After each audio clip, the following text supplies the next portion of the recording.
Chapter 1. Title page Dr. Mabuse, The Gambler by Norbert Jacques.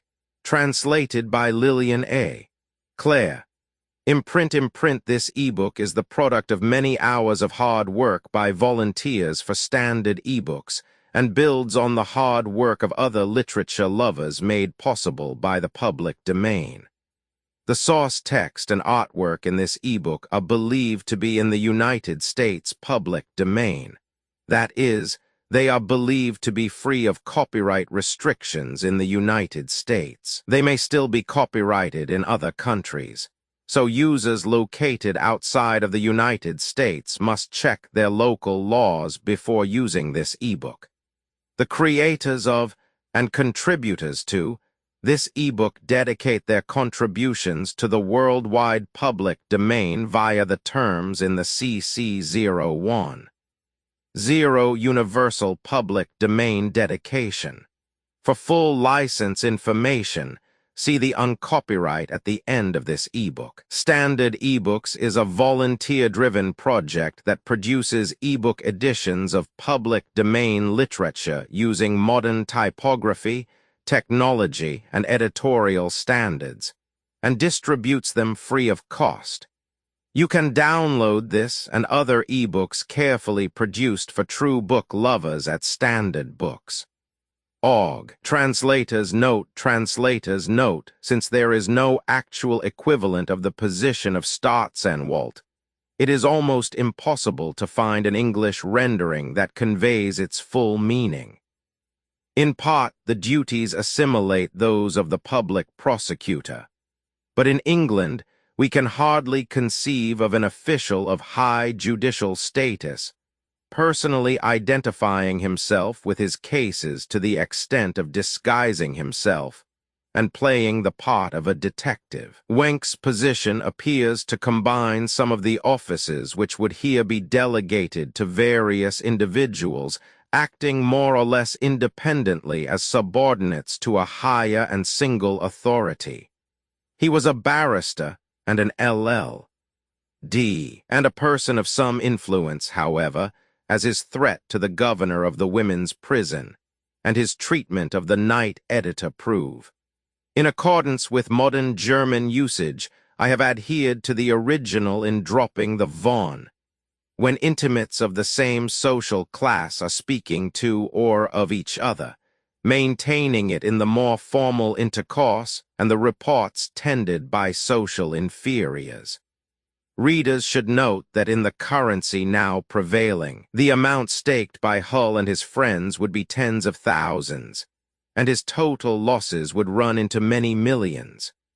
Dr. Mabuse, the gambler Dr. Mabuse, the gambler, the distinguished-looking elderly gentleman introduced himself, and as usual nobody caught the name.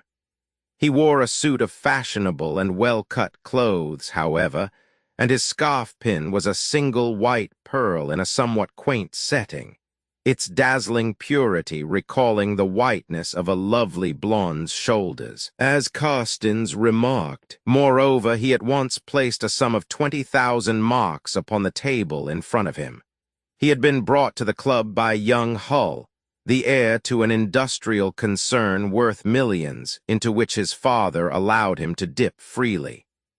Play was started immediately, and the stranger courteously agreed to the game proposed, which was Ving Tetun. The stakes were unlimited, and the first one to hold the bank was Ritter. At first there was nothing unusual about the game.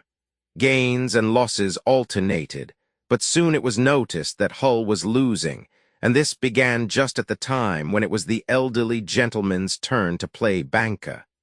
At the start, it was 100-mark notes that Hull lost, but he played on calmly, resigned to his ill luck. Notes of smaller value were now mingled with the piles of thousands the visitor had put in front of him.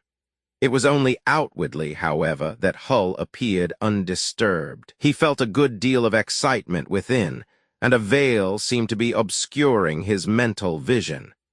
His banknotes fluttered across to the stranger without his appearing aware of the fact. His senses seemed to be imprisoned in a delicate, invisible web, pressing ever more and more closely upon him. He drank a brandy and soda, and then ordered a bottle of champagne. The only effect of that was to make him open another compartment of his pocketbook and bring out the 1,000-mark notes which he had procured from the bank that morning. His bad luck became really fantastic. Even when he held good cards, it seemed as if in some obscure region of his mind a mysterious warning sealed his lips, and instead of staking a substantial sum, he wagered a trifling amount merely. It was now the visitor's turn to pass on the office of banker, but he volunteered to continue to hold it on account of Hull. He said, "If you gentlemen do not object, I will remain banker for a few more rounds. You see how the money seems to cling to me. I am the guest of your hospitable club, so please consider how difficult my position is with regard to Herr von Hull and grant my request." His speech was polite and carefully enunciated, yet there was a masterful ring about the words, as if the speaker would brook no refusal. The club attendant eyed the guest suspiciously, but he was using the cards provided by the club and fresh packs were opened every time. The play grew more animated. A good deal had been drunk, and several round the table were slightly intoxicated. The guest did not refrain from drinking, and his behavior was in no way peculiar. He had a steady and lingering glance for everyone who looked at him, and his large gray eyes seemed to have something dominating about them, hardly in accordance with a mere game. His hands were large and fleshy, and as steady as if carved out of wood, while the fingers of the other men, far younger than he, were already quivering with excitement. Hull continued playing, though his pocketbook grew lighter and lighter. "What is the matter with me?" he continually asked himself. He wanted to rise from the table and miss a round, so that he could get a mouthful of fresh air at the window, and gain a little calm from looking into the silent night. But he sat as if glued to his chair, pressing his elbows down on the crimson cloth, and his thoughts escaped his control, falling into a void like that of deep slumber. And yet he was not really a reckless player. He was accustomed to reflect and to follow the run of luck, making use of chances that were favorable to him, and reducing his stakes when he saw that the odds were against him. This evening, however, he seemed to know no bounds. No amount seemed of any value in his eyes, and it appeared as if he were almost glad to lose, and saw his notes change hands with a kind of satisfaction. Something would be sure to happen ere long. The players seemed far too slow in dealing, he thought. They took an endless time in declaring their stakes, and the notes crawled round the table at a snail's pace. He drank freely, moreover, and the fancies which he could no longer control were like fiery steeds escaping the driver's restraining hand and running away into a trackless wilderness. The very air seemed to have been exhausted, and nothing existed for him but the game. Folks began to discuss his bad luck. He certainly drew unlucky cards, but he was playing his hand badly and taking unreasonable risks. His friends wanted to restrict the stakes and talk of the final round. At first, Hull did not take in what they were saying, and they had to explain their words. Then he drew himself up and became furiously angry, shouting in his wrath and beating his fist on the table. Then the stranger's big eyes seemed to withdraw a little from him and the rest.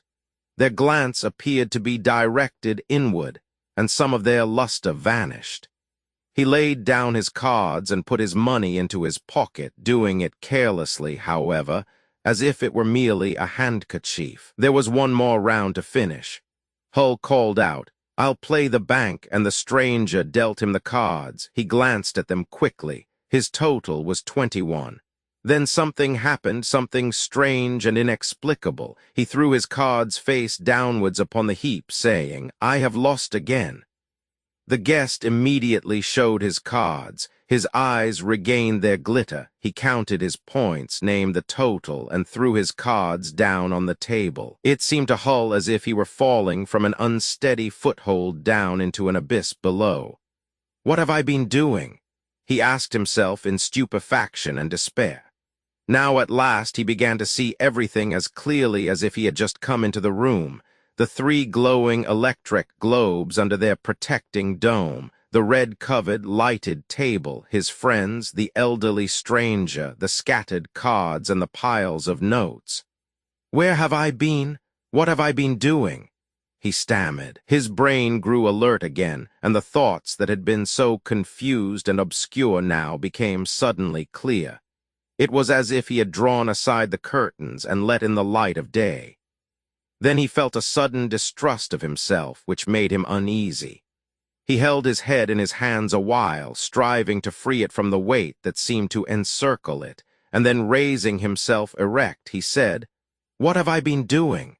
I held 21 in my hand, and then someone called out. In my voice, I have lost again. "Look there." He snatched the cards he had thrown away from the heap where they lay and turned them over. They were an ace, a 10, and a knave, 21. The elderly stranger's large gray eyes contracted until the pupils were quite small and seemed to be gazing at a far-distant spot. A shudder went through his body. It was perceptible, though hastily subdued. Then his breast expanded and his breath came slowly and with difficulty, as if he were having to pump the air direct into himself. "Too late," said he briefly and decisively. Hull made a slight gesture. "My remark had nothing to do with you," he said quietly. "It concerned myself only. How much do I owe you?" he asked in a friendly tone. 30,000 marks. Hull emptied his pocketbook. "You must content yourself till tomorrow afternoon with 10,000, and of course I owe you for the rest. Will you be so good as to write the amount and your address in this notebook?" When Hull got his little notebook back, he read in it, "Bawling, room 15, Excelsior Hotel." He passed over his eye, "Oh, you," smiling pleasantly as he did so. "I am ready to give you your revenge," Herr von Hull said, bawling as he rose. "Gentlemen, may I offer you my thanks for the evening's hospitality. Good night." He said this almost abruptly, but in so decisive a tone that it brought the others to their feet. Carstens offered him his car. "No, thank you, my own is waiting for me." He walked away somewhat stiffly, as though tired out, and vouchsafed no further farewell of any sort. The club attendant conducted him to the outer door. "Hull, you are off your head," said Carstens when the stranger had left the room. "What did really happen?" asked Hull quietly. "Ask your purse. My pocketbook is empty. Who won all my money?" "Your friend there," said Carstens, pointing to the door. "My friend? I never set eyes on him before. How did he get here?" "Hull, you certainly are needing the services of a good physician. Emil, bring the telephone directory." Carstens turned over the leaves. "Here we are, Dr. Schramm, Psychopathological Treatment, 35 Ludwigstrasse. I don't understand your joke, my dear Carstens. Well, who brought this fine Vinteton player here but you?" "That is not true, Carstens. Go to no, 35 Ludwigstrasse, my dear fellow, and quickly too." "Of course it was you who brought him, Hull," said another. I brought him. At any rate, I don't remember a thing about it. But it may be so." Hull then withdrew, exhausted and stupefied, brooding over the problem which had so strangely and suddenly opened up before him that evening. When he awoke, towards morning, he had a dim and fleeting remembrance, and he seemed to recall the stranger sitting at the same table with him in the Café Bastin. He had an idea that they had been talking together, and that it was about the theater, but what they had said, and which theater it was about, he had not the slightest idea. In the dim recesses of his mind, he recalled merely the sensation of a dazzling reflector that seemed to throw its beams upon him during the conversation. Sleep was no longer possible, but try as he would to pierce these elusive fragments of memory and penetrate to the reality behind them, He was quite unable to make anything out of them.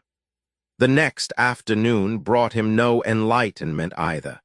By 4 o'clock he had obtained the 20,000 marks, and he made his way to the Excelsior Hotel. At his request, a telephone message was sent to room 15. Herr Balling was there, he was told, and requested the gentleman to send up his card. This Hull did, following close upon it. In the middle of room 15 he found a man whom he had never seen in his life before. He was a short, stout, clean-shaven man, apparently an American. He made a very stiff bow.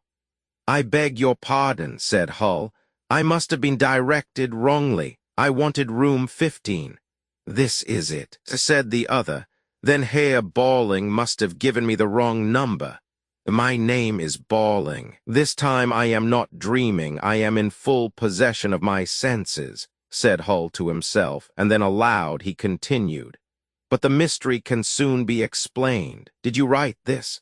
And he extended the notebook in which the stranger of the previous night had written his name and address. "Certainly not," replied the stout man. "Then I am not in your debt to the tune of 20,000 marks. My time is very limited, and I am expecting a friend on business," said the other, looking at his watch. "I will make way for your friend, sir, at once, and will only put one more question to you. It is not my fault that I am bothering you. I have been misled in some way." The other nodded. "Possibly you are acquainted," Hull went on, "with a gentleman of about 60, with large gray eyes, a big nose, and white whiskers. He wears good and well-cut clothes and a tall gray hat, and his name is also Balling." "I can only repeat that I know nothing about him. I said the Balling of No. 15. Hull thereupon took his leave. Downstairs he asked whether there were a second Herr Balling in the hotel, but the answer was no. Had room 15 been occupied by any Herr Balling who had just left? No. Was the writing in the pocketbook known? Again there was a negative reply. For the first time in my life, thought Hull, I find myself unable to pay a debt of honor.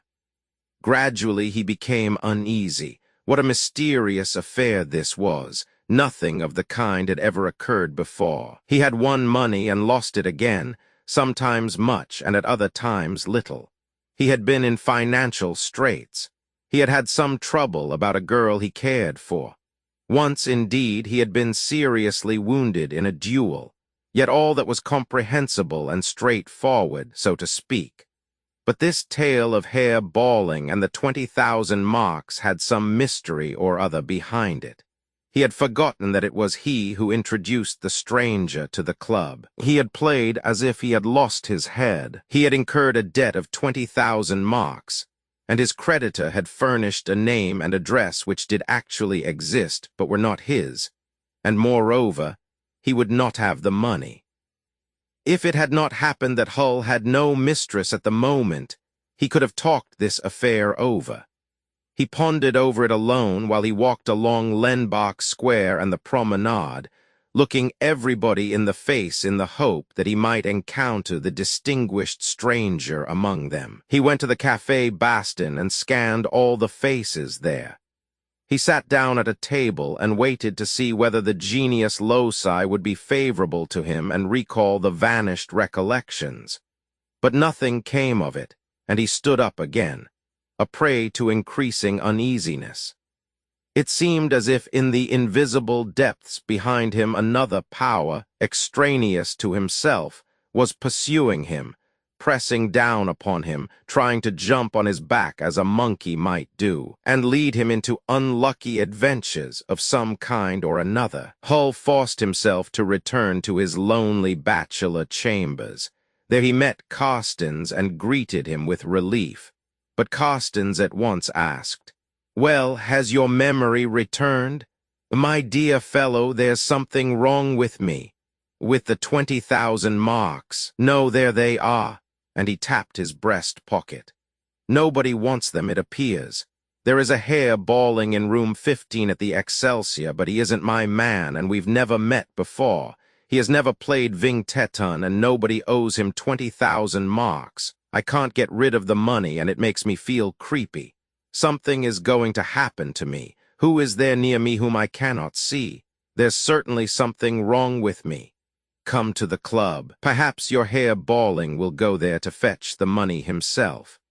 Yes, but what about the real Balling in No. 15? Well, that's certainly odd, I grant you. Come along. All right, perhaps he'll be there. In the club that night there was no play. The curious circumstance had so worked upon the members' imagination that no one felt the need of trying his luck. Hull was overwhelmed with well-meaning or obtuse advice. Emil, said one of them to the attendant, what did his car look like? An excellent one, Herr Baron, a 20 horsepower at the least. A closed car with a body like a royal cradle, if one may use such a comparison nowadays, so smooth and well-rounded and polished. It started off with a great bound and soon vanished. It was a first-class car. I kept a close eye on the gentleman, and I saw that he had the devil's own luck when he played against Herr von Hull. He played quite straight, however. They learnt nothing more about the stranger. Nobody came either to the club or to Hull's rooms to ask for the 20,000 marks or to offer him his revenge. A few days afterwards, Hull made acquaintance with a girl who was performing jazz dances in the Bonbonniere. She was partly Mexican, she told him. She soon effected a diversion in his thoughts, and in her company, he rapidly got rid of the 20,000 marks, which he could not pay over to the stranger. It seems as if you were meant to give the money to a woman instead of to a man, remarked Carstens, when he told him that he was now free of his worries once more. Roman II, about a fortnight later, the circles to whom the life of the day is only a wearisome burden till the hour of play arrives, when the nerve tension is once more excited, were all agog with the stories of a stranger who simply loaded himself with money wherever he chanced to play. The tales varied constantly. At one time the stranger was a young sportsman, at another a worthy provincial. Now he was a fair-bearded man looking like an artist, and again a robber and murderer who had escaped from justice. Some said he was a dethroned prince, others that he was a Frenchman.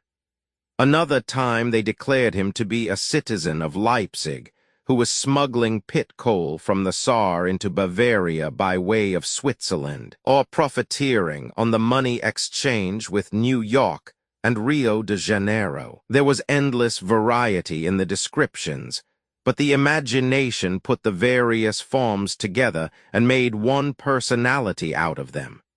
Circles that were exclusive had ceased to exist. Money was a key that opened all doors. The wearing of a fur coat could conceal any calling, and a diamond scarf pin shed luster on any character. A man could go into whatsoever company he desired. There was no longer any sense of security, and the mysterious gambler might turn up in any place at any time. He might be anybody's neighbor. The authorities were constantly notified of swindling players, and though in no case could their swindles be proved, their luck was so continuous that it did not seem possible for it to be due to ordinary play. Through the Bonbonniere, Lady Hull frequently spent his evenings in places where gambling was indulged in. He heard much about this swindler at play, and from many different quarters, for theatrical folk are always particularly interested in anything out of the common, especially where masquerading is concerned. But Hull's brain was of a matter-of-fact and ordinary kind. He did, indeed, still think about the 20,000 marks, but mostly with the comfortable reflection that they had been used in a very different way from that for which they were destined. Now that the story of his forgetfulness had ceased to haunt him, he had become quite convinced that his friends had played an elaborate trick upon him, that his eye, and the 20,000 marks had been discharged, and the only disreputable part in the affair had been played by Balling, who, on account of Emil's watch upon him, had not felt himself secure. His astonishment was all the greater, therefore, when a certain Herr von Wenck was announced, and the story of that night's escapade was brought up once more. Hull refused to discuss the matter, but the visitor told him he was a state attorney and showed his credentials. In the most polite way possible, he continued to question him, saying that his official status obliged him to pursue the inquiry. Had Hull been able to communicate with Kara Carrozza, his cheer Amy from the Bonbonniere, instead of having to face this man by himself, he would have known what to say and how much to conceal. He was greatly enamored of Kara Carrozza, and by no means inclined to go into this matter and rake up bygones for the sake of the country's morals. You will pardon my introducing a personal note, but I understand that you are very intimate with M. Deal, Kara Carrozza of the Bonbonniere. Good Lord, he knows that, does he? Ejaculated Hull to himself. Can you make me acquainted with this lady? It would further the task which the state has laid upon me, but I would ask you to introduce me to her as a private individual. It is unnecessary to assure you that I take you for a man of irreproachable character and quite above suspicion. Nothing is known to the detriment of the lady either. You will be able to render a service to the country and perhaps to yourself as well. Henceforward you are under the direct protection of the police. Do not be uneasy. It is possibly quite an unnecessary precaution. You can rest assured that you will not suffer in any way through the services you may be able to render to the general public and the state. What am I to gather from all this, sir? Said Hull hesitatingly. You must have come to some conclusion about your extraordinarily lucky opponent. To be quite candid, I did feel uneasy for a time, Herr von Wenck. There seemed to be something very mysterious about the affair. Finally, I imagined that my forgetting that I had brought the stranger to the club was a feeble joke on the part of my friends. But the Herr bawling in the hotel, who was quite different from the bawling at the club, that certainly is a mystery to me still, but a false address is often given for the purpose of evading payment. In this case, however, it occurred in order to avoid receiving 20,000 marks. May it not be explained, continued the state attorney, by the fact that this elderly gentleman had been cheating in some way. He was set on his guard by some fact unknown to you, and contented himself with the money he had already won. He gave a name which occurred to him, and of which he had some knowledge. Unless, of course, the bawling in the Excelsior was the bawling from your club disguised. But you say that the one was short and stout and the other of rather imposing presence. Do you still play Herr von Hull? A little now and again. With M. Deal, Carrozza, perhaps? I am on friendly terms with one of your intimates, with Carstens. He will introduce me to you, and we shall be able to renew our acquaintance socially. You must not be prejudiced by the fact that it has had an official beginning. I hope to be able to count you on my side. The barrister took his leave and returned to his official chambers. A month previous to this occurrence, in a lawsuit in which he was professionally engaged, Wenck had first noted the extent to which the gambling fever possessed the city. He himself liked the nervous excitement and the appeal to the imagination afforded by the relations between judge, counsel, and accused in the course of his calling. In earlier years he had been a regular card player. He was not a passionate lover of games of chance, but he enjoyed the opportunity of testing the effect of play upon his own self-control, of observing his fellows and noting the enticement afforded by the devious course of luck. During the lawsuit above mentioned, he realized what a danger to the people lay in gambling. The change from war conditions to a state of affairs which afforded the nation little relief from tension had not sobered its imagination, but rather excited it yet more strongly. Perhaps in the first instance, the war news was largely responsible for extravagant fantasies. For a week, sometimes a month. At a time, the reports were like a lottery for the whole nation. Then a fateful movement was set on foot by which whole districts of people were seized with a passion for gambling, a movement designed by the military authorities to induce them to replete the army coffers. Increased wages were offered to the war workers, and money was flung into manufacturing concerns. Commerce of all kinds was affected ere long, and everywhere the floodgates were opened. When goods grew more and more scarce, money overflowed all its channels. Wenck saw clearly that the folks in high places who had believed they could purchase the soul of a nation for money were to blame for the tragic outcome of the war as far as Germany was concerned. And so, too, were they responsible for the political development. Instead of the ideal of an immortal soul prepared for any and every renunciation as long as it fulfilled its duty to the community, they had set up an idol, money, and the whole nation was worshipping it. Then the war came to an end.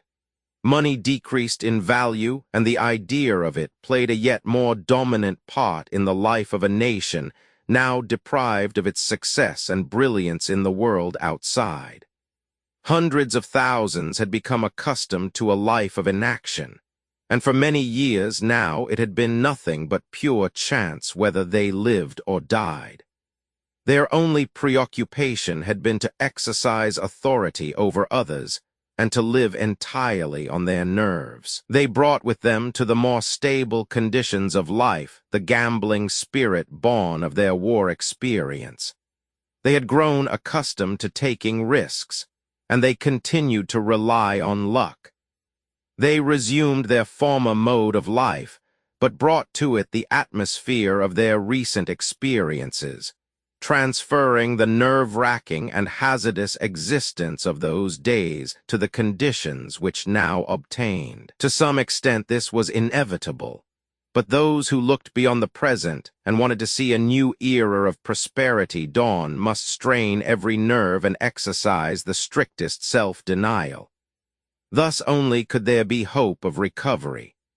The great lawsuit had afforded Wenck one example after another of the development of this spirit of gambling, and in its course had taken him frequently into the company of those who lived but for, and by, games of chance. His convictions were well grounded, and his recognition of the national danger constantly confirmed to an alarming extent. In the attics and basements folks were gambling for 5-mark pieces, and on the first floors for 5,000. They laid their wagers in the streets and the lanes, at home and abroad. They gambled with cards, with goods, with ideas and with enjoyments, with power and with weakness, with themselves and with their nearest and dearest. At this period, too, people who were not naturally given to hazardous risks, who were habitually calm and self-reliant, were wont to be guided by chance conditions and circumstances, instead of combating them where necessary. Wenck was an official who had reached his 38th year in a peaceful and well-ordered career. During the war, he had volunteered for the Flying Corps because he had a love of sport and remembered the fascination which the element of danger had held for him in early youth. The experience had fired his imagination, and he returned to his career with more impetuous feelings than had been his when he quitted it. The lawsuit against the gamblers and all he had learned in the course of it had excited him considerably. He had gone at once to the head of the police department, had described what he had seen and experienced, and represented to him that this new disease must be combated if the whole body were not to be destroyed. As money lost its value and the necessities of life increased, the nation could do nothing but seek to augment its mass of paper currency by trying first one speculation and then another. The connection between supply and demand required both time and work before it could become normal again, And so by degrees it had come about that the pulsations of commercial life were regulated merely by chance. The minister smiled. He was new to his office. He said, "The nation is sound enough. You are a pessimist." But Wenck replied, "It is diseased and rotten. How can it be healthy after such years and such a life?" Then the minister, who felt his position somewhat insecure, and was willing to try anything that might lead to stability, yielded the point and created a new post, which Wenck at once took over. The erstwhile state attorney and official was at once caught up in the vortex of his new office. He devoted all his time and energies to it. He did not establish himself in an armchair in a comfortable, well-furnished room, but began to build up his position from the very bottom, became a police spy and a detective, unwearied in his efforts to collect all the evidence he could lay his hands on. He did it all himself, and when he realized, as he soon did, the slight extent of his own powers when pitted against the widespread national vice, he conceived the idea of recruiting a guard and rallying force from the ranks of the victims. Accordingly, he began with men whose wealth was not displayed in their houses, but who, through their connection with the social order which had come to grief, had been forced into the opposition, both as human beings and as politicians. He knew that none were more responsible for the existing state of affairs than these men, because, at a time when resistance was a necessity, they had been cowardly and kept out of the way. But he knew, too, that in them a new force of decision had come to birth, that they longed to make good where they had failed. Above all, there were the rich young men without any profession. In the disorganization brought about in the country by the depreciation and disorder of the currency, they were unable to carry on life as before. Their society was permeated by the new rich, who made use of them because they allowed themselves to be made use of. The state attorney von Wenck had turned to his whilom comrades, from whom the divers duties of his office had long separated him, and the man whom he had first encountered and won over to his side was Carstens. It was from him that he had learned all the circumstances of Hull's strange and suspicious gambling adventure. He compared Hull's story with the other material which he had hastily collected. Fresh complaints were constantly being made about swindlers who worked so cleverly that no taint of suspicion could attach to them, yet who won so consistently that it was not conceivable that this could be merely luck. From some similarities in detail in the various stories, Wenck was inclined to refer all these cases to a band of swindlers operating in concert, and he even had the idea that it might all be the work of one man. But this was hardly more than an impression. Hull's experience was the strangest and most mysterious of all these cases, and it was fraught with the greatest danger. But Wenck had a notion that therein lay the solution to all the rest. After Wenck's departure, Hull held a long argument with himself. The uncompromising yet thoroughly courteous way in which Wenck had effected an entrance had made an impression upon him. He guessed what the official desired, for he himself was often dissatisfied with his way of living, although his love of ease usually made him drive such thoughts away.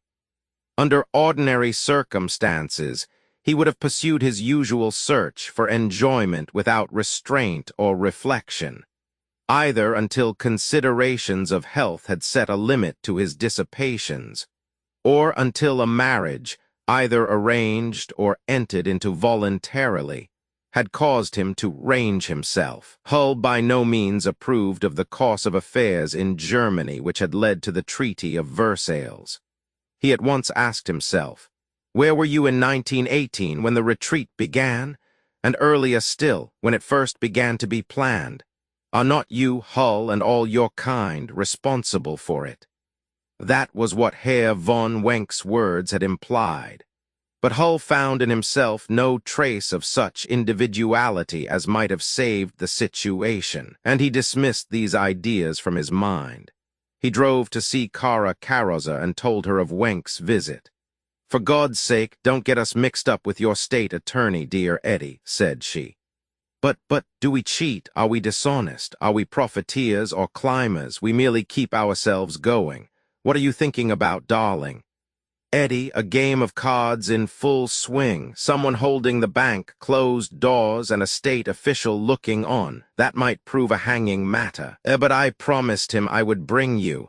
"More fool you," she exclaimed. "You ought to have got out of it somehow. Elsie is bringing her friend today, and we are going to Schramm's. Carstens has already telephoned that he will be there. Then Wenk would be coming anyhow, so that's all right, as it happens. The head waiter of Schramm's little restaurant, recently opened in one of the residential streets and decorated throughout in most eccentric style by a modern professional, led Carstens and Wenk from the dinner table to a box at the rear. Thence a winding stair led to a room which had no other exit, and seemed to have no windows of any kind. In the middle of the room stood a fairly large table of an oval shape, but so arranged that every occupant of an armchair was sitting in a hollowed-out niche of his own, with the leaves of the table under his elbows on both sides. The table was formed of quaint, curiously veined Kiefersfeld marble. In the middle only was there a perfectly white oval left. Around the table, behind the players' chairs, the floor was raised and the walls furnished with full-length reclining lounges, upon which rested crushed strawberry-colored cushions with black designs. A large shade of polished glass attached to a brass electrolia hung low over the table, and reflected the electric light bulbs which gleamed forth from silver brackets. The walls above the strawberry-colored cushions were inlaid with the same warm marble as that on the table. Wenk was introduced to Kara Carrozza. "I could not keep the secret, Herr von Wenk. I was obliged to tell my lady friend here. Please don't be vexed with me." Wenk gave a slight bow in which there was a trace of annoyance. Baccarat was being played. Carstens turned to Wenk. "The young man with the fair beard is the only stranger. All the others play here regularly." Wenk glanced at the stranger and met his eyes. He noticed that they were fastened on him, and he immediately looked beyond and above them, but he felt that the stranger had noticed they were speaking of him. Whenever he looked at him again, he found that his eyes were fixed on the table. The stranger played a quiet, restrained game. He frequently lost. Then Wenk ceased to pay attention to him and turned to the others, whom he watched in turns. They all had their eyes fastened on the white oval whereon the cards were being dealt. They seldom looked in any other direction. There were gentlemen in evening dress, ladies in décolleté, expensively and fashionably attired. The passion for gambling had seized and carried them all away. "It is none of these," said Wenk to himself, "so it can only be that young man with the sandy beard." He began to study him afresh, but only to find that the latter returned his gaze. Wenk then turned his attention to Kara Carrozza. He saw her wholly given over to her game, sitting next to Hull, to whose money she helped herself when she lost. If she won, however, she added the winnings to her own heap. In the player on her other side, Wenk thought he recognized a well-known tenor from the State Theater, whose picture often appeared in shop windows. "Is that Marker?" he asked Carstens, who nodded in reply. Wenk won a trifling sum. He played only till he had persuaded himself that there was no work for him here. Then he gave up his place to an elderly gentleman who had already been sitting behind him for some time, boring him by remarks upon his method of play. He seated himself on one of the lounges and watched the play for a short time longer. Then he took his departure, Carstens accompanying him. Hull remained with the Carrozza girl. When Wenk had descended a few steps, he looked back at the table. It seemed as if the fair-bearded man with large mouse-gray eyes followed his departure eagerly, and then directed an urgent and threatening look towards Caroza, but it might have been only an illusion. When Wenk reached the foot of the stairs, he unexpectedly found himself for a moment face to face with a lady who had already laid her hand on the balustrade to ascend. He looked right into her eyes and started back in amazement, while he inclined his head as if doing homage before he passed on. He wanted to say to Carstens, "I have never seen so beautiful a woman," but that seemed to him like betraying a secret, and consumed with desire, he bore her image with him as he made his way silently through the deserted streets. When at home, he soon fell asleep, but the two mouse-gray eyes, which were far older than the carefully arranged sandy beard, seemed to fasten on his breast as he slept. They appeared to be trying to color the ace of hearts with his own lifeblood. When he awoke next morning, he was conscious of nothing but an intense longing to meet once more the lady he had encountered on the stairs. Roman 3.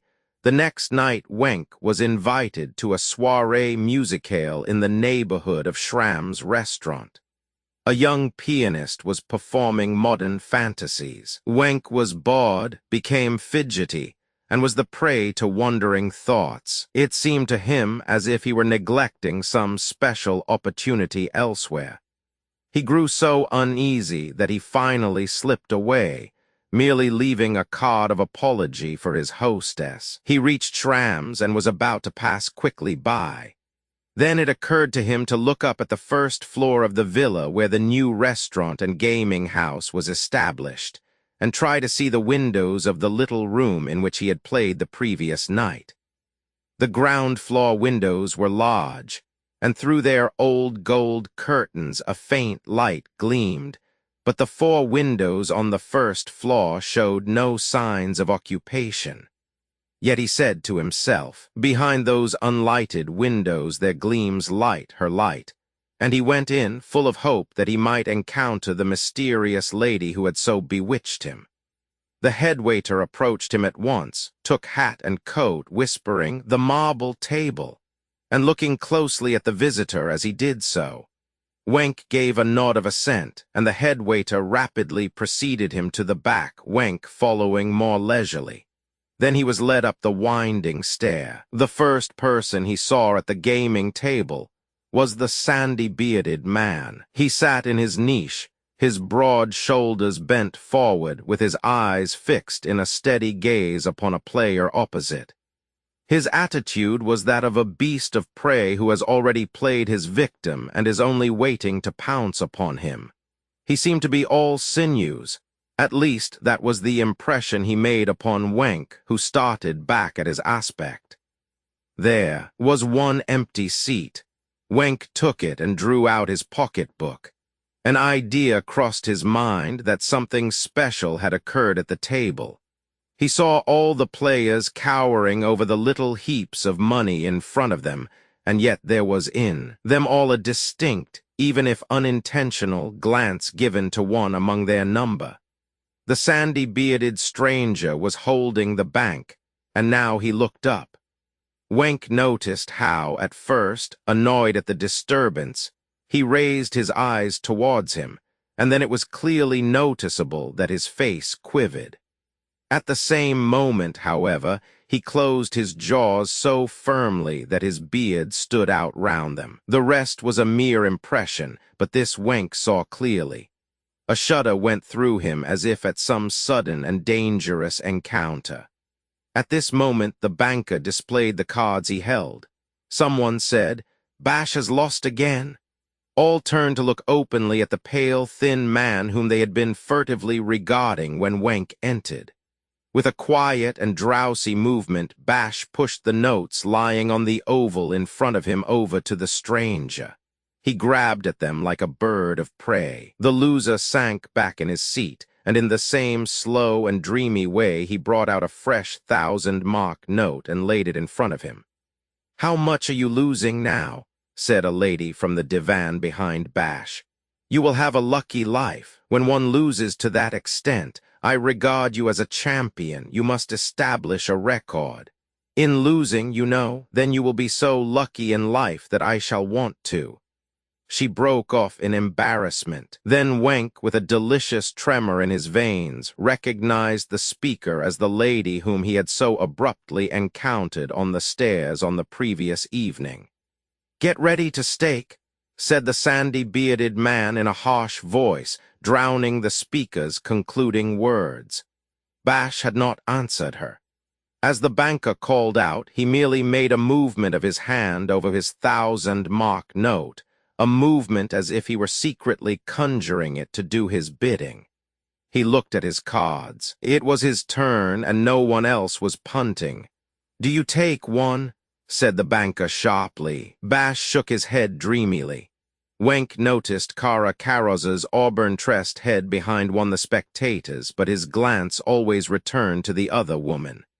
The banker bought a court card and disclosed his own hand. He had only a total of 4. Bash, too, with a feverish movement, laid his on the table. His points were but 3.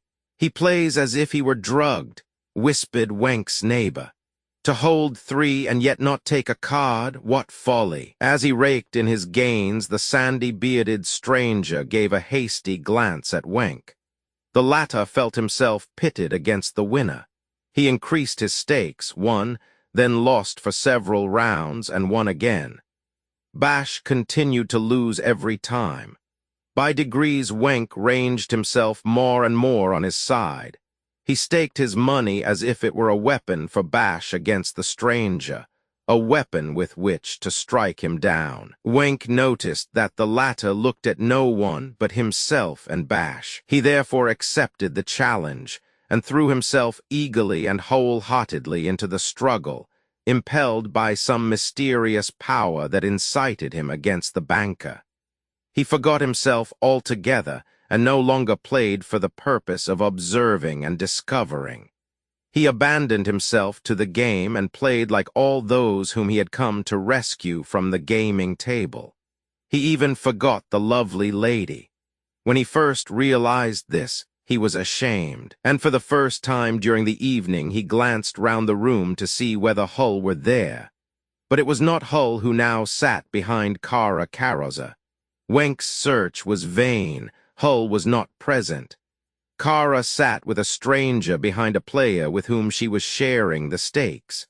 Then Wenk came to himself. He stopped playing and at once left the hall, sorely vexed with himself. When he was on the winding stair, he turned and saw that the stranger with the fair, sandy beard was also rising from the table. Wenk had ordered his car to call for him at the house where the musical party was held, and did not remember this till he had walked some distance. Then he retraced his steps and drove home. He went to bed at once, but he could get no sleep, for the thought continually recurred that he had made a mistake to come away, that he ought to have stayed and talked to Bash. He got out of bed again and went through a bundle of depositions in order to quiet his conscience. In going through these documents, written by men who were strangers to him, he got the impression that all of them, losing so much that they could not but ascribe it to foul play, must have sat at the gaming table very much as Bash did. Had he remained and behaved in a sensible fashion, he would have had an opportunity of seeing for himself at first hand what had hitherto reached him through the testimony of others. Then Wenk became thoroughly discouraged. "I must set to work in quite another way," he said to himself. "Goodwill and industry are not sufficient. Self-denial and inexorable self-discipline and a little more cunning are necessary. I must make use of every ruse that my opponent displays. I must make use of disguise and secret spying. I must be prepared to stake myself on the game, must be myself the snare if I do not want to be caught in it like a silly pigeon. A state official with a false beard, a Browning concealed in his fist, a jockey cap, a tall hat, a wig, and so on, like the cinema stage. In the looking-glass he contemplated his clean-shaven face, finding that when he made grimaces, drew down the corners of his mouth, stretched his jaws, and tried the effect of a beard made out of paper shavings, his features lent themselves very well to disguise. The next day he procured a complete outfit from the Criminal Investigation Department. With the help of a Secret Service expert, he tried all the necessary arts, learned to plaster on a beard to alter his complexion, make himself look younger or older, change his appearance by scars, and so on. He could now make up as a country cousin, a dispatch-bearing cyclist, a taxicab driver, a porter, waiter, steward, window cleaner, and unemployed, and other characters. In the morning he made an exhaustive examination of the criminal museum which the police had collected, studied the photographs he found there, returned to his various makeups, and worked with the zeal of a fanatic. Thus the day passed, and by evening he felt he had become a stronger man. He was at once more discreet and yet more daring. He would have liked to make a tour at once of all the gaming houses in the city. He went only to Schramm's, however. He had long been considering whether he should not appear there in some sort of disguise, more for the purpose of making a trial of it and learning to feel at home in it than for actually starting upon his work. He was still more anxious to go in the hope of meeting the sandy-bearded man again and seeing him play, for he was desirous of atoning for his shortcomings of the previous evening, which had left a painful impression upon his mind. He would have liked to meet Bash again and talk to him about the evils of gambling from which he had suffered so much. He went, therefore, just as he was. It was already late when he got there. Hull was present, but he saw neither the fair-bearded stranger nor Bash. He only heard that the former had left immediately after him, a fact which all had noticed. After he left, Bash had remained sitting as if utterly prostrate. He had not played again, and suddenly he vanished. No one knew him well. He had never been to Schramm's before.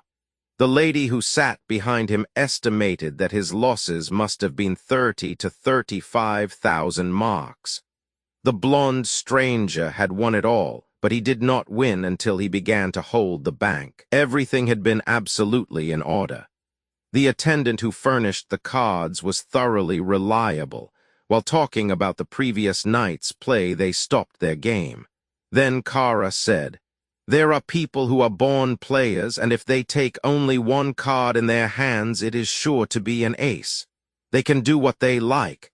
The power is stronger than they are. It is their guiding spirit, their god." But Elsie did not agree with her. She thought that every player once in his life came upon a series of lucky days. They lay stretched out before him, handed to him by his good fairy, for every man had a good fairy. One must not give up expecting to meet with those times of good fortune, for one day one could gather in the winnings as quickly as ripe apples in the autumn. No one knew the man with the sandy beard. Bash had brought him to Schramm's, and the first evening they had gone away together.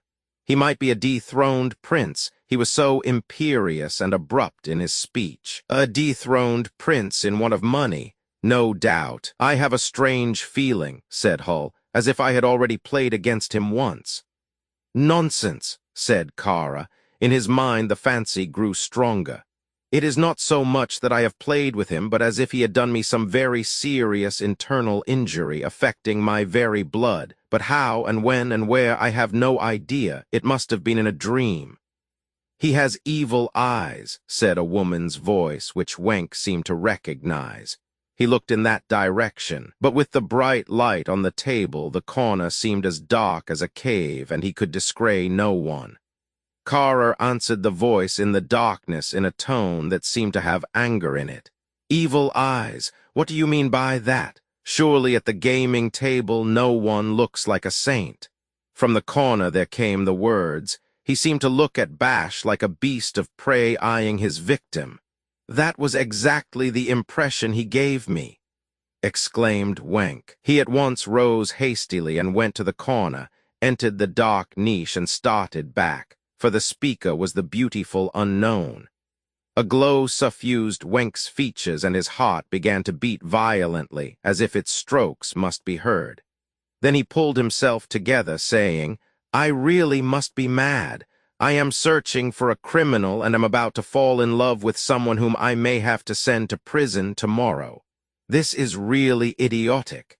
He recovered his presence of mind, bowed to the stranger, and said, "I should be greatly interested, madam, to hear how you reached a conclusion which so exactly resembles my own." "It cannot be anything else," said the lady, smiling, "than an unusual evidence of secret sympathy between me and a state official." "She knows me, then?" said Wenk to himself in astonishment. But how could that come about except through Kara Karoza, a state official, guardian and representative of the law and avenger of any breach of it, himself violating its rules? It was absolutely fantastic. Yes, it must have been the Karoza girl. From the niche he looked into the brilliantly lighted room where the dyed tresses of the dancer gleamed forth between the heads. "So it was you," he said to himself. "You want to bring my plans to naught, you good-for-nothing." Then he remembered the glance the blonde had given her that first evening, and he ended, "You are his decoy." Now he realized the connection between them. It was the dancer who brought the blonde his victims. He breathed a threat. "Just you wait. I am taking it all in." "Our agreement seems to have struck you forcibly," said the lady, interrupting his thoughts. "As a matter of fact, my thoughts were wandering, and I beg your pardon, madam," said Wenk. "It is incomprehensible that any strange influence should be able to intervene in your neighborhood, but it can be explained nevertheless." He did not continue. Two ideas suddenly obtruded themselves. This lady was undoubtedly an excellent observer, if only he could procure her help. But the other thought stirred his pulses. Why not abandon all this searching and spying and following after criminals and strive to win the love of a woman such as this, beautiful as a queen and stately as a goddess? Then he felt her touching his arm hastily. "Don't speak," she whispered. "I beg of you." At the same moment, Wenk saw three gentlemen entering the circle of light in the room. The first was a young man whom he knew by sight.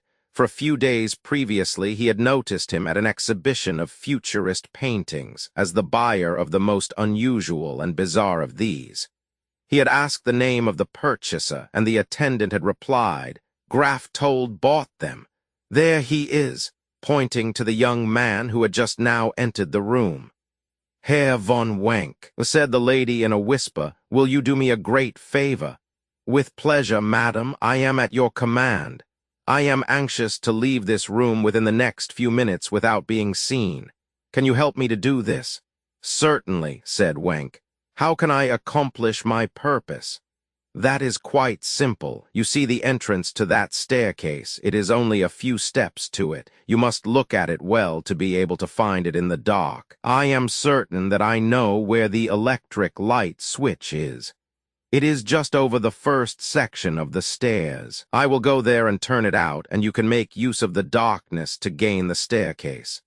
When you have passed me, I will stand directly in the way of anyone who tries to follow you or to reach the switch." "Splendid. Thank you very much." Her escape was safely made. When Wenk saw the lady had reached the bottom, he turned the light on again and entered the room with a light laugh, saying, "Please forgive me. I did it for a joke, and I did not realize you would be in total darkness." They all laughed, but the dancer was standing, pale and disturbed, at the head of the winding stair, which she had reached at one bound. She recovered herself quickly and returned to Hull, begging him to drive her home. Wenk accompanied them. As they were about to leave the gaming hall, Wenk saw the head waiter hand Hull an envelope. He went to an empty table beneath a lamp, opened it, and drew out a little note. It seemed as if an invisible thrust had sent him staggering. Kara went up to him, but he crumpled up the note, stuffing it into his pocket, and rose and followed the others out. When they had reached the street, they parted, but Hull turned and came back to Wenk, saying in a voice trembling with excitement, "I must speak to you, this very night. Can you see me at your rooms in an hour's time? It is something horrible. I am being shadowed." "Look at this," said Hull as he entered Wenk's rooms an hour later. With a despairing gesture, he flung an envelope on Wenk's table. The latter opened it and drew a small card from it. On it there stood, "Herr Balling, I owe you 20,000 marks payable November 21st, 4 p.m. Edgar Hull." "My I owe you," said Hull in a toneless voice, and after a pause, "Look at the other side." On the reverse side, Wenk read, "You are warned. The reason I did not take your 20,000 marks is my affair alone. The transaction lies between you and me. Play is play, and no state attorney has anything to do with it." Wenk was staggered. "Yes, yes, yes," he said, and found no other words to express the storm which raged within him. Then after a while, as he collected himself, he said, "We sat near him, you and I. We could have seized him by the arm, one on each side, you and I. Do you understand?" "I am shadowed," whispered Hull, who seemed to have no thought of anything except his immediate danger. "Do you understand? Do you know who Balling is? Your Balling, your distinguished old gentleman. It is the man with the fair beard who was at Schramm's. He is your Herr Balling. Good heavens! We could have put our hands on his shoulder." Hull merely gasped. Now he knew why the sandy-bearded man had seemed familiar to him. His were the large, fierce gray eyes. "Yes," he said, "it is the same man." "He has disappeared," exclaimed Wenk. "He no longer comes to Schramm's, and as for you, Herr Hull, we shall henceforth have you under our special care. But you must endeavor to meet our wishes and be constantly on your guard." Roman 4 Hull departed, and Wenk, alone with the impressions which the evening's experiences had left on his mind, asked himself, why did the fair unknown try to get away so secretly? Have I made another mistake? Has my helping her in her flight placed a weapon in the hand which would strike at me and my work? His agitation increased, but he dismissed his doubts of the lady. No, he felt he could rely upon her. And now the realization of the connection between Hull and the gambler and all the other stories about the latter set his mind working in a fresh direction, and other ideas began to develop. He seemed to hear the beating of the wings of some new and mighty force that was invading his life. Conflicts were going on in his physical nature, his fantasy, his nervous energy and endurance. His knowledge of men and his dominion over them were being put to the test. Thinking fiercely, he smoked cigar after cigar, and clouds of smoke surrounded him. It was springtime, storm, sunshine, and again storm in his blood. His muscles were engaged in an imaginary and heroic conflict with mysterious and mighty giants who were seeking to strangle his fellow men. He had seized one of them by the false reddish beard which he had assumed, in semblance of humanity. From the town, lapped in slumber, it seemed as if the spirit of the age rushed into his room, an age fraught with dangers, demands, and tension of all kinds. It demanded of all men all their ambition, self-discipline, intelligence, selflessness. It should take him. There he was, free alike from arrogance and from indolence. Might there not be, he asked himself in his ecstatic monologue, a new democracy which should redeem the past? Was that the goal towards which the present gloom was leading mankind? Was he rising on the stormy wave? He would no longer drift along, striving to help his country as a mere idealist. No, he would stand firm on his feet, struggle, contest, but not submit. Freed from thoughts of self, he would expend the last drop of his blood to become what he had learned to be. He would yield all he had to give to the very last red drop. It was not his career that was at stake, but that which all men have in common, both in conflict with each other and in helping one another. It was the surge of humanity in which mortals, for good or ill, were engulfed in a gloom which none could dominate and subdue. In that night of reflection, the lawyer saw the criminal no longer as a being of an inferior order. He envisaged him as a man whose pulses raced madly along, his senses stirred by the powers of hell. A man whose lusts and appetites, demon-fed, should overreach themselves and be brought to naught, and he, Wenk, should save and deliver him. The fighter should gain the ascendancy over his adversary. In imagination, Wenk was now struggling with the blonde stranger, and in him he had a powerful opponent. He suspected even more than he already knew. If he could relieve mankind of him, he would have accomplished something by which he could advance further. The song which Wenk's heart had been singing for the last 2 hours suddenly seemed to be familiar to him, and in astonishment he realized that the state to which he had now come had been foreshadowed in his boyhood's days. Even before his university career, his military training, and his entry into law, when as yet no idea of the justification of humanity had fired his blood. Thinking over his lonely bachelor existence, without any womanly influence, he felt a strange, sad yearning for the father who had died long before. The next day Wenk asked Hull to procure for him a list of all the secret gambling dens, the addresses of which might be obtained with the help of Kara, who was au courant of such matters. He made Hull promise, however, that he would not speak to the girl of himself in this connection. Wenk visited these places evening by evening. He went disguised as a rich old gentleman from the provinces. He had chosen this disguise, first of all, because he had an excellent example of it in an elderly uncle whom he merely had to copy. The old gentleman gave the impression that he was thoroughly enjoying all his experiences of the great city. Wenk had some accomplices among Carsten's acquaintances. He begged them to make it widely known that he, the country cousin, was a man of fabulous wealth, which when once settled down he intended to use to the full. He thought that thus he might entice the gambler from Shrams and others bent on plunder, that his wealth would be the candle to these night moths. At times he played carelessly for half an hour, adapting himself to the character of the game. Then he would win considerable sums, only to lose them again next time. With all this, he never lost sight of his own affairs or his neighbors, and during the game his brain was working busily with a keenness which brought its own satisfaction. One evening during the second week in which he was pursuing this course, he came to a gaming house in the center of the city which, from the style of its habitués, who appeared more downright than in some of the other places, seemed to promise him something out of the common. There he saw an old gentleman sitting at the card table, his attention being drawn to him on account of his horn spectacles. These were of unusual size.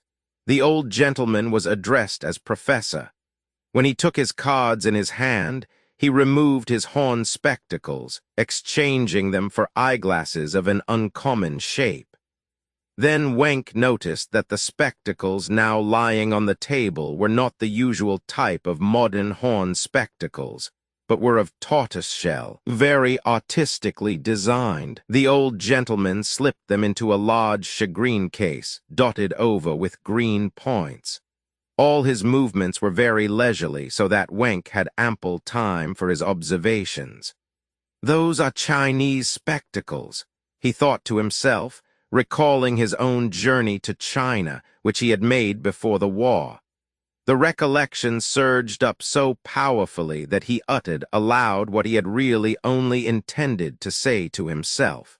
The professor, who sat opposite him, nodded to him and said in a firm voice, which he had not expected to hear from so aged a mouth, "They are from Tsai-Nan-Fu." He repeated the name, stressing it and separating the syllables. Tsai-Nan-Fu. It was as if the name had a rhythm and recollection behind it which affected him strongly, and which he enjoyed in the mere repetition of the syllables. He looked across at Wenk, as if his eyes in their large glasses were sending him a challenge. Wenk at once felt some strange connection with the old professor. "Tsai Nan Fu," said the harsh voice again, as if with special meaning, indeed, as if he wanted to hurl the 3 syllables at something, some invisible goal behind Wenk, to reach, 3 times over, an invisible point in the obscurity straight above his head beyond the circle of electric light. Wenk involuntarily raised his hand to the back of his head and turned round. Was he seeking the spot towards which the 3 syllables were projected, and had they reached their goal? When he looked round, he observed that behind his neighbor at the gaming table sat the lady whose mysterious flight from Schramm's he had assisted. It seemed as if she were regarding him mockingly, and he did not know what course to pursue with regard to her. But at that moment he felt that cards were being dealt to him, and he turned again to the table to take them up. As he did so, he began to feel sleepy, and felt dimly that the staring eyes of the professor were somehow responsible for this. He forgot the beautiful unknown, and strove to banish his lassitude, sitting bolt upright and gazing at the green shagreen cover of the Chinese spectacle case. It seemed as if the eyes of the old professor, larger than ever behind his glasses, were fixed vaguely upon him, and some dim recollection of past days of travel flitted into his mind. One morning on his journey to China, through the porthole of his cabin he had seen a narrow strip of coastline between sky and sea, and knew it for the delta of the Yangtze Kiang. Yes, it was the Yangtze Kiang. Pursuing this recollection, Wenk named his stake, won it, and left his money lying. A comfortable sense of drowsiness pervaded him, and he stretched himself out, enjoying it. Then he became wide awake once more, played his game, and continued his watch. The players were holding the bank in turns, and it seemed to Wenk as if he were only awaiting the moment when the old gentleman should take it over. "Why am I waiting for that?" he asked himself. "How strange it is that I should be. There are feelings that one cannot trace to their source." He finally decided that he was awaiting that moment because the professor with the Chinese spectacles was the most interesting person present, and that this waiting sprang from a feeling of rapport and sympathy with him. As the evening proceeded, this secret bond between him and the unknown professor grew stronger still. "It is childish and sentimental," he told himself. "What is it going to lead to?" Then the old gentleman took the bank, and Wenk seemed to be released from a ridiculous and unnatural tension. "Now things will be all right," he thought. He staked a small sum, trying to indicate thereby that he was no opponent of the banker, and that it was only for form's sake he played against him. He won, for he held 8 points, and then he ascertained that he had staked a much bigger note than he had intended to. Therefore he put his stake and his winnings together and ventured both. He drew a king and a 5. When he held a 5, he never bought another card, and this rule was so firmly established in his mind that when asked to say yes or no, he did not even answer. "You are taking a card?" were the words he heard in his fit of abstraction. They were uttered by a deep, compelling voice and seemed almost threatening in tone. Strangely, too, they seemed to him to proceed from the spot behind and above him, which had been the goal of the sounds. "Tsai Nan Fu." Then he whispered hesitatingly, "Please," and at the same instant he seemed to dissociate himself inwardly from this decision, but it was too late. He had drawn a 5, and that, added to the cards he held, totaled more than 21 and made his hand worthless. The banker's hand showed a queen and a 4, and as he had taken no other card, he had won the round. "The country cousin is losing," said a woman's voice. The hasty ejaculation astonished Wank. He turned round again, trying to penetrate the obscurity. Then he grew uneasy, and at the same time he seemed to feel the beating of wings above his eyes. Yes, they were wings, and he himself was in a bird-cage, and now a 7 was dealt him. That's no good, something seemed to say to him, although it was almost certain to win. But Wank resisted the suggestion and said distinctly, "No other card for me." It seemed as if it were almost death to him to have to utter these words. He felt as if lightning stabs were compelling him to close his eyes. Then in the last struggle of his will against his unnatural weariness, he saw the professor's hand resting on the cards. It pressed the upper one with a slight trembling movement, in evident desire of giving it him, and it seemed as if a secret and burning stream passed from this hand to him, seeking to compel him to take the card, although he had already declined it. Recognizing this, he was suddenly wide awake. It seemed as if the chains destined to fetter his soul had fallen from before him, and he now faced the professor fearlessly, seized with an incomprehensible and strangely earnest misgiving with regard to him. He was tempted to spring up and beat the beckoning fingers away from the card. "You are taking a card?" said the deep, stern voice, as if issuing an order. It was the voice he had already heard from behind him. Then Wank, in an unusually loud tone, said firmly and indignantly, "No, I have already declined."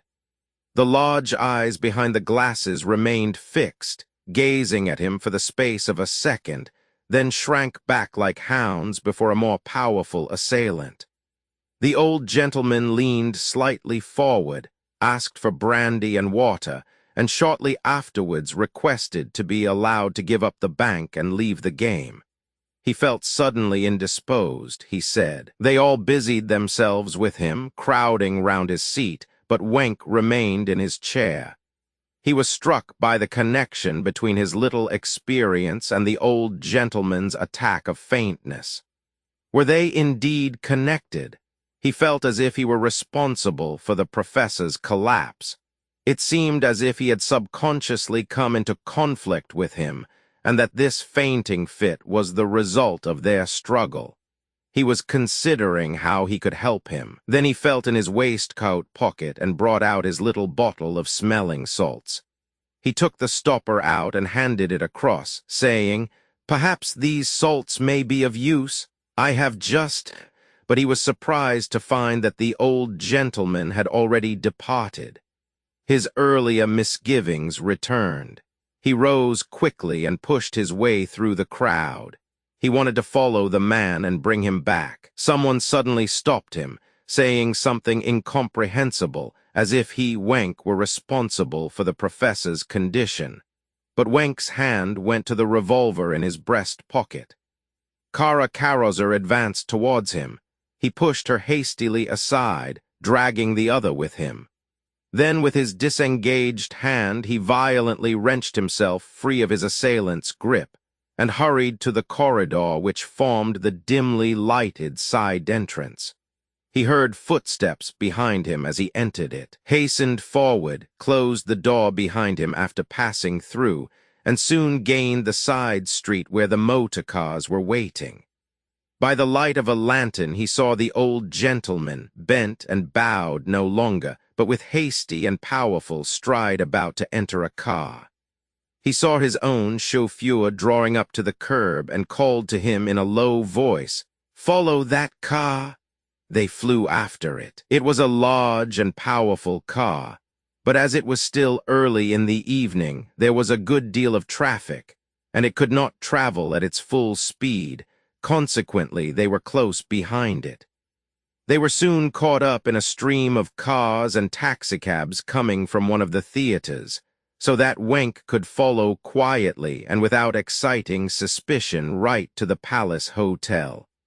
The professor's car stopped in front of it, and before Wank's car came to a standstill, he saw the other enter the vestibule hastily. He gave a fleeting glance round. Wank hastened after him, but happened to be caught in the stream of those entering, who hid him from sight. He saw the professor rapidly open and read a telegram at the hotel bureau, and while he was reading it, Wenk had time to select a favorable spot for observing him. Thus he saw that the old gentleman, raising his eyes from his telegram, gave a furtive glance round, then went quickly to the lift, opened the door, and disappeared within it. But Wenk had noticed that there was a lift attendant sitting inside. He waited till the light signaled where the lift had stopped, and saw it was on the first floor. Then he rang for it to descend. "First floor," said he to the boy, and they went up alone. "Wasn't it the gentleman in No. 15 who just went up?" he asked. "No, sir, it was the Dutch professor in No. 10. "Ah, then my eyes must have deceived me," he said. "Thank you," and he proceeded slowly along the corridor. He came to No. 10, lingered a moment there, then went on and looked backward, hearing a door open. It might have been No. 10. He waited, stooping down and busying himself with his shoelace, and when he heard the door shut again, he turned round. Then he saw that on the mat in front of No. 10 there was a pair of shoes. He went back, an unusual idea having occurred to him. He would knock at the door and ask the old gentleman whether he had recovered from his indisposition, and then take him unawares, for he felt he had enough to go upon to arrest him. The idea seemed to him both a bold and promising one, but when he stood in front of No. 10 again, he saw that the shoes outside the door were women's shoes, and he gave up the thought. Then he went downstairs and asked to see the hotel manager. He showed him the necessary credentials and asked about the gentleman in No. 10. The hotel list was brought. No. 10, you see, sir, is Professor Grote from The Hague. According to your book, he is staying here alone. That is so, your honor. Is he always alone here, or now and then with a female companion? I do not allow anything of that sort, your honor. We are very strict about our guests' respectability. Well, I can only say that this guest, in spite of his size, has uncommonly small feet. What does your honor mean by that? He wears ladies' shoes.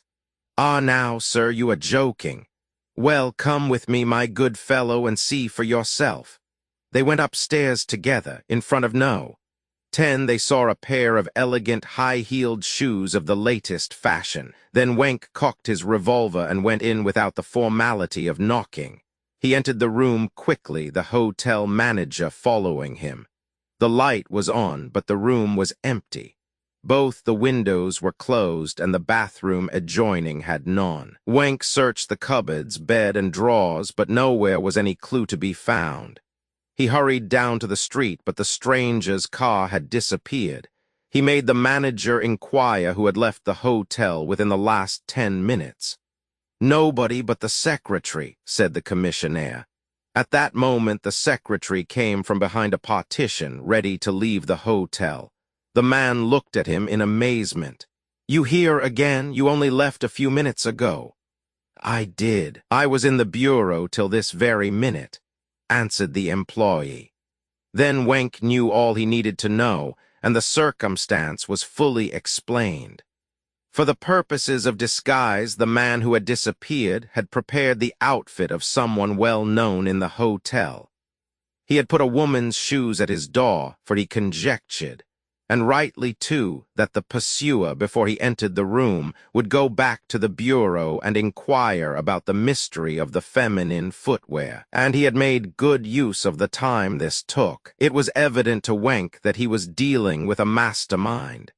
He was astonished at the dexterity with which he worked. It immediately recalled the doings of the blonde stranger at Schramm's and Hull's hair balling. On his homeward way, and after he reached his chambers, Wenk thought over all he knew about the bearded blonde, and tried to compare it with the impressions made on him by the professor. But strangely enough, although many details concerning the gambler at Schramm's were firmly and indelibly fixed in his mind, his impressions of the professor were wavering and indistinct, although he had encountered him but an hour before. Moreover, he grew drowsy, and it seemed to him as if he had to recover from some more than ordinary fatigue which he had undergone in the course of the day. He began to undress, and a lassitude, almost like that caused by the loss of blood, overcame him. That feeling of an inward lightness of body which had seemed so comfortable when he recalled it at the close of their contest, the nervous tension after the last occurrence, together with the sensation of faintness, now took possession of him entirely. He yielded to it and fell asleep before he had quite finished undressing. In his dream it seemed as if a mysterious and magic castle had been built up all round him, and he knew that if he could interpret the 3 syllables Tsai Nan Fu, or locate that hole in the wall whither the Hague professor's voice projected them, he would find the key to unlock the door of the enchanted castle. For the next few evenings, Wenck did not visit any gaming house. As his own chauffeur, dressed in leather cap and coat, he drove round the city, bringing his car to a standstill before one or other of its well-known resorts, and observing from the security of the driver's seat the people who entered or left it. On one occasion, when he was driving to the first of these houses and proceeding slowly along the Dienestrasse, he was held up by a block in the traffic. While he was waiting, he saw in a tobacconist's, just in front of which his course was arrested, something which caused his pulses to beat at double time. It was he, the sandy-bearded man. He had his back turned and was buying cigars, but it was certainly he. He was making his choice slowly and carefully, as if he defied the danger of being recognized. There was a car in front of the door. Wenck examined it closely, but it was unfamiliar to him. He copied its number down. Once the chauffeur left it, in order to do something to the back of the car, Wenck, who was behind him, called to him. The man looked up, but put his hands to his mouth as if to signify that he was dumb. The man in the shop took up his parcel and turned to the door, but the face he disclosed to Wenck was one he had never seen before. People pushed between him and Wenck, so that he saw him for a moment only. Just then the block was released. The string of cars drove on, and the one in front of him set off at a bound, as if hastening to get away from pursuit. Wenck, however, could not shake off his conviction. He followed. As soon as the other car was free of the rest, it increased its speed and bore off to the Maximilianstrasse. Wenck was unable to keep up with it. The street was empty throughout its length, and when he had reached the square at the end, he saw that the car in front was turning down Wiedenmeierstrasse. He still followed, the distance between them always increasing, but in the moonlight he never lost sight of his quarry throughout the length of the street. When he reached the Max Joseph Bridge, he saw that the car in front was making use of the wide square on the other bank of the Isar to make a detour, and suddenly, with its engines throbbing, it came back across the bridge and drove past him. It then drove again down the Wiedenmeierstrasse, which it had just ascended. This was certainly a suspicious circumstance, and Wenck did all he could to gain upon the other car, and turned round while still on the bridge. Again the other turned into the Maximilianstrasse, and as it was now teeming with traffic, Wenck was able to bring his own vehicle close up. The strange car came to a halt outside a theater of varieties. Wenck sprang from his car, and when the stranger left his and, turning his back on Wenck, entered the theater, he felt the same overpowering conviction that it really was the blonde. It could be no other. In feverish excitement, Wenck pushed past the people and got into the theater. He saw that he would overtake the stranger in the foyer, so he waited among the rest, certain that the other would have to pass by him. But when he did, Wenck saw a broad, clean-shaven man with a heavy mouth and large staring eyes. The face was quite unknown to him, and coolly and indifferently the large eyes glanced at him. Disappointed and disgusted, Wenck passed by, intending to go out to his waiting car. A few late arrivals detained him in the proximity of the cloakroom. It was exactly 8 o'clock, and the signal that the curtain was about to go up was already being given. At this moment, Wenck realized what a difficulty there would be and what excitement would be created were he to arrest his man then and there. Unwilling to let his quarry escape him, he turned once more, and then saw the other disengaging himself from a group of men who were pushing forward to the pit, making his way quietly to the left-hand entrance to the boxes. This led to the 5 ground-floor boxes, as Wenck knew. He quickly made up his mind and bought a seat in one of them for himself. It was the last to be had, and the plan showed him that each box held 5 persons. Going back to his car, he crept inside and then changed into evening dress. From the box office, he telephoned his chauffeur to come for the car and then returned to his box. It was dark when he entered it, and he tried, but without success, to distinguish the stranger's features in the dim light. When the light went up again, he was equally unsuccessful in tracing him anywhere among the 20 ladies and gentlemen sitting in the lower boxes. It was altogether incomprehensible. This corridor led to the 5 boxes only, and they were 5 or 6 feet above the pit. How had his quarry escaped him? Now thoroughly uneasy, Wenck hastened to the street to see whether the stranger's car was still there. To his relief, he found it there. He breathed more freely and turned to go to his own car and remain there until he could pursue the other. But as he noticed the strange car again, he saw that it had a taximeter. He had looked at the car well before and was certain that it had no register. Without further reflection, Wenck approached the chauffeur, saying, "Are you disengaged?" "Yes, sir," said the chauffeur. Wenck entered the car, giving his own address. During the drive, he intended to consider his next move. Then it suddenly occurred to him that the man who had been dumb when in the Dienestrasse answered instantly when spoken to here. The automobile drove on. A sweetish scent pervaded its interior which affected Wenck's mucous membranes. Something was wrong then. A little while ago he was dumb, now he can talk, reflected Wenck. Before it was a private car, now it is plying for hire like a taxicab. What is it that smells so strongly? His nostrils and eyelids seemed to be on fire. In order to decide what the odor was, Wenck drew 1 or 2 deep breaths. Then he tried to open the window, for he found the smell unbearable. What did it smell of? He raised his arm, but he saw that it would not rise to its full extent. It did not obey his will. At the same moment, it seemed as if a heavy block were pressing on his eyes. Then dread seized him in a fiery grasp. No longer capable of resistance, he began to bellow furiously, flung himself down and kicked with his foot at the handle of the door, but without being able to find it. For some few seconds he lay on the floor of the car with occasional gleams of consciousness. Then these were finally extinguished, and complete insensibility overtook him, while the car continued its mad race through the streets. The chauffeur drove with the unconscious form of the drugged state attorney throughout the darkness to Schlesheim. There he propped him up on a bench, and then drove back to Munich. In the Zenienstrasse he halted before a residence standing alone. Upon a brass plate might be read, "Dr. Mabuse, neurologist."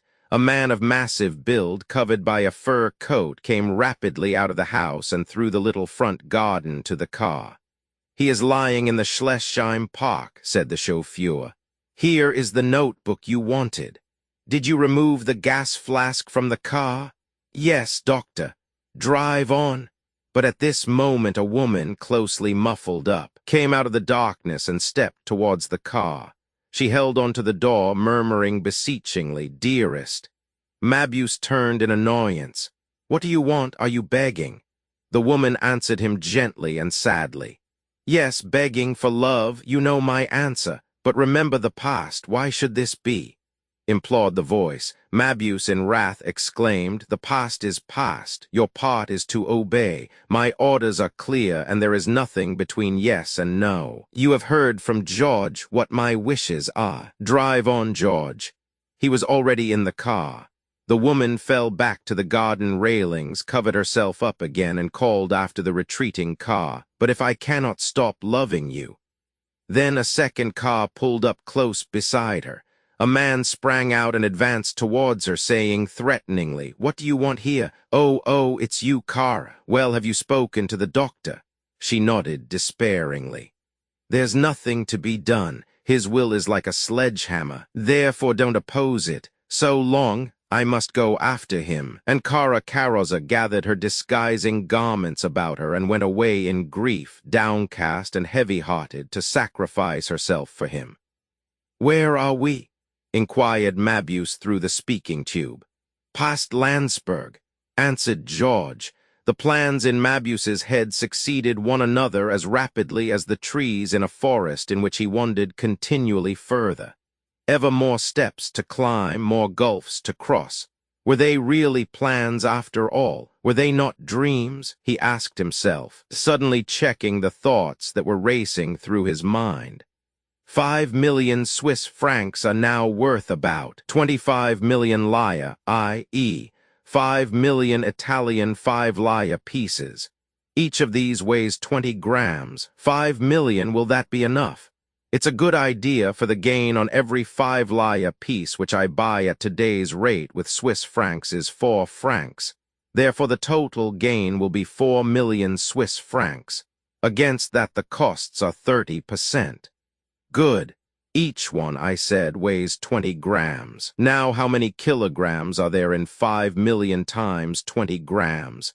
100 million grams. Why cannot I think out these simple calculations clearly? Am I afraid of anything? Yes, there again he found himself in another forest. Am I afraid, really afraid? If I am, I shall come to grief. After all, who is Hull? Who is Wenck? What absurdity! I afraid. He collected his ideas and sent these thoughts packing. 100 million grams make 100,000 kilograms. According to the district he is in, a smuggler can carry from 10 to 15 kilos every time. How many men am I employing in this work alone? The whole amount must be brought from Italy to the southern Tyrol, and thence to Switzerland within a month. The Austrian frontiers are easier, even if I have to employ twice the number. Spowery reckoned the risk to be only 3%, according to the police reports, as against 10% by Lake Constance or the Ticino frontier, where the customs officials, even in peacetime, used to regard everybody with suspicion. Mabuse's imagination threatened to run away with him again. Should he not try to sleep? "Where are we?" he called through the speaking tube. "At Butchlow," was the reply. The distance from Butchlow to Rothenbach was 18 kilometers. That will take 2 hours, he reflected. Then we shall do it comfortably. At 2 p.m. we must be at Schachen, and before that we meet Spowery at Opfenbach and Pesch on the Lindau Hill. After that we shall be practically in Schachen, and there will be no chance of sleep. But he could not regain control of himself. Wenck's attempt at pursuit oppressed him. In the Palace Hotel he had only had 10 minutes start of him. He did not want to acknowledge it, even to himself. He began to reckon that to smuggle 5 million 5-lire pieces from Italy and the southern Tyrol through Vorarlberg to Switzerland would require 250 people on each frontier. That was 500 men for the smuggling alone. If he reckoned the buyers and the Bolzano collectors as well, it was really 700. With their families, he might consider that he was keeping, roughly, about 4,000 people. That was a small township. A little town lay in his grasp, pledged to evil purposes, working in dark nights, stealing along mysterious byways, avoiding the revolvers of customs officials, working stealthily, steadily at his will. They had no thought either but of him, the owner of the money, the employer and dictator, the possessor of all power and force. They ventured their lives for him, but he had never seen one of them. How would it be if he were to see and converse with them, appearing abruptly before them when they were in the midst of their enterprise? They would imagine themselves to be caught, until they should have realized that it was he, their master and employer, who stood amongst them. 4,000 people. It was a whole district. But in Sitapommer it would be something very different when he traversed the virgin forests and had the Botacudos and all the other tribes directly under his thumb, and had left this insignificant, beggarly little continent behind him. There his word alone would be law. There, in Sitapommer, the dream of his boyhood would be fulfilled. A dream which had already begun to be realized on that large and desolate island which lay cradled in the ocean yonder. There he had owned men, their wild nature was his alone. As a conqueror he had sailed the waters, his blood and sinews governed men. His will was imposed on nature. The palms of his planting yielded him a luxuriant growth of wealth, sheer gold. He could despise it because he did not need it, for there he was free as a king, a deity. But the war had driven him out of his paradise and sent him back to the despised continent of Europe. He could not endure life in these European countries. He felt as if he were confined in a pasture, eating grass like dumb, senseless cattle ate their predestined, accustomed grass. No, he could not live thus. Therefore, by undermining state organization, he was preparing a state for himself, with laws which he alone made, with powers vested in himself over the souls and bodies of men. By means of his accomplices, he was collecting the money wherewith to establish his empire in the primeval forests of Brazil, the empire of Sitapommer. He was self-sufficing. What were men to him? He scattered them at will. Yonder, however, in the future in Sitapommer, there would be none who could oppose him. By degrees, as these thoughts ran away with him, Mabuse fell asleep, his limbs reclining on the cushions and his fantasies soaring above all material things. For 2 long hours he slept, sunk in the darkness of his dreams. Then it seemed as if a little hammer were striking his skull, always on the same spot. It was annoying, and it was unheard of. He had only 2 hours between Butchlow and Rothenbach in which to sleep. Who had dared to strike his head with this hammer? All at once he was wide awake.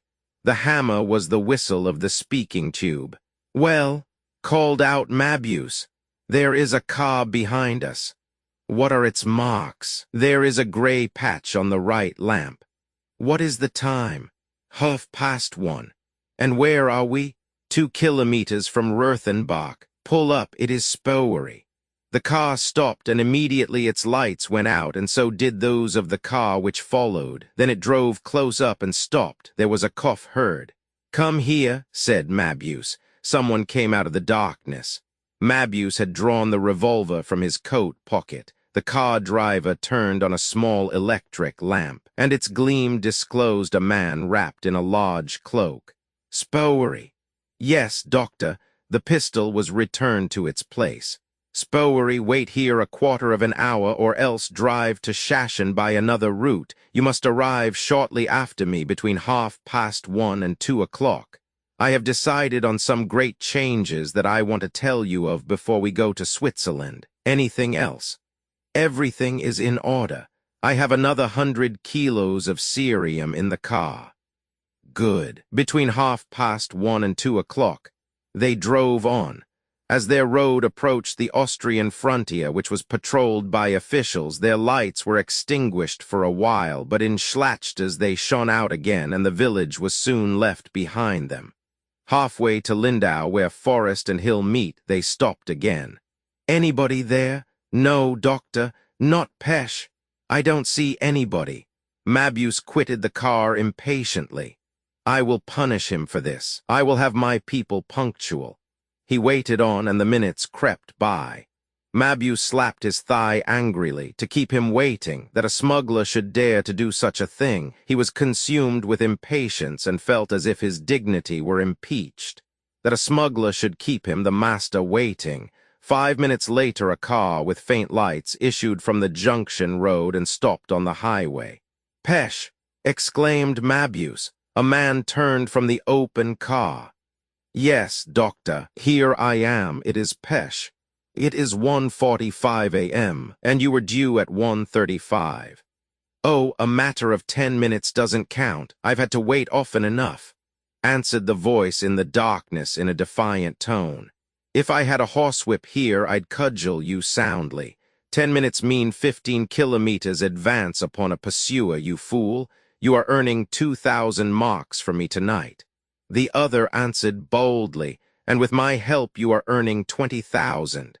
500,000 more likely, you blockhead," said Mabuse, "but that's nothing to do with you. The only question here is who is master and who servant."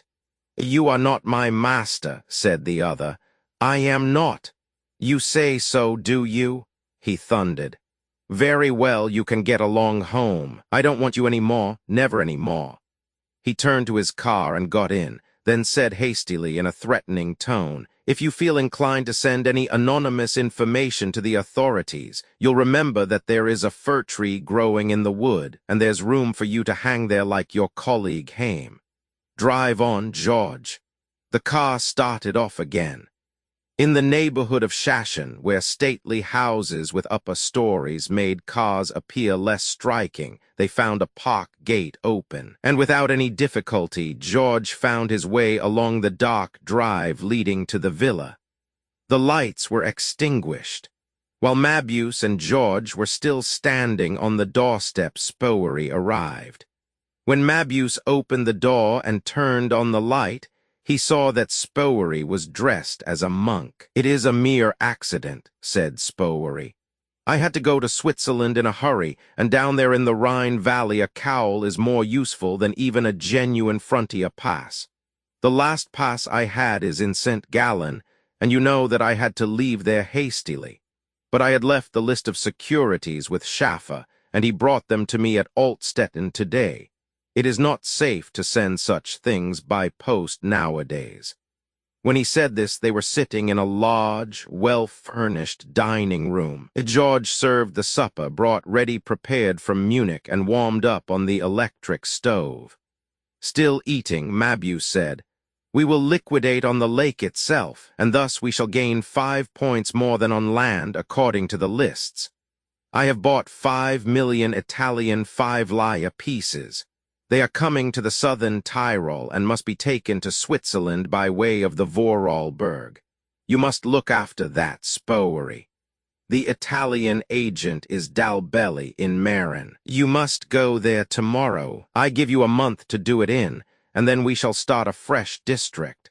Switzerland is now strongly against the importation of silver, and so there is less competition. We shall get enough of the 5-lire pieces in Italy, and I have tried to do it with French silver too, but since the Treaty of Versailles there are so many fresh business combines in France, and they give nobody anything because the majority of them have not been in trade before. Have you not noticed that?" Spowery nodded, making some inward calculation. "Stop your calculations till I have done talking," said Mabuse sharply, and Spowery looked up in confusion. Mabuse continued, "My confidential agent in the government has informed me that meat control will be abolished in Bavaria next month, but the matter will be kept dark. The difference in the prices prevailing in Bavaria and in Württemberg is an enormous one, and for the first few weeks of decontrol, it will still be very considerable. It would be a good thing to begin buying up now, however, and you can say that I am prepared to lay out 10 million marks. Buy as much as you can get hold of. Haste is wisdom in this respect. Inquire of Megas in Stuttgart about the sales, and see that we have enough people for the transport. Everything must be completed within 3 days of giving the orders. We shall want from 1,000 to 1,200 head of cattle, and look out for beasts of good quality. No sheep or pigs, the risk is too great. Reckon it up for yourself before you do anything further. We get 30% on our purchase, and therefore we can allow 10% on expenses. You must reckon more correctly than you did about the Salvarsen. That time I hadn't calculated. Exactly, you hadn't calculated correctly. Pesh is withdrawing. Let him be closely watched by the removal committee, for he is impulsive, and if he plays the slightest trick, he can be strung up beside Haim. By the way, they haven't found him yet. How much did you pay for the cerium? It was dearer then. Everything always is dearer than the Poles or the Bolsheviks can get it. How much?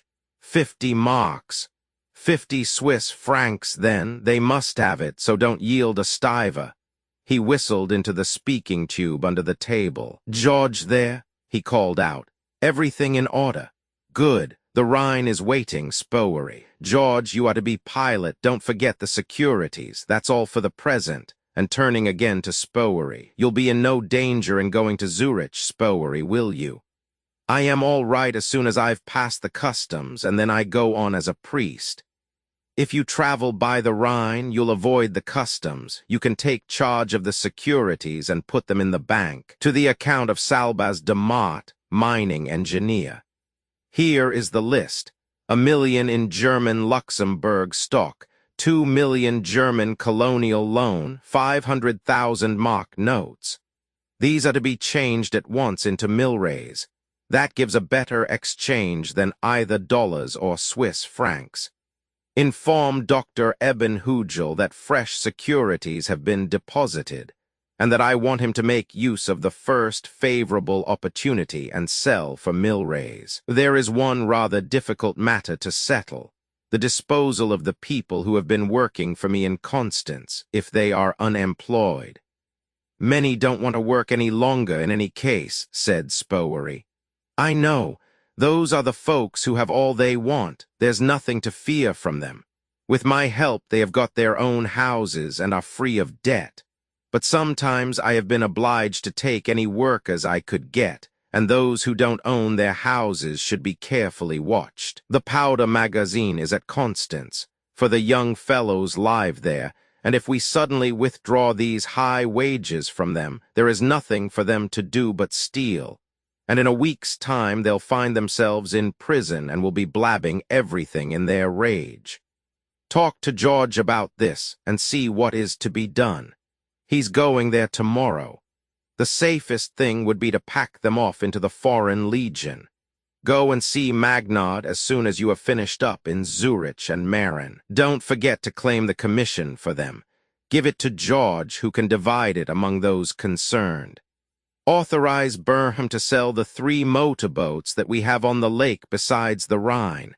That always bears the ensign of the Royal Württemberg Yacht Club and therefore is unnoticed.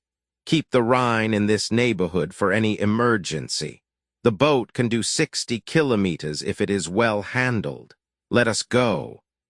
George was waiting outside. The 3 men felt their way through the darkness to the landing stage, where they could hear the boat's engines throbbing.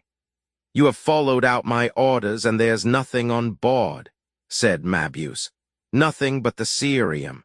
Take it out, then. I am not a dealer in scrap iron. George hastened forward. 3 men were busy in the gloom. Then Mabuse and Spowery went on board, and the boat started, going cautiously through the night. The engine scarcely throbbed. There was a slight vibration in the cabin where Mabuse sat, wrapped in his fur coat. Then he went to the deck aft and impatiently forward to the engine. After they had traveled for a while, he listened intently. It seemed to him as if through the sounds made by his own boat a noise reached his ears. "Stop!" he cried suddenly. George stopped the engine, and the sounds outside ceased. They started again, and immediately the sounds on the water, now on the right and again on the left, were heard once more. Mabuse went on the foredeck, where the noise of the engine was not so distinct. From there he could hear them quite distinctly. We are pursued, or at any rate under surveillance, he thought. Can it be that lawyer detective Wenk? Calmly yet defiantly he got his pistols ready. In the darkness he tried to discern what flag the Rhine was carrying, but it was impossible to find out. "Spowery," he called out softly, and Spowery came out of the cabin. "What are we traveling as? Don't you hear that we are being followed?" "No, no," said Spowery. "We are a Swiss patrol boat tonight. I heard that the Germans were about, so I ordered the 3 other boats to act as convoy. One is traveling behind us, the others on each side. Nobody could reach us. We are already in Swiss waters." "How much a year do you earn in my service that makes you take such care of me?" said Mabuse spitefully. "Quite enough," answered Spowery, "but that is not why I do it." "Why, then, are you enamored of my person? Or is it merely the Christian charity that it suits you Swiss folk to assume since the war?" "Yes," said Spowery simply. "I have 3.5 millions here in my dispatch case. If you dared to, you would strangle me, but you don't dare, and that is all there is about it. That is your pure humanity and love. During the last year you have had somewhere about 85,677 marks or more from me. Is that enough to stifle the desire to murder a man?" "Yes," said Spowery once more. "Then you are a slave, my slave. Do you hear me? You are my slave." "I hear you.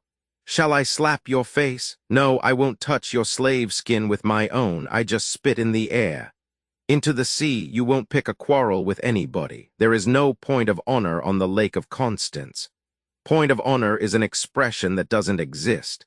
A point is no larger than a squashed fly, and that's the extent of a man's honor. Yours too, eh?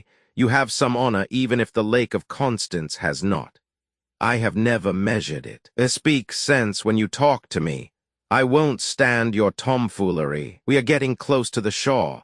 Are you shirking, fellow?" "No, you dog," said Mabuse in a stifled voice in growing wrath. "I feel hatred tingling in my fingertips. I shall grasp you by the throat, you cowardly cur, and I shall annihilate you just as the electric current in the American death chair does, you miserable wretch." At this moment the engine stopped. For some time the sounds of the boats behind them had ceased. "Why have we stopped?" asked Mabuse angrily. "I gave no orders. There is no signal from the shore." Then Mabuse came to himself again. He stood up, gnashing his teeth, and asked, "What is the matter? We must wait. We can always rely on Solly. There is something wrong." "Let us wait. Have you weapons ready?" "Yes, but if we don't get the signal, we'd better get into the skiff. Then we can row back to the other boats."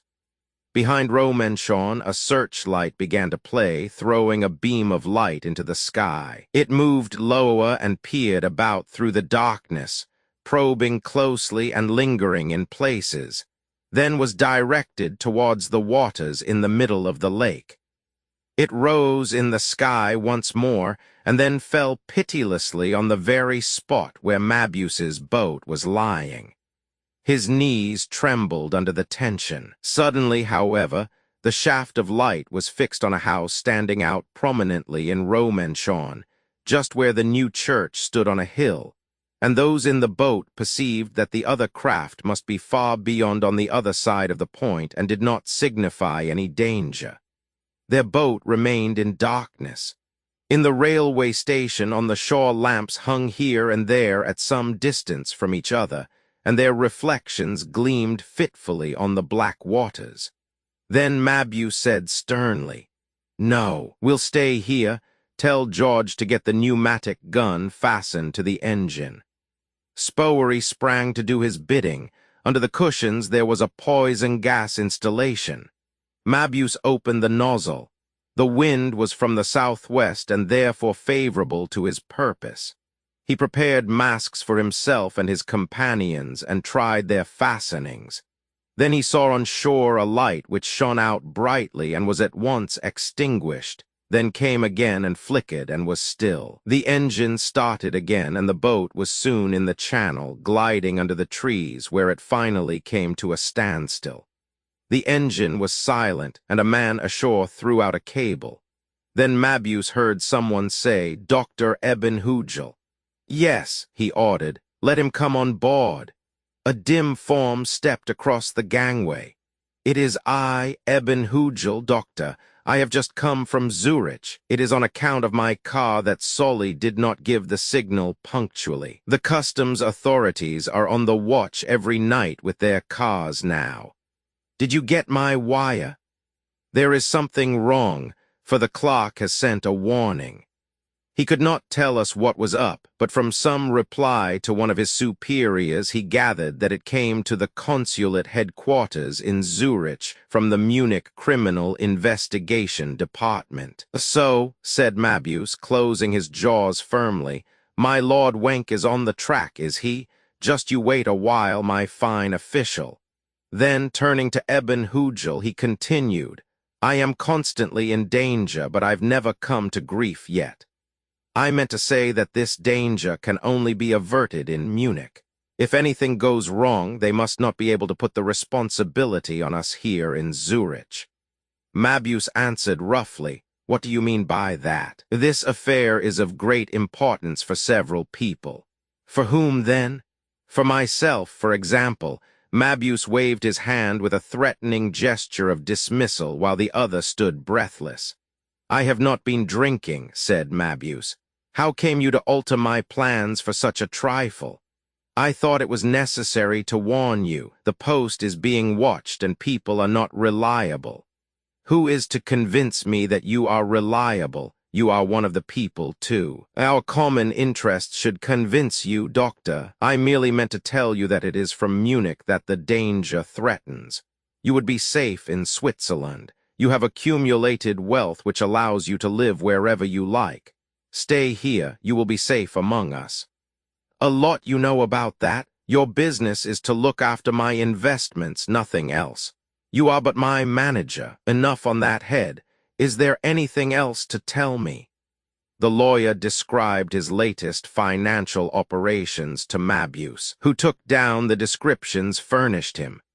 Then he walked backwards and forwards alone on the foreshore for 5 minutes, to ease himself after his long sitting. "Is Spowery still there?" he asked.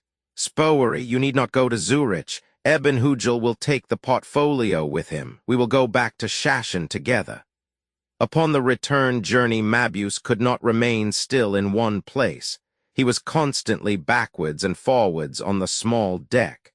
The 3 convoys were again throbbing in their neighborhood, their sounds drowned in the ghostly darkness. Suddenly Mabuse called through the speaking tube to George, demanding brandy. Spowery heard the order and shrank in terror. In the half hour which the passage took, Mabuse drank the bottle empty. He was drunk when they landed, and he staggered through the darkness towards the house in front of them, having issued orders that they were not to follow for 5 minutes. "We want more drink," said he when they were in the dining room. "George, bring drinks." George shuddered, for he knew that the more the doctor drank, the more violent and unreasonable he became. Spowery himself was always obliged to drink till he lost his senses. They drank champagne and brandy mixed in equal parts. "This is liquid gold," stuttered Mabuse thickly. "Here, George, bring bigger glasses. Let's have the goblets. Spowery, take a draught. You fool of a courier, drink it down, you dog. Down with it into your currish throat. Now then, another. Drink till you can't hold any more in that carcass of yours. I love to see you drink till you're sick." Spowery drank until everything swam round him and he lapsed into unconsciousness.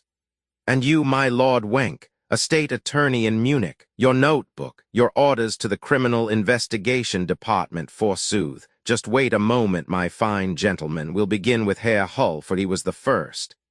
Drink, Spowery, can't you, you miserable country bumpkin? Drink as I do. Let me see. Hull, yes, Edgar Hull, 34, Hubertusstrasse. Away with him. His turn first. George will look after it, and you can help him. The Karosa girl can contrive it. Find your accomplices. Write it down. It is the order of the prince. Drink it down now. Of the prince, have you written that? Which prince do you say? the prince, the emperor of Sitapoma in southern Brazil. A word from his mouth and 1,000 women lie bathed in their blood. 500 men are reduced to impotence. One single word and a whole edifice totters.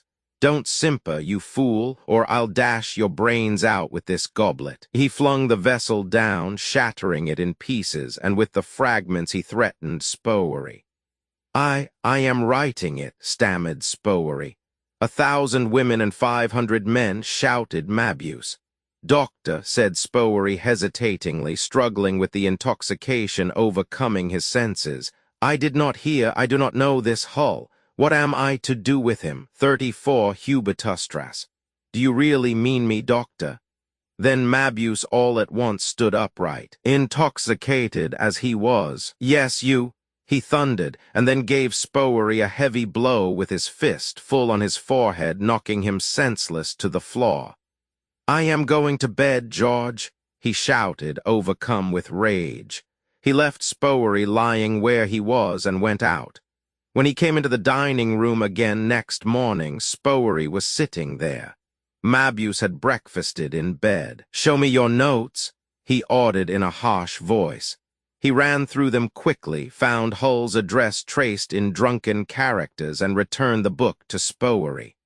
That's all right, said he, and Spowery fawned upon him like a cur watching to avoid a kick.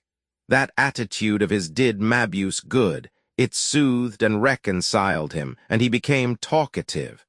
Spowery was quietly delighted to find the master friendly towards him, to know that the dread will of this imperious man inclined him to be amiable, as if recognizing his devotion.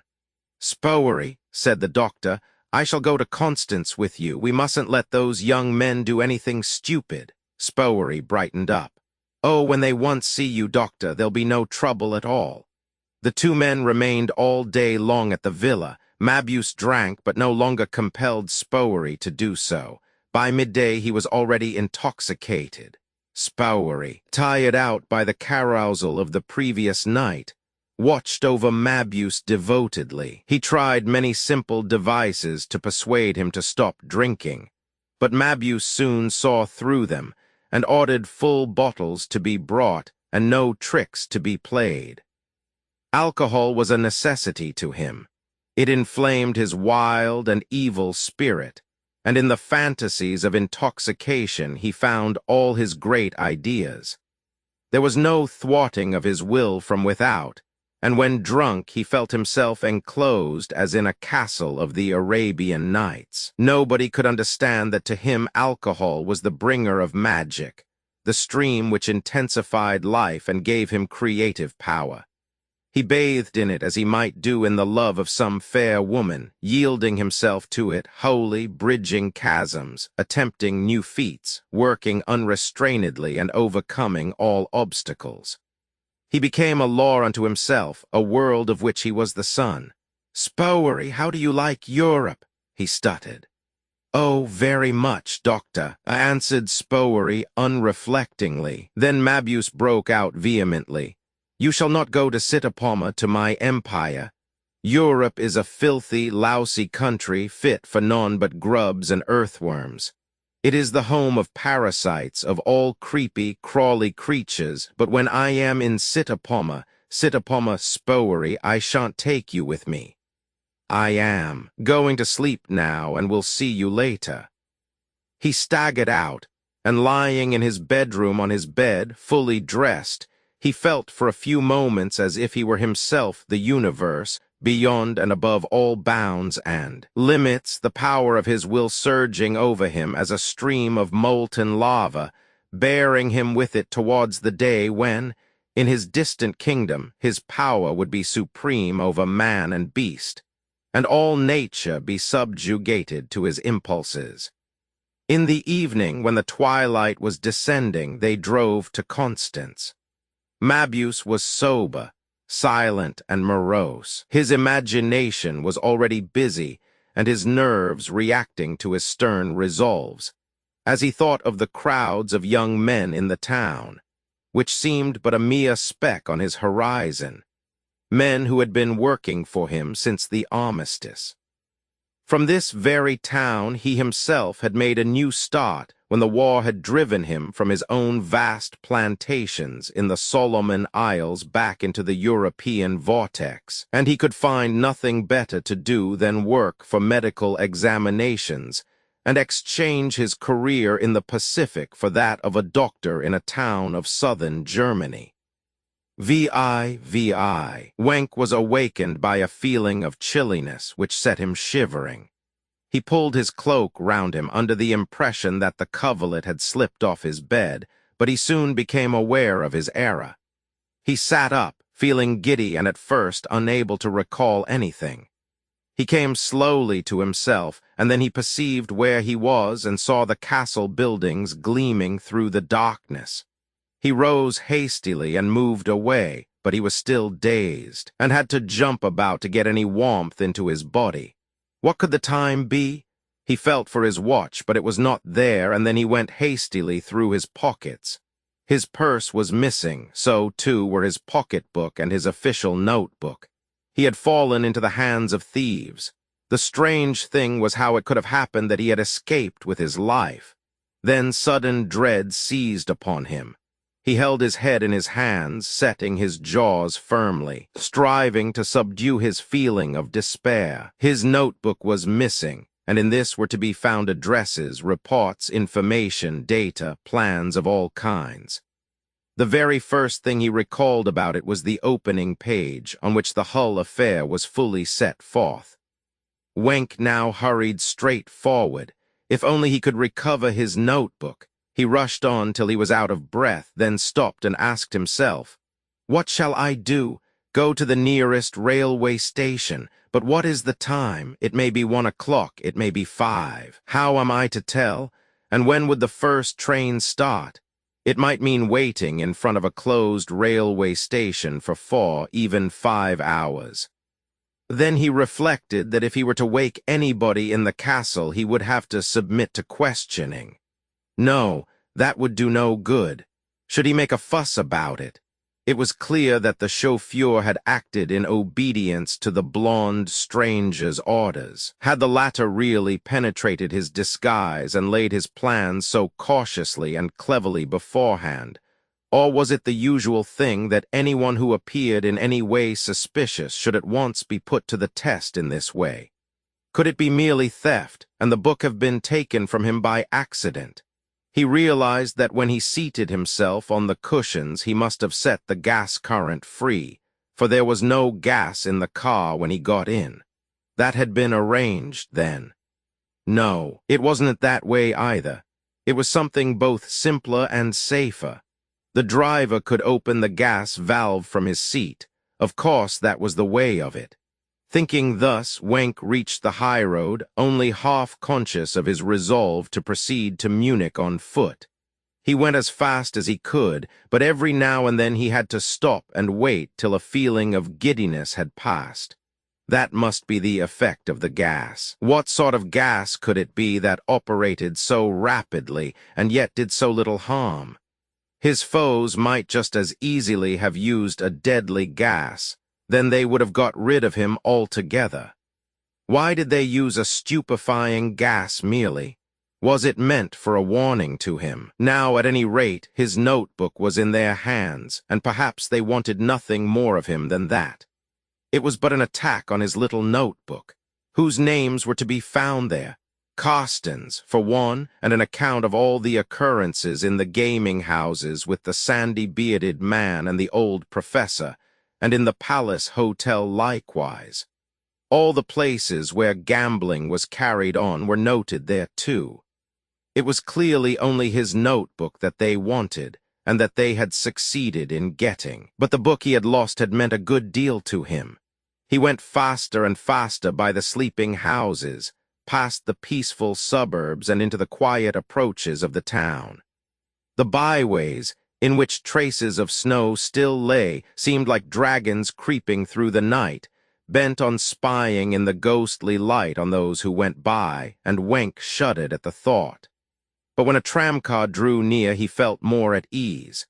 He soon recognized where he was and hastened to his own chambers. He was thoroughly exhausted when he reached home, threw himself fully dressed upon his bed and became unconscious once more, not awakening until the evening.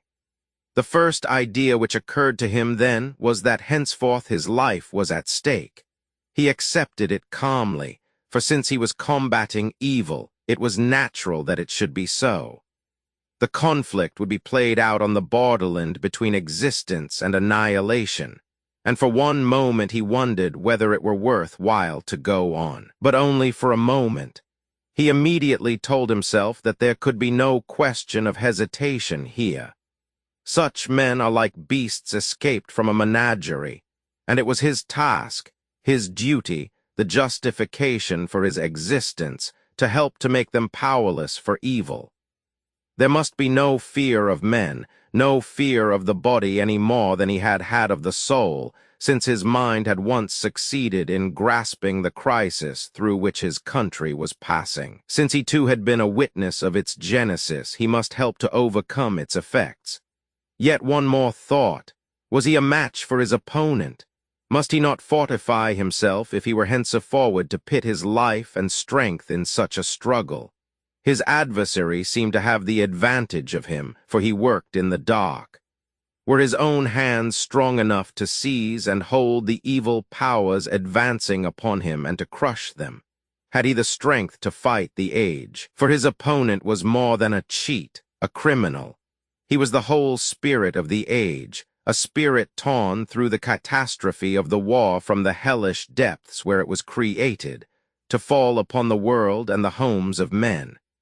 He realized that against such an opponent he must spread his nets more widely if he hoped to ensnare him. He must have an organization equal to the criminal's own. He must not, as hitherto, consider it sufficient to rely on his confederates, those who were entirely of one mind with himself. He must seek his helpers in the enemy's camp. At once he thought of the lady whose strange and questionable escape he had assisted. He drove quickly to Schramm's. Yes, there she was, but as usual a spectator merely. He sat down beside her. "You are not playing, sir," said she. "No, your example has made watching more interesting than playing to me." "Watching," laughed the lady lightly, "when carried on by a high legal official is not good for the players." Wenk had a slight suspicion that this was said with a double meaning, but whether mockingly or warningly he could not decide. In any case, it was said to serve the purpose of some other who possibly was sitting there at play. Perhaps they worked secretly in partnership. He observed her closely, but she sat quietly idle. Her bright eyes roved in all directions. He said to her, feeling his way, "You have yourself seen a high legal official caught in the toils of the gaming devil. His jurisdiction is troublesome to the other player." He said the other, and waited to see whether she would start or twitch nervously or give the player some sign or other. But she did none of these things, merely remained still and accepted his words with a friendly smile. She is a beautiful woman, he thought, and there is some secret reserve strength in her. Men play for money, but it would be more worthy of their manhood to play for such a woman as this. After a few moments she leaned towards him, saying lightly and with a playful impressiveness, "I was present when Bash lost so heavily." "I know you were," said Wenk, astonished and inquiringly. "And you were playing then, too?" "Yes, I was playing. I have just confessed it." "Ah, but I mean you were really playing then. The first evening when you came with Hull, you took part in the game, but you were not really playing. And the evening when the old professor was there, well, I don't quite know, there was some sort of atmospheric disturbance, wasn't there now?" she said, turning to him with a melting and wholly feminine gesture of friendliness. Wenk was taken aback. He replied, "That evening when the old professor was there? What old professor?" "The evening you came as a country cousin," she answered roguishly. At last Wenk comprehended that she had recognized him, and his face showed his disappointment. But she begged him not to mind her having found him out. "You were well disguised," she said, "but I could not believe that here in Munich there would be two such quaint little monkeys on a cherry tree, conjured so cleverly by a Chinese jewel cutter out of an amethyst. When I first saw the ring, flanked on each side by stupid diamonds on stupid fingers, I noticed it with pleasure. Wenk looked at her, awaiting something more. Who could she be? At any rate, it struck me as curious that there could be two men, even in such circles as ours. Here she glanced round the table, who had some amount of taste. "Your sarcasm," said Wenk, entering into her vein, "does not require either yes or no, for the fact that you noticed my ring and so correctly guessed its origin proves that you belong to a very different circle from the one you find yourself in here. Oh, I was a stewardess on a steamer bound for Asiatic ports, but the war has taken both our ships and our calling from us. May I then hazard the suggestion that you have withdrawn from your former calling at some advantage to yourself?" "Oh, I am not stupid," she smiled back. "There is nothing which it is more unnecessary to assure me of, Countess." There was a momentary flutter in the beautiful woman's eye, and an imperceptible something within her seemed to come to a standstill. Had he known who she was and wanted to play with her a little, and would he now blazon abroad the fact that she frequented such places secretly? Wenk laughed aloud. Or can it be that the coroneted handkerchief comes from the trunk of some countess traveling to Asiatic ports, as Sherlock Holmes would argue? No, dear lady, we are quits. We shall both comport ourselves more circumspectly in future when we are among our fellow mortals. I shall put a stupid diamond on my finger, and you will use a monogram without a coronet on your handkerchiefs, Countess." "Hush," she said in agitation, but even such precautions would serve no turn. "I do not understand you. You force me to pay you compliments. I am seeking vainly for a suitable way of expressing myself so that I may convey to you my conviction that the Countess in you cannot anyhow be suppressed." "He will be asking me to sup with him directly," she said to herself. "He evidently wants to start a romance," and the idea amused her. From sheer exuberance of energy she had come hither, seeking nothing in her masquerade but relief from boredom, and lo, she had landed a prize like this. At any rate, I need not have taken a circuitous route to Shram's, she said laughingly. At the gaming table nothing sensational was going on. She decided to feint with him and said sarcastically, "You try to disguise your compliments as well as you do yourself, Herr von Wenk. I am obliged to accept them, since they take me unawares." "I merely mean," persisted Wenk, "that the removal of the coronet from your monogram cannot remove the stamp of nobility from your brow. I hope you are still masquerading. As an enraptured reader of sentimental romances, you mean? In any case, dear lady, but is this quite the place to carry on a conversation which aims at a more serious turn?" She answered, looking him up and down haughtily and deliberately. "Does that mean that you are inviting me to sup with you?" "I would certainly not venture to do that," said Wenk hastily, recognizing her meaning. He saw that she suspected him of desiring to establish an intrigue, and that he would begin it in the ordinary way of a champagne supper. "Now," said he to himself, "if I am to win her over, I must act in such a way as not to deceive her and yet not fulfill her expectations. And since she thinks she has guessed me aright, I must not allow her a feeling of superiority over me. I do not want her to think me a blockhead. The coronet on the handkerchief seems genuine enough, and she does not come here for money, for she never plays. Therefore someone present, or an adventure of some sort, must account for her being here, and if I am to win her to my side, I must prove myself stronger than the unknown attraction here," he argued. "What have you to offer me?" she asked in a frivolous tone, but Wenk seemed to find something real behind the thoughtless manner, and he answered intuitively, fearing defeat as soon as the words had left his lips. "I can offer you a great adventure, a really great adventure." with you, she rejoined equally without pausing for reflection. As a lover or as an agent of the state? With me as a detective. Can you?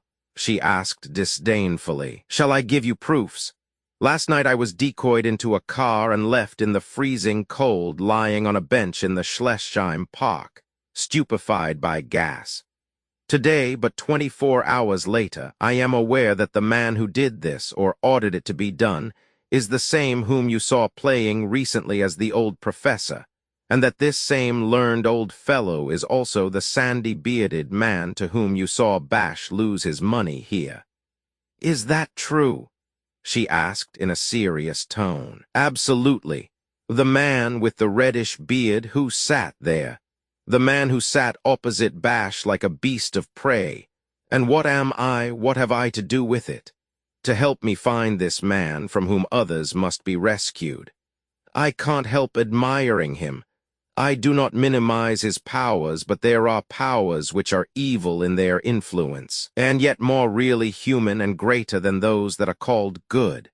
She cried, and her bosom, slender and youthful as a girl's, swelled as she confronted Wenk.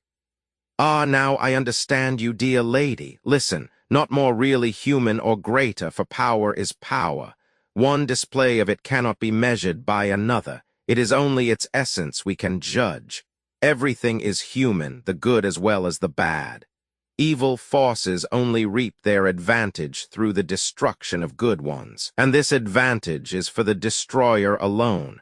The forces of good benefit all without yielding their possessor that gross material gain which he who practices evil strives to attain. Which is the nobler? That is what you must ask yourself, and if there is an exuberance of energy in your temperament which you cannot make use of in the class of society to which you belong, and yet do not desire to keep inactive. However, these people are beginning to notice our talk. I expect the blonde has his spies everywhere. Allow me to take leave of you and request an opportunity of continuing this conversation. Come and see me tomorrow. Come at tea time, please. Ask for Countess Told at Tutzing. She gave him her hand. Wenk, to whom her name supplied the clue to that mysterious flight when Count Told had entered the room, kissed her slender fingers, yielding himself momentarily to her charm and beauty, and toying with the foolish notion of abandoning his chase of criminals and yielding to the pursuit of this woman. With these thoughts in his mind, he said farewell. Left to herself, the Countess reflected. We women have no imagination. I was looking for an adventure among these gamblers absorbed in their play, and when it presented itself, I imagined it was but an intrigue. But this is a man indeed. He devotes his life to his task, and no man can give more than his life, and there is nothing greater or more beautiful than life, if only I had the chance of doing likewise. She resolved to follow Wenk's leading and do all that she could to help him. Among his letters next morning, Wenk noticed a small registered parcel. He opened it to find his watch and his purse with the money intact. The notebook alone was missing, and on a card these words were typed. I am no ghoul. The things my subordinate took from you in error are returned herewith. I am keeping the notebook because its contents concern me. Bawling, Wenk was scarcely surprised. This man had thousands at stake. What were a few beggarly hundreds and a gold watch to him? He did not need this to convince him that it was really himself, and more particularly his notebook, that was concerned. He put away both watch and purse and let his thoughts linger on the alluring Countess.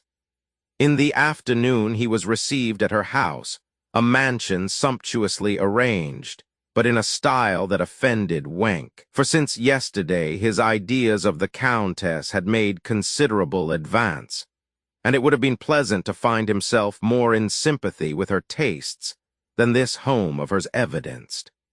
In the very entrance hall the walls had been painted all over in cubist forms and conventional designs, tortured into weird shapes in endless succession. with splashes of color here and there, as if to create an impression of the ardent temperament of the designer. "You are cold and passionless," said he to himself, "of so calculating and cold a nature that if one among you disappears, the others have not enough red blood in their veins to notice his absence." The butler, the dark severity of whose livery was lightened by small silver buttons and blue lappets, took his hat and coat from him and announced him to the Countess, who was sitting at the tea-table. "We shall not be alone long," she said. "My husband will be home at 5 o'clock." But the decorations of the house had made Wenk feel unsympathetic, and before he answered he cast a hasty glance at the walls of the room. The Countess noticed it. "That is all my husband's doing," she said. "To me it appears simply hideous. What are you to make out of it if one paints a peasant, indicates some freshly painted bonds, and then tells the beholder that it is a symphony of Beethoven's? However, everyone to his taste, or are you perhaps a futurist also?" "I cannot say that," said Wenk, "but you seem to imply that they are the only moderns, yet all men in secret speak the same language. Our freedom to express ourselves comes only from individuality." "You want to be free," said the lady. "Are you not your own salvation? Does not your calling, your expenditure of energy, give you your inner freedom? There is no salvation from without." "That is quite true," said Wenk simply, and the womanly image which had haunted him since yesterday and which seemed to be lost on entering this house once more returned to his mind. "It is really what we were talking of yesterday, this balance of the forces of good and evil, and I wanted to talk to you about that again today." "I understood you were right," answered the Countess. "I will confess to you that at first I thought you were on the search for an intrigue, and the idea amused me considerably, for God knows I seek something very different in the gaming houses." "You will find what you are seeking in my work, Countess," rejoined Wenk quickly.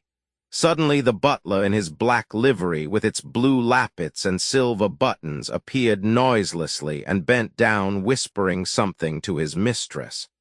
"My husband," said the Countess to Wenk, fixing a steady and lingering glance on him, and as the Count came forward she introduced the two men. Count Told was an extremely thin man and gave an impression of excessive sprightliness.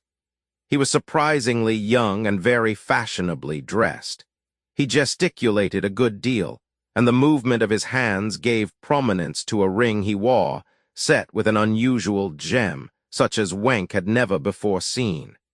It might have been a flame topaz, with streaks of blood-red across it, trailing off into milky whiteness at the edges, and emphasizing the clear honey color of the transparent stone. In the middle of it, just where its lightning rays were most dazzling, was a tiny pearl, an eyelet hardly larger than a freckle, but of a blue that put the sapphire into the shade, and thus Wenk was thinking to himself, unable to keep his eyes from the jewel. "It is a trifle too big for my hand," said the Count, answering his visitor's unspoken thoughts.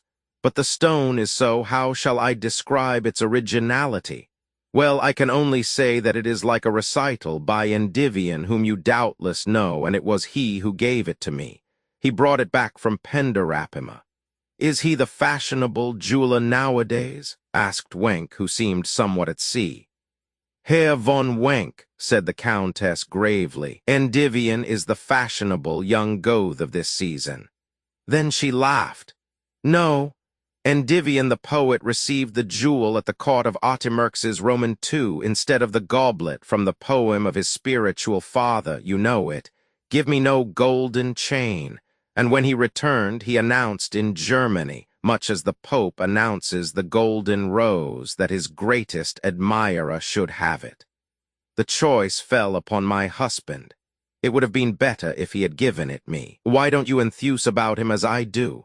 asked the Count with a pleasant smile, looking at her very tenderly as he spoke. "Peter Resch dedicated his rubbish to him, and that was enough for me," was the Countess's laughing retort. "Pooh, Peter Resch, indeed," said the Count. "He is one of the impressionists who has arrived. By the way, dearest, I have got something new. From the Jennifer Gallery. Can one get a real picture anywhere else? There is nothing left, and one has a clear and incontestable and direct impression. If the artistic temperament would only renounce color, it would be the beginning of really abstract thought, of the detachment from everything which needs the help of another consciousness to interpret its vision." The Countess replied with apparent earnestness, "Thank heaven, we do get a little further. If in the realm of music, too, genius had any prospect of renouncing the crash of sound when it desires to express itself, the world would soon be attaining its aim." The Count went on enthusiastically. "A sublime atmosphere of space in two blues, which project into the cosmogony and play upon each other between storm and lightning. Whereupon the Almighty leaves his seat, dear Herr von Wenck, saying, 'My creation has surpassed me. I take my leave.'" The conversation continued in this tone for a while, and an hour later Wenck took his leave. He felt depressed as he drove home, but he had hardly sat down to dinner when a note was brought him, and he read, "Dear Herr von Wenck, I am sorry that our meeting today fell out differently from the one we had planned.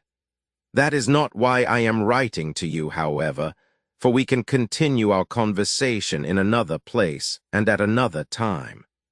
But you may have left our house under the impression that my husband was nothing but a fool, and in his wife's eyes too, and that would have been my fault.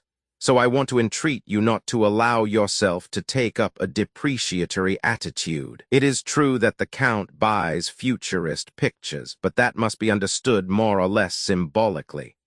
I have always found that the more foolish a man appeared at one's first encounter with him, the more approachable he became when one met him in his more serious moments. Au revoir, but when and where? Yours sincerely, Lucy told. So Lucy is her name, and indeed she is rightly called Light, if she were my light of life. Oh, what a fool I am, said he, as he felt an unaccustomed warmth steal over him, a warmth for which he always yearned. Then he stood up, shaking off these delicious tremors, and saying sternly to himself, "This is a pretty way to reach a criminal through falling in love with a beautiful woman." The telephone rang. Hull speaking. Hull told him that a new gaming house had been opened, and he really must visit it. The saloon was not only arranged to accommodate a large number of people, at least 100, but it had certain mechanical contrivances which could turn it into a music hall if the police were to appear. He did not know how it was done, but Kara had written to him about it, and she was always au courant of any new sensation of this kind. They were going there and taking Carstens with them, but Hull did not know the address of this place, and they would trust to Kara's guidance. Of course, she knew nothing about his writing to Wenck. A rendezvous was arranged, and at 10 o'clock Wenck drove to the Café Bastin, whence they were to set out. Roman 7, the house they entered lay on the border of the inner city, in one of the mean, sordid streets leading to Schwabing. Its outward appearance, like its neighbors, showed an unimposing facade.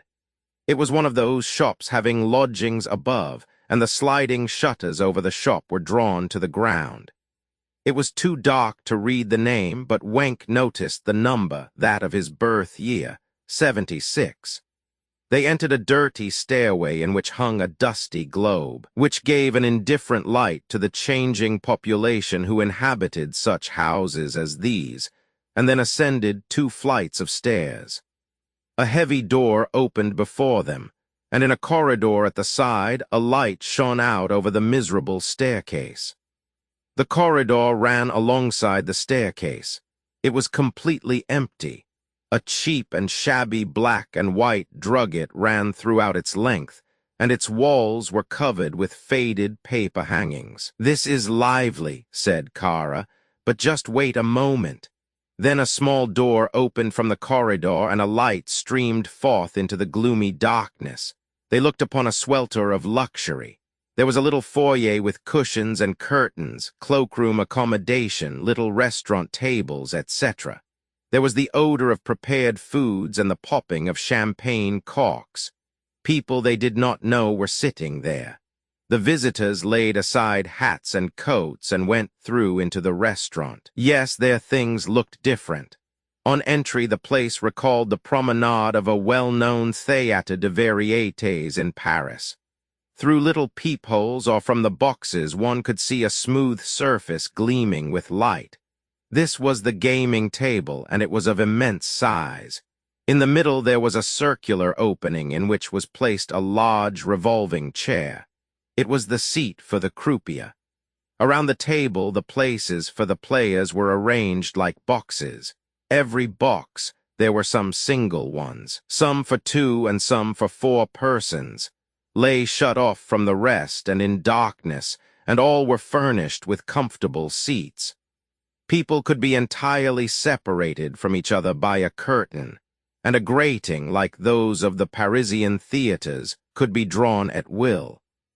The players might gamble there as securely as if masked, and without being recognized or even seen, could indulge their passion for the tables. 2 miniature rails led from each seat to the croupier, and upon these stood a little truck. This was to carry the stakes down and later bring the winnings back. The sum was made known by sliding numbers displayed on a board. The pressure of a button sent each vehicle to its destined spot. On the dome above the table, in the circle formed by the boxes, were the petits chevaux in varied colors. The little brass horses had been carved by a cubist and painted in their various colors with highly glazed enamel. They were set in motion by a crank turned by the croupier. In the middle, beneath the horses, there hung a little searchlight which, lighted from below, reflected light upon the dome, and in this light they ran with the dome as a background. This was painted in the colors of the spectrum arranged alternately, so that there was always a dark horse against a light color, and a light one against a dark color, followed by their shadows. This gave the effect of promiscuity which was intensified the faster they ran. The goal was formed by a thin strip of tiny electric lights let into the dome, and every box had an arrangement of mirrors by which its occupants could clearly recognize the winner. Wenck and his companions took their places in a box for 4, which seemed to have been reserved for them. Carrer and Carstens sat in front, the 2 other men behind.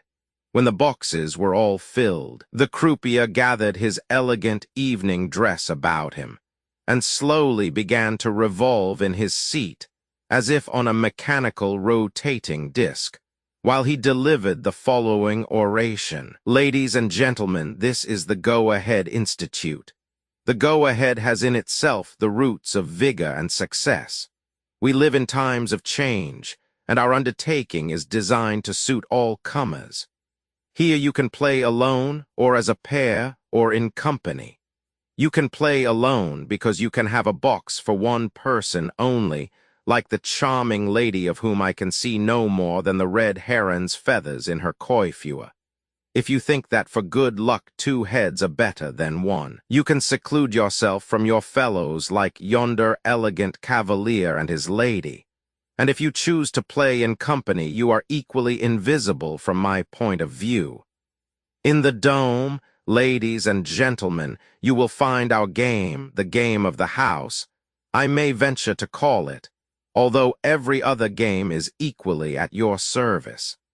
There you see the petits chevaux of the Go-Ahead Institute, one of the first artists of our day, whose work you are constantly encountering in exhibitions and periodicals, has designed them for the Go-Ahead and placed them here, and we have united art with technique, the strongest product of the age. The reflecting apparatus allows everyone from any place whatsoever to see at once and quite distinctly whether his horse is in at the finish. Allow me to demonstrate to you, by a mere turn of the handle, the very artistic and effective play and counterplay which is developing in the dome. There was once a man who had no shadow, but that cannot be said of our petits chevaux. Notice, I beseech you, the extremely artistic effect produced when substance and shadow thus unite in a piece of work which in its resourcefulness and originality does the greatest credit to the artist of our house. He turned the crank, and horses and shadows chased each other with kaleidoscopic effect. It formed a pretty and a fanciful picture. Slowly the horses came to a standstill. "I had staked on that one," exclaimed a woman's voice as the cream-colored bay stopped beneath the goal, and in its head the eyes gleamed forth like stars. They were formed of small electric lamps. The croupier said, "I will not detain you much longer from trying your luck, dear madam. I have only now to introduce to you the epoch-making novelty of the Go-Ahead Institute. What would you do, ladies and gentlemen?" Here he raised his voice. "If the police were suddenly to intrude upon you and rob you of your money and your freedom on account of your forbidden game, you need have no anxiety on that score.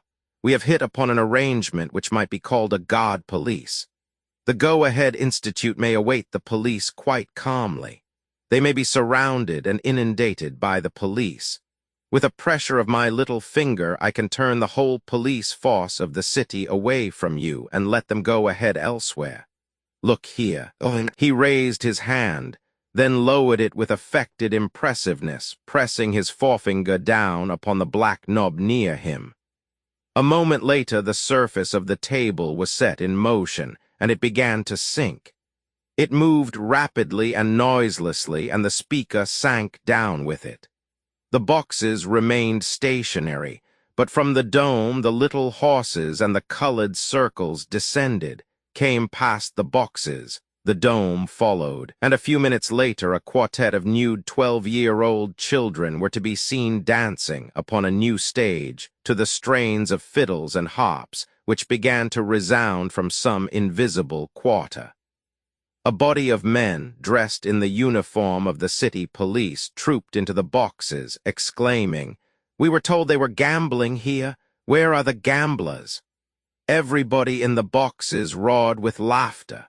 The girls continued dancing, and the uniformed police threw off their disguise and appeared in evening dress, laughing. The floor began to move again, the girls still dancing, one of them making a gesture to a gentleman sitting alone, who sprang towards her but failed to reach his vanishing charmer.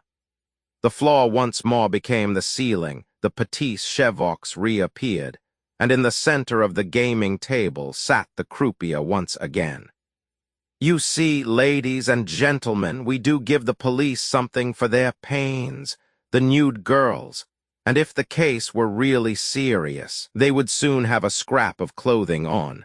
I have to announce that there is a change of program every week." He continued for some time further in this way. "This is only an ordinary cinema," said Wenk, turning to Carstens and whispering, "the most ordinary kind of cinema. If the police were to come, they would discover the whole trick in 10 minutes. Carstens merely shrugged his shoulders. Wenk wondered what the aim of such an establishment could be, for it was bound to be discovered and closed within a week's time, and the outlay must have been considerable. Hull was much struck, having nothing with which to compare what he saw and heard there. "Ravishing, enchanting," said Kara from time to time.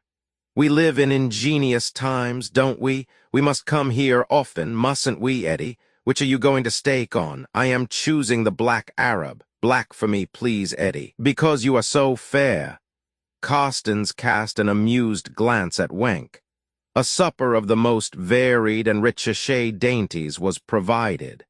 Things which seemed to have vanished in the depreciation of the German currency were seen: pâté de foie gras, fresh truffles, caviar, fieldfares. In front of a pile of truffles and foie gras, inhaling its pleasant odor, Carstens said suddenly, "Our mark today stands at 7 in Switzerland, but it is 7 centimes, and here things which we have forgotten we ever ordered are provided for us.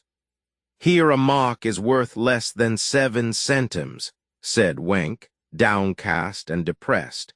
Whither was it all tending? His heart yearned for help in his enterprise, and he had no appetite for dainties. Kara trilled a popular ditty, and Hull, in spite of the influence which she exercised over him and his enjoyment of unwanted dainties, began secretly to be somewhat ashamed.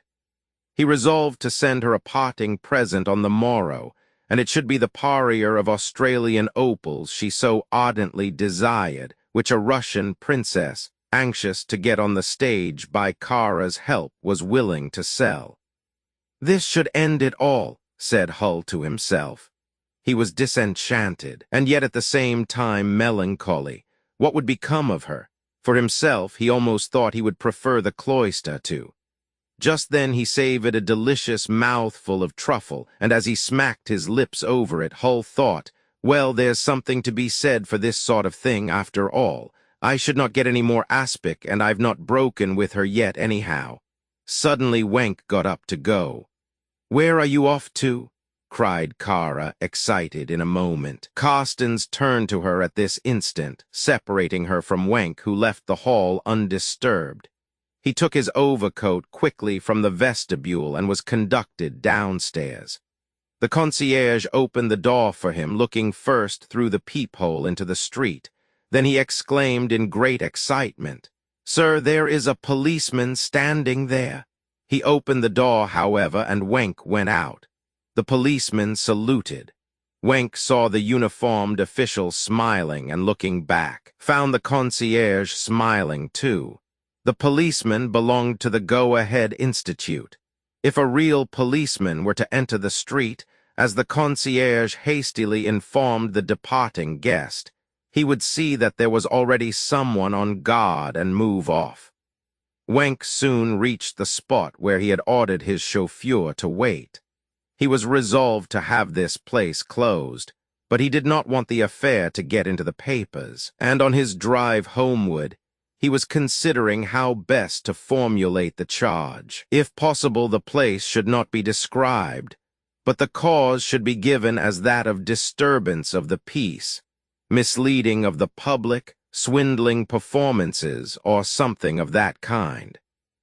He worked the matter out fully, engaged in his conflict with the Go-Ahead Institute, and while still in his car, in his character of prosecuting counsel, he conducted an indictment which, through his skill and stratagem, should eliminate this plague spot from public life without folks perceiving what it actually was.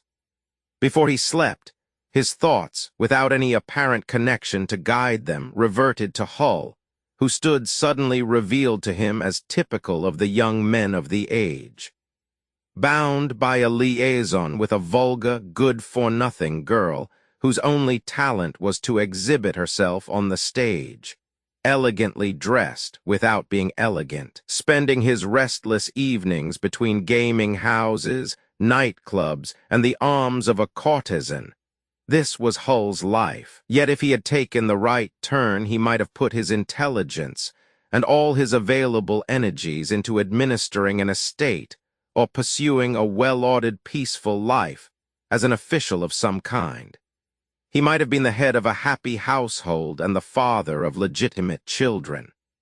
Many such men there were, strong in body and mind, living merely on their nerves, dedicating to a life of the senses powers which would have made them successful in the walk of life for which they were destined. Hull and his kind, feeble and enervated, represented the spirit of the age.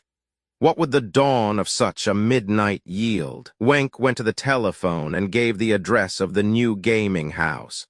The official whose duty it was to watch over Herr Hull was to get in touch with him at once, but do no more than keep him in sight when he left the house.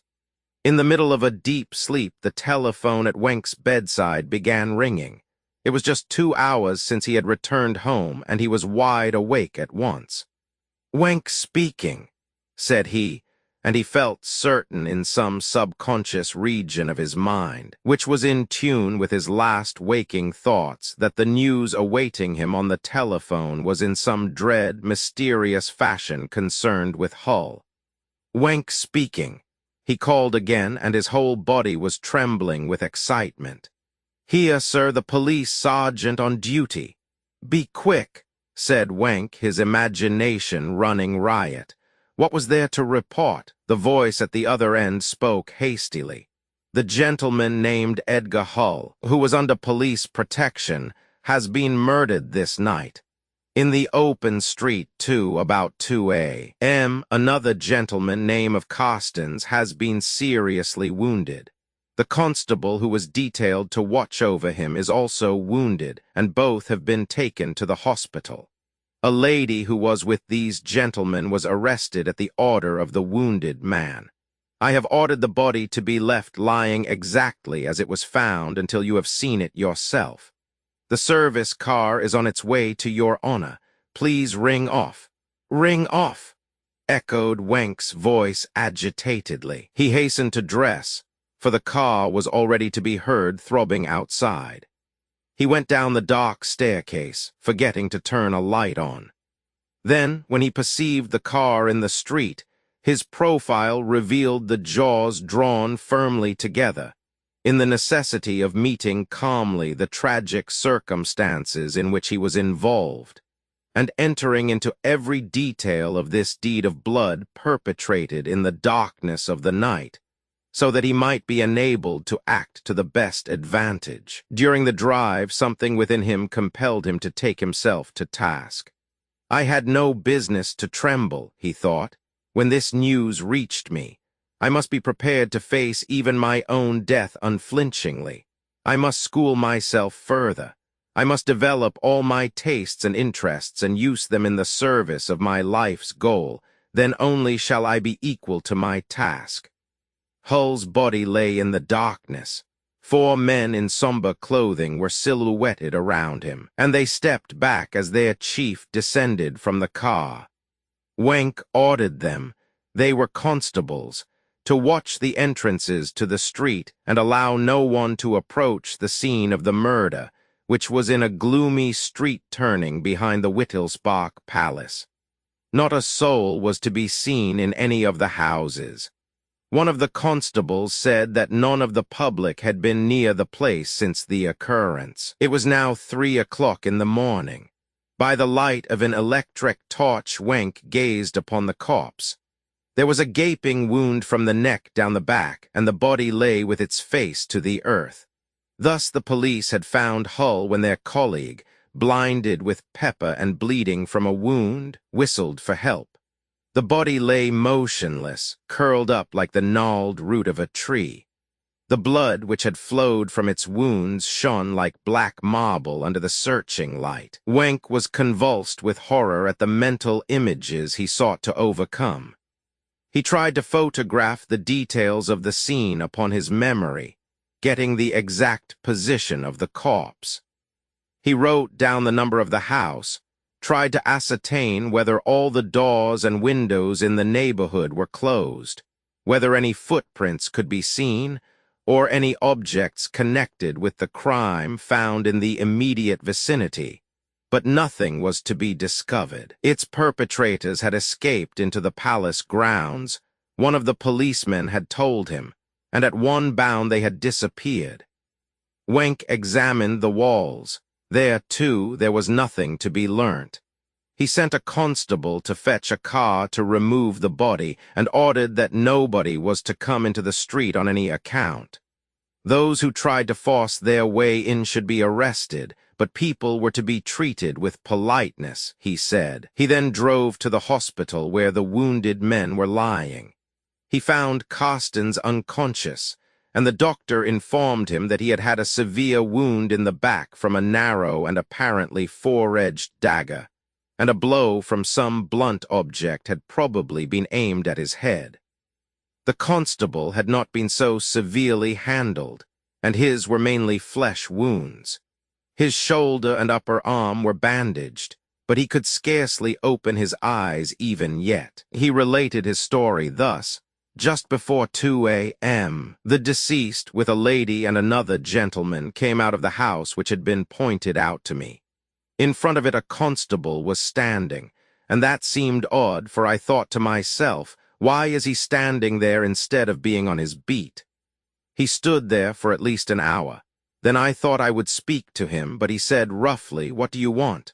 "Go away," and came threateningly towards me. I was just going to show him my number plate when the door opened, and although it was dark, I could recognize Herr von Hull. The constable pushed me away, and as I did not want to be noticed, I moved aside, but I saw that Herr von Hull had a lady and gentleman with him. They went off quickly in the direction of the Ludwigstrasse, and the policeman and I were about 3 houses away in the other direction. Then he turned to the house again, saying to me, "Now you had better be off." I didn't bother any more about him, but followed at some distance. The lady and the 2 gentlemen. They turned out of the Tuechenstrasse into the Gabelspitgerstrasse and disappeared from my sight. I hurried after them, but could not see them anywhere. They could not have got any further than the Jedgestrasse. Suddenly I heard cries. They were shrill and then stifled. The war had taught me that that was how men in fear of death cry out.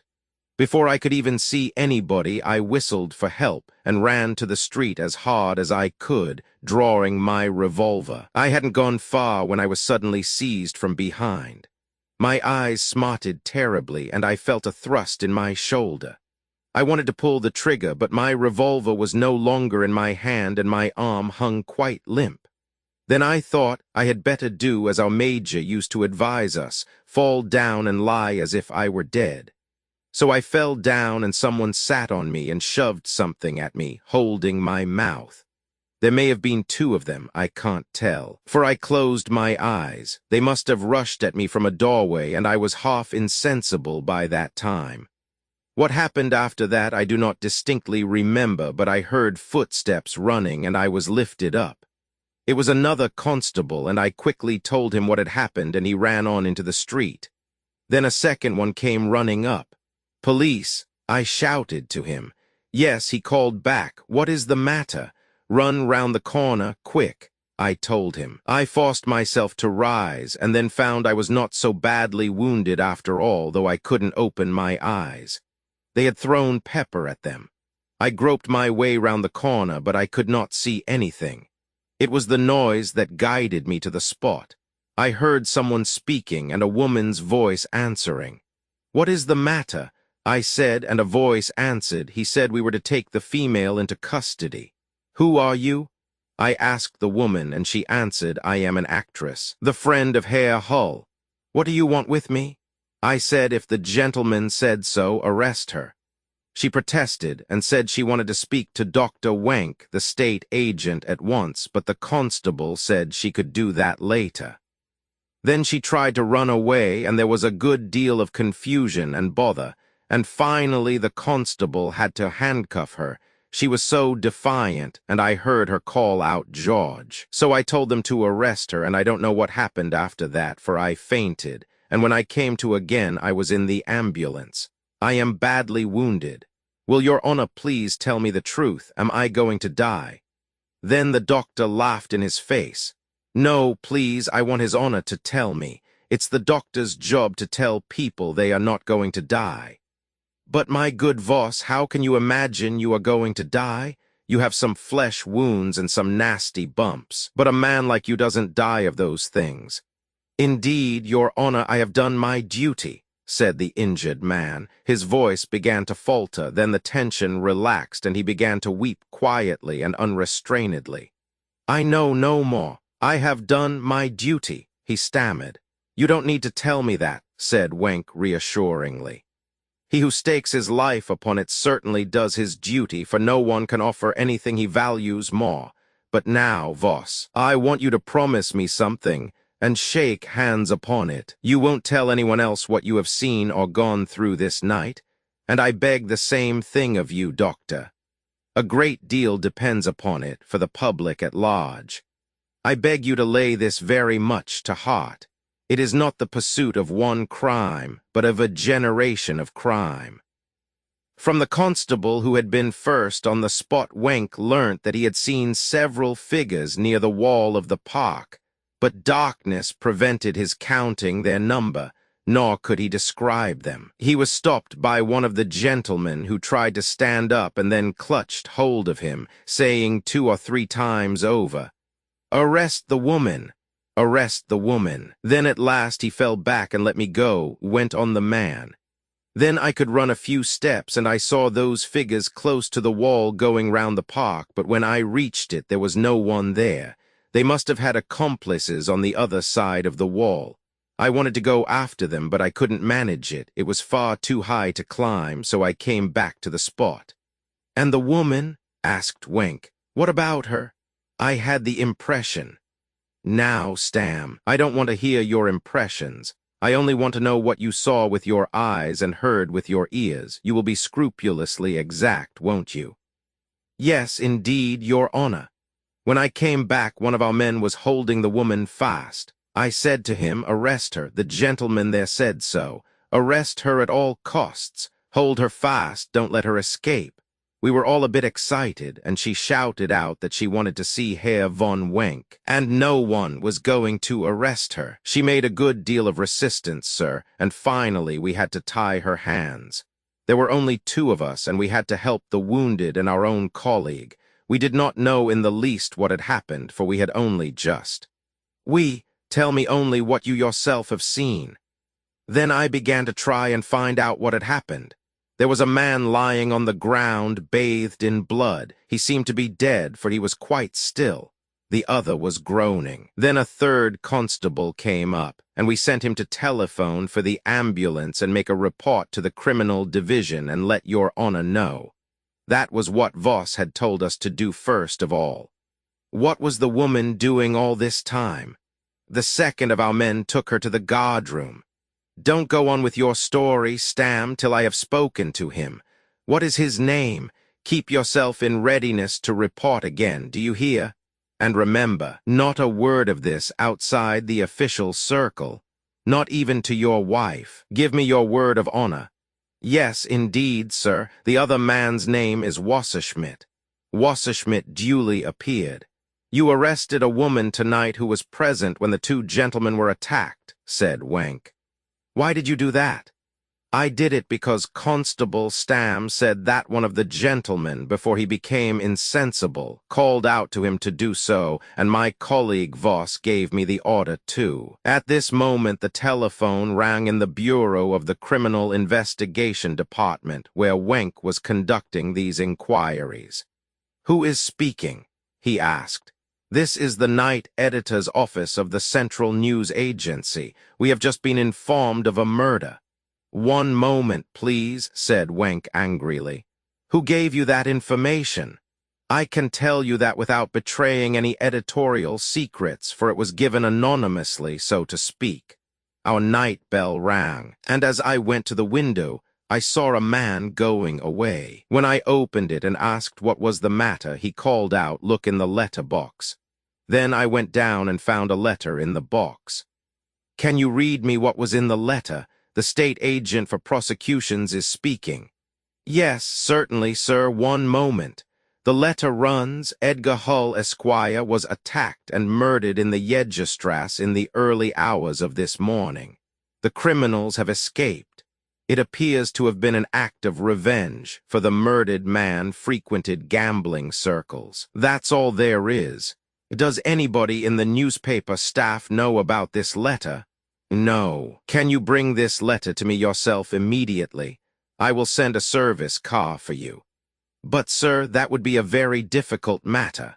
I am alone here, and I must complete the press matter." "What is your name?" "Grube." "Well, Herr Grube, there's no difficulty in the matter when I tell you very decidedly that your coming here is of the utmost importance, far and away more important than that tomorrow morning every Tom, Dick, and Harry should be able to discuss such a piece of news while he eats his breakfast." "But my duty is—" he began, but Wenk interrupted him. "Don't take it ill that my time won't permit of my saying any more now, save that the police car is on its way to bring you here. The constable is furnished with the necessary authority. Arrange your press matter so that the sheet can be printed without the information you have just given me about a murder. Au revoir, Herr Grube. Ring off, please. Wenck sent off the car immediately. Well, now, Wasserschmidt, to continue. The lady offered resistance. How did she do that? She ran a few paces from me towards the wall of the Wittelsbach palace to which the criminals had hurried, and then called out, George. You heard that yourself? Yes, quite distinctly, and she pronounced the name Josh. And as she began to run towards the wall too, I did not wait any longer, but I tied her hands together. And what did she do then? Then she became quieter, and let us take her away. As we were going, she said again, I shall certainly be able to speak to Herr von Wenck, shall I not? Well, you will have to wait till after he has had his breakfast, I said. Perhaps I could telephone to him, but I said that wasn't very likely. And then later, where is the lady now? Still at the guardroom. She spoke quite calmly and said, You have made a very serious mistake, my good man, but I hope to be able to set you right with Herr Wenck, for after all, you are only doing what you conceive to be your duty. I was with the gentleman who has been attacked, and the state attorney was there too, but he went home a little earlier, or else he would have been in it as well. Let us wait and see, was all I said to that. Did you happen to tell her why you had arrested her? No, not a word. That's right. Wait in the next room. Wenck interviewed others, and finally the assistant editor arrived. He protested loudly against this high-handed action of the authorities and said that his newspaper, if it is the duty of your newspaper to serve its readers up the latest scandal, whether it be a murder or the unlucky ending of a love affair, merely because it is a scandal, in as hasty and disconnected a fashion as it was reported to you, you would be right to protest. But you have no right to hinder the authorities whose duty it is to deal with infinitely more important matters, so that you may satisfy fools with a thirst for gossip. But, stammered the editor in an excited tone, but you are trying to stifle the press. We are not living under the old system, you know. The Republic will. I have no time to bother about what the Republic will do. Be so good as to give me the letter you telephoned me about. I am sorry, said the editor, with a confident and self-satisfied air. These are press secrets. Pardon my saying so, editor, but you really are very foolish. I respect any press secrets which protect the interests of the community, but your refusal to give me this letter only injures them. Before I take it from you by force, an action which would lay you open to a penalty for resisting the law, I will tell you that this letter is the only piece of evidence we have at present of an unusually serious crime. Perhaps then you will become more reasonable, and not entrench yourself behind the plea of your professional duty, which, as I have already stated, I do recognize, though I place it far below the interests which I represent. Grube felt uncertain how to act.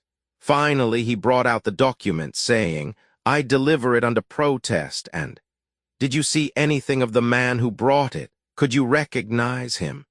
There was very little light on the street from my window. I could only see that he was well dressed, and he certainly wore an opera hat. A little while after he had disappeared from sight, I heard a car drive off in the direction he took on leaving our office, and I imagine it was his. Herr Grube, you will be so kind as to leave this letter in my hands. You will be an important witness in one of the most notable criminal prosecutions of recent years. I beg you, upon your honor, to preserve absolute silence about this letter and everything connected with it. Grube, under the spell of the horror which had seized upon him, now became more pliable and grew as eager about the affair as he had previously been obdurate. He handed over the document, exclaiming, There it is then. I am quite at your service. That is a very different matter. My car will take you back to your office again. Please leave word that I am anxious to see the editor-in-chief as soon as he is able to attend upon me. The assistant editor withdrew. Roman 8, Wenck remained alone. inwardly cool. He had been able to suppress the horror and dread which the crime had excited in his sensitive and sympathetic soul. He knew the reason underlying this murder. It was not revenge, but something far more dangerous and deadly. It was terrorization.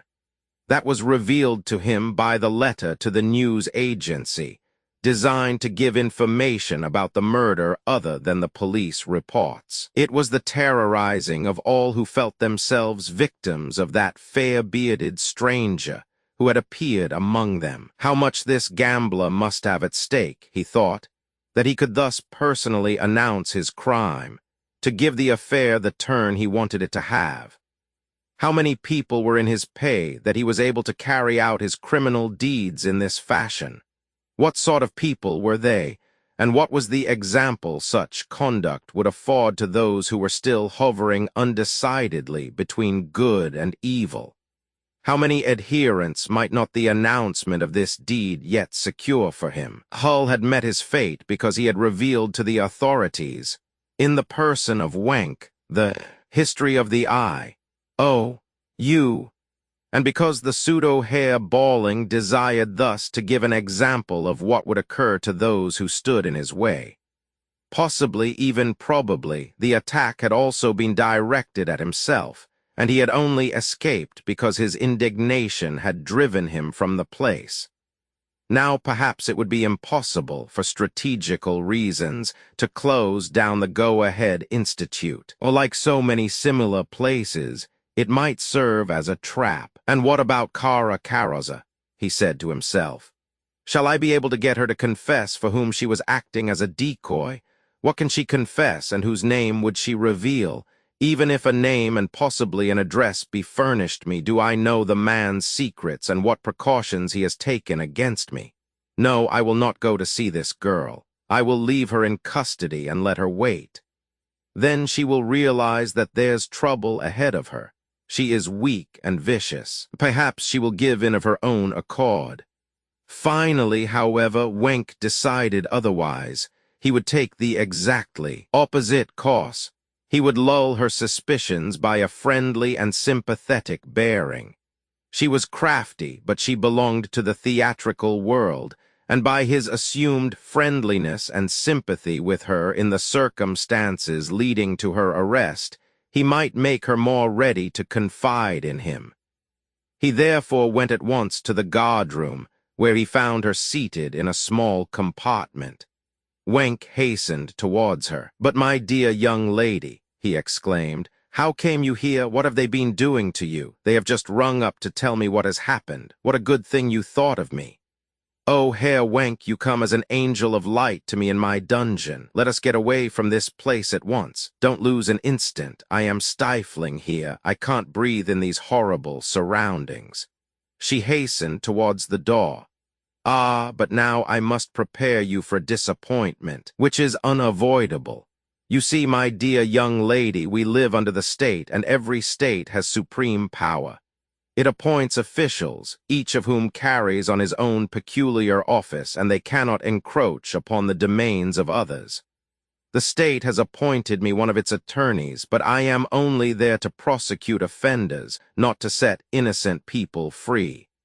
"Then what's to happen to me?" said Kara, suddenly hardening her attitude. Her tone warned Wenk, and he came at once to the point. "Your case does not come under my jurisdiction first of all, but that of the Court of Inquiry, and you are bound to undergo an examination there. It is troublesome, no doubt, but you must blame the circumstances for that." "And what about your part in it?" asked the girl. "Mine? I can do nothing but tell the examining counsel that we are old acquaintances, and that I do not think you capable of taking any part in such a crime." "Then why did you come here? You are not the examining counsel." Wenk realized then that she had seen through his ruse, and he knew, too, that she had escaped the snare, but at the same time he was convinced that she was guilty. "I came here on account of a minor circumstance in which I can help you," he said quickly. "I understand that you resisted the constables. What woman would allow herself to be attacked by coarse brutes of constables without resisting? Yes, of course, it was the circumstances which were to blame for your behaving unreflectingly and forcing them to do their duty. I am well known as an artiste. My name ought to have been enough for them. Did you give the constables your name? Certainly I did, straight away. It is strange that they should not have told me that. They mentioned another name that you had called out. Then Wenk observed that Kara threw a hasty and searching glance, full of hate, upon him. She looked away again at once and drummed with her fingers on her knee. They said another name, did they? That's curious, for my own name is well enough known and thought enough of. What might this other strange name have been? The constable said it was George. Her face showed no change when Wenk said that. He couldn't have heard properly, for my name, as you know, isn't George, she said with an air of indifference. But a second constable says he heard you give the same name. It really was George. How strange, said Kara, after a pause for reflection. My husband's name was George. Could I, in my excitement, have called?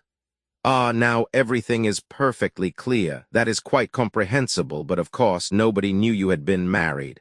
I am married. You still are. Oh, that's something different. Shall I send word to your husband? But perhaps you no longer hold any intercourse with him.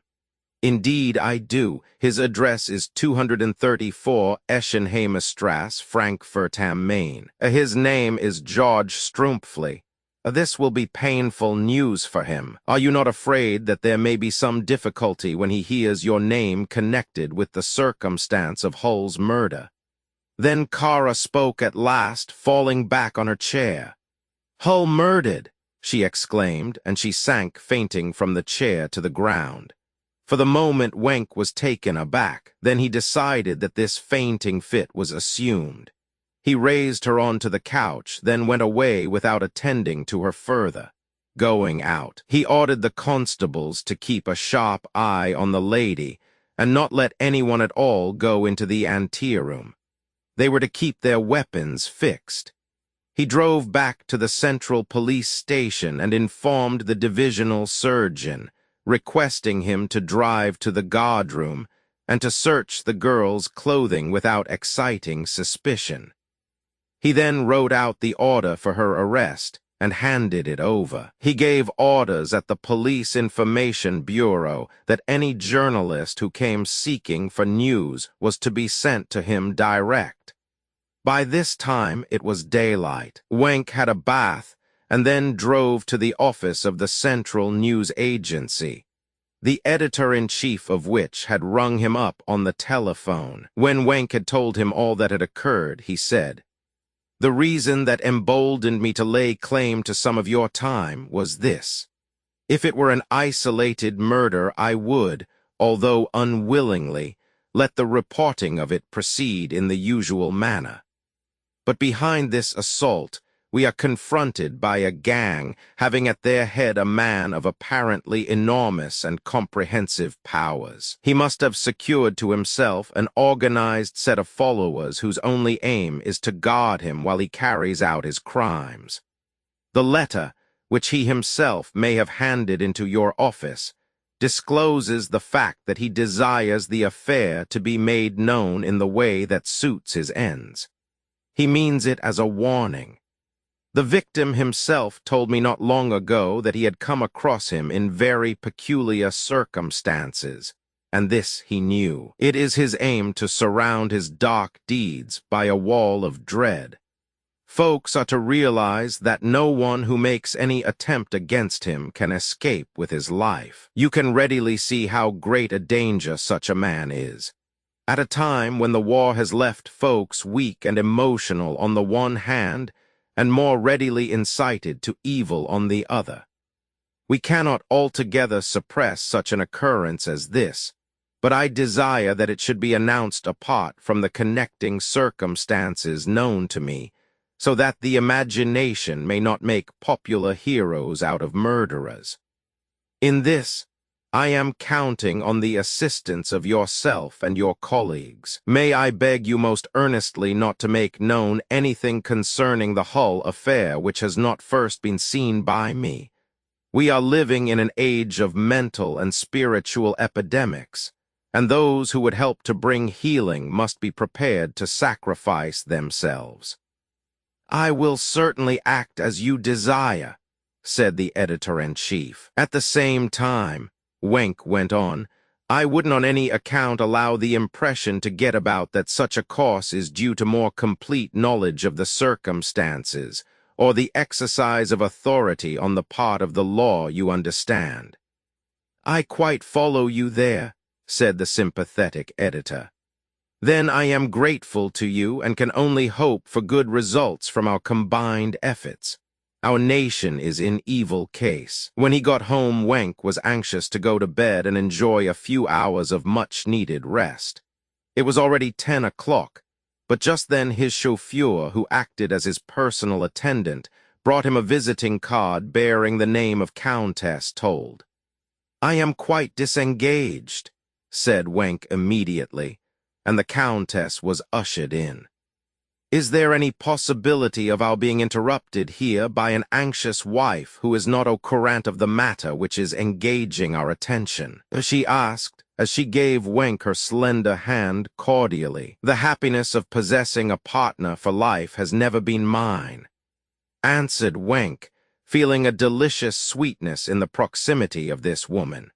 And yet she stood before him as something dreamlike, connected with a life which he seemed to have led not long before. Between this hour and that lay the mysterious occurrences of the night, and he was unable to conceive that these feelings of love and longing could be actually real. She stood before him, and he found no word to say to her, while she herself, insensibly influenced by the man's force of character and lofty aims, felt embarrassed by this silence because it seemed to be a confirmation of her own sensations. Yes, she confessed to herself, the feeling I have for him is, but she would not utter the word love. She blushed at the thought, a blush which Wenck saw. A tremor passed through him, and he struggled with himself as he bent low over her hand. Then suddenly the vision of the murdered man rose before him, and he no longer felt bold enough to betray by word or gesture the infatuation which possessed him.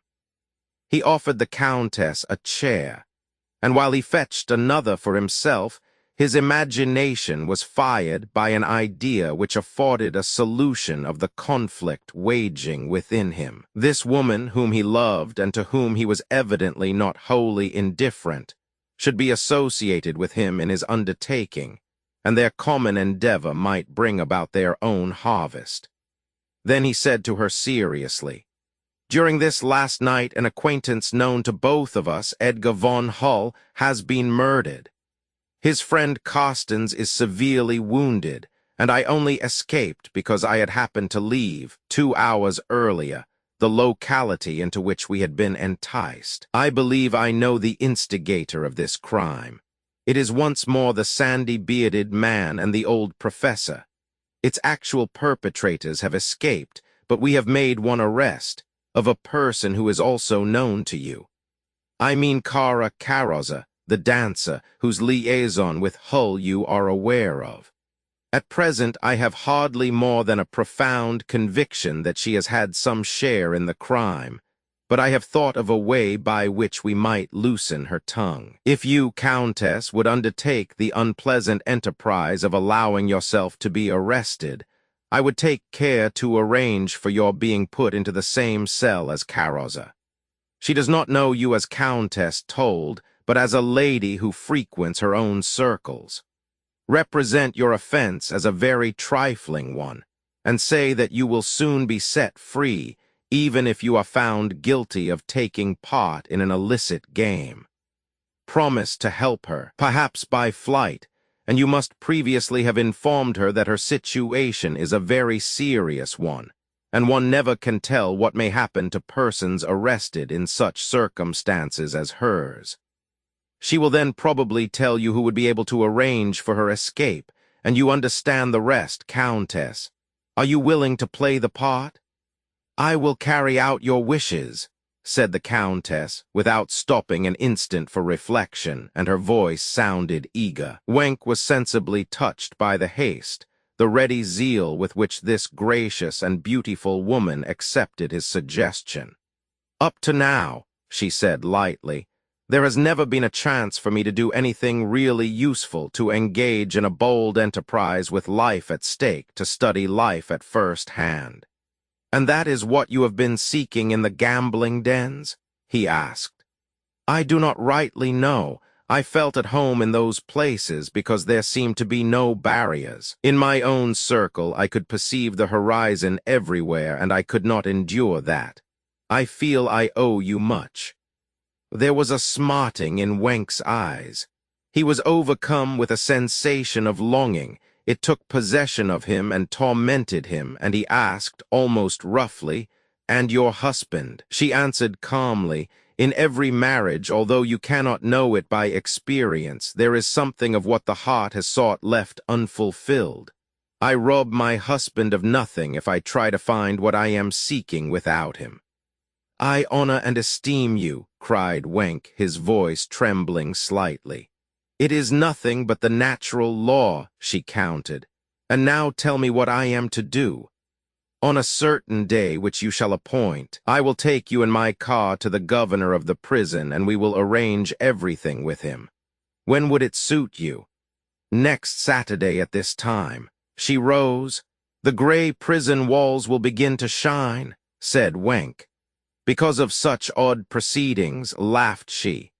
"No, Countess, your beauty will light them up," and Wenk suddenly felt as if he loved her with a passion which must be shining in his eyes. He bent so low over her hand in adieu that he concealed his face from her, and she yielded it to him in a gracious gesture that was almost like the confession of a mutual understanding between them, then hastened away. Out in the street the blood mounted to her cheeks, and half unconsciously she murmured the word she had suppressed, "Love, love," while in Wenk's room there remained a scent of her which he eagerly inhaled. Then pressing both hands to his face, and indulging his secret and mysterious presentiments, he whispered ardently into the darkness that concealed his vision, "Death and love, death and love." In the course of the day, the report of the murder ran through the city. It arose from the dark quarter where Hull had yielded up his useless and trivial existence. A dark patch remained there, and the pavement was colored with the blood that had been shed. The thaw had made the gutters moist and muddy, and they had sucked in the dark evidences of the crime, till from a mere patch it became a monster, reaching from its own narrow corner to spread throughout the town. Folks came to seek its source, drinking in on the spot the full horrors of the deed. They saw the monster rear its head, rush towards them and through them, leaving disorder, abuse, and dread in its wake. Like a dragon, it wound itself through the alleys to the broad Ludwigstrasse, crept through the squares to the very heart of the city, and began to overflow all quarters, to escape from the streets to the houses. Like an underground drain, it ran all day long, its gloomy current and dismal stench striking terror into men's hearts or drawing thence a force which could but find its outlet in evil. 3 days later, a woman of the streets was murdered in the night, and the assassin was caught the very next day. He was an out-of-work, one of those relics of wartime who had fallen into a state approaching savagery. He confessed that he did not know what he was doing when he pressed his fingers deep into the girl's throat. Something seemed to seize upon him in the dark when he came round that corner by the Jedgestrasse and drove him to do it. The town was enveloped as in a misty fog, impressionable and passionate as the human heart, and the spring beyond it was obscured. The lights thrown on life became glaring, its shadows of a wild and overwhelming blackness. Men's hearts were torn in two, and everywhere there was internal conflict. Roman 9, Roman 9. At 4 o'clock there was a telephone call from Frankfurt. George Strumpfli, artist, was born in Basel in 1885 and lived at the address indicated from January 1st to December 10th last year. He has now gone abroad, his whereabouts being unknown. In the records, he is entered as of Swiss nationality, and he is a married man. From the register of the town inhabitants, Wenck learnt that Kara Karoza was described as follows. Maria Strumpfli, formerly Esset, known as Kara Karoza, dancer born in Brunn, May 1, 1892, arrived in Munich from Copenhagen. Wenck wondered how the pronunciation of Josh instead of George could have arisen, for both these people were South Germans by speech, and Josh was only heard in North Germany. He went again to see the dancer, who was now in a prison cell. "I don't want anything to do with you," she said in a harsh voice to Wenck. "You say you are going to help me, and yet you put me in prison." "It was not I. That is a mistake on your part. It is the examining counsel, as I told you at once. I am only here to clear up one difficulty in the case, and that is the name you called out. That is the point at issue." "Indeed, you seem rather concerned about the verdict." "Yes, of course we are. If you were prepared to help us, we might get over the difficulty. Let me see, you said your husband's name was Karl Strumpfli, wasn't it? In case you forget it again, his name is George. He is a Swiss. You have evidently been inquiring about him." "Certainly," said Wenck. "And so he is called George. Now tell me, although you may think it a foolish question, had you any special name for him?" "No, you never called him anything but." "George? No, only George. When can I get away from here?" "Ah, that depends upon the examining counsel." "Well, then, he ought to be here. It is shameful that a well-known artiste like me should." "You see, unfortunately, everything must take its prescribed course, without respect of individuals, as the legal phrase runs. I cannot promise you any more than my own help." "You are going away again, and without me?" "For the moment, I cannot do anything else." The dancer turned away. Wenck went to the scene of the crime. He had previously studied the list of those living in its vicinity, and especially those in the Finkenstrasse. He took 2 plainclothes policemen with him, one of them being the constable who had pursued the criminals as far as the park wall. They examined the wall by daylight. It showed scratches from the tips of shoes, and on the top was a trace of blood. Possibly someone had been lifted up who grasped the top with his hands. In the clear February day, the light fell pitilessly on that trace of the murdered hull. Wenck entered the houses, many of which he perceived led at the back to the park. He spoke to all their occupants separately. Some had heard a noise in the night, but they did not consider that anything unusual. And in the houses themselves, as they told Wenck, they had heard nothing. He examined the park on the other side of the wall. There was nothing to be seen there beyond a trace of many footprints in one spot, where they had apparently jumped down, for some of the impressions were fairly deep. But this spot had been raked, and carbolic acid thrown upon it. There was an empty tin near, which from its smell had evidently contained carbolic. This precaution was doubtless taken in case the police hounds should be requisitioned, and it might have been put there beforehand, but he did not quite understand the reason, and decided to test it by means of a hound. It took up the scent in the Jedgestrasse, ran to the wall and jumped up on it, but when they lifted it on the other side, it went no further. It turned away in disgust at the smell of the carbolic, ran up and down the wall and then back again, always in the same direction, and yet always as if irresolute. It tried to spring into the air. Wenck had it lifted over the wall again, but when the hound was on the top, and the man on the other side ready to receive it, it escaped from him and ran, barking furiously, along the top. It did not run far, but remained in one spot, barking with its head downwards, towards the yard of one of the houses, trying to jump down there. Then with one spring the hound was over, running towards the house, where it stood still at the outer wall. This Wenk examined closely, perceiving marks of scratches occurring at regular intervals upwards. Here, undoubtedly, people had climbed up by means of a ladder, and the tracks led to a window on the first floor. The room it belonged to was empty, and he asked the people of the house how long it had been so. Then all the other lodgers were astonished, for they said it was occupied. One of them exclaimed, "But Josh is living there." Wenk's heart gave a sudden leap.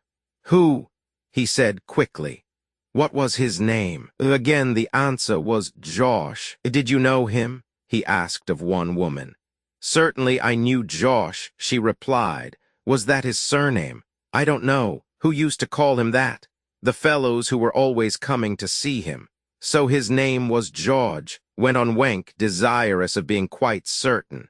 "No, he was called Josh," answered one of them. "Has he lived here long?" Nobody knew exactly. Some thought it was about a year, but he was hardly ever at home. He tried to get a description of the man, but then a curious fact came to light. Even about the color of his hair they could not agree. One said he was blue-eyed, another declared his eyes were dark. He was rather tall and thin and dressed like a sailor. Again, he looked rather like an athlete. What was he then? What was his calling? They said he was a commercial traveler. It was curious that there was no mention of this Josh as an occupant of the house. He was not on the list given to Wenk. Wenk went to the town register office, and with the help of the officials, he ascertained that one occupant of the house had been a George Hinrichsen from the Elbe district.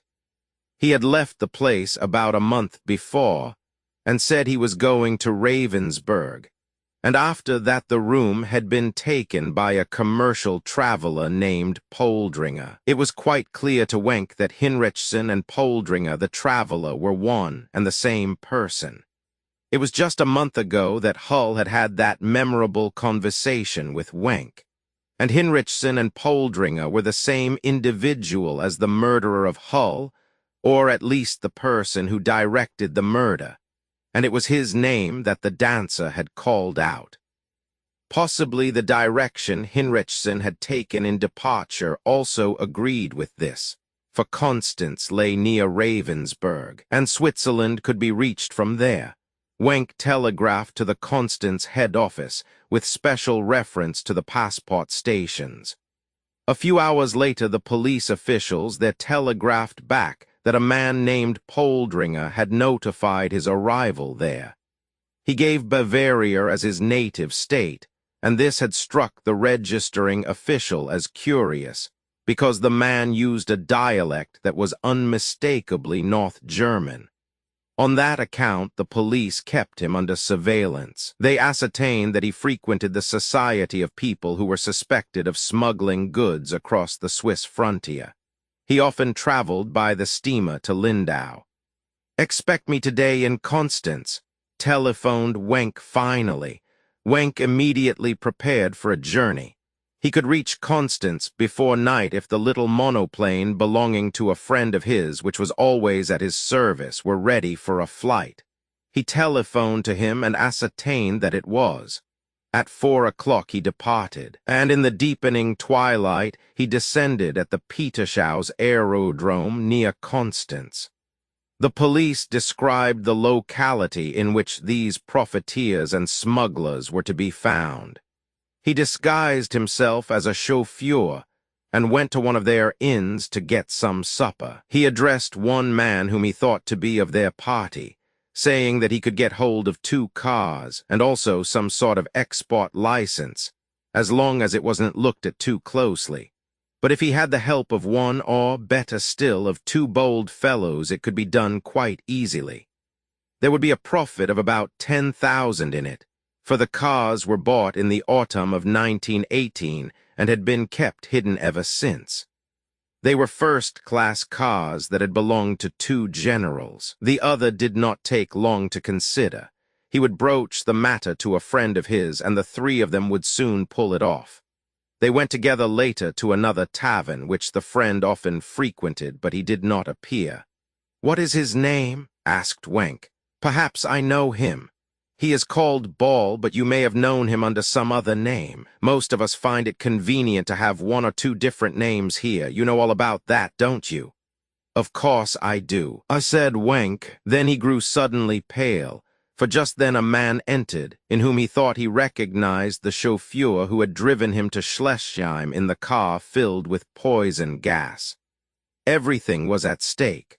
Wenk's disguise was rather a sketchy one.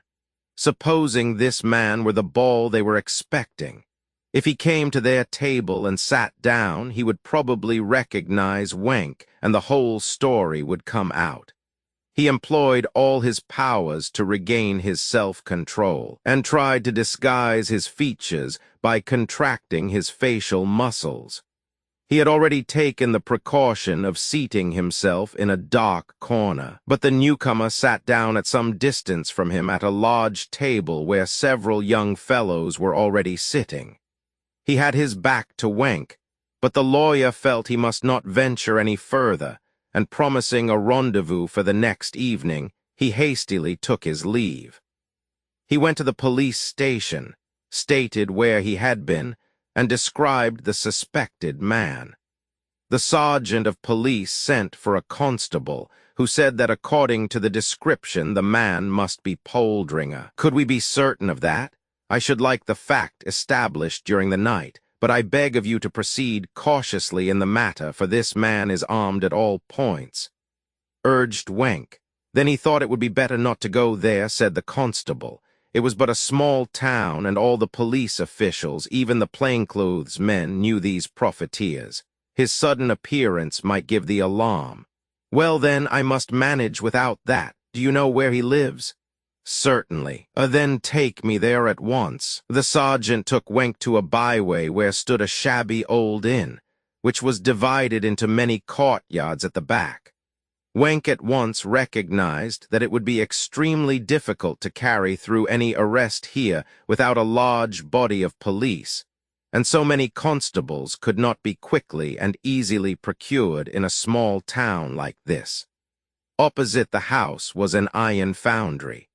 Here Wenk spent the next forenoon in company with a constable who knew Poldringer, the two concealing themselves behind a dust-begrimed window.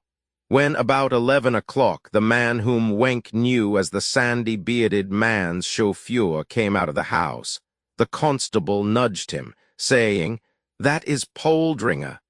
"That's my man," said Wenk. In the afternoon he had a consultation with the head of the Criminal Investigation Department. Wenk said it was not a case of arresting one man, but of getting rid of the whole gang.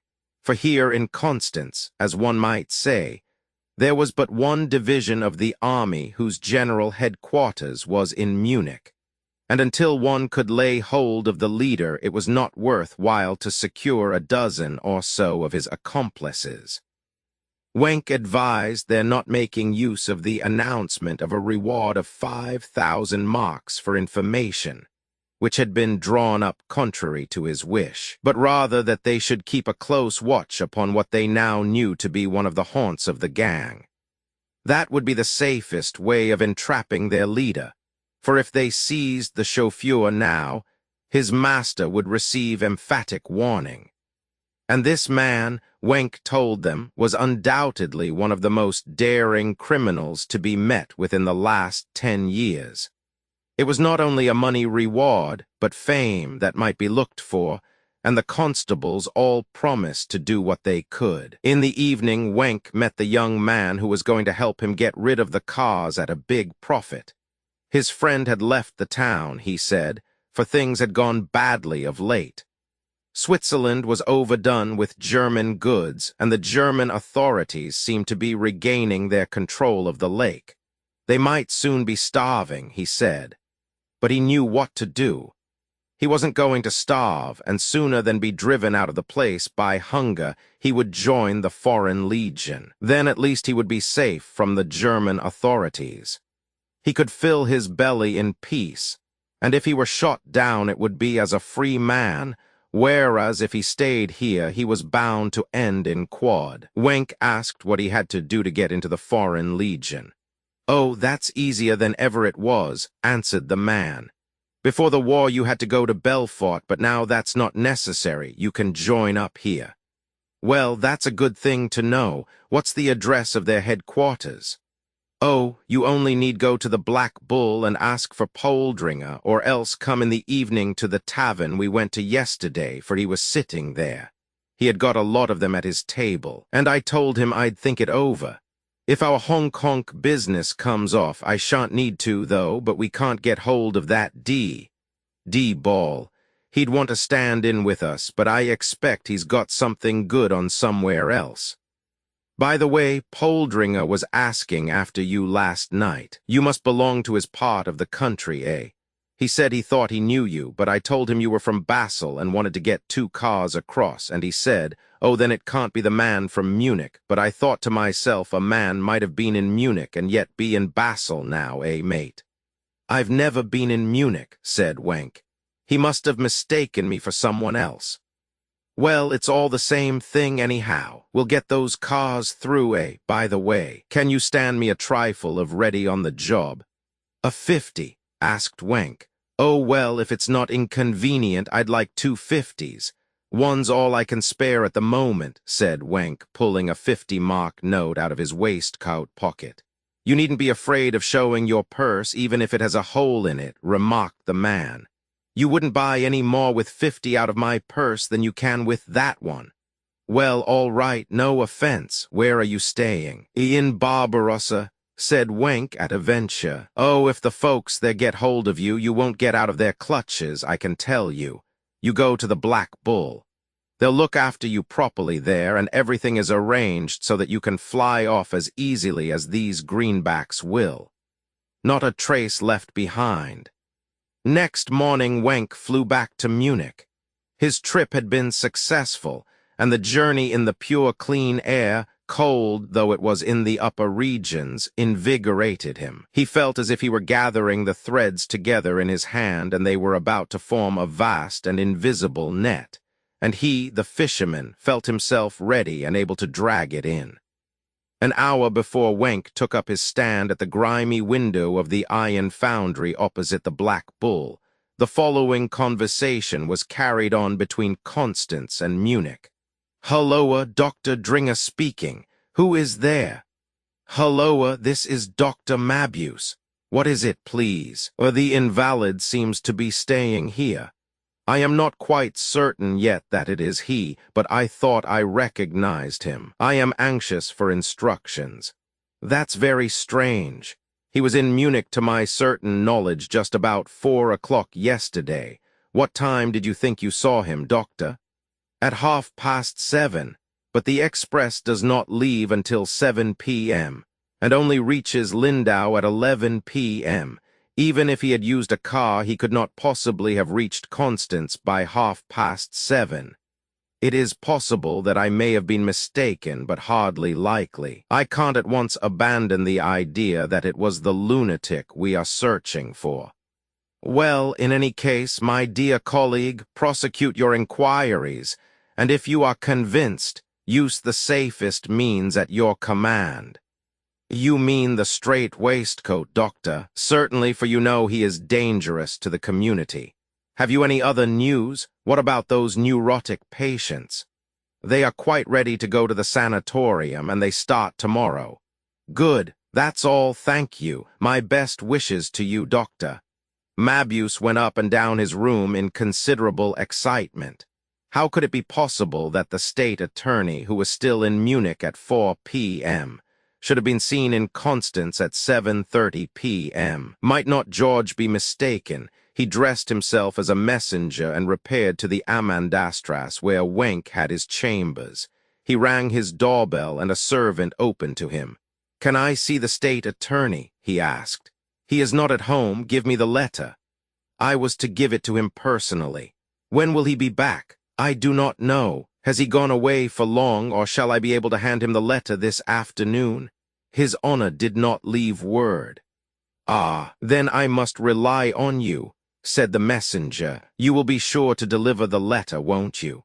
"Certainly, give it here," and the man glanced at the address, but it was directed to the state attorney, Dr. Müller, and he said, "You are making a mistake.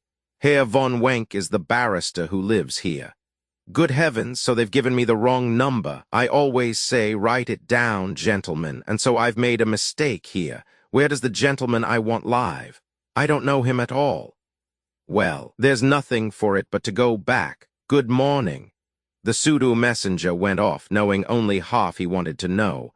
On the way, enlightenment came to him.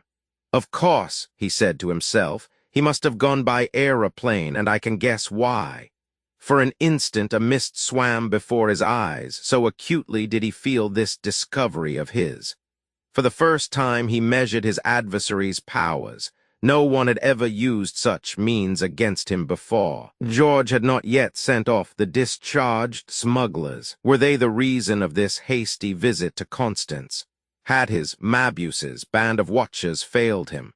The matter became more difficult and dangerous every day, and recently several agents of the Foreign Legion had been discovered and arrested. If Wenck has the whole gang imprisoned, thought Mabuse, one of them might blab enough to bring the inquiry home to me, and then for the first time I shall no longer be safe. I must have him got out of the way. Why did George let him go, if he had even a suspicion that it might be the lawyer? A plague upon the soft-heartedness that allowed him to escape us at Schlesheim. My life is not safe until he is wiped out of existence. I shall have to prepare for flight, and I will be off to the Swiss frontier unless I know for certain by 8 o'clock tonight whether George is arrested or not. Where did George see him? If I only knew that, for it all depends upon that. I am consumed with impatience, and my hatred of this destroyer of my peace is burning me like a fever. Supposing I never reach my kingdom of Sitapoma. Then Mabuse went home again, carrying a parcel for himself under his arm. He must be prepared for all eventualities. Should his dwelling be already secretly watched by the police, he was a messenger who had something to deliver, and there were cigars in the parcel. But his chambers were empty, and there was nothing suspicious in the neighborhood. That evening he did not leave his house again. It was safer for him to see from the window who was coming to him than to find, on returning after absence, that someone had effected an entry and was watching at the window for him. He must be ready for anything that might happen. He spent the evening in examining his finances.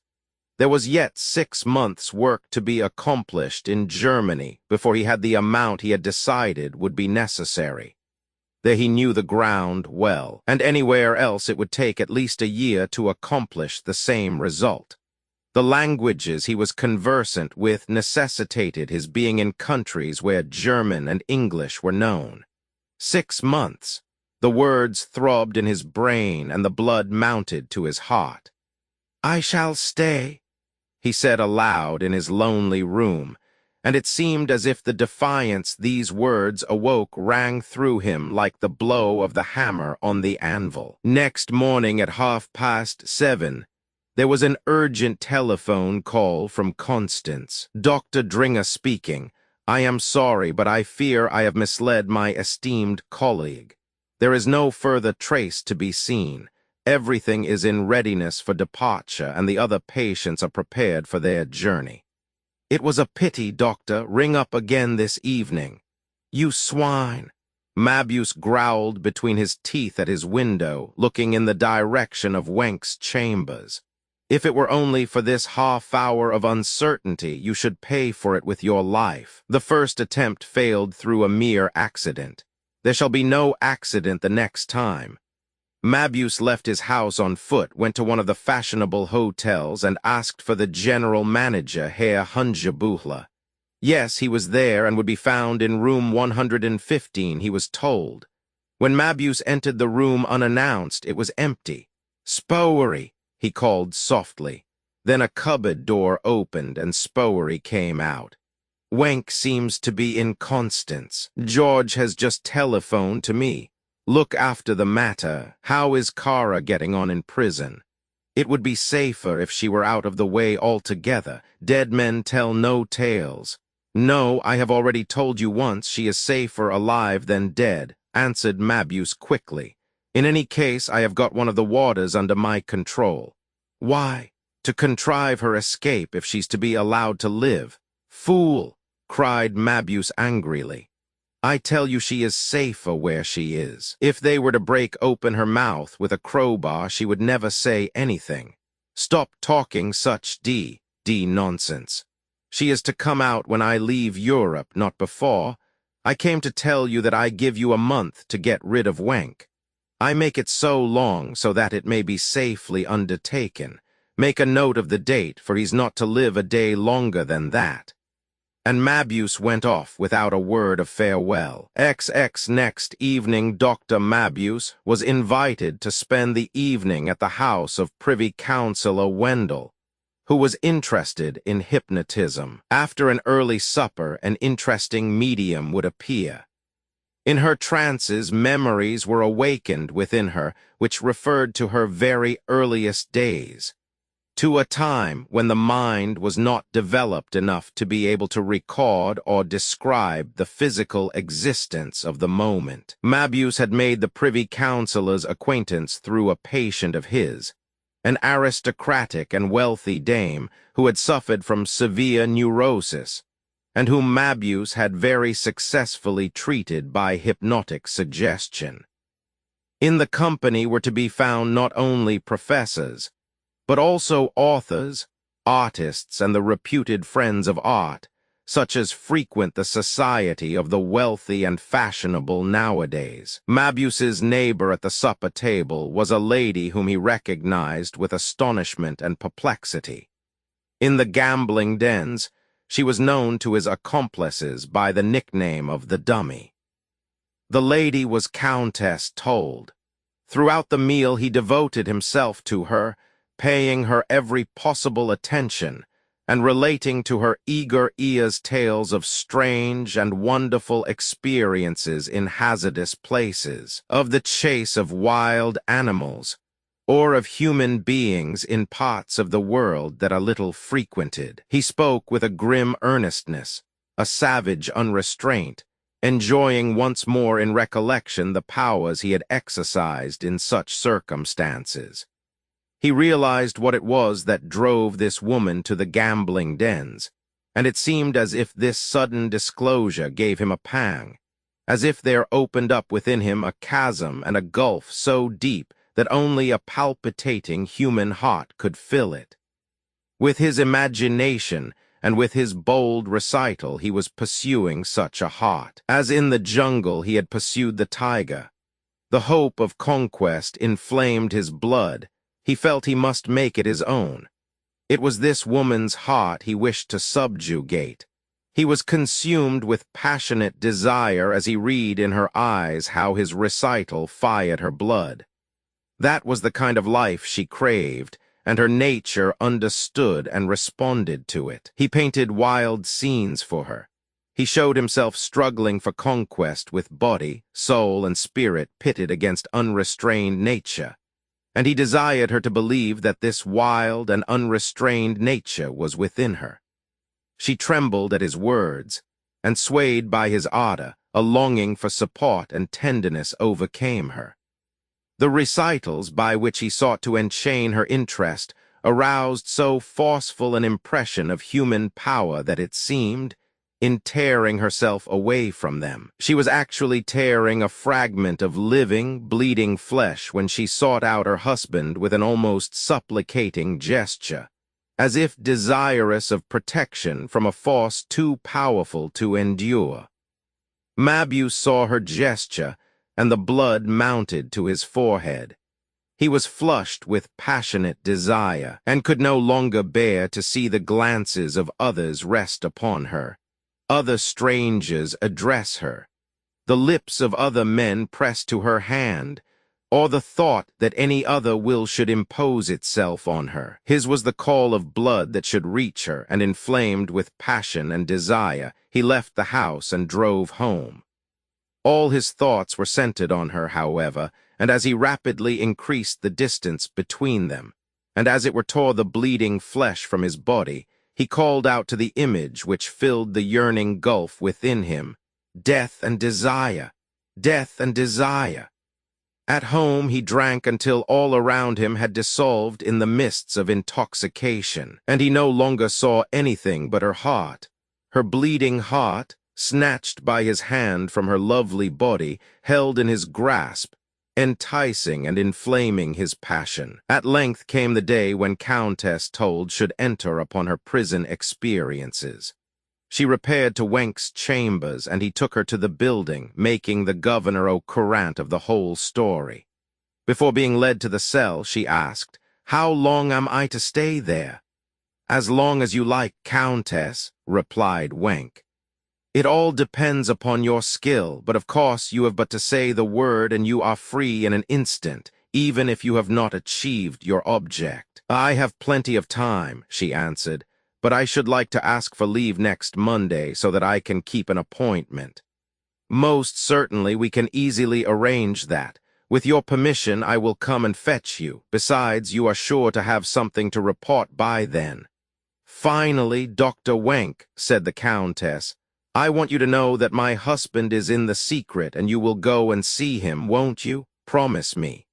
Wenk assented. A water took possession of the Countess, and as she went with him she smiled back at Wenk. "Good luck!" cried he ere she vanished along the corridor. The Countess had left the Privy Councillor's house in a strange tumult of feeling. The stranger who had so impressed her had suddenly disappeared, but his forceful personality had left its mark, and she could not free herself of it. This mysterious and compelling power of his effaced the image of Wenk, and the latter receded into the background. When the door of the cell opened before her, it seemed as if the time she had to spend in this narrow space, this strange, cold chamber, so far removed from the world, would be a period of probation, a time of testing for herself. She was to see the stranger again on Monday. "I am asking your neighbor at the supper table next Monday for another sitting with our medium," the old counselor had said to her with a mischievous smile. He must make up for lost time because he was called away unexpectedly. But if he did not see the medium asleep, at any rate he found Countess Told awake. "All right, I shall be pleased to meet him again," she had answered in a friendly and non-committal tone. The door of the cell closed behind her, and she saw a figure seated on a stool, but it did not turn round. "Well," it said growlingly. "Good morning," said the Countess. The dancer turned round slowly.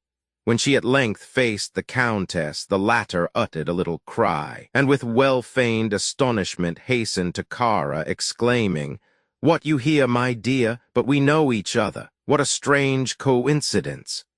She began chattering at once, as if quite oblivious of Kara's sullen mood. "Just imagine they actually caught us all, at Schramm's, the most noted resort of them all. I can tell you there was a fine to do, my dear. One man sobbed, another tried to jump out of the window, and you know they are all shut up tight.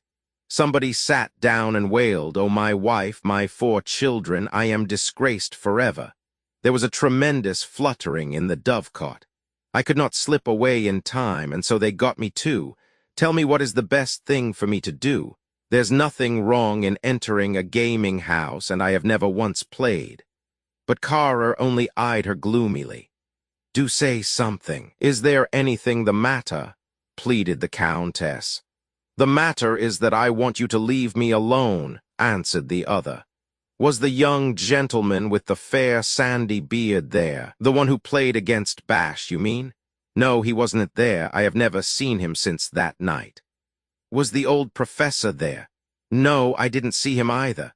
"Then you needn't tell me any more about it. It doesn't interest me. The whole world isn't worth a pin. I am miserable, for I am forsaken and betrayed. There's no interest left in life for me. I am lost and undone, and no one troubles any more about me than if I were a frozen field mouse. What dirty dogs they are." Suddenly she sprang from her stool and seized the Countess by the shoulders. You were with the rest of us. I want to drum it into your head," she continued with increasing vehemence, "that there never was anybody so treacherously betrayed as I have been. And there was no reason for doing it, for I was an artiste, a well-known and admired artiste, and here I am now, forsaken and betrayed, cast aside like a squeezed-out orange." "Why did he forsake you?" asked the Countess shyly. In her own mind, she seemed but a simple child in the presence of this wild and passionate personality. Yes, he had forsaken her, left her forever, she reflected, and she shuddered at the thought. And now he was dead. At the moment, she felt doubtful of the enterprise she had undertaken. "He is dead," she said in a low voice which vibrated. "Who?" cried Kara. "Your friend Hull," answered the Countess, preparing to enter sympathetically into the girl's feelings, the image of Wenk growing yet fainter in her subconscious mind. But the other exclaimed passionately, "What are you saying? The man I mean is not dead. He is alive, and yet I sit here in prison. Yonder in the town outside he stands, strong as a tower, firm as a rock, I tell you. How can a puny thing like you know what he was? All others were as dirt beneath his feet, and their faithlessness too small a trifle to consider. Hull is dead, but what does that matter? Who cares an atom about him? But that other, the master, the lord, he lives there in the free air, where there is light and love and life, where he might bear to have me lying at his feet, like a rug that only serves to warm his toes. He is the great man, the lord, the master. He is a bear, a lion, a royal Bengal tiger, do you hear? He does not belong to this cold and frosty land. He comes from Bengal, from paradise, from a place I shall never see again. And I am left to linger in this dungeon." Suddenly she said, quite calmly and seriously, "Tell me, do you think there are men whose will is so strong that they can break down even these walls when they know how passionately I desire it?" "There are no such men outside, but within us there are," answered the Countess, carried away by the vehemence of that passionate storm of feeling which had so lately broken over her. How contemptible it was of her, she thought, to have desired to outwit a human being. She felt mean in her own estimation, and casting all projects and promises to the winds, she began to glow in the presence of this strange personality like the spark of an electric current. "Yes, they are to be found in us," she repeated. He, the conqueror," sang Kara with a sound of passion in her tone, and in the Countess's heart, too, there sprang up, like a marble image, the form of the man she had met a few evenings before. On her heart this image was sculptured, and she allowed its impress to recur again and again and remain there. "Do you love him?" she asked the dancer, but the other answered, as if brushing away an unconsidered trifle, I adore him. I do not love him," hastily asseverated the Countess, pursuing the mental image she had conjured up. "But yet he is great, superhuman. He is a world in himself. In the midst of this tame and quiet existence, he is as a jungle and primeval forest. It seems to me as if he must have both the tiger and the serpent within him, as well as all that is boldest in nature, its gigantic trees, its wild and impenetrable forests. Do you know one can creep within them, never coming to an end, and yet be in him?" She broke off suddenly. She dared not put into words the fancies evoked within her, for the husband whose eccentricities she tolerated was no more to her than a brother, nay, a father. They were bound together by one voluptuous hour of which no human being knew or even suspected. It was such an hour as that in which two human personalities melted into one to create a new being that later on might emerge and begin a life, bound by invisible ties to that mysterious hour. The threads might be torn from their place, snapped, distorted, yet they remained entwined. No other desire now possessed her than to yield her senses once more unrestrainedly to that consciousness of the depths of her being which enfolded her as in a dream, and which she nevertheless continually thrust aside. The two women sat close together, the Countess on the ground. Both seemed alike to be struck down by an invisible and imperious fist, striking at these centers of abandonment and yearning and self-betrayal. After the hasty and intimate avowals forced from them, the shadow of silence fell upon them. "Say something," pleaded the Countess timidly. "Be silent, or I shall strangle you with my own hands," cried the dancer. The Countess shrank back, feeling herself, beside the other, to resemble a hare in the claws of a mighty and powerful bird of prey. Food was pushed into the cell, but neither of the women perceived it. It grew dark, and the dancer lay down, fully dressed, upon one of the plank beds. The Countess imitated her and stretched herself on the other straw pallet.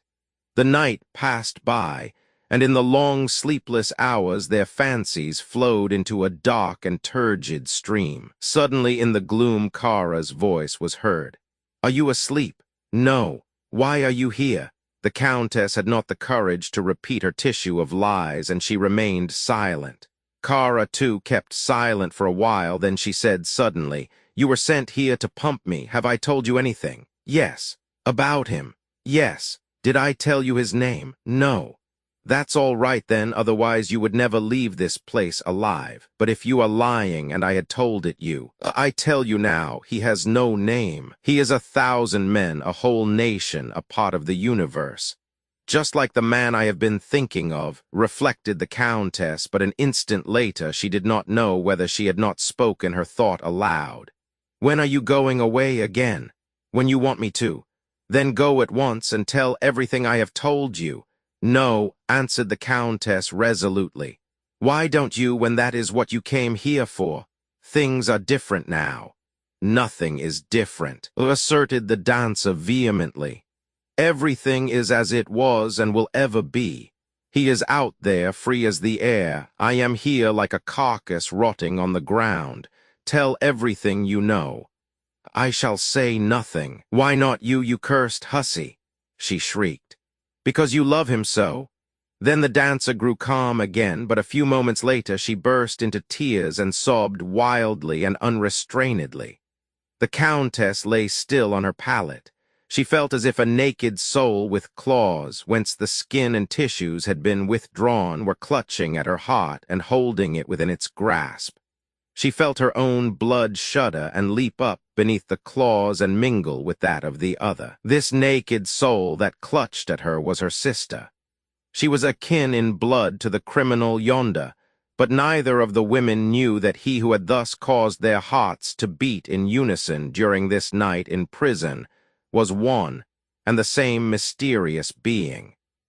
Roman 11, the news Wenk received of Carsten's state was very unsatisfactory, since he had, apparently, offered strong resistance to his attackers. A second man seemed to have struck him violently on the head with a crowbar, and the blow had resulted in concussion of the brain. At intervals he became conscious, but for short periods only, and at present it was impossible to say what the outcome would be. His state was so critical, the doctor declared that any sustained conversation with him could not be thought of for at least 2 or 3 weeks. As for the dancer, about whose participation in the affair he would have something to say, as his shout to the constables to take her into custody proved, Wenk had for the present to content himself with any evidence the Countess might obtain. Today was Monday, and at 4 o'clock in any case he would hear whether any explanation might be looked for from Kara Karoza. He did not leave the house that day. The two main centers of his activity could not be reached by him in person. One was the women's prison, the other, and far more important, was the town of Constance. He was frequently called up by telephone from the latter place, for this Poldringer had to be kept constantly under surveillance. While spending the waiting hours at home impatiently, He frequently walked backwards and forwards to the window. On one of these occasions he noticed a man whom he had first seen as early as 8 o'clock, and again half an hour later, and then not again for some time. The man always happened to be passing the house rapidly, or else standing at a turning some distance off. Could it be that he was there to spy upon his movements? Wenck resolved to put the matter to the test. He ordered one of the members of the secret police to disguise himself so that anyone at a hasty glance might mistake him for the state attorney. Then Wenck's chauffeur brought round the car to the door where the masquerader was waiting, and at a moment when the stranger was again visible at a corner, this man got in quickly, settled himself down inside, and was rapidly driven away. "I shall be able to see how this simple trick succeeds," said Wenck to himself. At this moment there was an urgent call from Constance. The man under observation brought the young fellows in his company to the station at 3:16 p.m. The Offenburg express is due to leave at 3:36. It is uncertain which of the party will travel by it. Some have hand luggage, and the others none, and it is not yet ascertainable whether the suspected man will accompany them. One of them bought 7 tickets for Offenburg, but the party consists of 8, and one among them looks different and has never been seen here before. It is possible that he may be the leader of the expedition and in the service of the French. How are we to proceed? Have 3 plainclothes police ready. If the 8 go by train, let these 3 go too. If one or more stay behind, let one of the men be left too, so that those remaining are not allowed out of sight. They may be traveling by separate routes. The telephone official repeated the order given. Good. Arrange to speak to me immediately after the departure of the express. Ring off. Wenck asked to be connected with Offenburg, and in 5 minutes he was able to get on to the police there.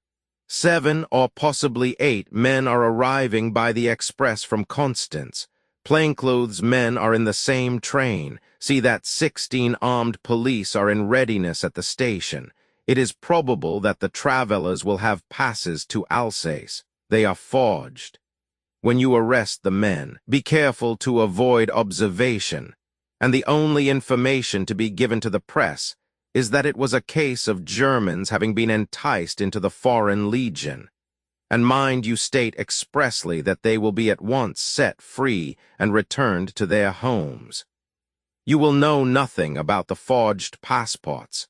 In case there is a man of the name of Poldringer or Hinrichsen among them, let him be separated from the rest and kept in close custody. Shortly after Constance telephoned again.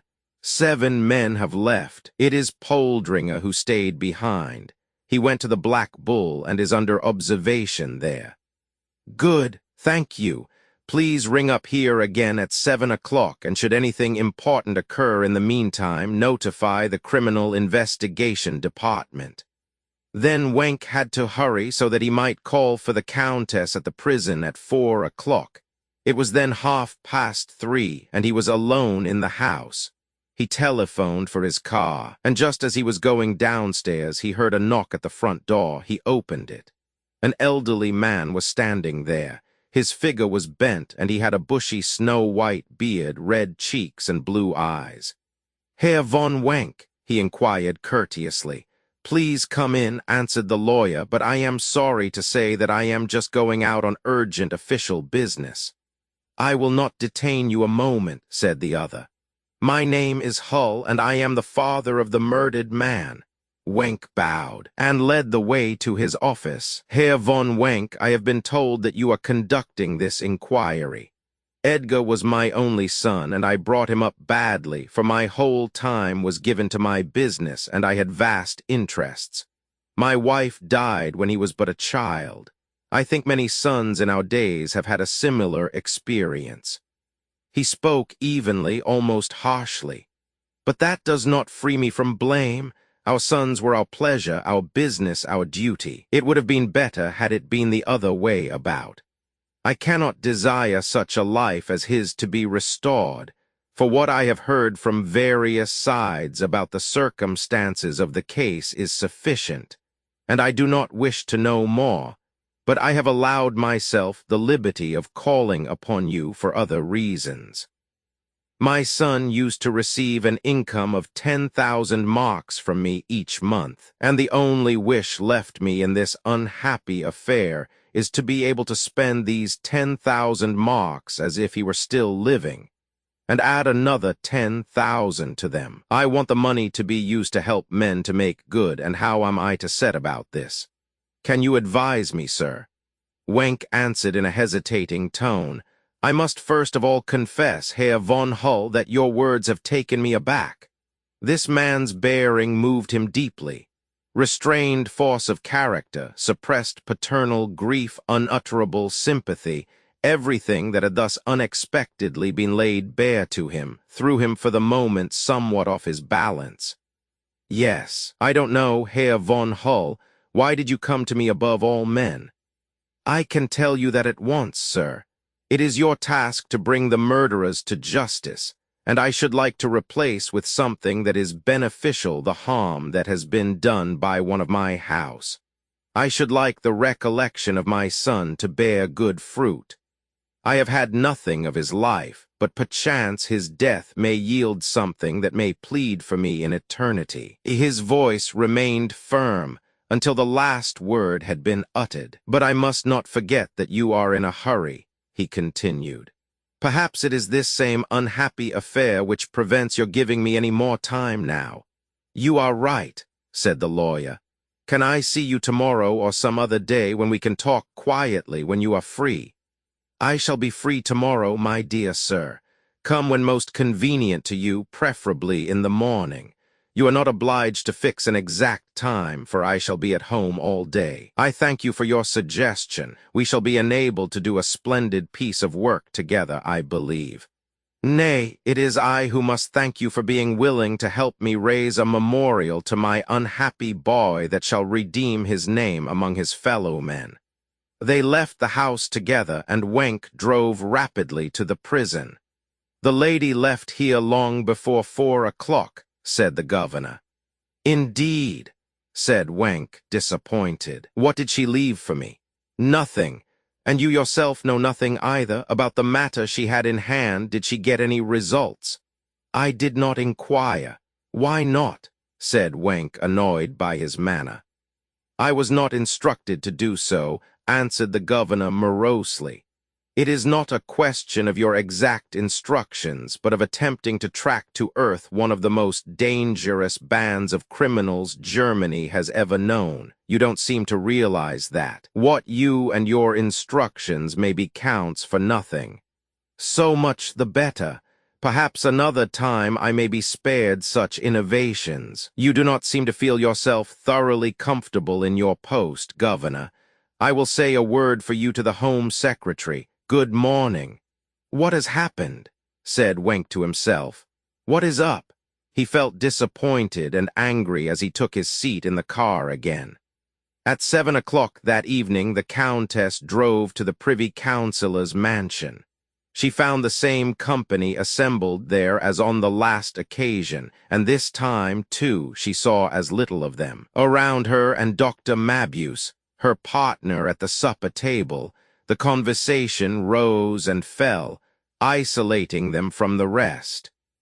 Her neighbor was more silent than on the previous occasion, but everything he said was spoken with an impressive intent, directed towards a goal which was unrecognizable. The Countess was divided in her own mind as to whether she should relate her experience in the prison to him, should tell him that she had come in contact with the soul of a woman, strong and fearless as the figures in his own recitals.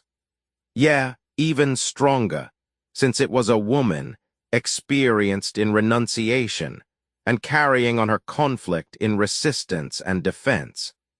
In imagination, she had entered so thoroughly into the struggle, and her encounter with this criminal seemed to open up such unusual circumstances, that the power of the man at her side insensibly seemed to lessen, and this second meeting with him appeared to yield nothing that her passionate anticipation had longed for.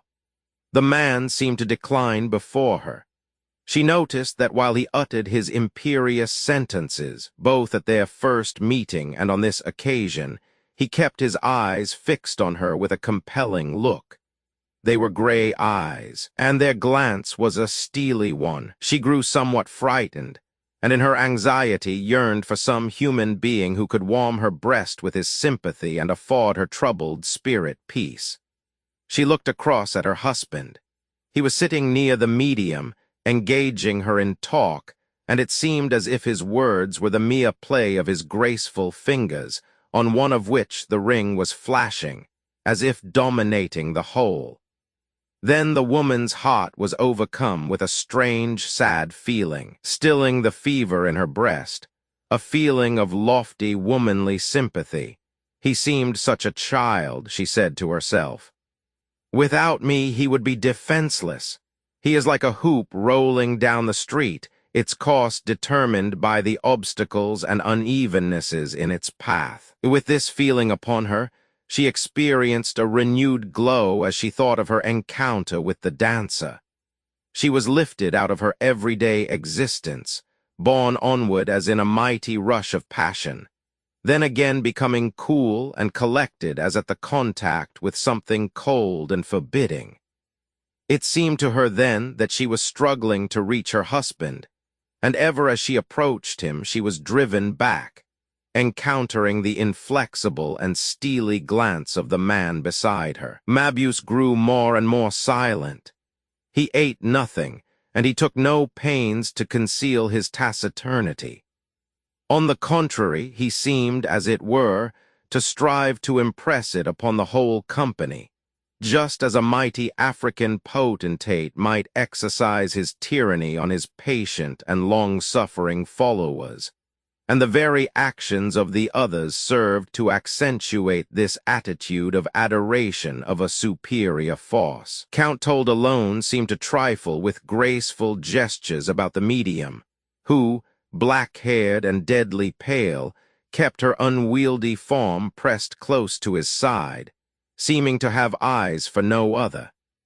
Then the Countess felt that she hated the man who sat beside her in his sullen mood, while her husband's attitude was thus bordering on the ridiculous.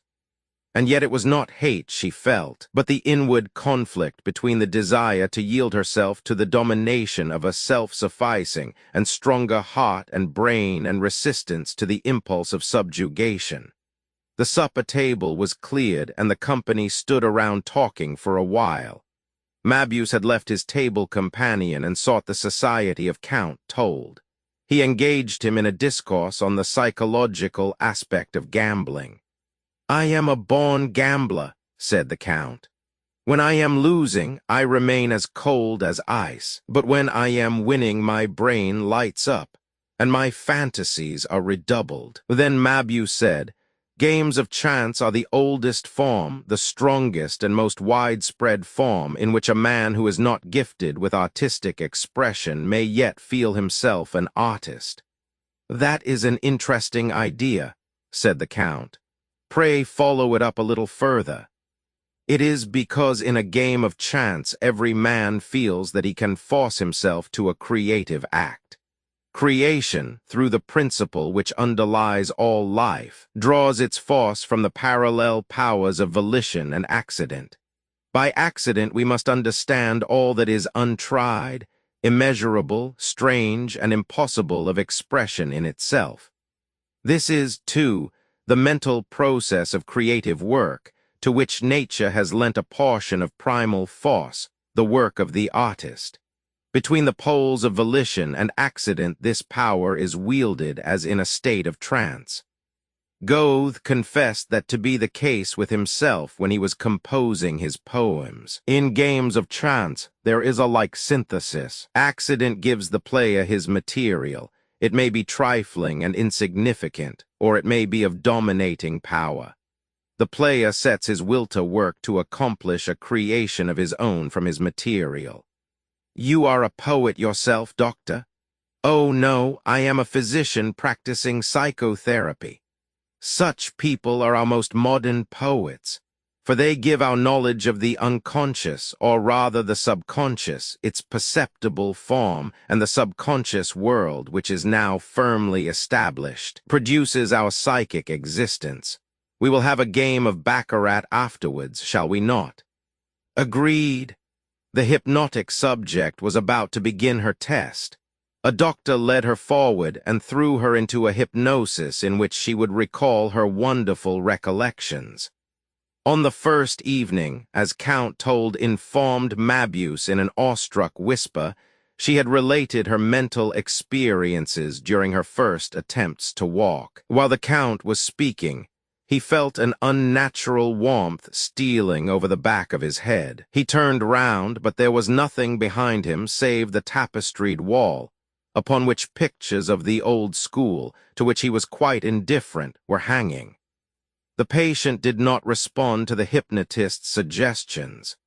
She did indeed fall into a state of trance, but all the spectators could see that gradually the expression of her eyes indicated that she was returning from a far-off view, until suddenly they looked straight ahead and were wide awake again.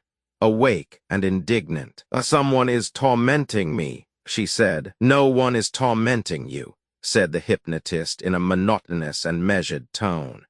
"We are guiding you to the early home of your youth. 1, 2, 3, you are sleeping. 1, 2, you are sleeping."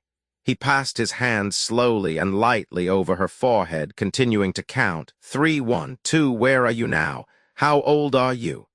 I am 10 months and 3 days old. What did your mother do this morning when she took you out of the cradle? She unwrapped me and hurt me and... She breathed a deep sigh, then awoke suddenly and said, "There is someone here who ought to go away, who is tormenting me. We can obtain no results today. There are some disturbing influences which I do not recognize and therefore cannot remove," said the hypnotist. The Privy Councillor approached Mabuse. "How would it be, doctor, if you were to make an attempt? After the tests of your power which I have already seen, I think we can promise to get rid of these disturbing influences," he said. Mabuse declared himself willing to try at any rate, though he could not vouch for the result, as he was suffering from a slight chill which affected his head. He at once took a short step towards the medium, however, and they saw that she moved slightly in his direction as if attracted by a magnet. Mabuse did not utter a word, but he let his glance wander over part of her body. The girl became even paler than before, if possible, and although she made no movement, it was easy to see that she struggled against something invisible, that her resistance grew quickly weaker, and that her eyes fell before him. Then Mabuse said in a rapid and violent tone, "You are lying in swaddling clothes. Your arms are bound fast to your side. You are 6 months old. It is evening, and you are crying. Why are you crying?" And from the heavy body of this girl, sleeping with wide-open eyes, there came a piping, fretful voice. "I have a pain in my stomach. That is only wind. You've had too much to drink. Who gave it you?" "I got it from the breast of a woman," answered the baby voice. "Do you love that breast?" Then the girl grew deathly white, and into the childish voice there crept a piercing and angry note. "No." "What did you want to do?" "I wanted to bite it with my gums." "Why?" Then the girl was seized with trembling, which passed over her whole body, and Mabuse said, "Every minute that prolongs this endangers her life. I must bring the experiment to an end." He laid the girl down on a sofa, and with reassuring movements he released her from sleep and bathed her face, and when she came to herself again recommended her being put to bed.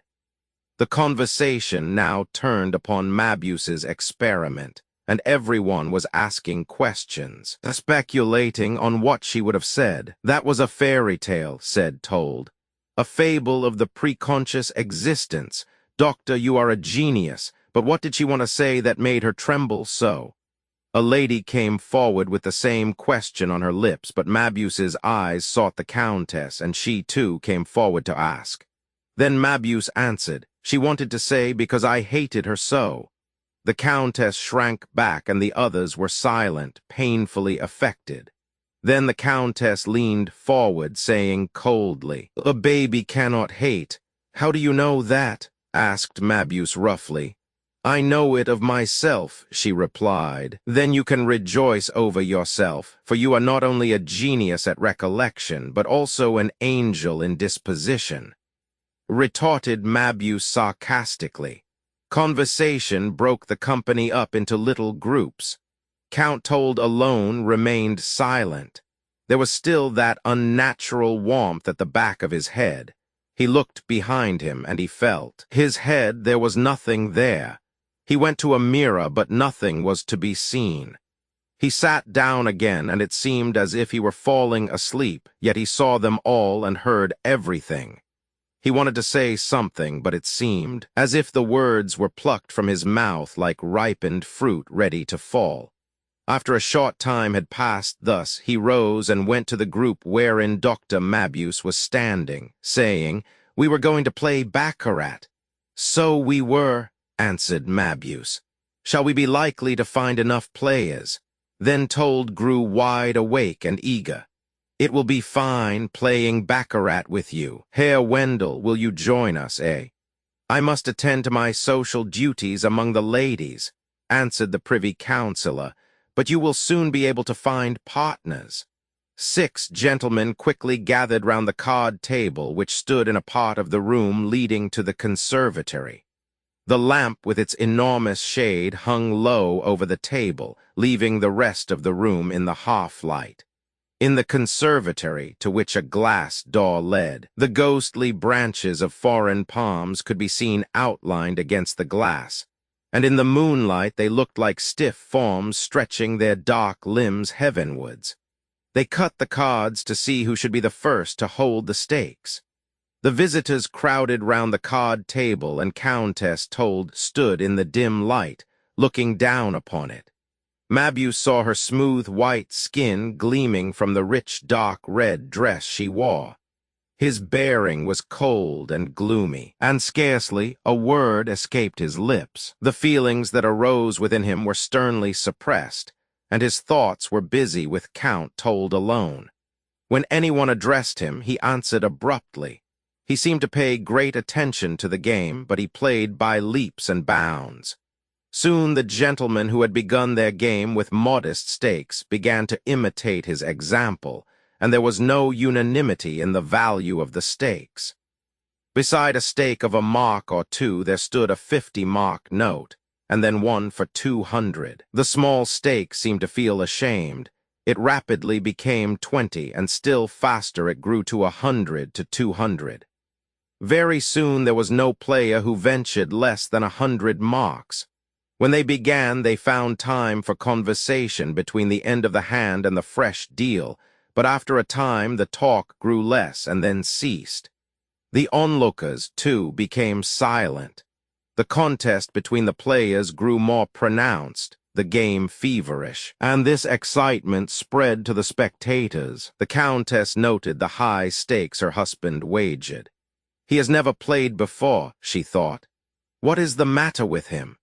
The Count was winning.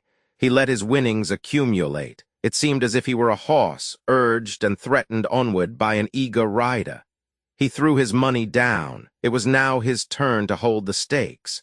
It seemed to him as if the moment in which he should deal the cards and undertake the manifold risks of gain or loss would be a supreme experience for him, yielding rich secrets of wonderful joy. He grew excited, and his fantasies played about the room. The Countess turned aside in the half-light, constrained at her husband's incomprehensible actions. Suddenly the full light of the lamp fell upon her, revealing where her slender breast rose white and stately from the enclosing circle of her gown. "North and south," said Mabuse as he contemplated her lovely figure. "North and south, your turn is coming," and his tone was sinister and threatening. Then he turned his glance away, and it fell upon Count Told's hands as he took over the bank at this moment. He dealt the cards out, and hesitated a moment as if perplexed at some strange occurrence. He was relieved when he had distributed the pack. He won considerable sums, and it was singular that the same feeling of perplexity recurred. He won a second time, and now this seemed to happen continually. Players and spectators alike were astonished at the run of luck the Count's game exhibited. "Look at your husband," said someone, turning to the Countess. "He is winning every hand." They all cast a glance at the Countess and then quickly returned to their cards. The Count dealt the cards once more. He disclosed his cards. He had 2 picture cards and was about to buy another. "Halt!" cried a voice suddenly, like the voice of a drill sergeant, and a hand was laid roughly on the table, reaching the white and delicate hand of the Count, on which the jeweled ring was sparkling, and turning it over. Then all the company saw that the Count had been about to take a card from underneath the pack instead of the one that lay on the top. The card was a 9. "Aha, a 9. Now I understand your luck, you gudgeon. You are a common cheat." They all sprang up in confusion. Count Told sat still in his chair in a state of utter collapse. He seemed absolutely crushed, finding no word to say. "Give the money here," cried the harsh voice again. "All of it." The tone was threatening. The spectators and the players were crowding together, and a cry rang through the obscurity. Through the hasty movements of the powerful man who had seized the Count, one man had fallen to the ground, dragging another down with him. The latter clutched at the tablecloth, and it was pulled off, money and cards being strewn over the floor, people flinging themselves upon it. Suddenly the electric lights went out, but Dr. Mabuse, who had waited for the cry from the dark corner, rushed to the fainting Countess, lifted her in his arms, and with one spring bore her under the palms and out into the garden under the moonlight, through the shrubbery and to the wall leading to the street. He lifted her over, and from the other side someone helped him with his burden. An instant later a car was stealing swiftly down the street. "The northern and southern hemispheres," he shouted aloud furiously during the drive. "Now I hold you both." The Zenienstrasse was empty. The car came to a sudden standstill. He carried the Countess, still unconscious, into his house. Roman 12, scarcely heeding the abuse and scorn heaped upon him by the crowd. Out of the chaos and confusion of the contemptuous glances of others and his own feeling of perplexity, Count Told stole, as if in a dream, towards the vestibule. He thought of his wife, but he had not the courage to look round for or inquire about her. His car stood before the door, and the chauffeur was about to start the engine when the Count made a gesture of denial, saying, "Wait for the Countess." He went into the town and hired the first taxi he saw to drive him home. "What has happened to me?"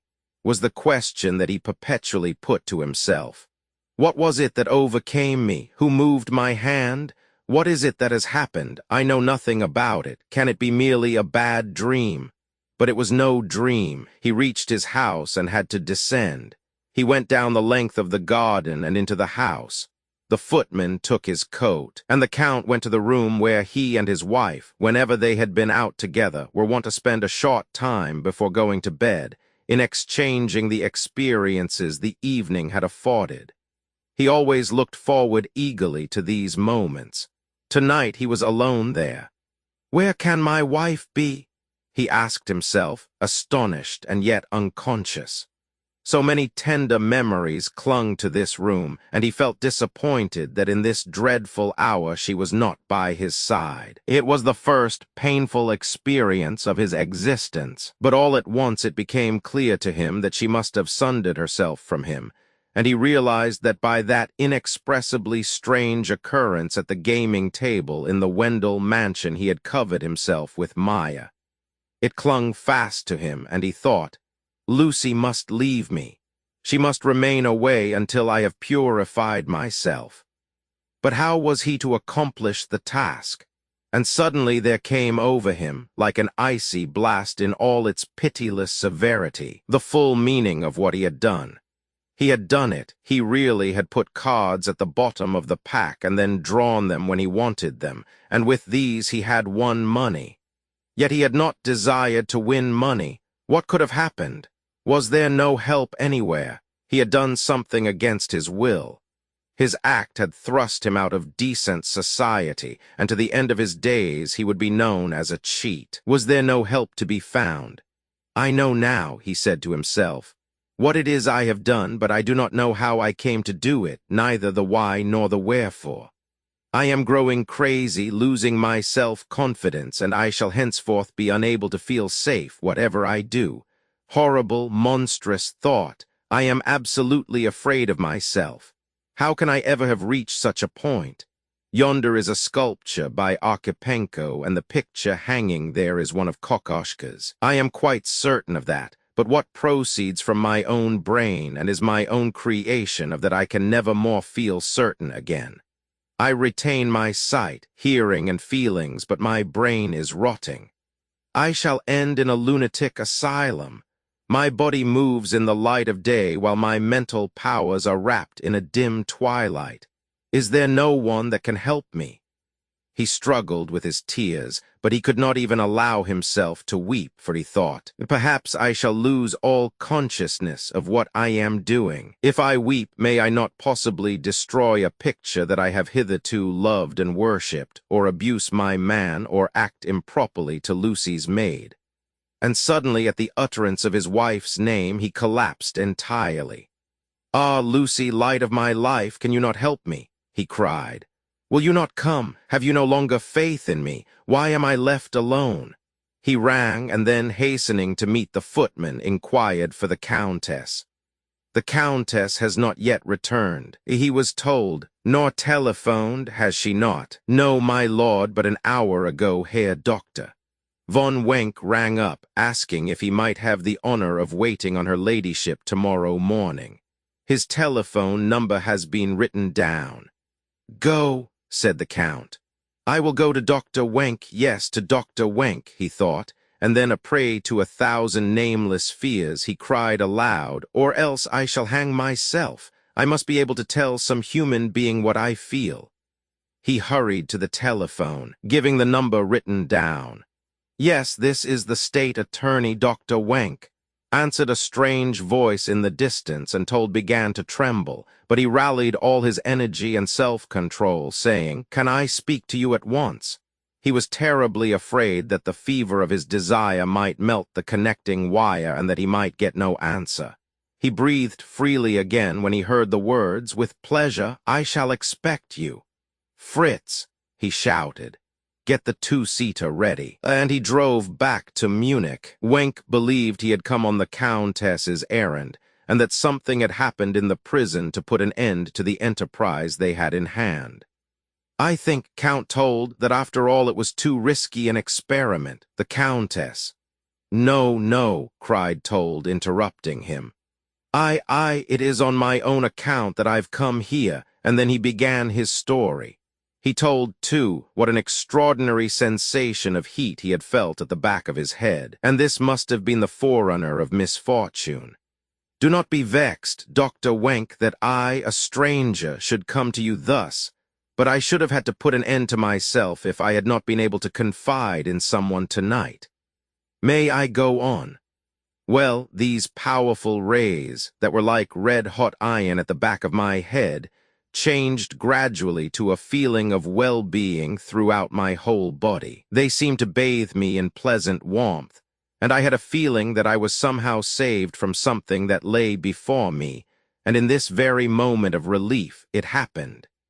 In the first half-hour afterwards I denied that it could have done, but when I reached home I realized that the dreadful story was true, and this thing had really happened. There is no getting away from it, either for others or for myself. Wenck at once recalled his experience with the old professor. He was startled. Could it be possible that here too, and he thought of the Countess and of Kara Karoza. He asked Told, Have you any suspicion at all? The Count did not understand the question. Any suspicion? What do you mean, that I have been like this before? Ill in this way? No, never. no a suspicion of any special person who was there. The idea never occurred to me. I can't understand how anybody else could. No, I don't suspect anyone. Was there nobody in the company who did not seem to belong there, who was not quite like the other guests? It was a company of the Privy Councillor's intimate friends. No, there was nobody. Wenk rejected the idea. Besides, how could there be any connection between the criminal he was seeking and the Count's act of cheating? It was apparently a momentary mental aberration, a loss of willpower, a subconscious process in a strange and elusive personality which bordered upon morbidity, which thus strove to register a mental impression upon its fellow players. The Count ought to consult a psychiatrist. It was extraordinary that he should appeal to him, a criminal prosecutor, but he did not put any question to him on this head. Told became silent, and the lawyer respected his mood. Then suddenly he seemed to pull himself together and said, "I realize that I am keeping you from your night's rest. I beg you not to be vexed with me. In misfortune it seems as if the mind sinks into a gulf and the consciousness grasps at the nearest support. You had rung up and there was some connection between you and my house, and so—" He broke off. "But tell me, am I really saying what I want to, or am I talking nonsense? You see, that is the horror of such an experience as mine. It seems as if I shall always require a neurologist to guide my future life." "Reassure yourself, Count. You are speaking quite clearly and saying exactly what you want to express. I beg you to make use of me if you can. My calling in some respects borders upon the sphere of the specialist in nerve disorders. Perhaps it goes even further, and at any rate it is bound up with the most mysterious and most speculative part of man's being. I am very sorry that the occasion that brings you to me is such an unfortunate one, else I should be only too pleased by your visit." While Wenk was speaking, desiring to convey that anything out of the common which was mentally or spiritually of an unusual and critical nature was really his concern, the idea occurred to him to enlist the Count's sympathy in his own aims. Count Told was a man of the world. He belonged to a sphere through which Wenk hoped to be able to endow the life of the nation with nobler qualities and loftier ideals. In the practical necessities which the last few months had forced upon him, he had almost neglected the ideal side of the task before him. The events of this night had brought him into unexpected relations with a human being, and he could best serve him by not leaving him alone. He explained his views to the Count. "They talk of ours as the upper class. This description, which certainly has a substratum of truth, must be made a living reality once more. Our class, free of the struggle to obtain a better social status, is more than ever called upon to foster intellectual development and mental gifts. It must cherish these noble qualities in itself and turn them to account for others. Our sphere of politics must be the spiritual one. Count Told's life hitherto had been irreproachable. Both in sentiment and in the externals of life he had shown himself superior, but for lack of serious pursuits to which he could devote himself, he had thrown his energies into following up his hobbies, such as the collection of futurist works of art, for which there was as yet no standard to judge by. He patronized young poets who were at present but a minority and a novelty. They were brought into the light, and the discovery of their powers engaged the serious attention of himself and his like. The struggle to get possession of something new and striking was carried on in this respect, just as it was by the profiteers of ordinary wares.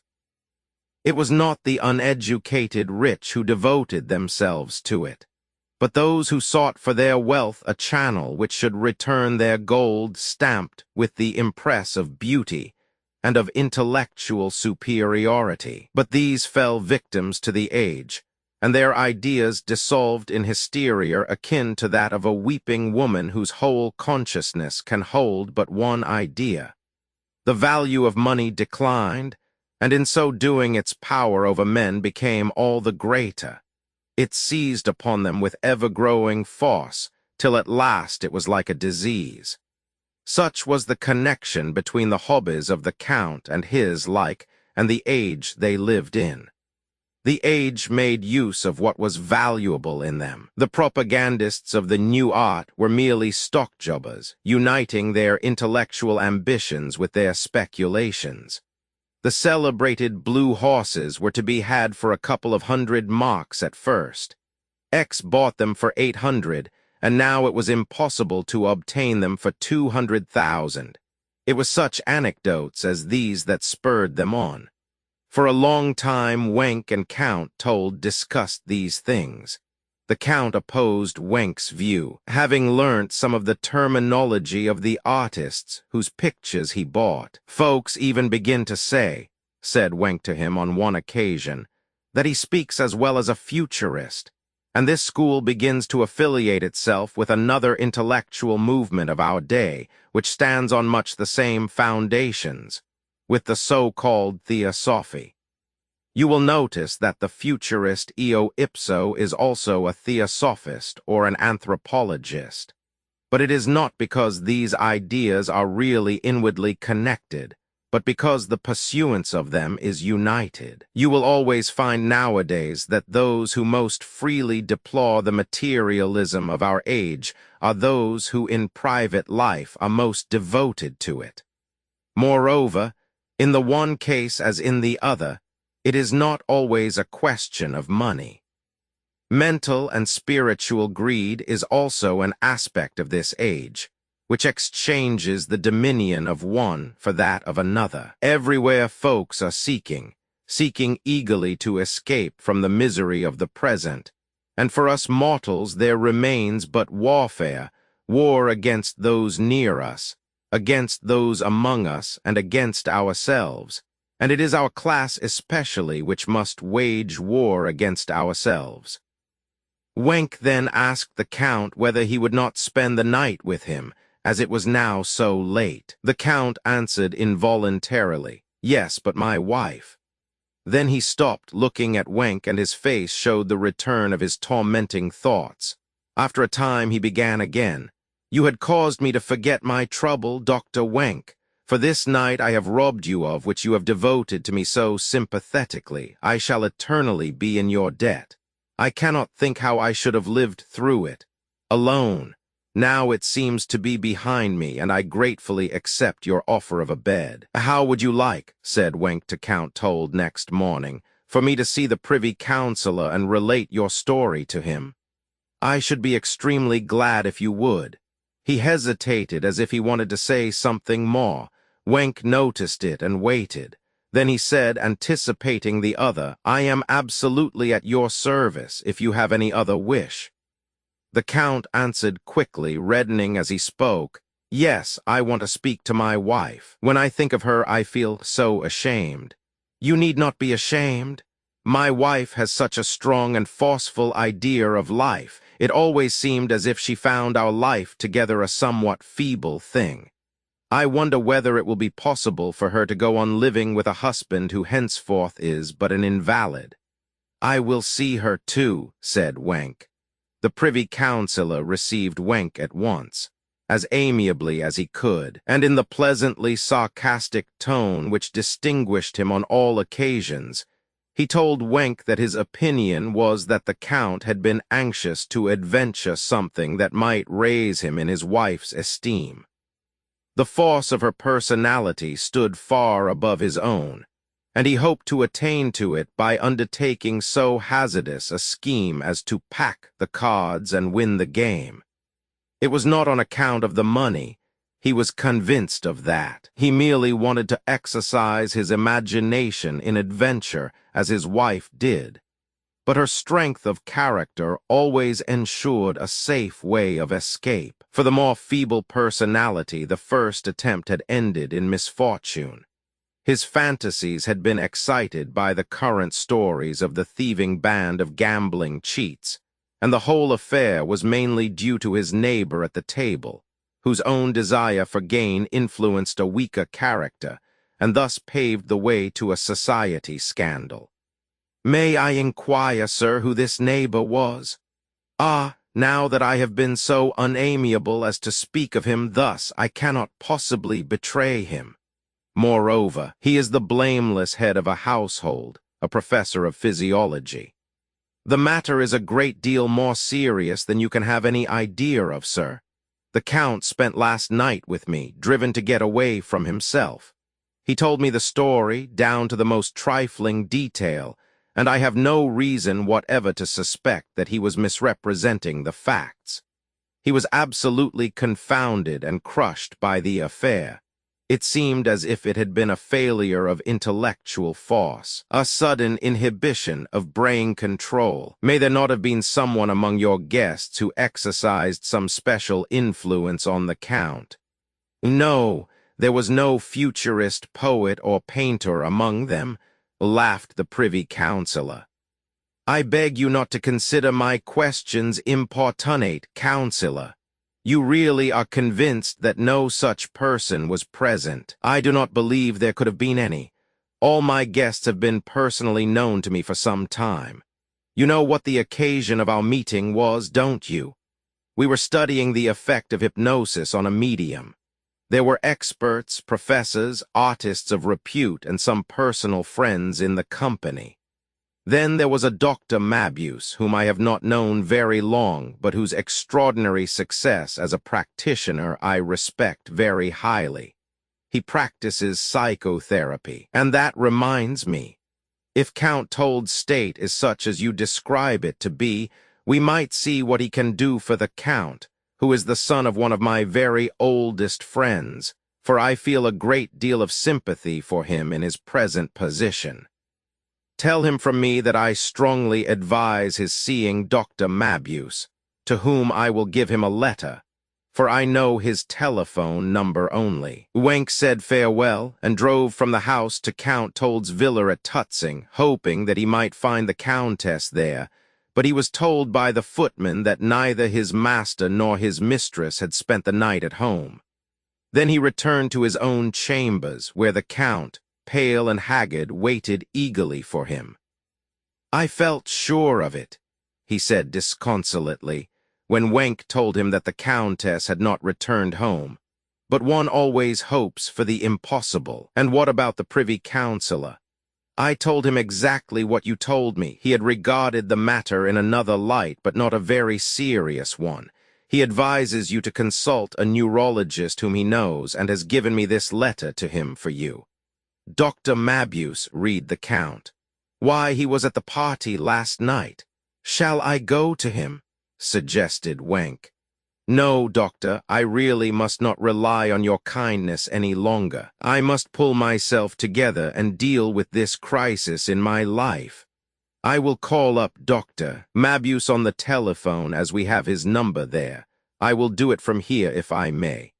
"Dr. Mabuse," said the Count at the telephone, "you were present at Privy Councillor Wendell's party last night when I had the misfortune to." "That is so. I want your professional help. The Councillor gave me a letter of introduction to you. Can I bring it at once?" The other voice answered harshly, "No, I do not see patients except in their own homes. What is your address?" "Expect me there tomorrow morning at 11 a.m. Repeat the appointment. What time is fixed?" 11 a.m., said the Count, thoroughly terrified, and then he left Wenk's house. Roman 13, the Countess opened her eyes on something black intersected with red circles and rays. All around her was dark and strange. Somewhere on high a faint light was glimmering in the room in which she lay. She was on a sofa, fully dressed. She had never seen the room before, and all its contents were unfamiliar. She lay there trying to recall what had happened, but she found it impossible. One moment alone stood out in her memory: the recollection of the gray eyes of that Dr. Mabuse who had told her of tigers, eyes which had held her as with the clutch of a beast whose claws ran blood. She recalled something like a spring in the air, a hold that left her breathless, feeling as if the very heart were being torn from her body and she was sinking down into a gulf. Suddenly, a door opened. Where exactly, she did not know, for she felt rather than perceived it.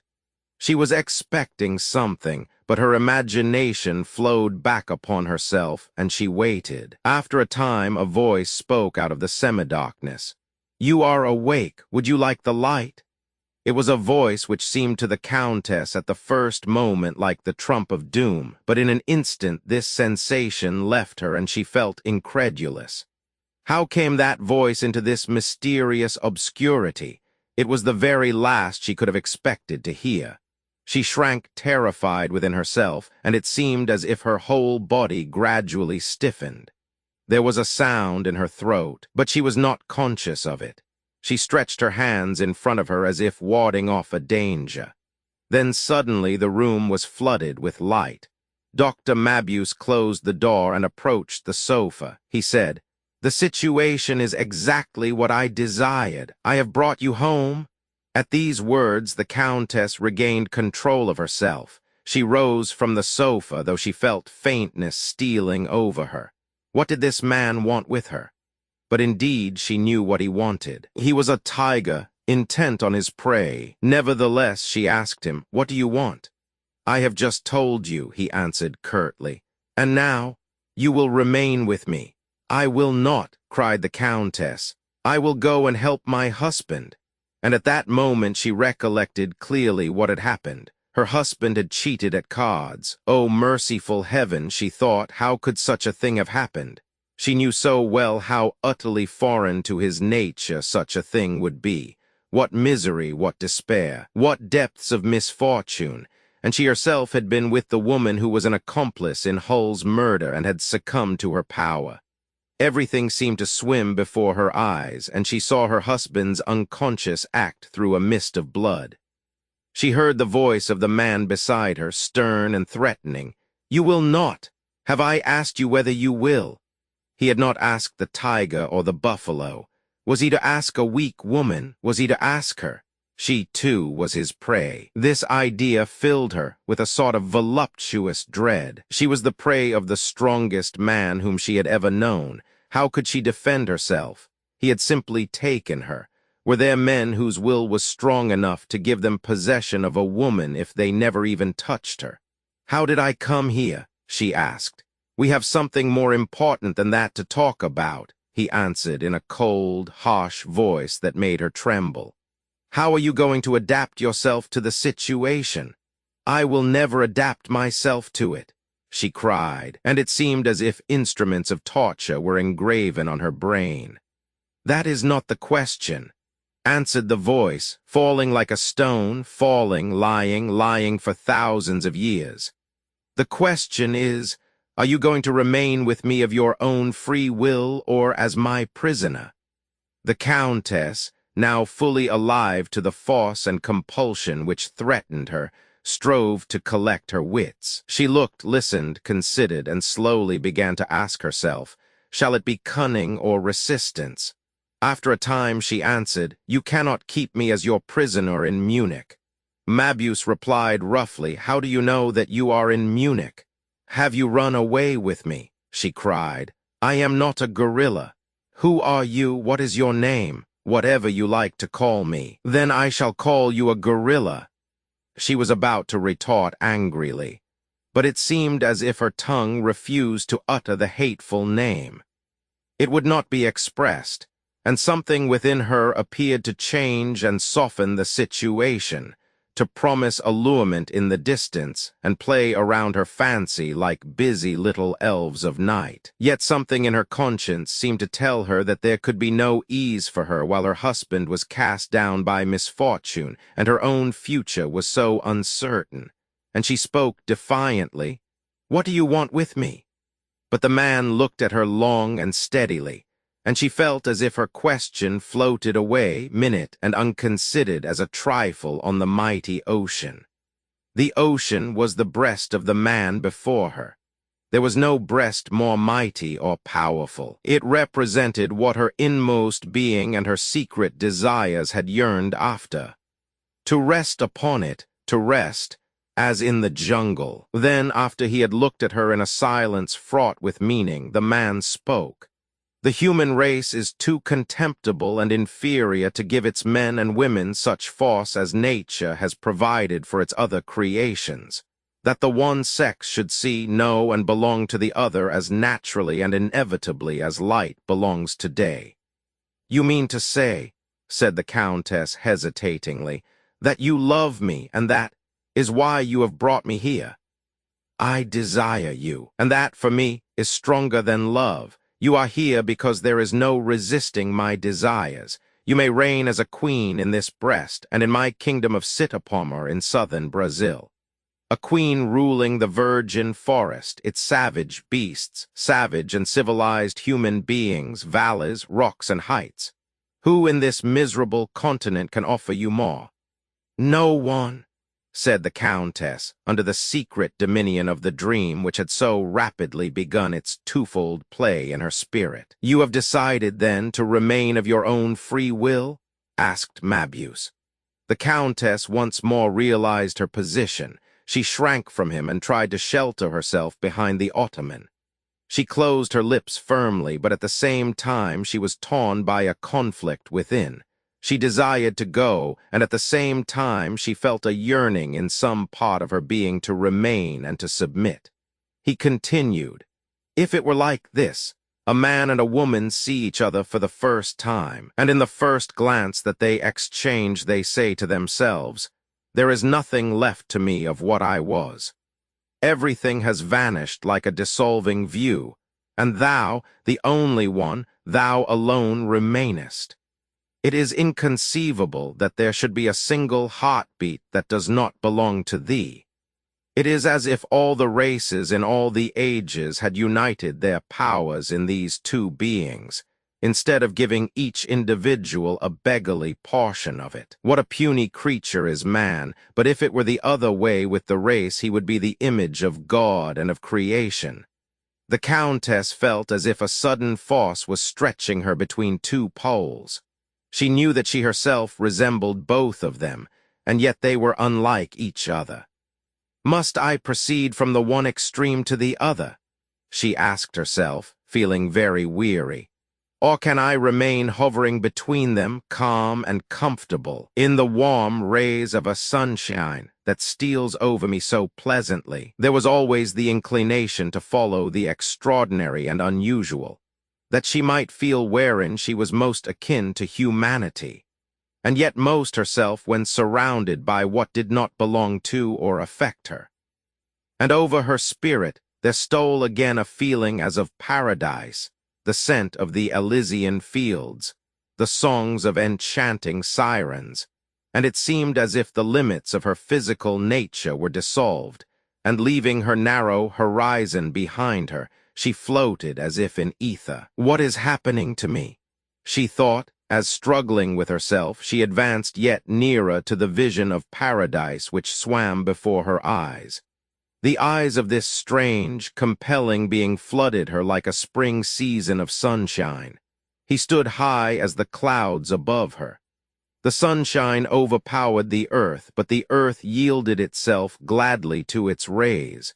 Was that the secret of her nature, too? She herself asked. The season, now wild and stormy, advanced like a monster endued with power. From beyond the horizon, over the forests, rivers, cities, mountains, looking neither to right nor left and penetrating to the very heart of things. "If this man overcomes me in such a way, fills my whole being, is that indeed paradise? Is it for me completion, redemption, deliverance? Is this my second nature, which I have never yet dared to follow?" She desired to resist, but a subtle and enchanting feebleness stole over her, and she felt herself like a March field, dark and yielding. A jackdaw was screeching in it, but somewhere or other a thrush was singing behind her. And the screeching jackdaw and the singing thrush were snatching at a maggot in the bark of the tree, and even the bark of the tree seemed to be awaiting and expectant, and there was a murmuring sound in its cells. And the thrush mounted high into the air, singing triolets born of the spirit of the soil. Woman was the thrush, and at the same time she was the maggot. She yielded herself to the destroying force and knew it not for the tumult in her blood. She was stirred in her inmost being, plunged into the depths and saw it again, intangible as an air bubble. Above her rose the call of the man like the rustling sound of the summer, calling the sap to rise, to push forward the growth which should end in a glorious harvest. Roman 14, Mabuse's visit to Count Told duly took place. "Your neurosis is not by any means an unusual one," said the doctor. "It will be cured when you regain control of yourself, but it will become worse and finally be incurable if you don't succeed in doing that. It is a precursor of dementia precox. For professional reasons, I shall treat you in your own home, as I do all my patients. I make one condition, however. As long as you are undergoing treatment, you must not leave the house or see anyone who recalls your former life." Told was stupefied by the power and authority which this doctor assumed towards him.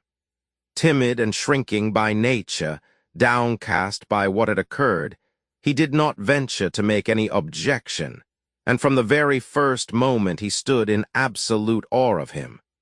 When Mabuse left the villa, in which he had seen many things which revealed the life the Count and his wife had led, he said to himself, "He must be got rid of if she even mentions him again." The doctor was in a highly excitable and savage state.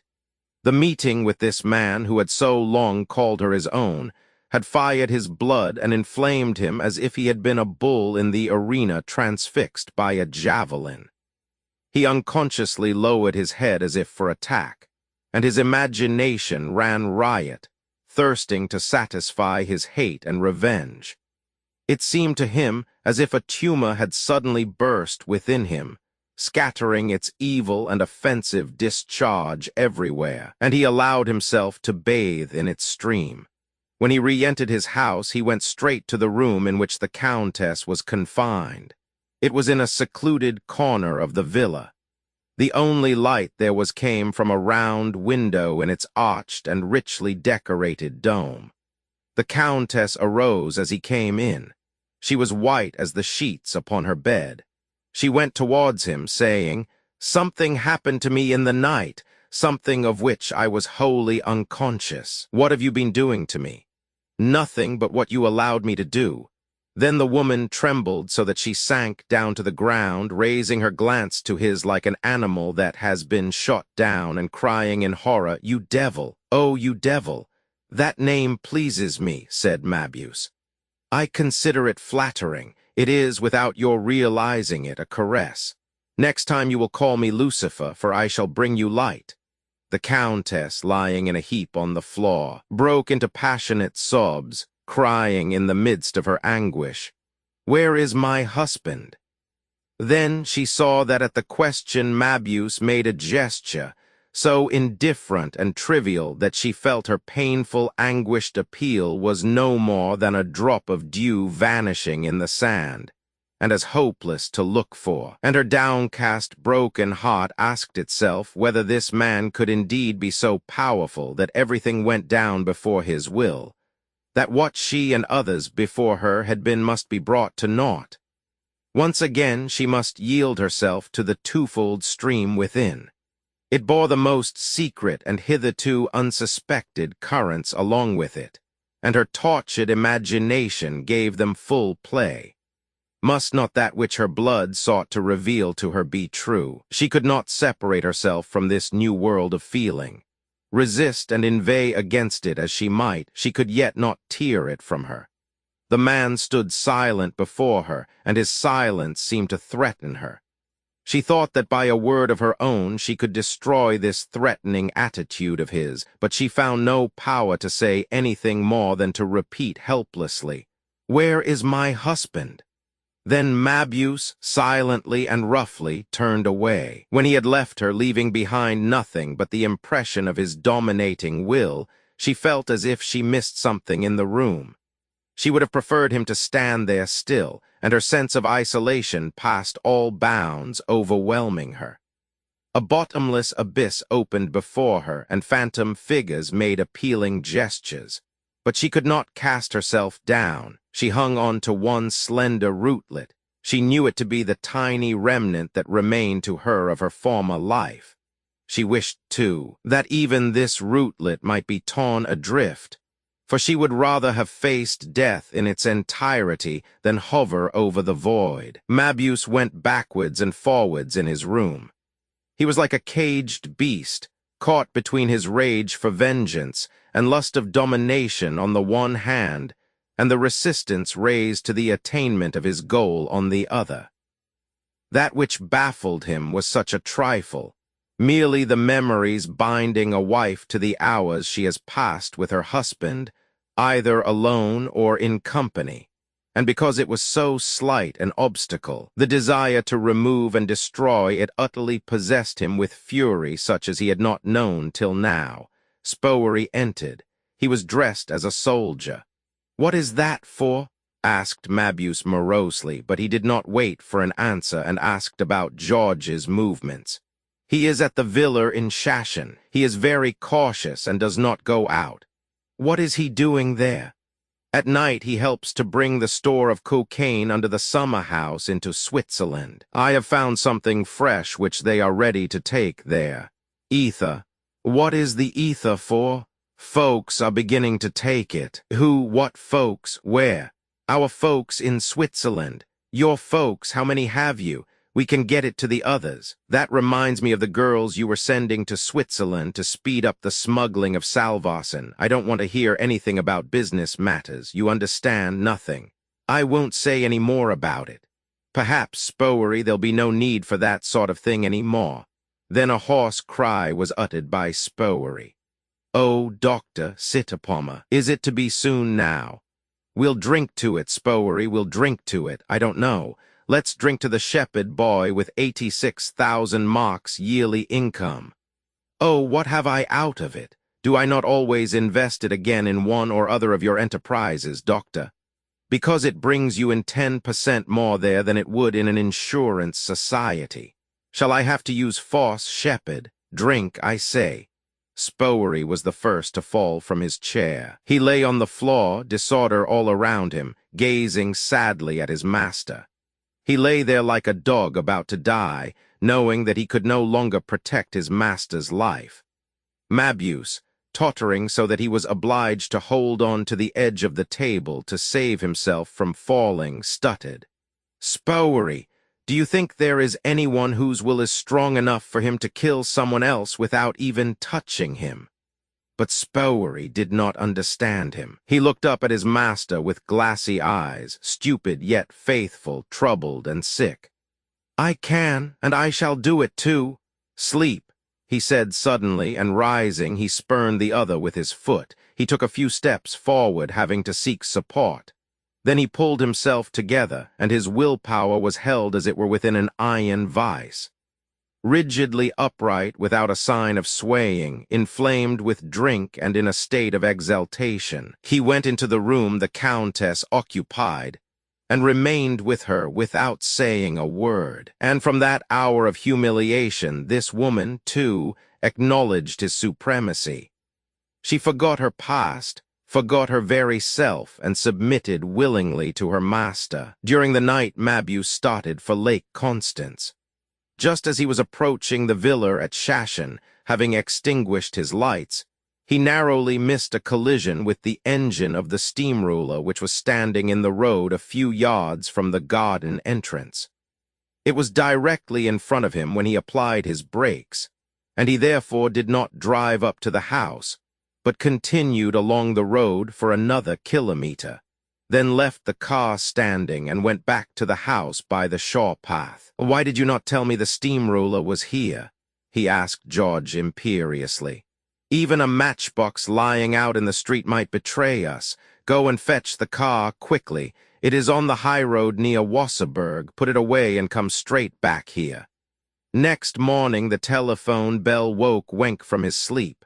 News from the steamroller, he heard, and was at once wide awake. "Yes, yes, please go on. Last night about 2 o'clock a car arrived and pulled up directly in front of our engine, then drove on again. As it was driving without lights, I ordered Schmid to follow on a bicycle. He found it about a kilometer further on, left alone by the roadside, and came back at once to report. I stole into the garden of the villa, but the dog began barking, and I went outside round the shore. I saw a man come from the direction of the lake and go into the house. When Schmid and I went back to find the car, it had vanished. There is nothing to be noticed this morning. Thanks, you can expect me there today." An hour before this conversation took place on the telephone, while still dark, Mabuse left the villa. He was wearing women's clothes and was rowed across to Non-Nenhorn. A motorboat approached, and in it was a fisherman returning from a smuggling expedition. Mabuse accosted him, but the man said he was in a hurry, for he must take his fish home. Then Mabuse at one bound sprang into his boat, overpowered him, threw him down and gagged him, and then transferred him to the rowing boat. He took off his female garments, beneath which he was dressed as a fisherman, and making a wide detour, he returned to shore and went to the farm where in a barn the car was concealed. George was lying in it asleep. After a long conversation with George, Mabuse turned and drove back into Wurtemberg, while George returned to Schachen. Mabuse wanted to get to Stuttgart. His agents there had telephoned the previous day that a patient wanted to consult him. That meant that they had got hold of a rich man worth plucking. While Mabuse was sitting at the gaming table that evening, he had a sudden vision of the steamroller as it appeared directly in front of him when he applied his brakes. The huge machine was outlined in the darkness, and it seemed as if it were about to fall upon him, and to his fancy it took on a strange shape, finally revealing the features of the state attorney. As he recalled it, it seemed to stand forth like some antediluvian monster, bearing Wenk's face, about to fall upon and crush him. Mabuse felt vaguely uneasy, and he suddenly left the gaming table where he was losing and drove back in the night to Munich. On the way, this action of his seemed ridiculous, and he felt as if his impulse had been unwarranted. "My desire for that woman will conquer any fear of that accursed lawyer," he thought. But yet Wenk seemed to stand in his way, more powerful than ever. Why was he still there? Had Mabuse's order not been distinct enough? If not, he would repeat it. When once again in his house at Munich, he went straight to bed. He controlled his desire to go to the Countess and fell fast asleep at once. When the road menders in Schachen returned to work after their midday rest, a man who had come out of the inn attached himself to their party, saying that he wanted to speak to the overseer. Was it likely he could find a job? He asked them. "You can have mine this minute if you'll pay for it well," said one jokingly, but the man said that he only wanted the work so that he could get some pay himself. "That's another matter," laughed the navvy. "There's the overseer standing there." The man went towards him, speaking in a low tone, and unobtrusively drew him somewhat away from the rest. Yes, he could possibly get a job, said the overseer, who was really a police inspector. Let him show his papers. These the man brought out, saying, "Do not show yourself surprised, Inspector. Look as if you were reading the papers through and take me on to help the stoker on the engine. He is Sergeant Schmid, isn't he?" "Yes, sir." "Well, all right, I'll take you on," said the inspector aloud. "We can give you some work. Come this way. Schmid," he called out. He explained to Schmid in an undertone that the state attorney was going to spend the day on the engine as Stoker's assistant. "What have you noticed now?" asked Wenk of Schmid as the road engine moved backwards and forwards.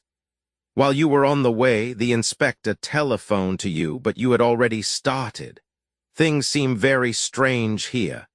We saw the man go to the villa that night, and we thought he must be the one who had left the car standing in the road, but yet it doesn't seem to tally with the rest, for when we came back to the car it had disappeared. Early this morning there was a woman in a rowing boat on the lake near the villa, but we could not be sure whether she actually came from there. An hour later, Poldringer, the man we are watching, came from the high road and went into the house, but we had never seen him leave it, and that is very curious. You have no idea whether the villa has some unknown exit? No, for hitherto our observations of Poldringer all tally. He used to return the same way he went out. He scarcely ever leaves the place, not once in 3 days. Is there no way of getting into the villa, not without exciting attention? I see that by the way tramps are turned away. They have a well-trained bloodhound there. It would not be possible to effect a secret entrance. Is Poldringer still there? Yes, I saw him at a window just now. Had the car a number plate? Yes, the Constance district. Here is the number. That, of course, is a false one. It came from the Lindau direction, I think you said. Yes, sir. I telephoned the number to Friedrichshafen, Ravensburg, Lindau, Wangen, and Constance. From Constance, they told me that the number I gave belonged to a car in use by the sanitary commissioners, which never left Constance. Isn't it possible that the car had been expected at the villa, but did not stop at it, either because they wanted to use it again shortly, or because something had made them a bit suspicious? The steamroller, for example. And therefore Poldringer was told to wait for the car in the street and take it to some place of concealment. During that time, the man who had brought it here arrived at the villa. He is either still there with Poldringer, or else he was the woman in the rowing boat, and he has driven to the place where the car is. We must find out where they keep it hidden. We often hear the sound of a motorboat at night not far from the shore, but we are not able to keep an eye on it. I shall sleep in the trolley with you tonight, and we will stop the roller half a kilometer further away from the house. Is there any suitable place to hide in near the house? Yes. Then we'll go together. Is that settled? All right, then. Now I'm going to learn how to lay out the stones. Hitherto I've only laid out criminals, laughed Wenk. Yes, Your Honor, said Schmid cheerily as he released the throttle and started the engine. Will Your Honor please to stoke up? And Wenk heaped more coal into its glowing maw.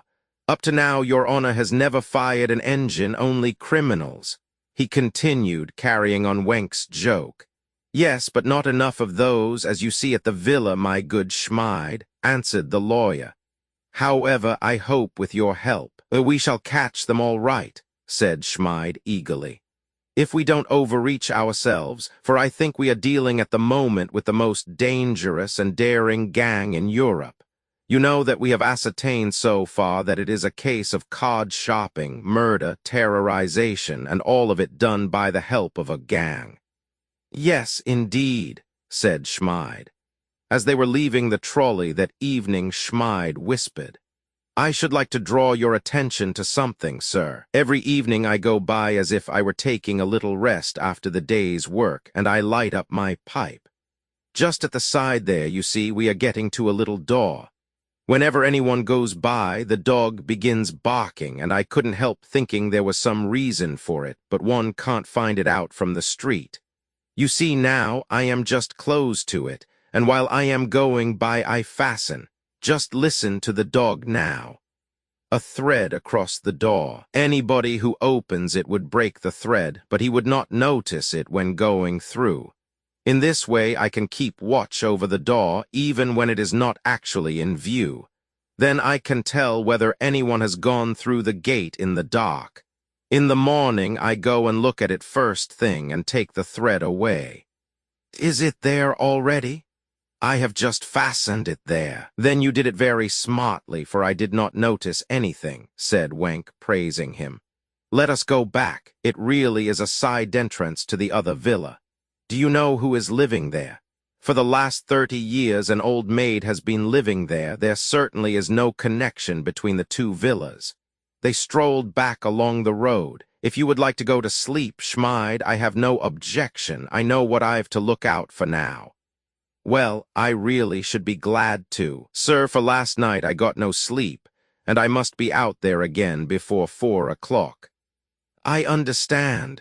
Well then, good night. Wenk continued his patrol throughout the whole of the spring night, but nothing happened, and he noticed nothing out of the common. Next morning he repaired to the hotel at Lindau, the address of which he had notified before leaving Munich. The director told him he had been rung up from Munich, and his man wanted him to know that Count told most earnestly desired to speak to him as soon as possible.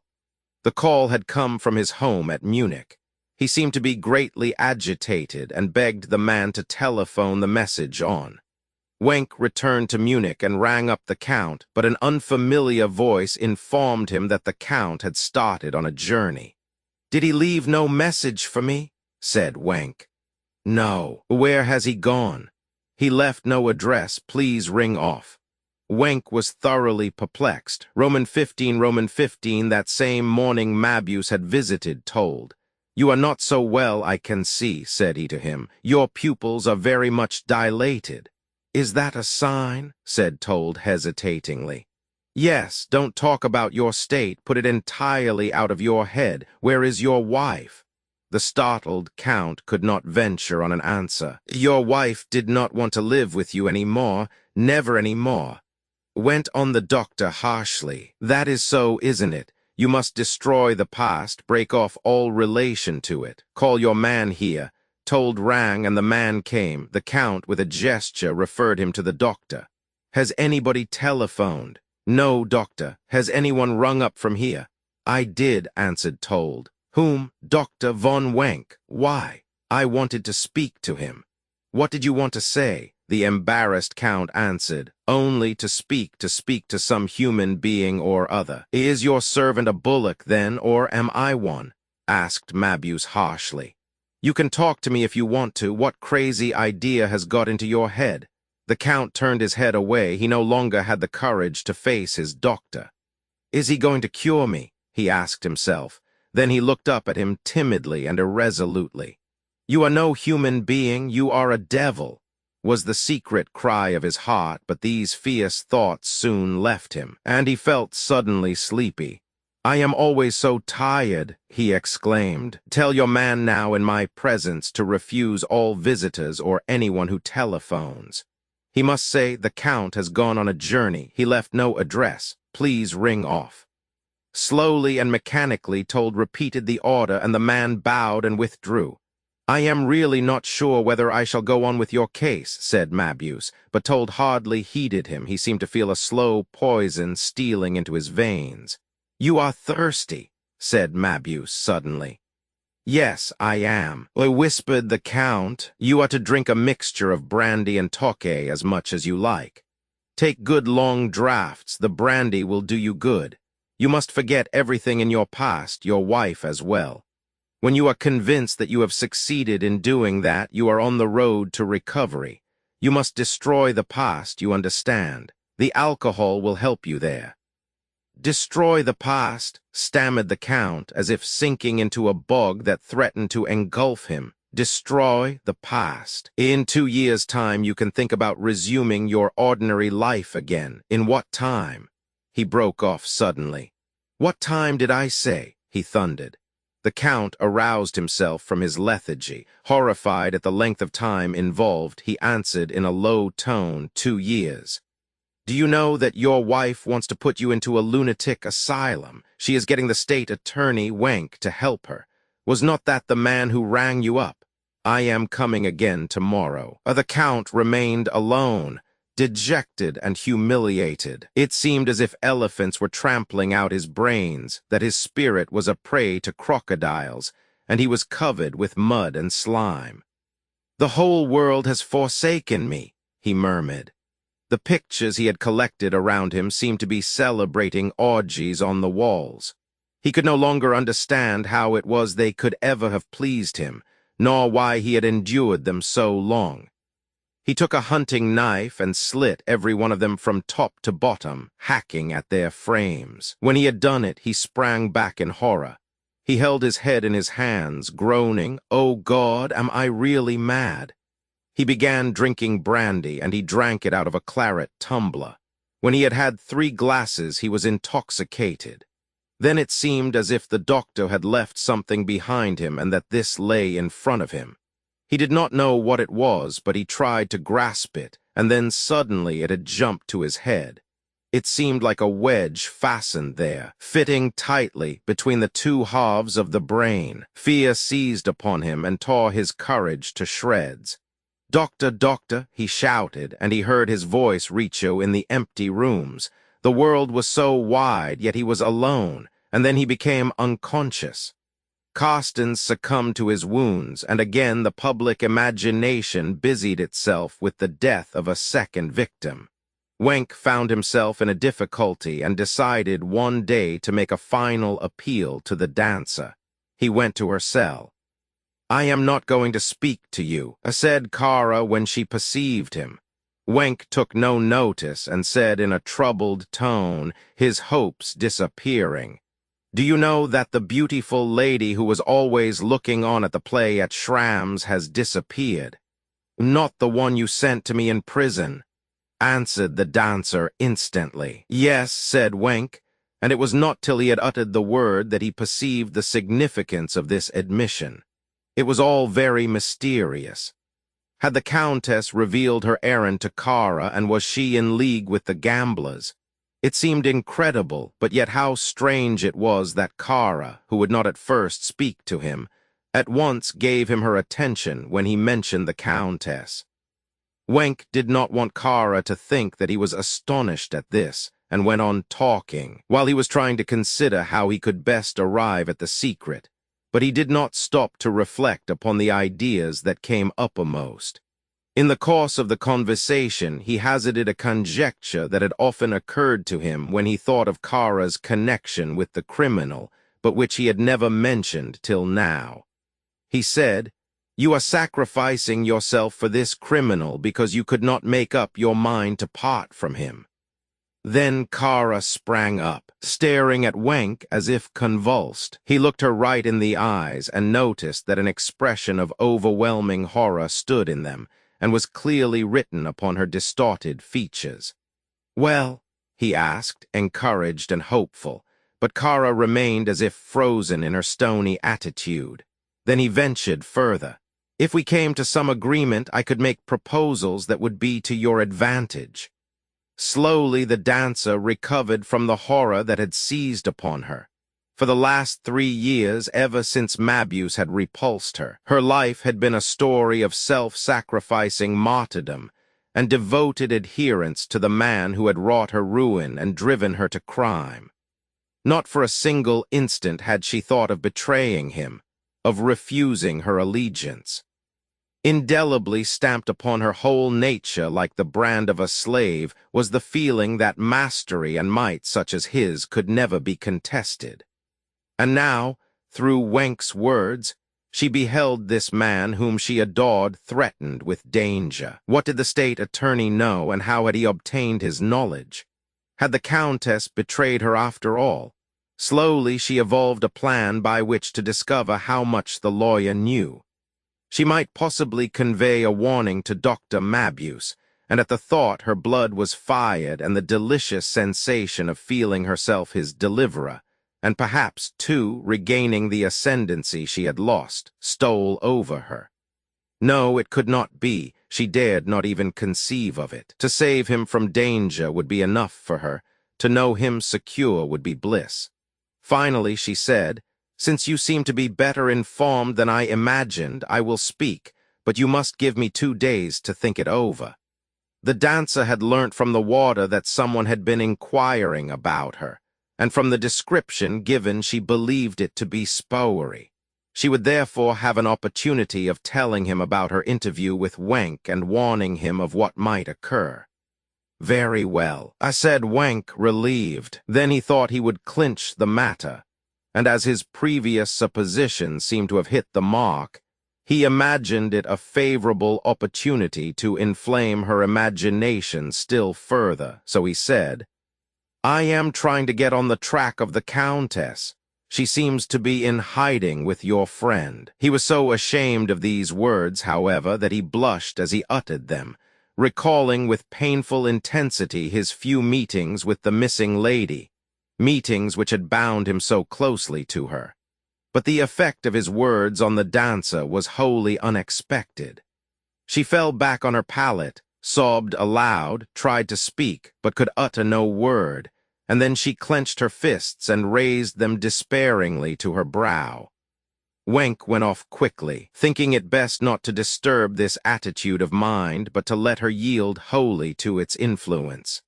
As he opened the door, a man stumbled against it, but it was only the warder who had come, as he said, to look at the prisoner as his duty was just at this time. "All right," said Wenk, and he made his way out. Shortly afterwards, the following things occurred. Near Hengnau, on the borders of Württemberg, a man was detained and arrested as he was about to drive cattle to Württemberg. At first he pretended to be dumb, but afterwards he raged furiously at his capture. The examining counsel, in order to intimidate him, said one day, "You had better confess before the new law is passed. If you are tried before then you may get off lightly, but later on it may cost you your head." "What new law is that?" asked the man. "The crime of endangering the food distribution is punishable with death." "What sort of death?" "Probably hanging. And if I am convicted before that is passed, you won't get more than a year's imprisonment at the most." Then he suddenly confessed, and his confession opened many doors. He confessed all that he had been doing for years and gave the names of all the profiteers known to him. Many arrests were the result. Every day afforded fresh opportunities, and finally one day the name of the man whom Mabuse had dismissed on the highroad to Lindau, Pesch, was mentioned. Pesch was arrested, and his first night in prison was spent at Wangen, which was his native place. When the warder entered his cell next morning, the prisoner had disappeared. A few hours later, a telephone message came to the Wangen police. In a wood on the highroad to Lindau, a man was lying dead. It was undoubtedly a case of murder. An inquiry took place on the spot. The dead man was Pesch. He had been stabbed, and as they raised his body they saw on the large white stone on which it had rested certain signs which had been written in blood. The very same day experts deciphered these signs. They stood for Viller Elise. The mayors in the neighboring districts were asked whether they knew a villa bearing this name, and thus it was soon ascertained that at Schachen there was a villa so called, and it was under police surveillance. Wenk was at once informed, and he drove to Lindau. The two detectives who were in charge of the steamroller had ascertained that Poldringer had left Schachen on a bicycle the very day that Pesch was imprisoned, and had not returned until 3 o'clock the next morning. Then Wenk arranged that 2 motorboats should be stationed on the lake. They were made to appear as if they were customs official boats, and were provided with searchlights. Another human life had been sacrificed, but this fresh murder had revealed something more far-reaching and dangerous than had yet been suspected. It was certain that the gang was taking part in this profiteering movement also, and it became clear that its leader had created an entire yet invisible state to carry on his purposes and give effect to the deeds his will imposed on his fellows. Pesch left a wife and 5 children, and since the family breadwinner was gone, they were in absolute danger of starving. Then Wenk sought out Edgar Hull's father to obtain help for them, and the idea suddenly occurred to him. Why not establish an educational institution, a real home school for the children of criminals, taking them in under an assumed name? Perhaps that would be a good way to lay out your money. The children, who so often inherit the parents' characteristics, could be watched over and perhaps influenced for good in their early years. If it were not possible to eradicate their vices, at least they could be kept apart from their fellows and removed before they have a chance of harming them. In this way, a large proportion of the criminal class might be rendered harmless, and many people would be saved. "I will do it," said Hull, "and I am grateful to you for the suggestion." The next evening Wenck was walking from the Marstall to the Maximilianstrasse, and as he passed the Four Seasons Hall he thought he saw someone he knew in the crowd in front of him struggling to gain an entrance. But he could not recall who it was, and went straight ahead. As he walked on he strove to remember whose back and shoulders it was that had seemed so familiar, but he could not place the individual. Soon afterwards he came to an advertisement window in which the scheme of a popular lottery was displayed. The large letters could be seen through the dusty pane, and the words "Lucky Chance" stood out. These words at once gave Wenck the clue he had been seeking. The back he had noticed belonged to the sandy-bearded gambler. He was astounded at the discovery. He had been seeking this man for many days and nights all over Germany, and here he was, and he had passed so close by him that he could have touched him on the shoulder. He turned round at once, went back to the hall, and at the entrance he read a notice stating that Dr. Mabuse was giving a lecture, with experiments, there that evening. He immediately ordered one of the constables standing outside to fetch 6 plainclothes men and tell them to close all the exits without exciting any attention. And when the detectives were placed, he entered the hall. It was an easy one to search, and he went from row to row while the lecturer was engaged in preparing his experiments. Wenck took up a position here and there, and looked at the folks one after another, but nowhere did he find the owner of the back which was so impressed on his mind. He noticed some of his acquaintance. There was Privy Councillor Wendell sitting in the front row, and a legal colleague of his was there with his wife and grown-up daughter, but he behaved as if he saw nobody and continued his eager search. It was all in vain, however. Then he took a sudden resolve, went outside again, and gave the detectives the following orders. All the exits were to be locked except one. 2 detectives were to enter the hall, and one of them was to go on to the platform at once and request the audience to leave the hall quietly, one by one. Both were to see that there was no one left behind.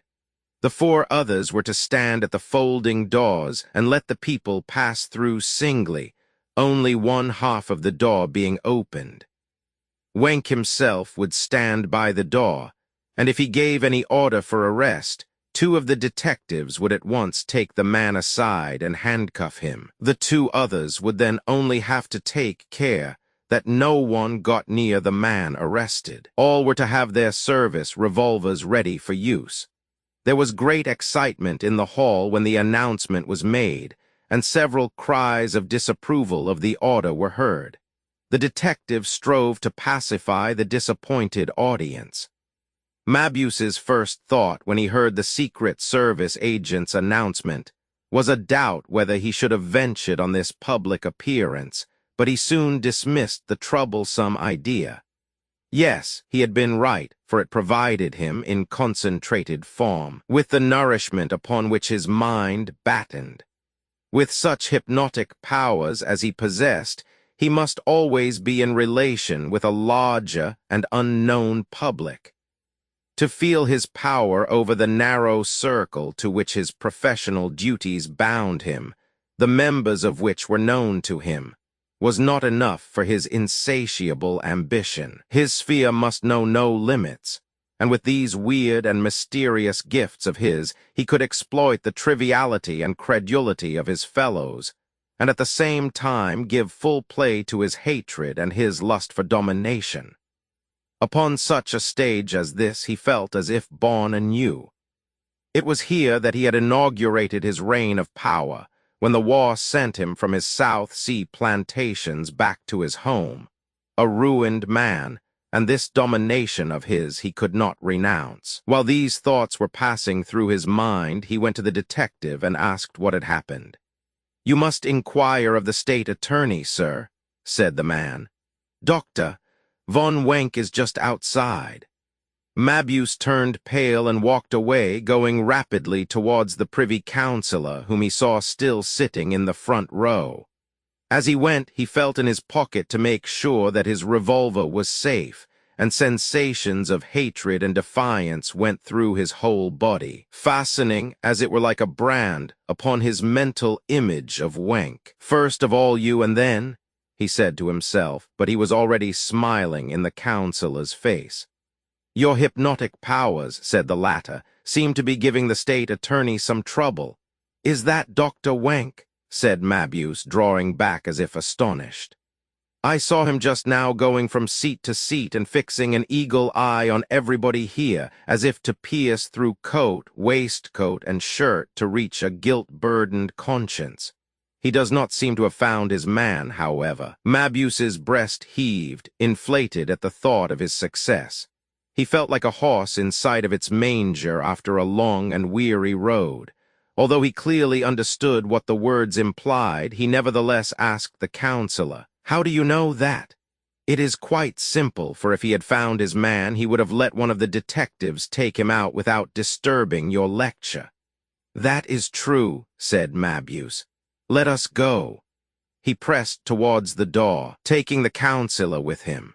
He was thoroughly on the alert, looking behind him to see that he did not lose touch with Wendell, and also ahead, where lay the danger he wished to avoid. Whenever any movement threatened to separate him from the elderly savant, he used all the cunning at his command to get near him again. It was above all essential not to leave the hall exposed to Wenk's gaze as a solitary individual. The councillor, who was old and well known, must help him to throw the hound off the scent. He was aged, however, and could not hurry. But Mabuse dared not be the last one to leave, closely eyed as he would be by a disappointed man who had not found the quarry he sought. There were still some others behind him to whose party he might attach himself, so that he need not be the last. One thing was certain.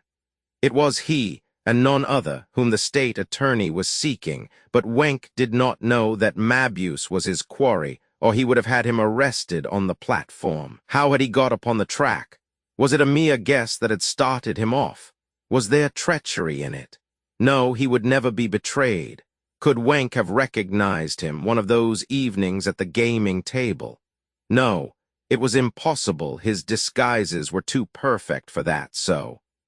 Then a hand touched his, and Mabuse looked into Spowery's inquiring eyes and saw beside him another man of his bodyguard, and he immediately looked away again unconcernedly. Spowery and his accomplice were pressing towards the exit in front of him. Mabuse went on thinking, and came to the conclusion that mere chance had put Wenk on this track, some faint resemblance or recollection, some movement or action.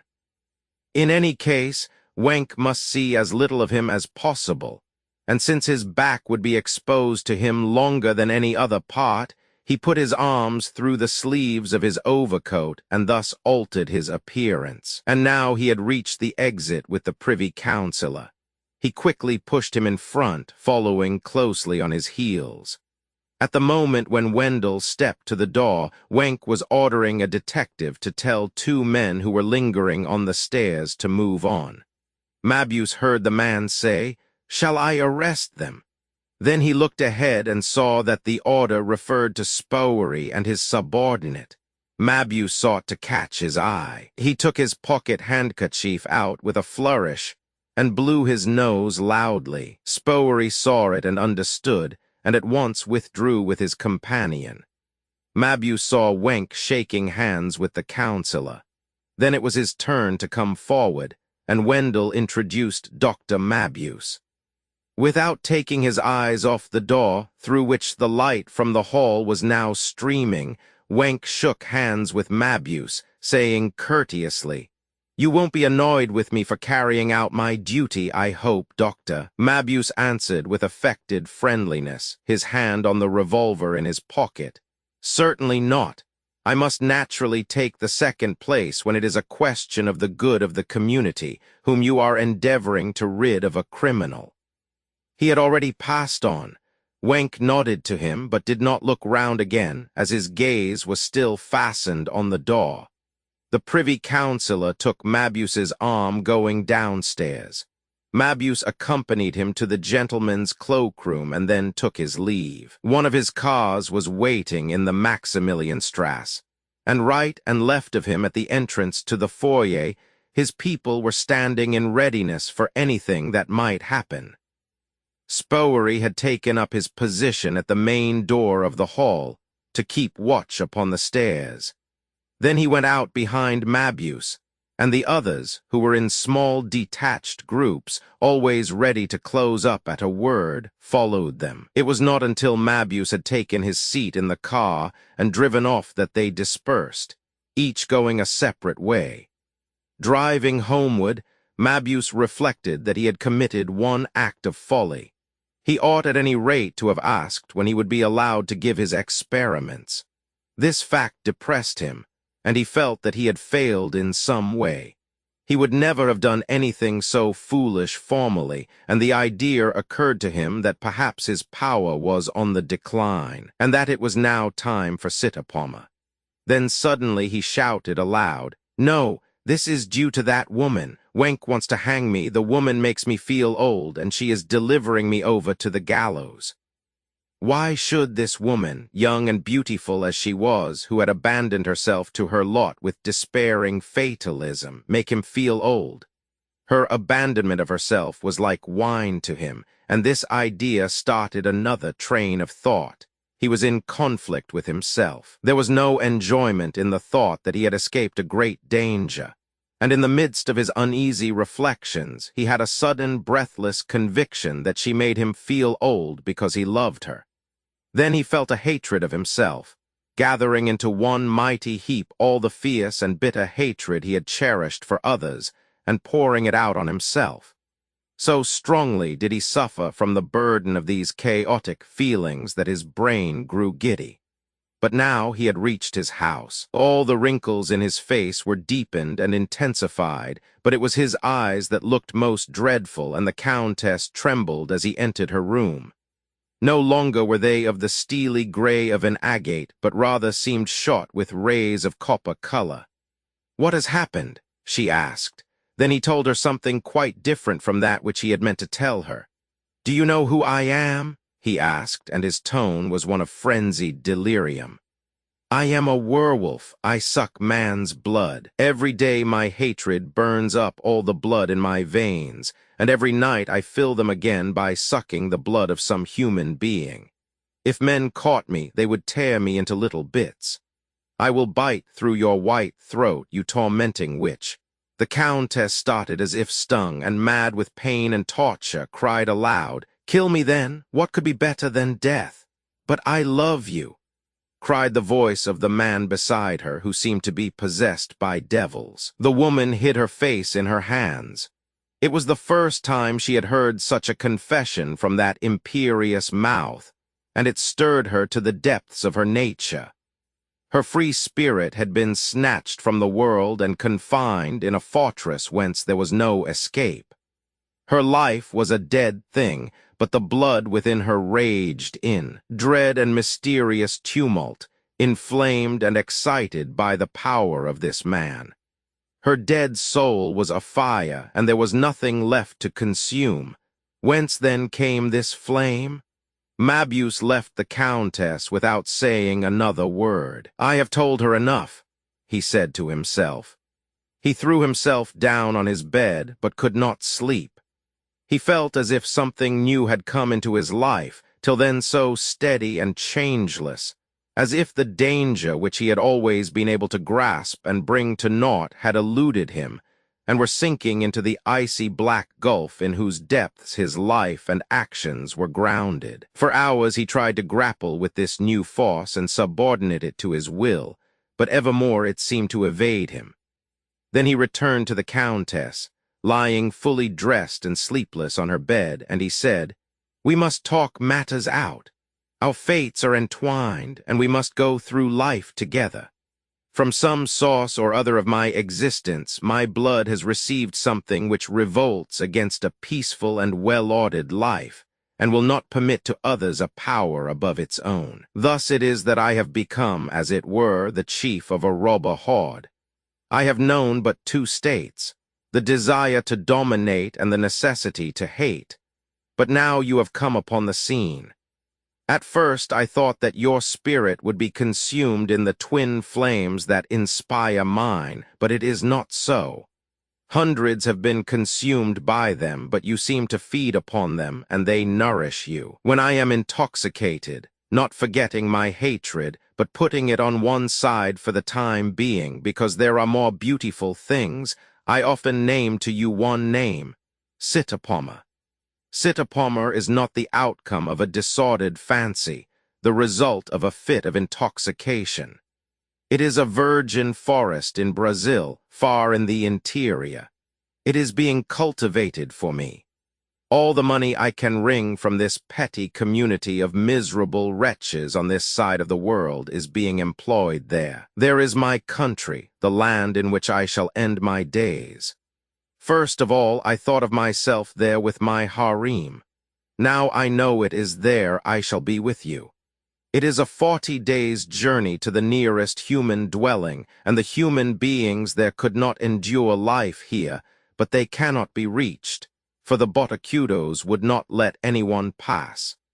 It is even possible that my agents who have been carrying out my plans may have deceived me, and that when we arrive there we may find there is no kingdom of Sitapoma, but no one can deceive me about you. My professional life here has extended to ever-widening circles, and I could live a good deal longer under the protection of the state and in well-ordered society. Today, however, I had proof that folks are on my track, and henceforth I must act cautiously. A ship is being built for me in Genoa. I do not travel by strange ships, but sail under my own flag. The ship is to be ready on the 1st of June, and on that night we will embark. Between this and then, however, there is nearly 2 months to pass. I cannot rest, and until the very night of our departure I shall still be a robber chief. We will be wary. You must go to another house. It is quite as well guarded as this one, but if they should discover this one, they will catch you. I am probably about to leave the place, and at midnight tomorrow you will depart. Spowery will take you to the new home. As incapable of resistance as of mental participation in his schemes, consumed in the devouring flames of this man's all-powerful domination, the Countess endured his conversation and took his orders. Her fate lay in his hands. Romans 16 at 9 o'clock next morning, Mabuse was at Count Told's villa. As he was now endeavoring to hold himself ready for flight at any moment, he wanted to bring this matter of the Count to an end. He had desired him to drink, and for some days now Told had been drinking in passionate abandonment. Mabuse looked at him in silence. When Told was intoxicated, he said to him, "You are a person without the slightest power of resistance. Where is your razor?" In a thick voice Told answered that it was on the washstand. "Is it sharp?" said Mabuse with a peculiar intonation. "Sharp enough," he repeated with an emphasis so marked that it seemed as if he wanted to hammer an idea into the Count's head. Mabuse took it up, seized a sheet of paper, and made a sharp, clean cut in it. Then he said threateningly, "Yes, it is sharp enough." Thereupon he laid the razor aside, but did not return it to its case. He called the servant in, saying to him, "The Count's condition is not so good as it was. He is drinking brandy with his toque. I have no objection to a little light burgundy, but these strong spirits are not to be allowed. You must take away what is left in the bottle. Your master will now go to sleep." He uttered the last words in a long-drawn-out, menacing tone. Then he went out of the room in front of the footman and left the house. Half an hour later, Count told, not knowing what he was doing, cut his throat from ear to ear. He had a feeling as if something in his throat were preventing him from enjoying some great happiness, and he wanted to remove the hindrance. At 2 o'clock, a message came from Mabuse to ask how the Count was getting on. The footman said he was asleep, but he would go and look at him to make sure. Then he found him bathed in blood, where he had fallen from his armchair to the ground, his body now cold in death. The doctor's messenger came into the room, looked at the corpse, and went back to report to his master. The manservant did not know what to do. Since none of the Count's relatives were in the neighborhood and he did not know the Countess's address, he felt he must inform the police first of all. But then again he was not sure which was the right office to go to give such information, and it occurred to him that the state attorney, Herr von Wenck, was an acquaintance of his master's and had asked after him recently, so he drove to Munich, sought out the lawyer, and told his story. "Was the Count at home then all the time?" asked Wenck. "Yes, sir, all the time." "Then why did you tell me on the telephone that the Count had gone on a journey?" "The doctor told me that on account of my master's state no one was to be allowed to see him, and I must tell anybody who inquired that he had gone away.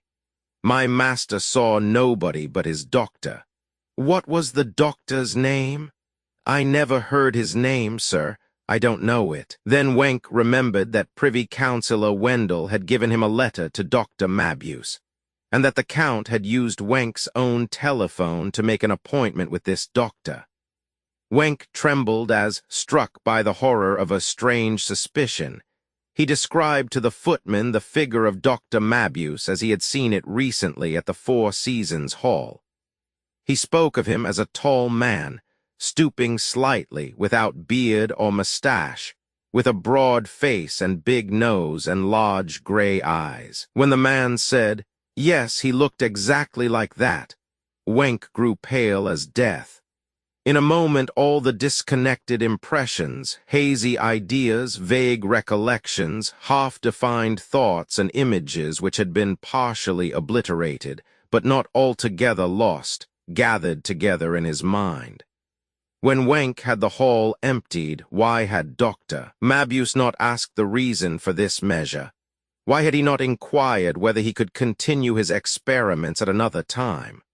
Why had Wenck, who had seen a man whose back he had recognized go into the hall, not found him again inside? Why had the two men who would not obey the detective's order to move on suddenly done as they were told immediately Mabuse appeared?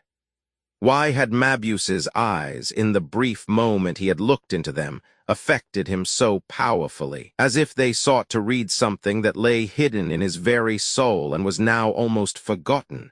He dismissed Count Told's servant, and then tried to find Dr. Mabuse's number in the telephone book, but it was not given there. Yet Mabuse had a telephone, for the Count had rung him up from this very house. The Privy Councillor knew the number. When Wenck, having obtained the telephone number from Herr Wendell, gave it, there was no reply. Ringing up the exchange, he was told that the telephone had been disconnected. He asked who had had it 3 weeks before, but this could not be ascertained at once. Again Wenck rang up the councillor. Dr. Mabuse had changed his number. Did he happen to know his address?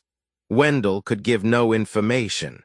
He only knew the telephone number and spoke to him on the phone.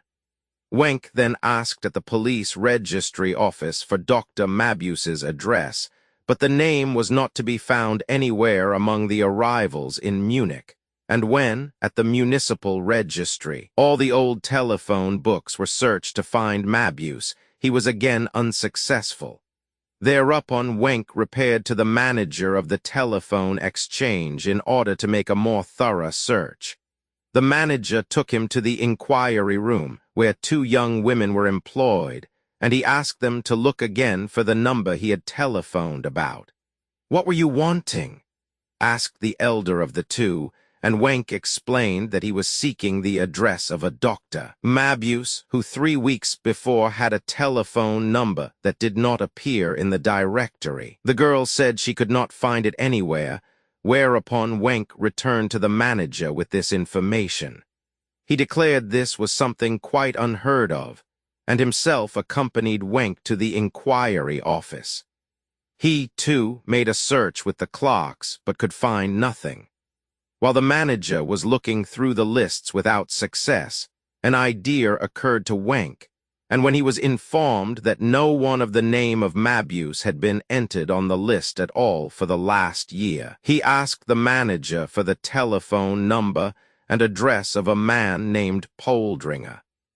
As he uttered this name, he saw the elder girl start and then immediately recover herself. But an instant later, she told him rudely that there were ever so many Poldringers in Munich, and without the Christian name and the exact address, she could not furnish any information. Then Wenk turned to the manager, saying politely, "I am sorry to have to put you to some inconvenience, but I must take both these ladies into custody." He at once took up a position between the girls and the telephone. "Be so good as to sit down on these chairs till the detectives arrive. You here and your companion there." The elder of the girls turned as white as a sheet. The other blushed and then began to cry. Wenk said, turning to her, "It is only a formality. If you behave properly, this matter can be carried through without exciting notice, and it is probable that it will not be long before the mystery is cleared up." Then he rang up the Criminal Investigation Department and asked for 3 detectives. The manager looked through the list of Poldringers, for there were many entries under the name, most of them being tradespeople. One, of whom no further information was given, was living in the Zenienstrasse, and another, without any professional status, in the Ludwigstrasse. The girls were given in charge, and Wenk went to the Ludwigstrasse. He came to a lodging house, looked at the surroundings and inspected the inside, and then went to the Zenienstrasse. Then suddenly his heart stood still, for in the Zenienstrasse, at the address given under the name of Poldringer in the telephone list, he saw on a professional plate the words Dr. Mabuse, neurologist. He hastened away, merely noting the numbers of the houses standing near. The street consisted of detached villas. A mist swam before his eyes, and the blood pounded in his pulses. There was a sound as of pistols in his ears. He had his man. No, he had not got him, but at last he knew who he was. Before doing anything else, he drove to the prison, for the time Kara Karoza had demanded had now expired, and what she might tell him would probably set the seal upon the success of his enterprise. Early that morning, when it was time for the warder of the women's prison to make his first round, the door of Kara's cell was opened. The dancer was still asleep. She was shaken by the shoulder, and awaking quickly, found the warder bending over her, yet it was not the warder, it was Spowery. Surely she was dreaming. But no, she was still in prison. How came Spowery to her bedside? She put her hand to her eyes to shut out the vision, and yet she knew in her heart it was reality. Spowery was standing there. He said to her, "Surely you know that I am in league with the warder." She nodded. "Then you know, too, that he told me what happened yesterday when the state attorney came to see you." "What did he tell you?" the girl asked breathlessly. "That you are going to betray the master." The dancer sprang out of bed. "Who says so?" she shouted. "Please don't talk so loudly. The warder says so. It is a lie. The warder would have no interest in lying. Did he tell the doctor so?" she asked anxiously, and Spowery lied in answer. "Yes, of course he did, and the doctor sent me to you." "It is a lie," cried Kara again, on the verge of tears. "I was going to save him." "How can you prove that?" "I was going to save him, I tell you. Spowery, danger is threatening him." "Danger is always threatening him. That's mere nonsense. Can you prove what you say?" Kara hastily related what had passed between her and Wenk. Spowery answered indifferently, I mean, can you prove it beyond all shadow of doubt? But be quick, please, for I must get away from here in 5 minutes. What can I do to make the doctor believe me? Asked the girl in despair. I must tell you that the doctor is very disturbed, for he could not have believed it of you. No, no, I could never have done it, she stammered, thoroughly downcast. But how am I to prove that I didn't? How can I prove it? Surely you know Spowery that. Then Spowery, with a smile, drew out of his pocket a small flask. The proof lies there, he said. Where? Asked the distracted girl. In here, my pretty one, don't you see? I don't understand you, said the dancer.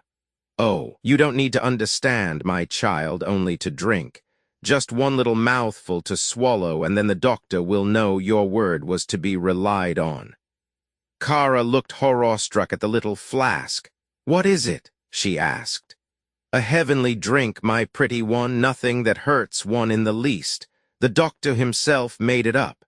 But mind you throw the bottle out of the window quickly. See, I am opening it for you. Be sure you don't forget that, and be quick about it, do you hear? Throw it away at once, for if there's no bottle to be seen, nobody will know what has happened. That's what the doctor expects of you. That is a proof that no one can doubt. Besides, you know us, even your husband. With that, he drew a knife out of his pocket, playing with it lightly. He threw it at the door, and it stuck there with the point transfixed. He pulled it out and put it away again. Do you see that? He said. Now I must be going. Well, au revoir. He was about to leave, but Kara sprang towards him and clung to his knees, sobbing. But I am still so young, and I love life. I have been very useful to him. I was hoping to be set free by him, set free at any rate, even if he can never love me again. Well, I can only tell you, answered Spowery, that he is very much disturbed about all this. You can take it or leave it. Then the girl said, Then I will free myself of this existence. I will show him 1,000 times over that he can trust me. I will give my life for him. Oh, spare me your heroics, said Spowery roughly. But the girl went on unheeding. What am I after all? A mere shadow following him about and hiding out of his sight, but yet unable to part from him. Yes, I will prove it 1,000 times over. I will free myself. Well, if we are taken by surprise now, it will be a hanging matter for us both. He told me so. And who knows whether they won't even get him. Then Kara became suddenly calm and said quietly, It is all right. You can go and tell him. No, you needn't say anything. I don't want anything more from him. Spowery left hastily, leaving the little flask in Kara's hand. It was now warm from her fevered touch. He does not believe me, she said to herself tremblingly.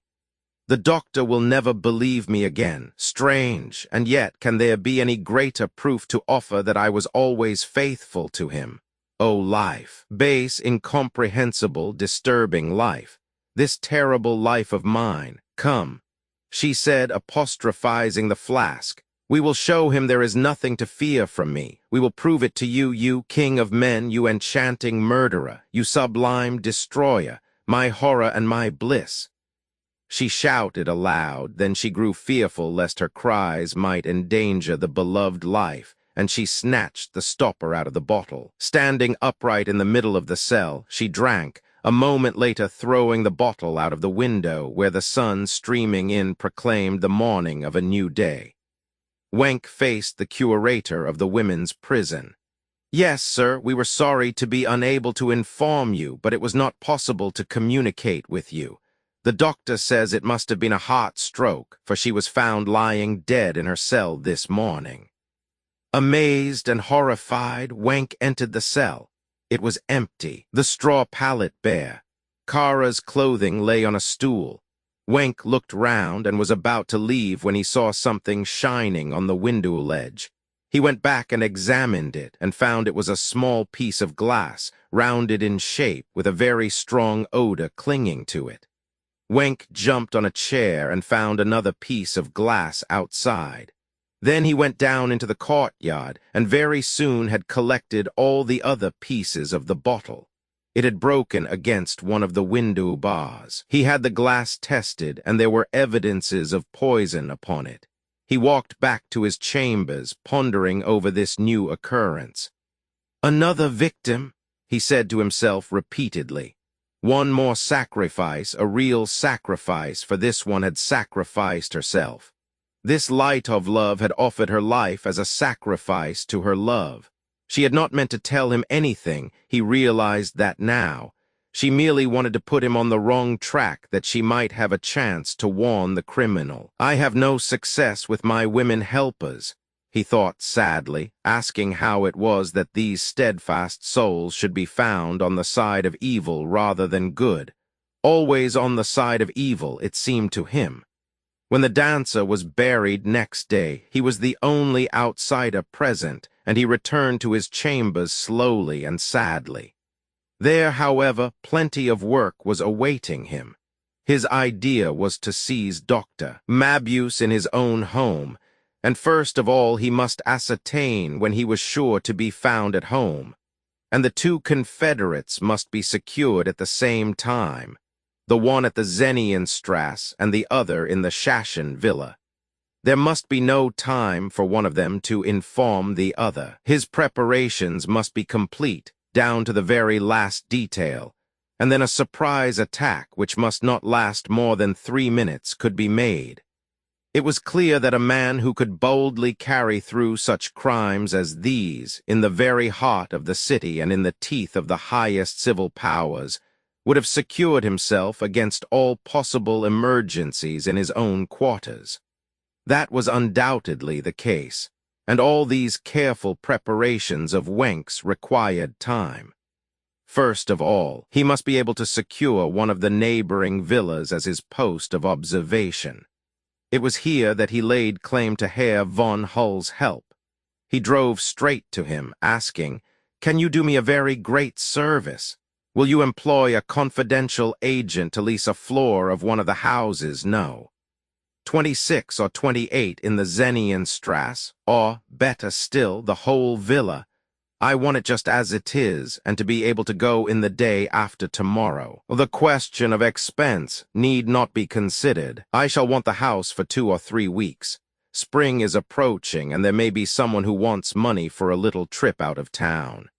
The old gentleman promised to do what he could in the matter. Then Wenck asked the police inspector who had engaged him for the road engine to come to town. He arrived by the 11 a.m. express. "Matters are approaching a climax, Inspector," said Wenck. "You must be ready to take action at any moment. I will leave the plan of it to you. You have had plenty of time to get to know the geography of the place and the opportunities it affords. But the very moment you receive my order to surround Villa Elise, you must go at it, hell for leather.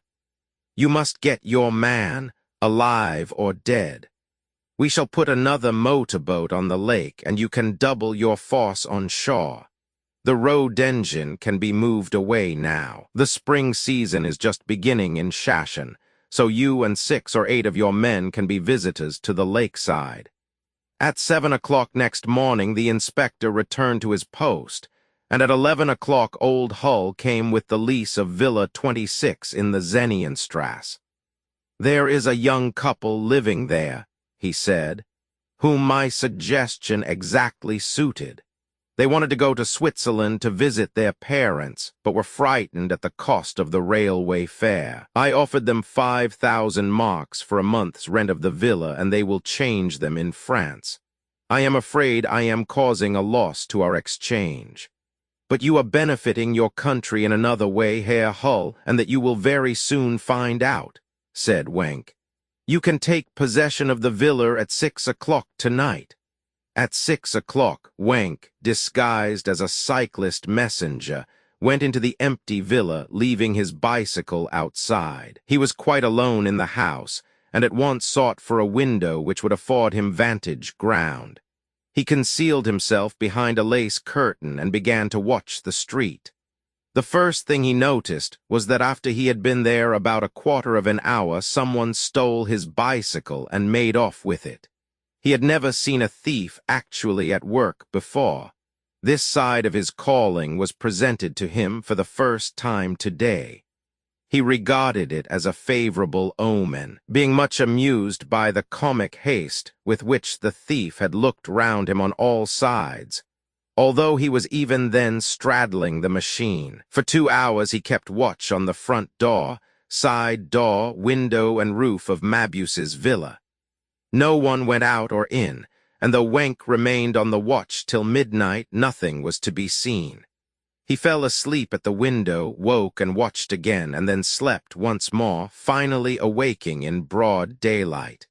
His servant brought him a meal prepared in a restaurant near.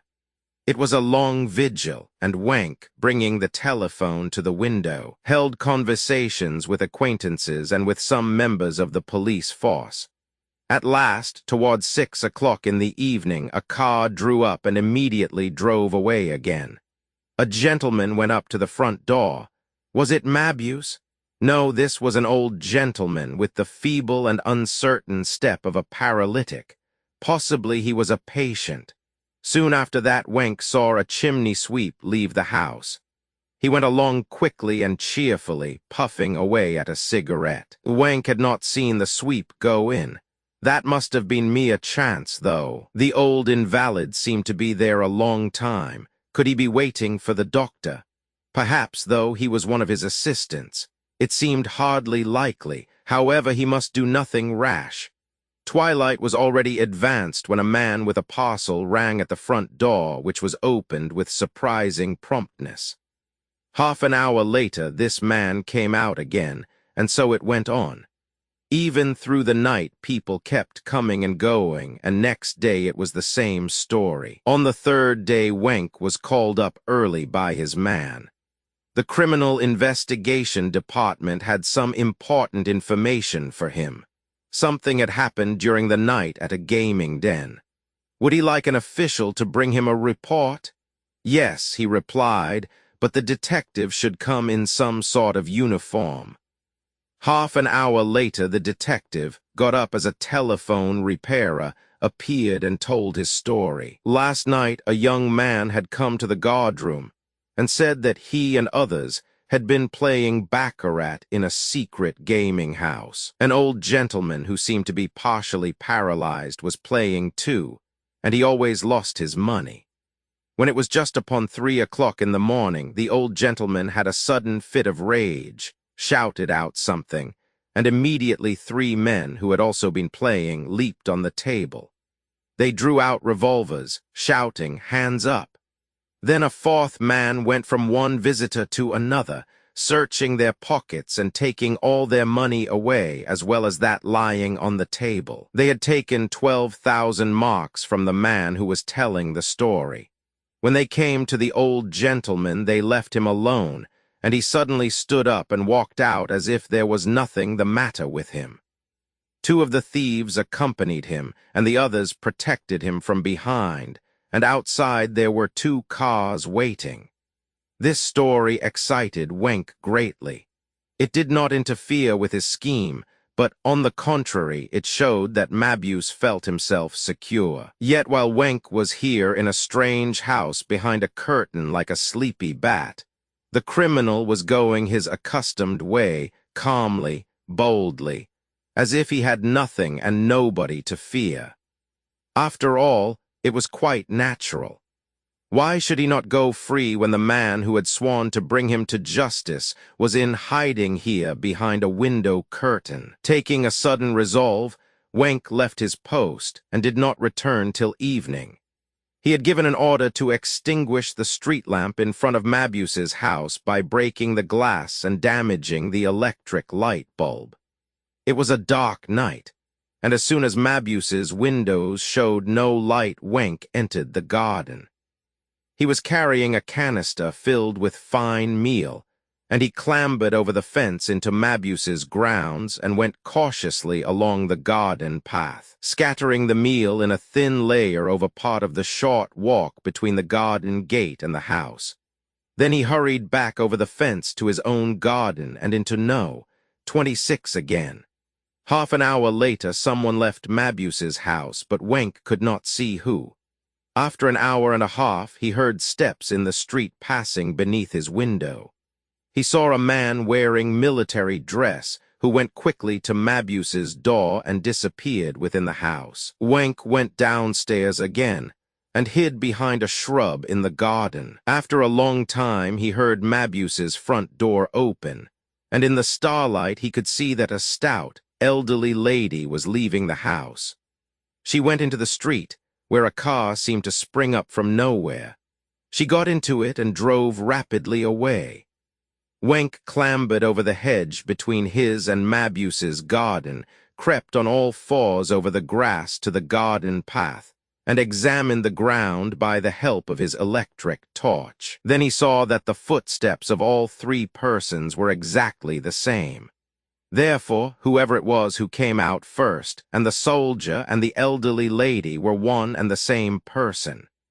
And then it occurred to him that yesterday and the day before yesterday the chimney sweep, the paralytic, the messenger with his parcel were the same person, and this person was Mabuse. Wenk carefully removed the traces of the meal.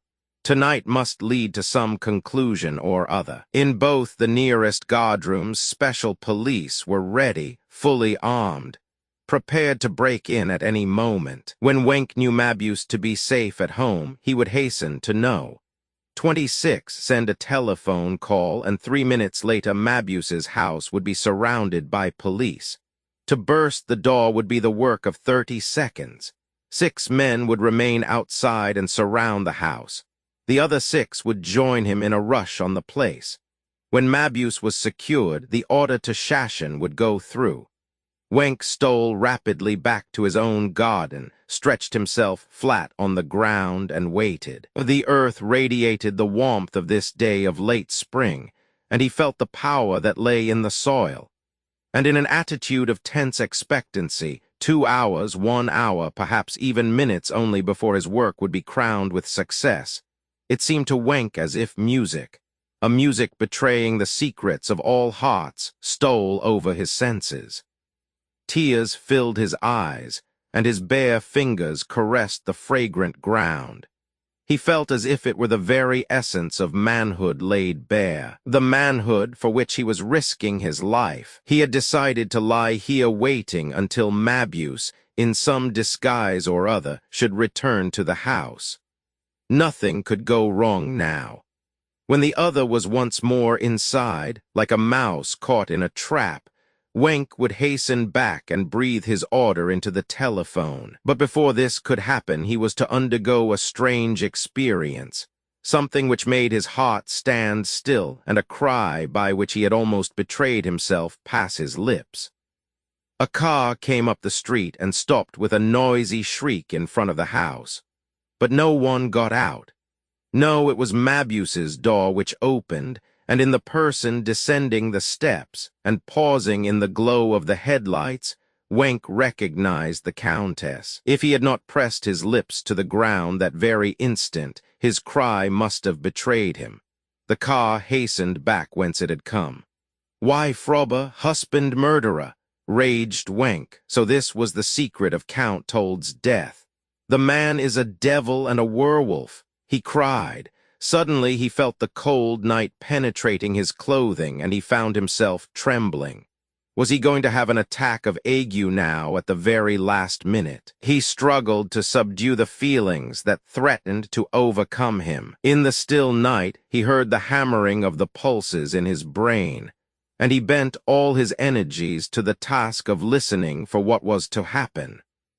12 o'clock struck, and it seemed as if the town were shaken by the powerful strokes, as if these beats must penetrate into the very heart of this house which sheltered the monster, and every vibration become a dagger hacking him to pieces.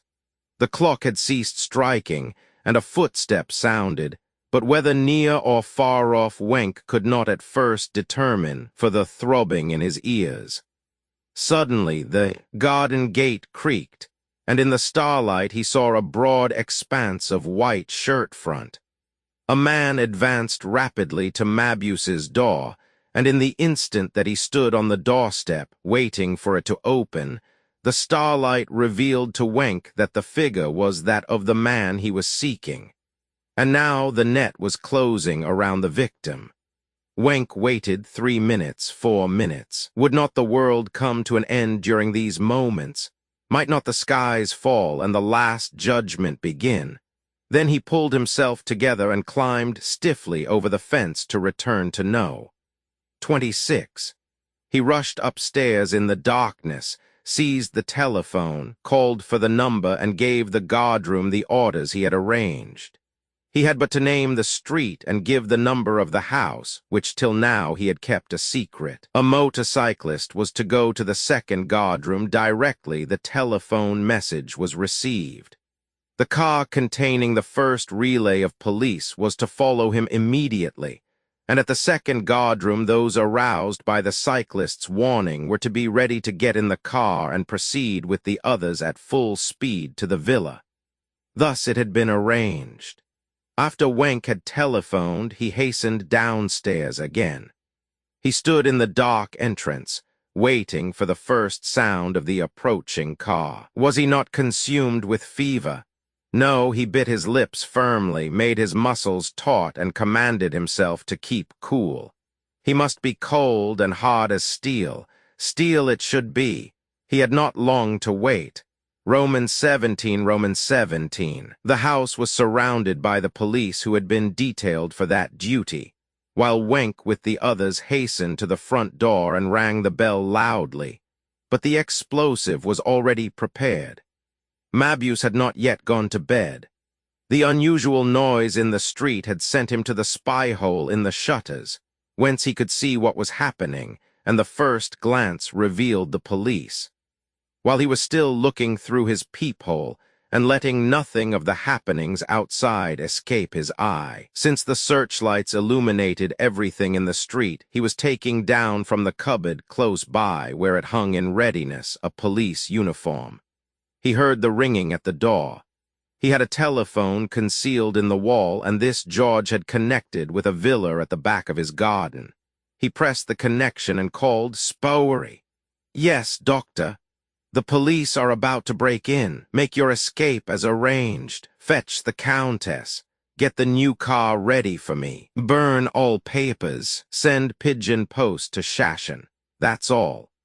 While still speaking, he began hastily to put on the police uniform over his own clothes. Then there was the sound of explosion, and the door was broken open, a chair flying into the air. With one bound, Mabuse was in the corridor. When the explosion occurred, he was on the first floor, which was shut off from the stairway. Close behind the first of the police who entered through the shattered door came Wenk, a heavy revolver in his hand. He was at once struck by the style of the interior, its beautiful carvings and its costly Persian carpets. He took this in at the very first glance as he hurried by. He pointed in silence to the stairs, and while those behind went up them, he and some others inspected the 3 doors leading to the basement. All were locked, and in a few minutes they had been burst open.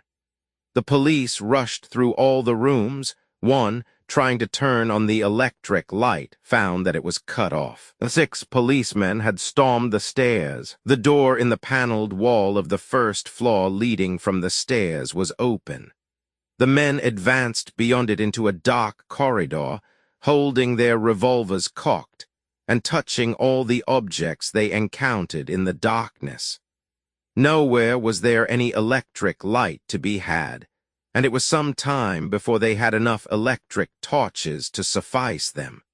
Then in a moment they had taken possession of all the rooms, and the doors leading to the corridor were shut behind them by the detectives, who removed the keys.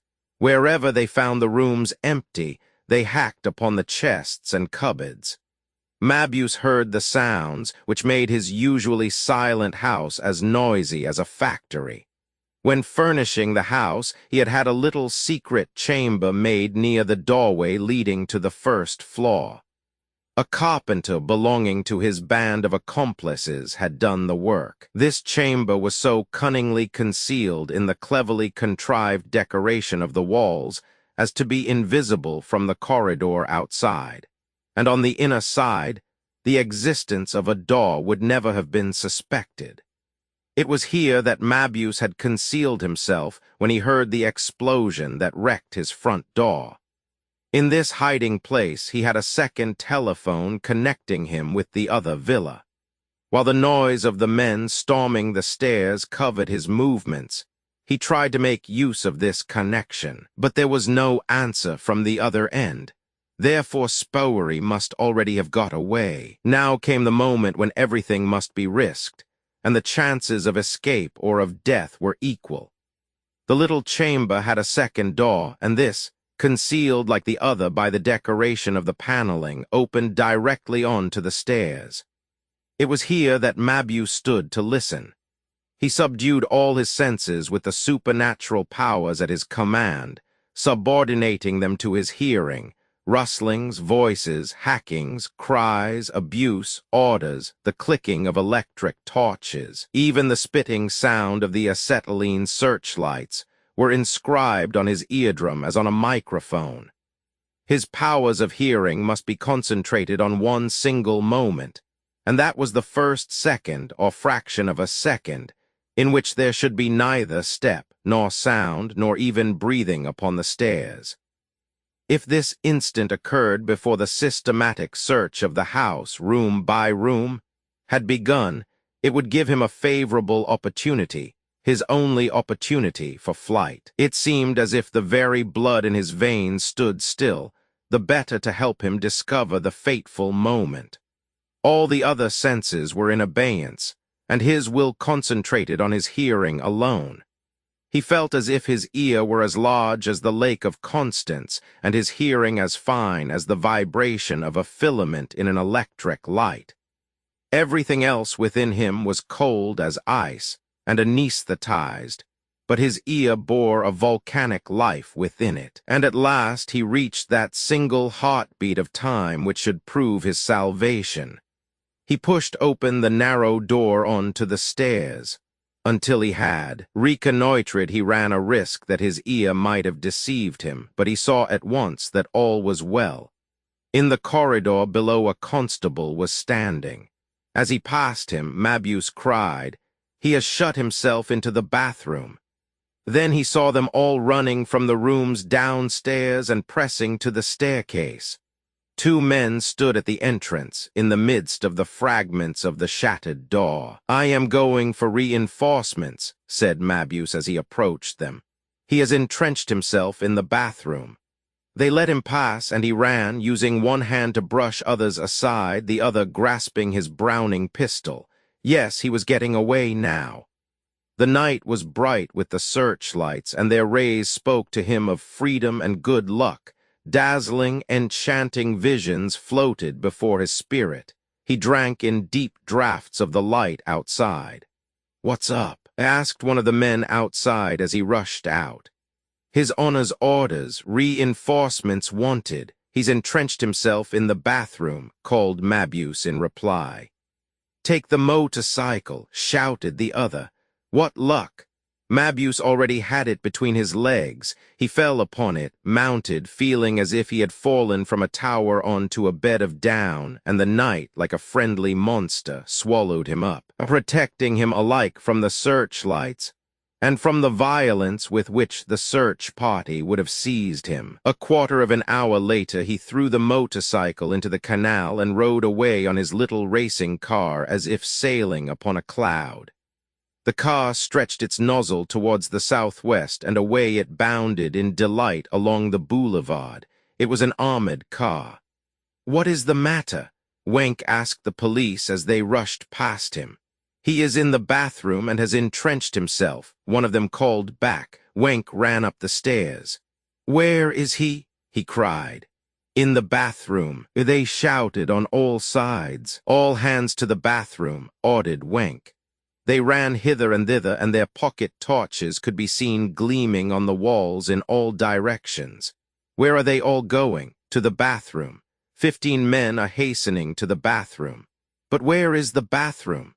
Wenk inquired. Nobody knew where the bathroom was, and now everyone was shouting out, "Halloa, what's up?" The electric switches were overhead, and a turn of the loosely fastened screws now gave dazzling light to the whole place. The rooms were brilliant in their wealth and luxuriance. Pictures, hangings, carpets, bronzes, furniture. The bathroom was found at last, and the bath in it was of Carrara marble, but the whole house was empty and deserted. Wenk was almost beside himself.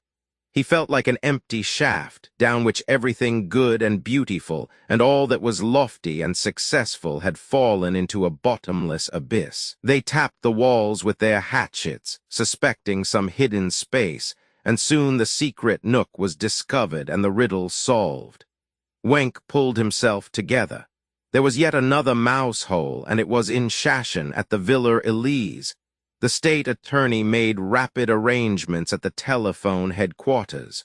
All the lines were connected up with him, and everything had been prepared beforehand.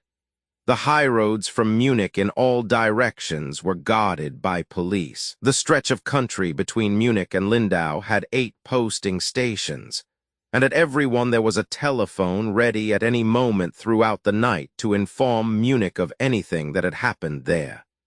Wenk raised the alarm in all directions. Mabuse's stratagem had given him a half-hour's start. If things had happened as he imagined, and the car of the fugitive were now 80 or 90 kilometers away, there was yet 10 minutes before Butchlow could announce its passing through. He had hardly reckoned up the distance, however, when he heard Butchlow speaking, and his heart sang for joy. A car has just gone through at terrific speed in the direction of Kempten. It is a large, covered car. It was 2:10 a.m., and a quarter of an hour later came the Kaufbeuren report. A large, covered car, traveling about 80 kilometers an hour, has just passed and taken the Kempten road. It was now 2:25 a.m. Wenk began rapidly to make calculations as to the speed of the car, but just then Butchlow rang up again. A second car has just come through, a small open car with one person in it. 10 minutes later, Kaufbeuren gave the same report. They are escaping in sections. The second car is going faster.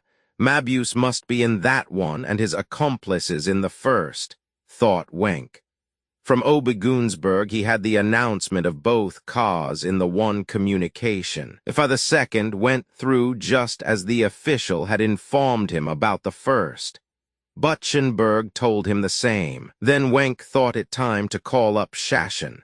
He gave directions to await the arrival of the 2 cars and then take action according to the plan arranged. The man whom it was above all important to secure would probably be in the uniform of a Munich constable, and they were not to be misled by this, for it would be Mabuse. "Now we have him at last," said Wenk jubilantly, as he received one communication after another, all of them proving that Shashin was the destination aimed at. Place after place stood out on the map to Wenk, and through the night the villages and tiny towns called to him and ranged themselves on his side. He bound them together with phantom threads, reaching to the very limits of the empire. He wrung the secret of the broad highroad out of it in the darkness, and the highroad knew nothing of its revelation. With one small lever he held the long, unending avenue, shrouded in darkness, in the hollow of his hand. The forces he had disposed were obedient to him, their general. Hergatz rang on the telephone, and the sound of its bell seemed to his ears as intimate as if it were his own name being called. "Yes," he said, "it is the state attorney Wenk speaking from Munich. A little open car has just gone by very rapidly in the Lindau direction. 2 persons were in it, but not clearly recognized.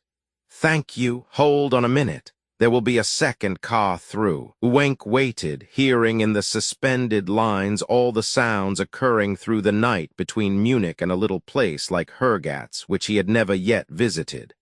"Are you still connected?" he asked after a while. "Yes, sir." "Hasn't the second car come through?" "Not yet, sir." After a time he inquired again, and once more he was told no. A quarter of an hour later, he rang up Hergatz again, and the official said that no second car had been seen. Wenk opened out the map again and made a feverish search. Yes, Butchenberg, Isny, Gestratz, Opfenbach, there was Hergatz. And behind Isny there was a high road leading to Wangen and the Württemberg district, or on the left another leading to Austria. He rang up Wangen, but there was no answer. He repeated the call, and after storming for 10 minutes he tried again, but still in vain. He had left Wangen out of his reckoning and made no plans concerning it, and in the direction of Austria he could give no orders, for the power of his lever did not extend so far. A car had disappeared from his ken. A car had been stolen from him in the night, snatched away in the darkness from the strange, unfriendly, gloom-surrounded streets. And then he thought again that the large car might have had a breakdown. Yes, it must have been so, and that was why the smaller car had 2 people in it when there was only one at the previous stage. This new circumstance need not worry him. His luck was not going to desert him. He trusted to it, and it would not fail. He rang up Shashin. There will probably be only one car. Let it arrive and then wait 20 minutes to see whether the other one comes and surround the villa on all sides. Then deliver your blow as hard as you can. Scarcely had he finished speaking when the telephone rang once more, and the last stage, the Ennisweiler railway station, was heard speaking. A small, open car had turned off the Lindau-Friedrichshafen road and was rapidly approaching Shashin. 2 people were in it. It was all complete. Wenk himself could do nothing more now. He would have to wait. Perhaps in a few moments now the fight on the lakeside which his tactics had prepared might be going on. He ordered them not to wait for the second car, but to enter the villa immediately after the arrival of the occupants of the first one, to seize and handcuff them, extinguish the lights, and wait a full hour for the second one. He looked at his watch and laid it on the table before him. It was now 3:18 a.m. He felt a twitching in the muscles of hands and feet and a throbbing in his brain. It seemed as if a whirlwind of pain were rising from his hips to his head, remaining there a while, and then taking the same direction again and again, times without number. Roman 18 Spowery had fetched the Countess from the villa in the western suburbs, which she had occupied but half an hour, and hurried off with her in the car. Mabuse, in his light little 2-seater, had caught up the heavier car between Kaufbeuren and Günzburg, and both drove on without stopping. This had all been arranged between them long before. Where the road to Wangen diverged from the Lindau road, the large car ahead came to a standstill, and the little car drove close up. The Countess was transferred. Mabuse drove on, and Spowery took the road leading to Austria. Mabuse had arranged that at this point their roads should separate. Spowery should reach Switzerland by way of the Rhine. Each of them must leave an address in Zurich with Dr. Ebenhugel, who could then exchange them. Mabuse, with the Countess, would drive to the Villa Elise, where George, who had been instructed by pigeon post, would be waiting with the chest containing the securities and the jewels Mabuse would take with him on his flight. Then the 3 of them would immediately cross the lake to Luxembourg, where a motor would be in waiting, and proceed along the Romanshorn main road to Zurich. There would be a brief stop at Zurich for the transaction of business. It was likely that the authorities in Bavaria would ask the Swiss ones to search for the fugitives, and therefore Mabuse wanted to make his stay in Switzerland as brief as possible, and to push on to the Italian frontier. He had had passes for himself and the Countess prepared in a Portuguese surname. An Italian official had been bribed, and by his help all difficulties disappeared as chaff before the wind. The Countess sat at the back of the car, behind its high body. In front of her Mabuse, sitting at the wheel, seemed like some monumental image. In the uncertain light, the outlines of his powerful figure stood out with ghostly effect. There was not the slightest movement to be seen, and from her seat behind he looked like a block of granite, seen standing alone in a meadow. They sped by highways, villages, hamlets, and then the waters of the lake gleamed in the night. A few lights at intervals on its shores, shapes appearing and disappearing in the darkness, dimly suggesting human beings. A change in the air one breathed. 2 villages appearing to float like illuminated ships upon the water. There was Switzerland already. Lindau lay to the side, and their car was now racing along roads bordered by country villas. And then came the last minute. The car bounded across the track to the Enisweiler station and rushed forward to the Villa Elise. At the first glance, Mabuse's sharp eyes saw that the gates opening onto the drive stood wide open. The pigeon post had arrived safely and in good time then. He felt as if the impetuous haste with which he had driven hither in the darkness had yielded him a fresh sensation. It was now just before 3:30 a.m., and he kept his senses constantly on the alert without slackening his speed. When he was about to turn into the drive, he pressed the brakes hard for a moment before allowing the car to run its course. It held up for an instant, then, veering round, went straight through the gates and turned towards the garden. Just then he felt something spring onto the car. On the clutch side, springing over the door, a form squeezed down on the outer side of Mabuse. 2 hands covered his own, snatched the steering gear from him, and a wild, hoarse, impressive voice whispered, "Doctor, I'm here, it's George. Give me the wheel. We are surrounded, straight forward into the lake." Mabuse yielded the wheel and let go the brakes. Under its new guide, the car dashed ahead, thundered round the gray walls of the villa, abruptly turned a corner, got onto a grass plot, and raced frantically across it, along the sloping gravel patch to the wall which divided the lake from the garden above. Through the gate in the wall it leaped like a wild horse, and then clattered down the inclined wooden footway, the boards thundering beneath it. A moment later its nose was in the water and the lake hissing around it. George leant forward as quick as lightning and gripped levers, Mabuse helping him.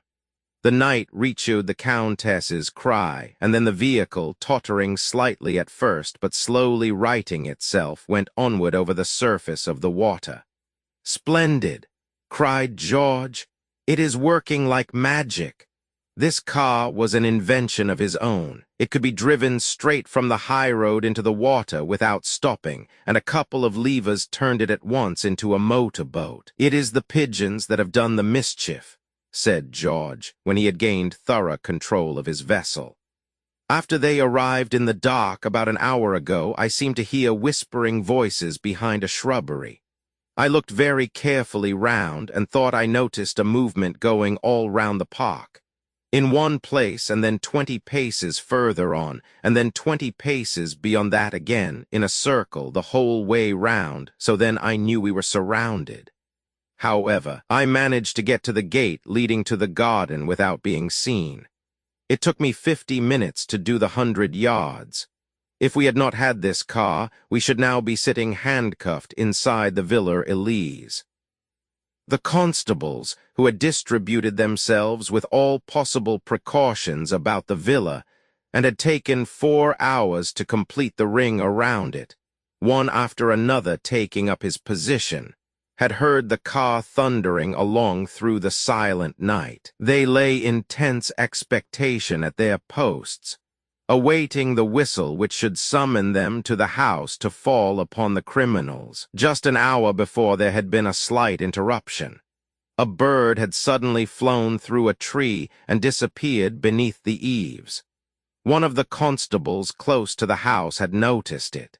He had seen the bird fluttering about the roof, and then suddenly disappearing without having flown away elsewhere. His conjecture that it was a carrier pigeon was soon confirmed by the appearance of a second bird, which also disappeared in the eaves. The constable stole softly to the inspector, and announced what he had seen and suspected. The latter saw at once what this might indicate. Poldringer had received warning from Munich, from the fugitives. He therefore ordered a constable to proceed with the utmost caution from one outpost to another and relate the fact, saying that those in the house had probably been warned, and that they must redouble their precautions and at the same time be prepared for stronger resistance. The movements of the constable as he went from post to post had put George on his guard. Mabuse's car reached the grounds, and the inspector's quivering fingers were already raising the whistle to his mouth. At the moment when the occupants of the car should have left it and be about to close the door of the house behind them, he meant to give the signal. Two detectives were lying concealed in the shrubs to the left of the front door, and could reach it before the key was even turned in the lock. But the inspector gave no sign. The car rushed round the corner, not stopping at the door. It tore frantically round the house as if about to rush pell-mell into the lake. The inspector, forgetting all caution in the excitement and disappointment of the moment, sprang forward after it, and saw that it actually did disappear in the water. Like a sinister amphibian, it leaped over the low wall, thundered down the wooden footway, and sprang into the lake. Then at last he blew his whistle, and the posse of constables came running from all directions, knocking up against each other. "To the shore!" shouted the sergeant. There was no car to be seen anywhere. About 200 yards from the shore, the engines of a motorboat could be heard in the darkness. They searched beneath the roadway, up and down the lakeside, dazed and disappointed, but in vain. Then at last the inspector realized what must have happened. The unceasing efforts, strain and hopes of an entire month had come to naught. His prize capture had escaped him. He was so absolutely disheartened by this maddening thought that he unconsciously pressed to his temples the revolver that he held ready-cocked in his hand, as if his very life must be forfeit through the failure of his enterprise. A moment later he lowered the revolver, and the ball, singeing his hair, fell harmless into the night. Upon the lake a light shone out. Further on, another. The shot had aroused the attention of the spy boats. Not till then did the inspector remember these allies, whom in his first access of despair he had completely forgotten. "Bring Morse lamps," he cried. How could he have overlooked the motorboats? Immediately flashes were sent to the two boats. "The fugitives have escaped and are on a motorboat on the lake." "All right," was flashed back, and a few minutes later powerful searchlights were directed towards the lake. It was not long before they had located the escaping boat. But they had also warned it, for at that very moment it was about to run into them. Mabuse and George were at once aware of their danger. The two searchlights advancing on them seemed like the open jaws of a monster approaching to devour them. George steered to larboard, and the boat settled its course in a new direction. The water streamed over the rudder and gleamed about them, frothing in the darkness. "There is only one way," said Mabuse in a low voice, "the Rhine estuary."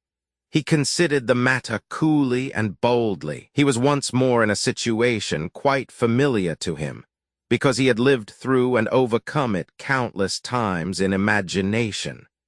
On the German shore, whither they could easily return, everyone would be on the lookout for them.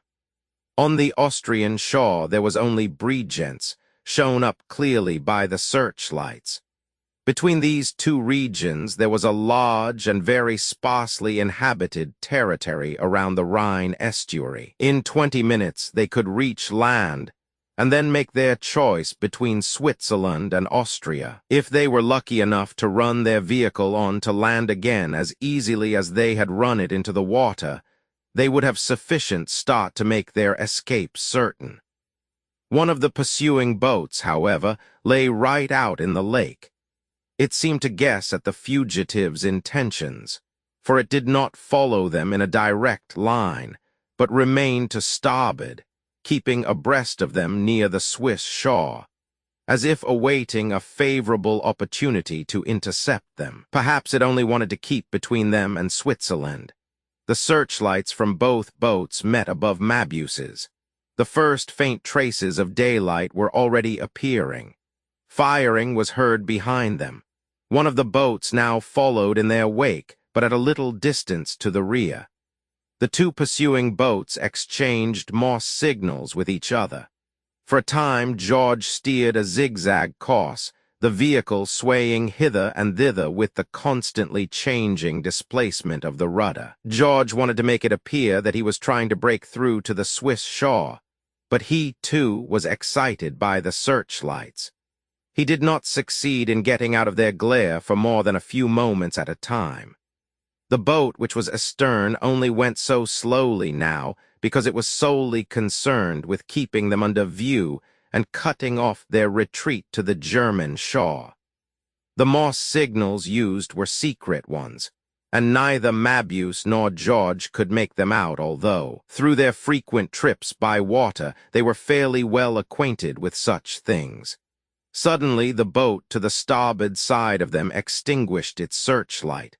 Above the infernal noise made by their own motor, they could hear the engine of this boat ahead, its sound growing shriller and nearer.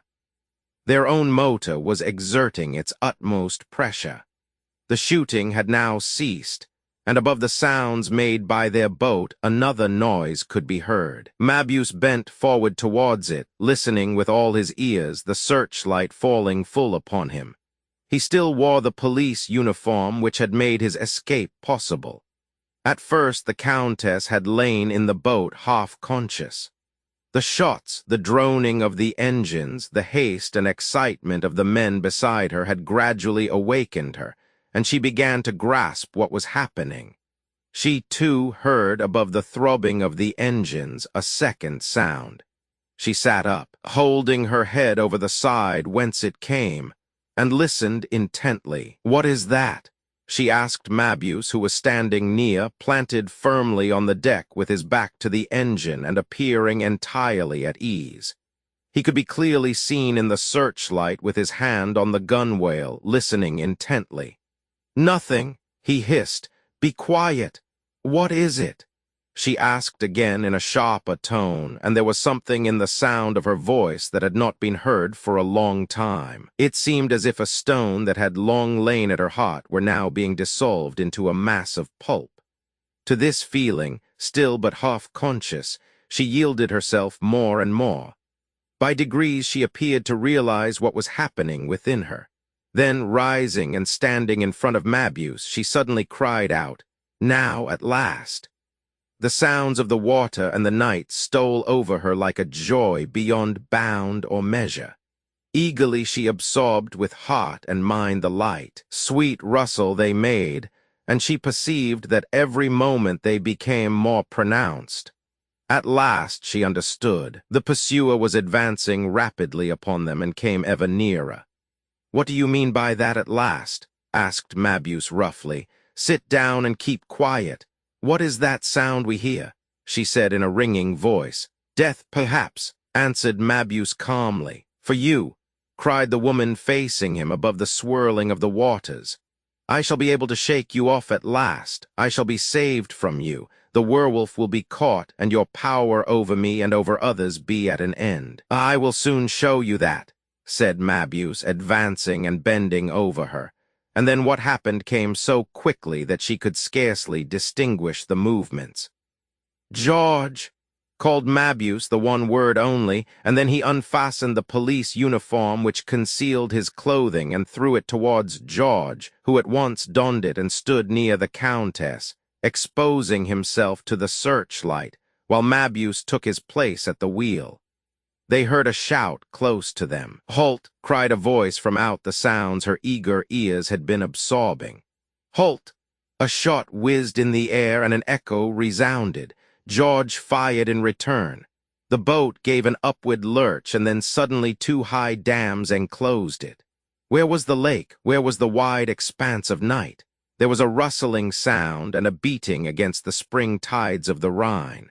The searchlight had disappeared, and a soft, warm mist covered the stream and the dams.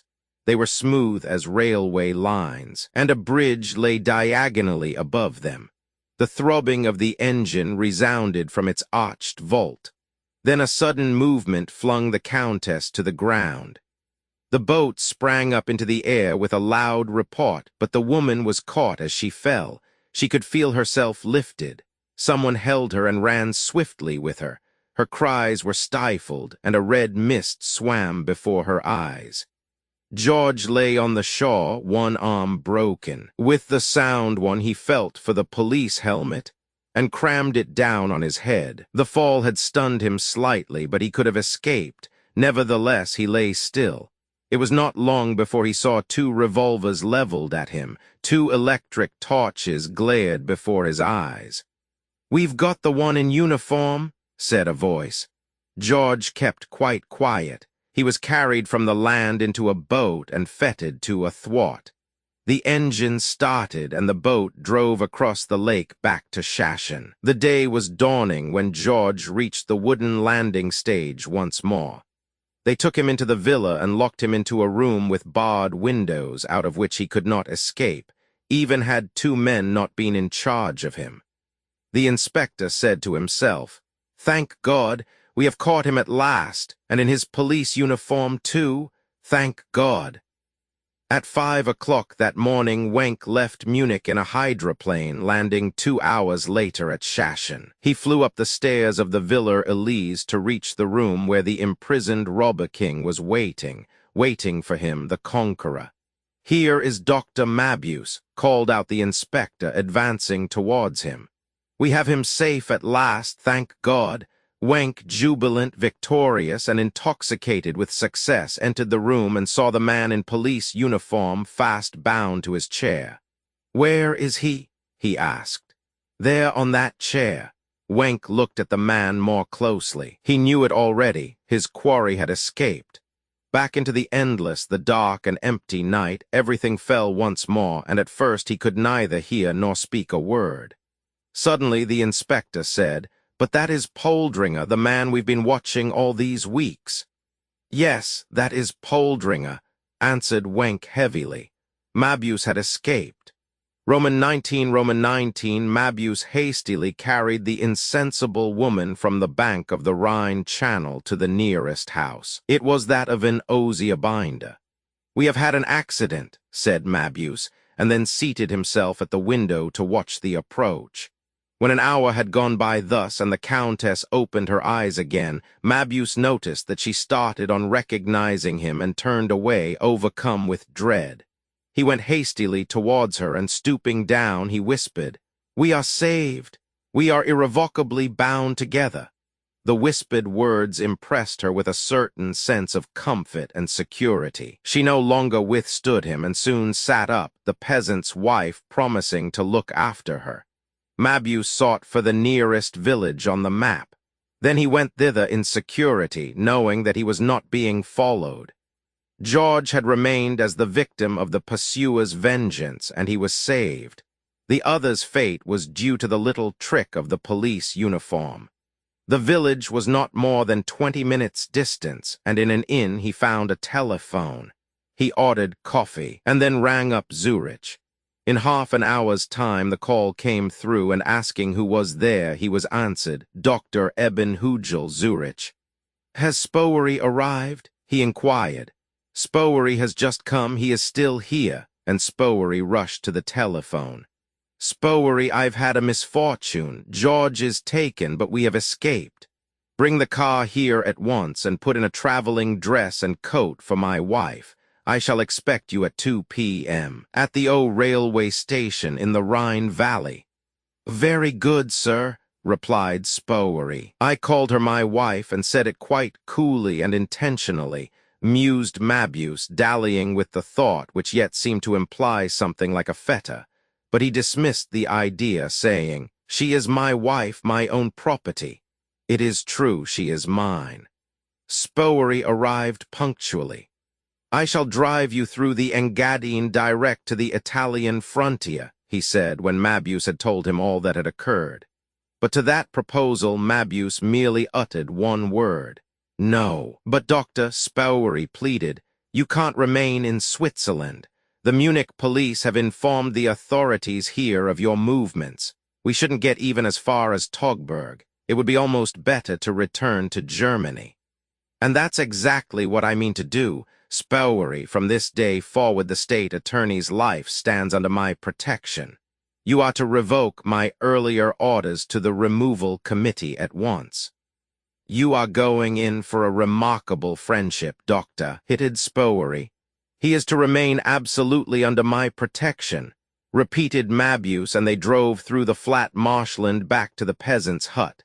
The Countess got into the car, and they were soon hastening to the Austrian frontier. What sort of passports have you for us? Asked Mabuse. Swiss ones, please take them, answered Spowery, handing over documents with many visas, calculated to arouse a confidence which was constantly abused, yet remained unconscious of the fact. 3 hours later the car was driving along the highroad leading from Bregenz to Kempten. It drove past a house from which, the night before, a message had been flashed through to Munich telling of its passing, and went towards Wurtemberg. The travelers spent the night in a village south of Stuttgart. In the evening Mabuse went to Spowery's room and said to him, there is just one thing left for me to do in Germany, in Europe, and that is to get hold of that lawyer, the state attorney, Wenck, alive. I want him alive, mark you, as much alive as a fly under a glass. The Countess and I are staying here tomorrow. You will go to Stuttgart and buy, whatever the price may be, a 2-seater aeroplane. We are quite safe here. The landlord did not even register us, so if the police appear, he is bound to hold his tongue, or else he will be fined. Have you any brandy? Spowery shrank back in dismay. His martyrdom was about to begin again. Nevertheless, he had smuggled 3 bottles out of Switzerland. Of course you have some brandy, said Mabuse before he could even answer. Mabuse drank from the traveling cup which he always carried in his pocket, and Spowery had to fill the tooth-glass on the wash-hand stand. Mabuse was longing for a carouse, a really heavy carouse which should seize him by the throat and press him under the water, as if he were being given a millstone for a swimming belt. When he had emptied the second bottle, he saw that he was not likely to get his wish. Haven't you any more? He asked. That's all there is. I couldn't venture to bring any more across the frontier. Mabuse laughed satirically. That's fine. Here is Spowery, who has brought 3 railway vans full of salvarsan, 2 of cocaine, enough prostitutes to fill 3 brothels across the frontier, yet he hasn't enough courage to bring more than 3 bottles of brandy. Empty your glass into mine. Don't your wages include the getting of brandy? When the 3rd bottle had been emptied, Mabuse, clear-headed as ever, but more hot-blooded, went back to the room next his own, occupied by the Countess. He was out of sorts and resembled an engine that had been run too fast, so that the heat had covered the glowing cylinders with vapor, and they could not be set in motion. He approached the Countess's bed. You and I had come to an understanding together. You have broken through it. You were ready to betray me. I was, said the Countess in a low voice. Then ungovernable fury seemed to possess the man. He snatched her from the bed, and as he seized her, lifted her high in the air as if he were going to dash her in pieces against the wall like rotting timber. At that moment he hated her. She was the embodiment of all his weaknesses. For 10 long minutes, when the patrol boat was on their track, the power of his will over her had ceased, and now, when he wanted to destroy her and would have dashed against the wall the head that defied him, he could not do it. With a low cry, the woman found herself held on high, and realized the strength of arm and indomitable willpower of the being to whom she was secretly, and yet irrevocably, bound. She longed for death. Softly she repeated a fragment or two of a prayer learnt in her childhood's days, and she knew that if she were to die now, she would draw this man also to his death. But Mabuse, conscious of his power over the woman he held aloft in his grasp, suddenly came to himself again. Once more he realized that he was alive, was safe, and felt a fierce joy in the knowledge and in his possession of her. Almost gently he laid her down, and the poor woman, condemned afresh to a life of humiliation and degradation, was at the mercy of the tyrant who dominated her, and from whose power there was now no escape. She lay wide-eyed and tearless till the dawn, her only desire for floods and floods of tears wherein to drown forever the misery of her existence. On the morning of the following day, Mabuse flew with her from Stuttgart to Berlin. There, caught in the toils of the mighty city, among those whose instincts he developed and used to his own ends, he lived, bent on one aim alone. One idea presented itself with ever-increasing intensity. One vision swam ever before his eyes, intoxicating him with a fury of desire. His fantasies, his strivings, and the goal before him gained their force because born of the strongest impulse within him, his lust for power. There was one man in the world who had set himself to follow his path, had discovered him in his own territory, and dislodged him from his fortress.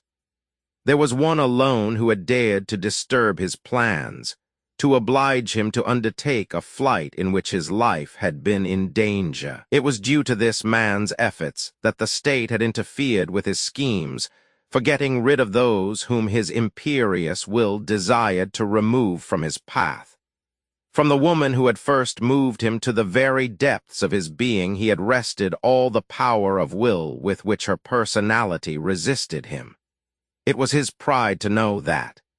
He had taken her being, her beauty, her independence, her exclusiveness, and grappled them to himself. And this work of his was the very highest spiritual expression of his powers and capabilities. But between him and her, there was a period of 10 minutes in which she had escaped his domination, in which he had to renounce his claim to this symbol of his superhuman force. And that period of time, that barren, useless part of his life, he owed to the power of this one man. His flight from Germany with this woman and his journey across the Atlantic had been so minutely prepared in all its details that only death could intervene. His empire of Sitapoma, with its virgin forests, tigers, rattlesnakes, where death lay in wait at every moment, its mountains and its waterfalls and its rare exotic growths, was waiting for him, waiting to set him free from Europe, to offer him a new life. Any day might see him crowned as emperor, but he would eat of Dead Sea fruit for the rest of his life. Did he take possession of his realm before he had seized upon this man with all the full force of his lust for power and his deadly hatred, had held him within his grasp and annihilated him? Between him and Wenck it was a struggle for existence, and he could know no peace while the other lived. Once, when the thoughts surging within him would no longer be controlled, he replied to the Countess's inquiry as to when they would leave Germany. "I shall catch him alive. I shall catch him like a bird in the snare. He will flutter helpless into my hands. Not till then do I go." She turned away afraid, guessing the man he meant.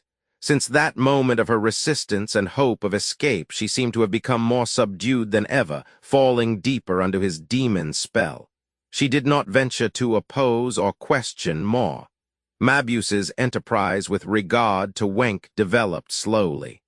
But steadily and surely the net around him was tightening. Wenck was in Munich again. George had been imprisoned there, and he played the role of a deaf mute. No one had heard a word from him since his arrest. He was confronted with the constables and tradespeople from Shashin who had seen him for many weeks, with the young fellows whom he had tried to hand over to the Foreign Legion, all of whom instantly recognized him, but he did not utter a word. One morning they found he had hanged himself with his braces. He had written one word on the wall of his cell, the word that one of Napoleon's generals had made renowned after he had lost the Battle of Waterloo. An exhaustive search in the Villa Elise brought little to light. It merely revealed proofs that Mabuse employed the money obtained by gambling or theft to carry on smuggling and profiteering on a gigantic scale.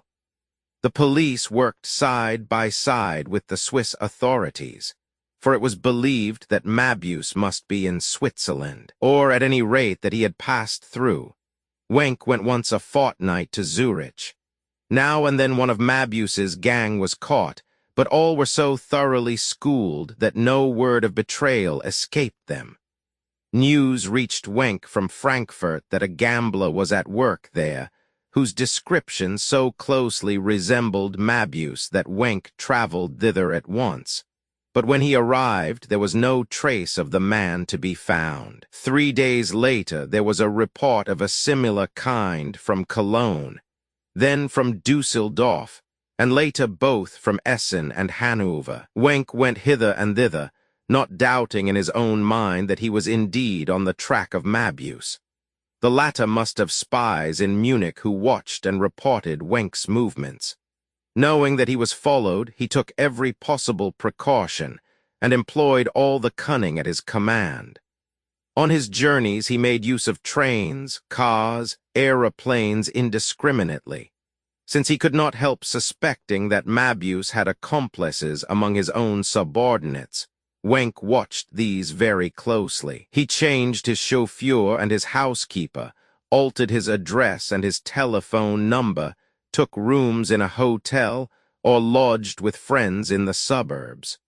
But as soon as he arrived at the town where the gambler had been seen, he found he had vanished without trace of any kind, only to reappear a few days later in some other part. The whole country already rang with reports of the existence and operations of the robber king. Dr. Mabuse the gambler.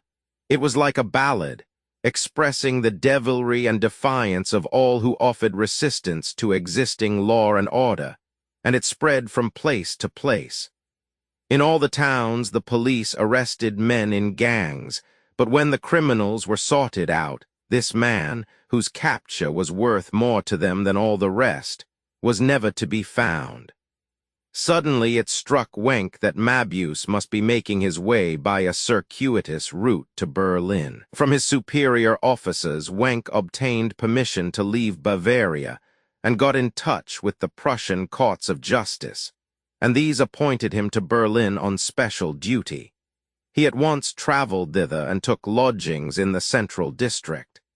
Mabuse saw him arrive at the railway station, and an hour later he knew where he was staying.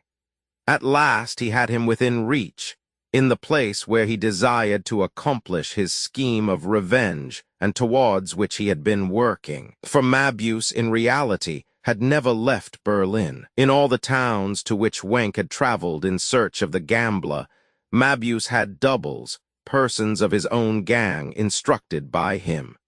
Munich was too small for the scheme Mabuse had in hand.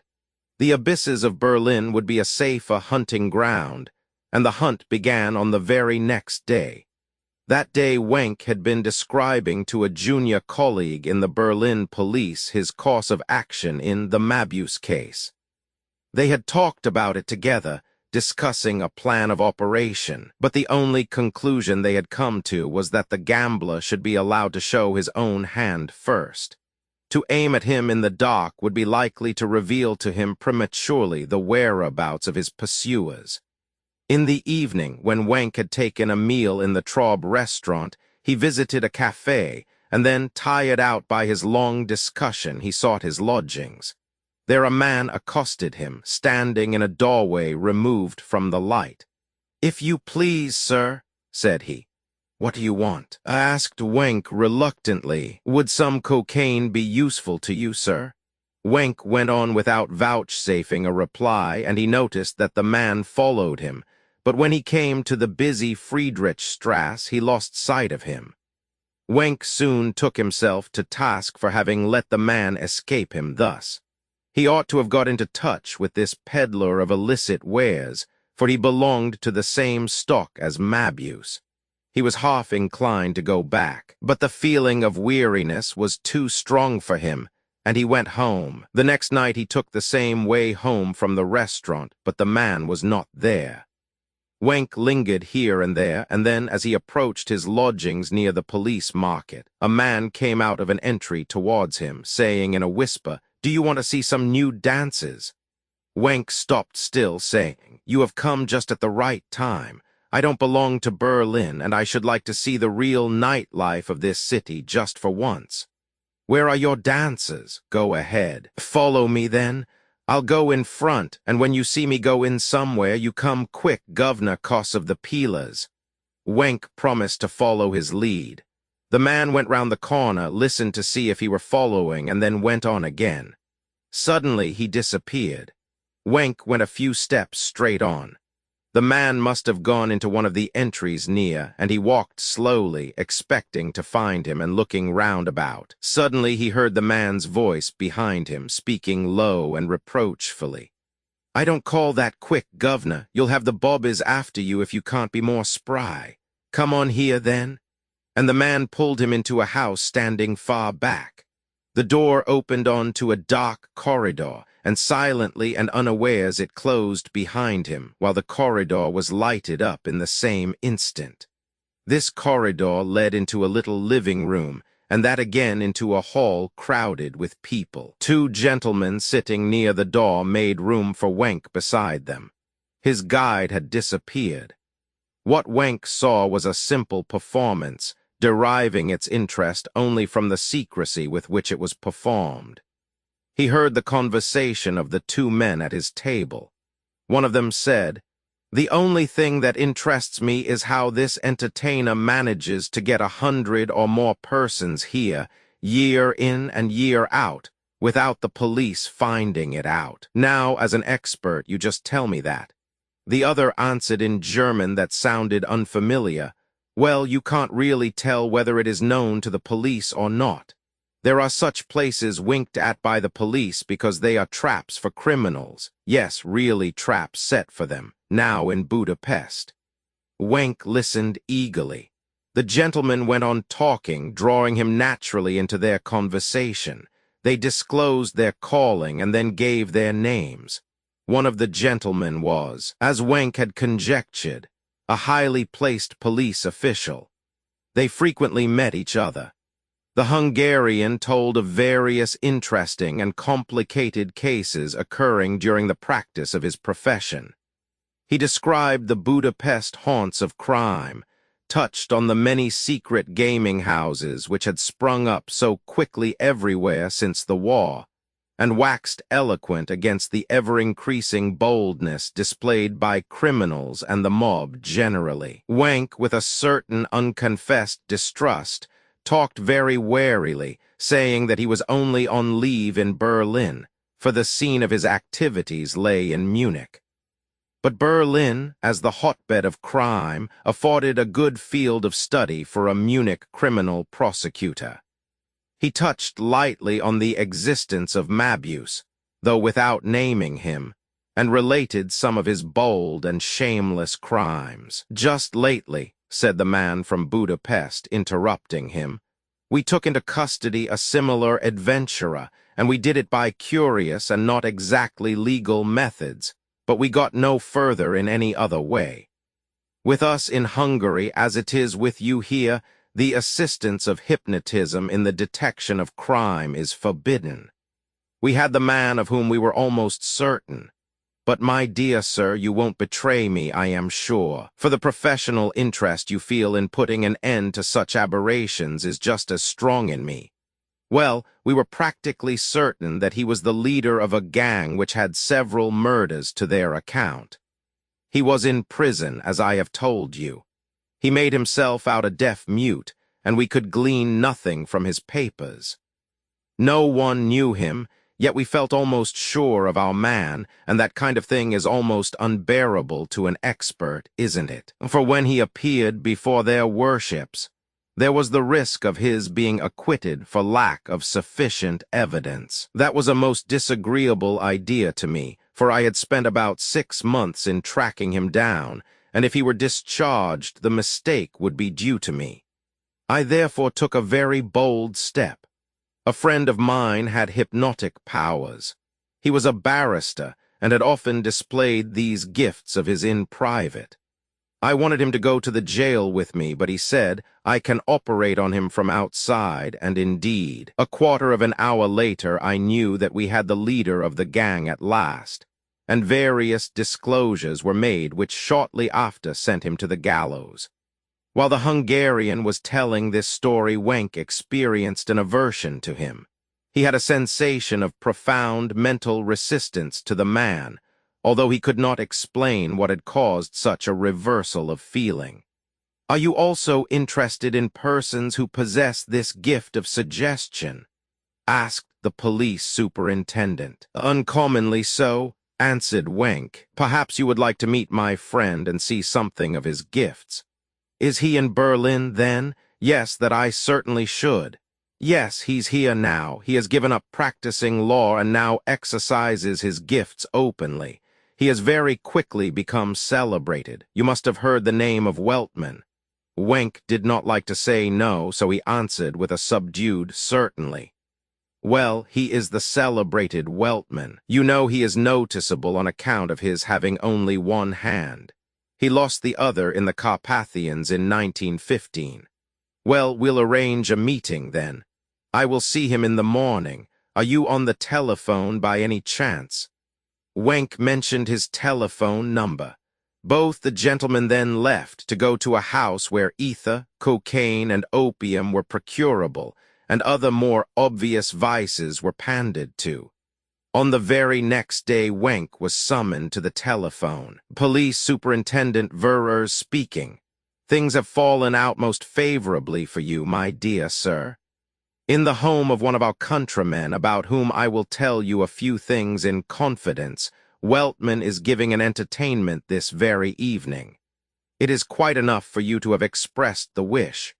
You may consider yourself invited without any further formality.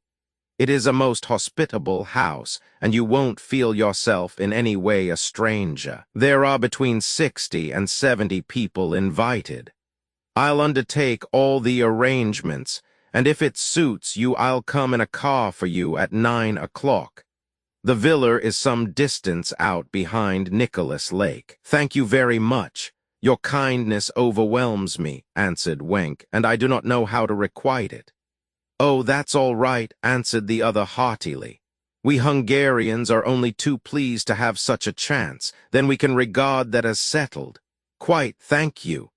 How very amiable the Hungarians are, thought Wenk as he hung up the receiver.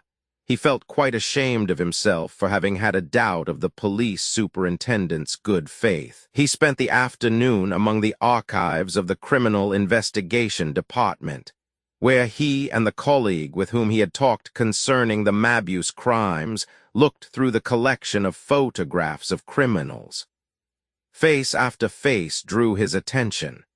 He would not give up until he had seen them all, and when he came back to his lodgings, tired out with his protracted labors, he had only just time to don his evening clothes in readiness for the function he was to attend. Roman 20, Police Superintendent Verers was punctual. Now I must tell you something about our host and my fellow countrymen out there by the lake, he said directly the car started. He was formerly Prince of Como and Komarek, and he married a Viennese dancer. Of course, his people were furious. They made things so disagreeable for him that one day he said, "All right, you've gone too far. You've done with your prince. From today I am plain Komarek," and then he wandered off. He was very rich anyhow, and not in any way dependent on his people. The only thing that is still princely about him is his mansion out yonder. You will see it for yourself. He's been living there for 10 years now. His wife is very smart and exclusive, more exclusive than a princess. Of course, she is no longer young. Have you had your evening meal? No, I had no time. Well, that does not matter. At Komarek's house, they are always ready for guests. You'll get something good to eat there. Wenk asked himself, why is the man so talkative? And once more his feeling of repulsion for the Hungarian regained its sway. He was inwardly both excited and uneasy, and in spite of the darkness in the car, his eyes smarted. There seemed to be a constant stabbing sensation in them, and the thousands of likenesses he had seen that day seemed to be chasing each other round and round in a never-ending stream. How much I should like to be at home and in bed, he thought to himself. The car drove through districts which were unknown to him, and this was peculiar, for he had made the trip to the Nicholas Lake several times already and thought he knew the district beyond Friedenau. Today, however, everything seemed unfamiliar.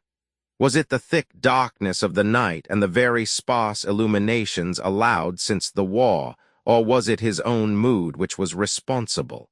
Surely we ought to be at Nicholas Lake by now, said he.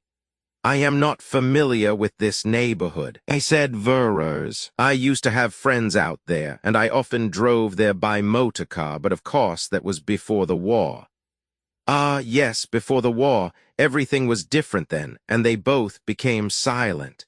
Wenk looked at his watch, but it was too dark to read the dial, and for a long time now there had been scarcely any lights. After a prolonged pause, Wenk said, surely the driver has not lost his way. He is a Berlin taxi driver. He told me he knew the way quite well. Wenk took up the speaking tube. Chauffeur, you know where it is. Nicholas Lake, the Komarek Villa. At this moment the car swung round and lights appeared at the end of a long avenue. Here we are, said the superintendent of police. The motor soon drew up among other cars, all close together in front of the outside staircase leading to the house. It was not lighted, but the 3 French windows in the hall on to which it opened gave sufficient light. Wenk advanced rapidly to the light. Verers conducted him to the cloakroom, which was filled with overcoats. A clock in the hall struck 10. Its strokes were harsh and hasty, as if it would flog the hours away. Wenk, trying to count them, could not keep up with it. 10 o'clock, he said to himself. We've been an hour coming, and yet the car seemed to be doing about 45 kilometers an hour. Nicholas Lake is not so far away as all that. And again a faint misgiving stole over him. He looked towards the Hungarian, who was smiling pleasantly at him. Then they went towards the large folding doors. Allow me to precede you, so that I may introduce you to the princess at once. A manservant threw open the door, and Wenk followed the police superintendent into a fairly large hall. The first thing he noticed was that the light was very subdued. Then he saw that in one corner there was a semicircular raised platform draped with Persian hangings. Some chairs and a table covered with a dark cloth stood upon it. In the rows of chairs which filled the room, folks in evening dress were sitting. There were many fewer ladies than gentlemen, and those there were dressed in very fashionable and striking attire. Then Verers murmured, "The princess," and presented Wenk. "Is this the friend you spoke of?" said the lady with a winning smile. "You are very welcome, Herr von Wenk. We are pleased that you are able to give us your company this evening. May I pass you gentlemen on to my husband? A hostess's duties, you know, my dear sir." The lady stepped a little nearer to one of the electric lights, which were all covered with silk shades of a strong, deep color. Then Wenk saw that his hostess, whom he had taken for quite young, was very much made up and thickly powdered. Her dress was extremely glaring, and Wenk was startled by her general appearance as with an extremely friendly smile. She inclined her head towards the man advancing, saying, "My husband," and left them. "Good evening, Prince," said the police superintendent to a man who bowed to Wenk in what the latter considered a slightly affected way. And as his host raised his head again, Wenk looked into a swarthy face with a black mustache, strongly resembling one of those seen in the collection of criminals' likenesses he had been studying earlier in the day. The lady of the house was not in sight. The prince, who in appearance was somewhat common, possessed the most finished manners. He had, moreover, the very rare gift of conversing without saying anything, for all the subjects of conversation seemed, as it were, extraneous to him. He accepted any subject offered him, apparently only to give form to the matter in hand, but made no contribution of his own. That manner of his shows breeding, thought Wenk. He is only moderately gifted, but he has such a desire for form that even the most trivial matter must be expressed just so. But what a curious appearance he has! The prince led him to the first row of chairs, and the company were begged to take their seats. Wenk did not see Weltman among them, for he would, of course, have been noticeable at once, through having lost his hand. Wenk sat on his hostess's left, with the Hungarian police superintendent close at hand. The rich hangings on the little stage swayed lightly, and a tall, broad-shouldered man with rather bowed shoulders came forward. He was well and fashionably dressed, but in contrast to the other guests, who were all in evening clothes, he wore a dark gray woolen street suit. It was at once evident that the hand covered with a dark gray glove was an artificial one. He is a Hungarian, that's quite certain, thought Wenk, in spite of his German name. Weltman had a thick black mustache with drooping ends. His eyebrows rose suddenly, making a high arch over his eyes.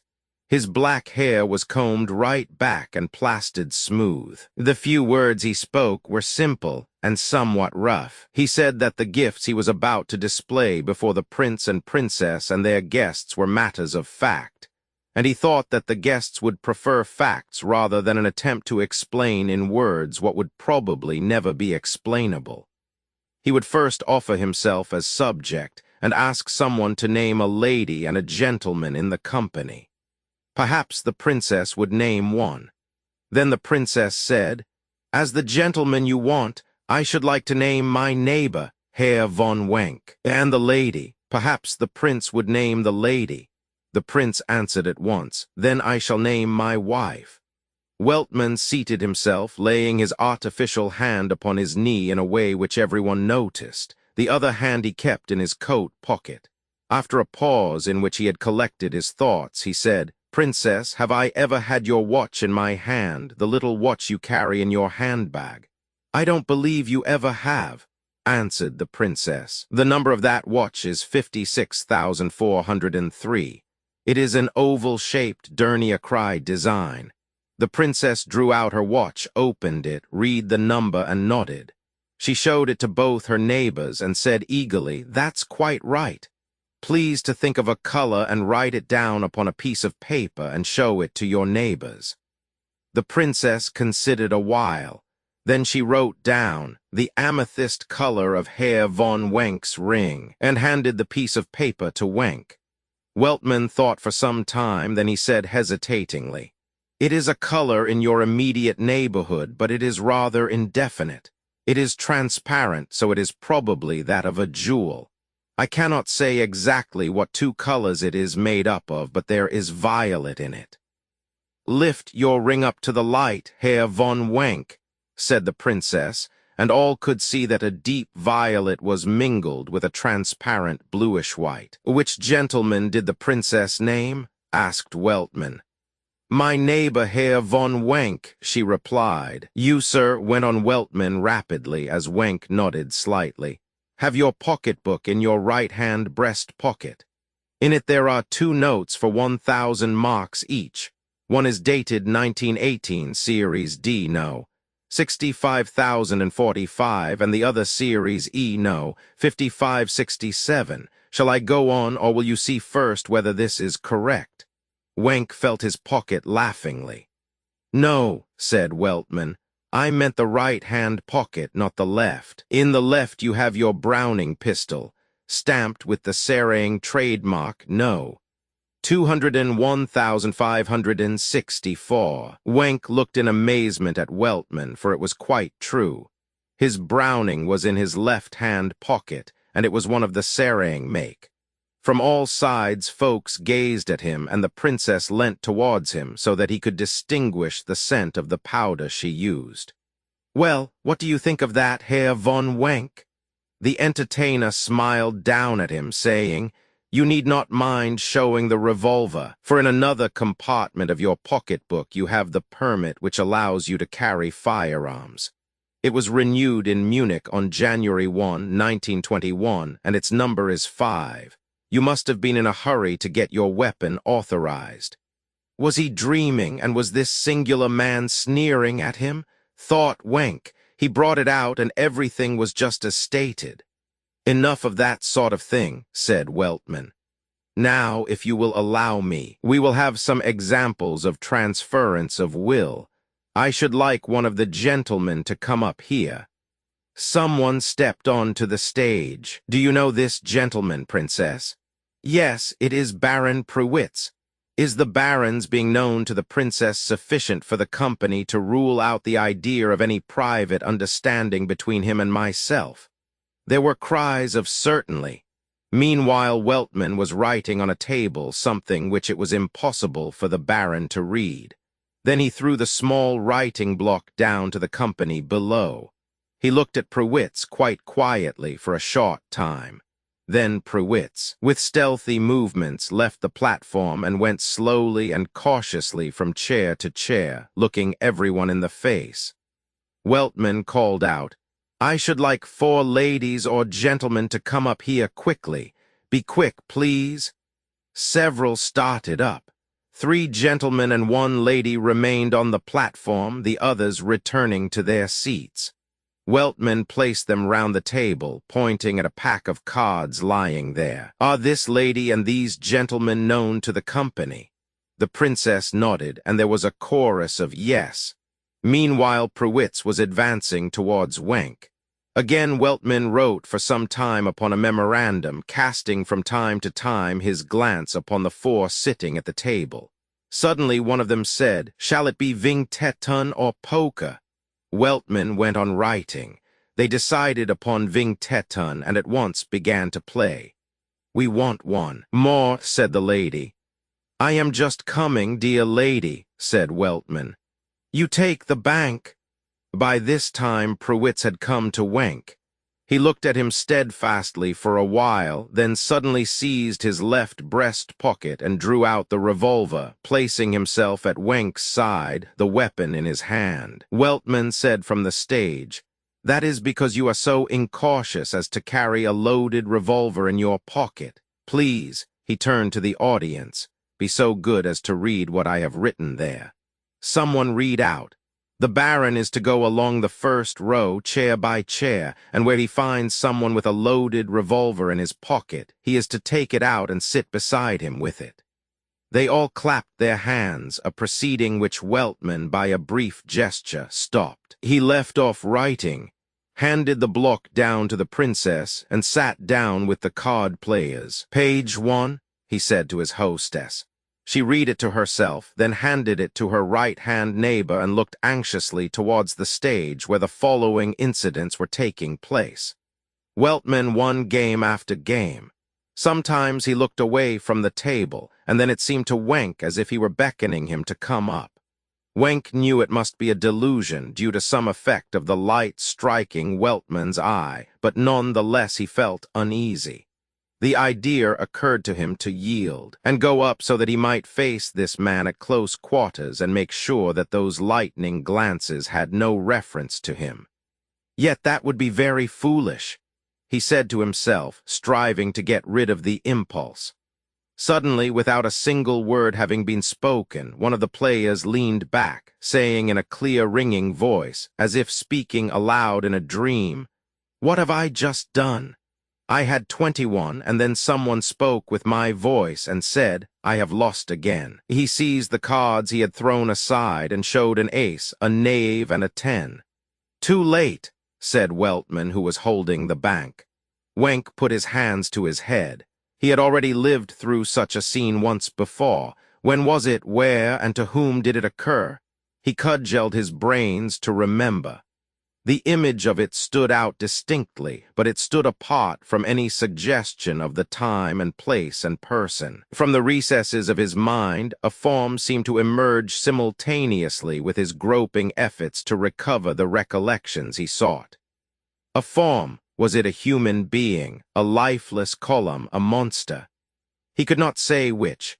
But then the form was bleeding somewhere, and now Wenk saw through the misty fantasies of these recent occurrences that it had a mouth, and that this mouth suddenly uttered in clear staccato tones the name Tsai Nan Fu. Wenk now distinctly recollected having heard this name from the lips of the old professor, who was none other than the doctor, Mabuse, on whose account he had come to Berlin.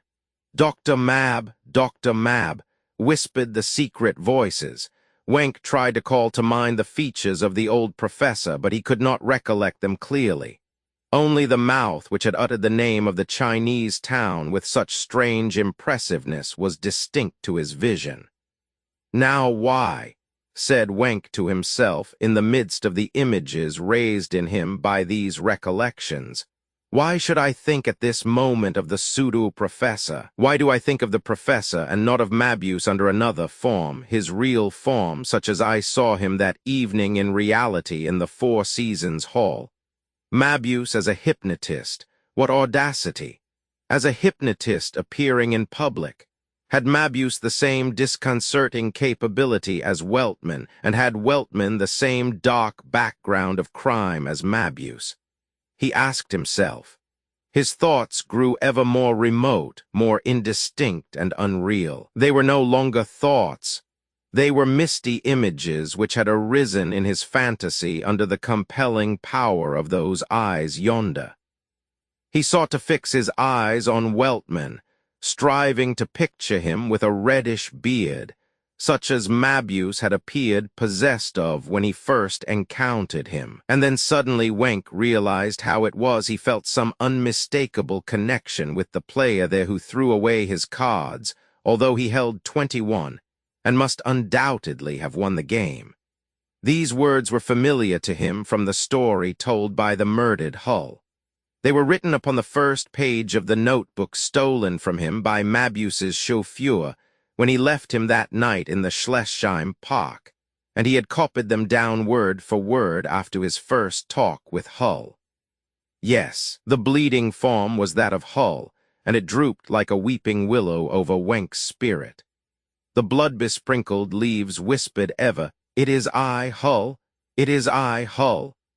Then it seemed as if in the mists which continued to gather in ever-varying shapes in Wenk's brain there grew and stood out, as the bone stands out from its tissues in the Röntgen-ray photographs, a dark nucleus, a central, death-endowed essence, something stony, something black, a man. The princess handed him Weltman's block, and he thrust these ideas away somewhat, though he had to struggle to see the words.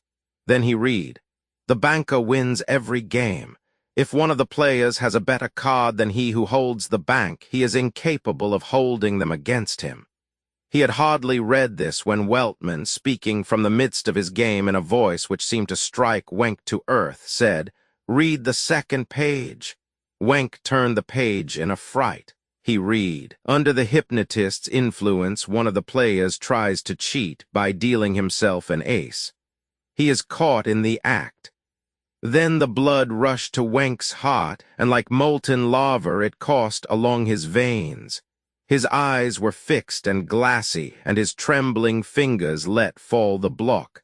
A horrible certainty burst upon him. That was the secret of Count Told's fall.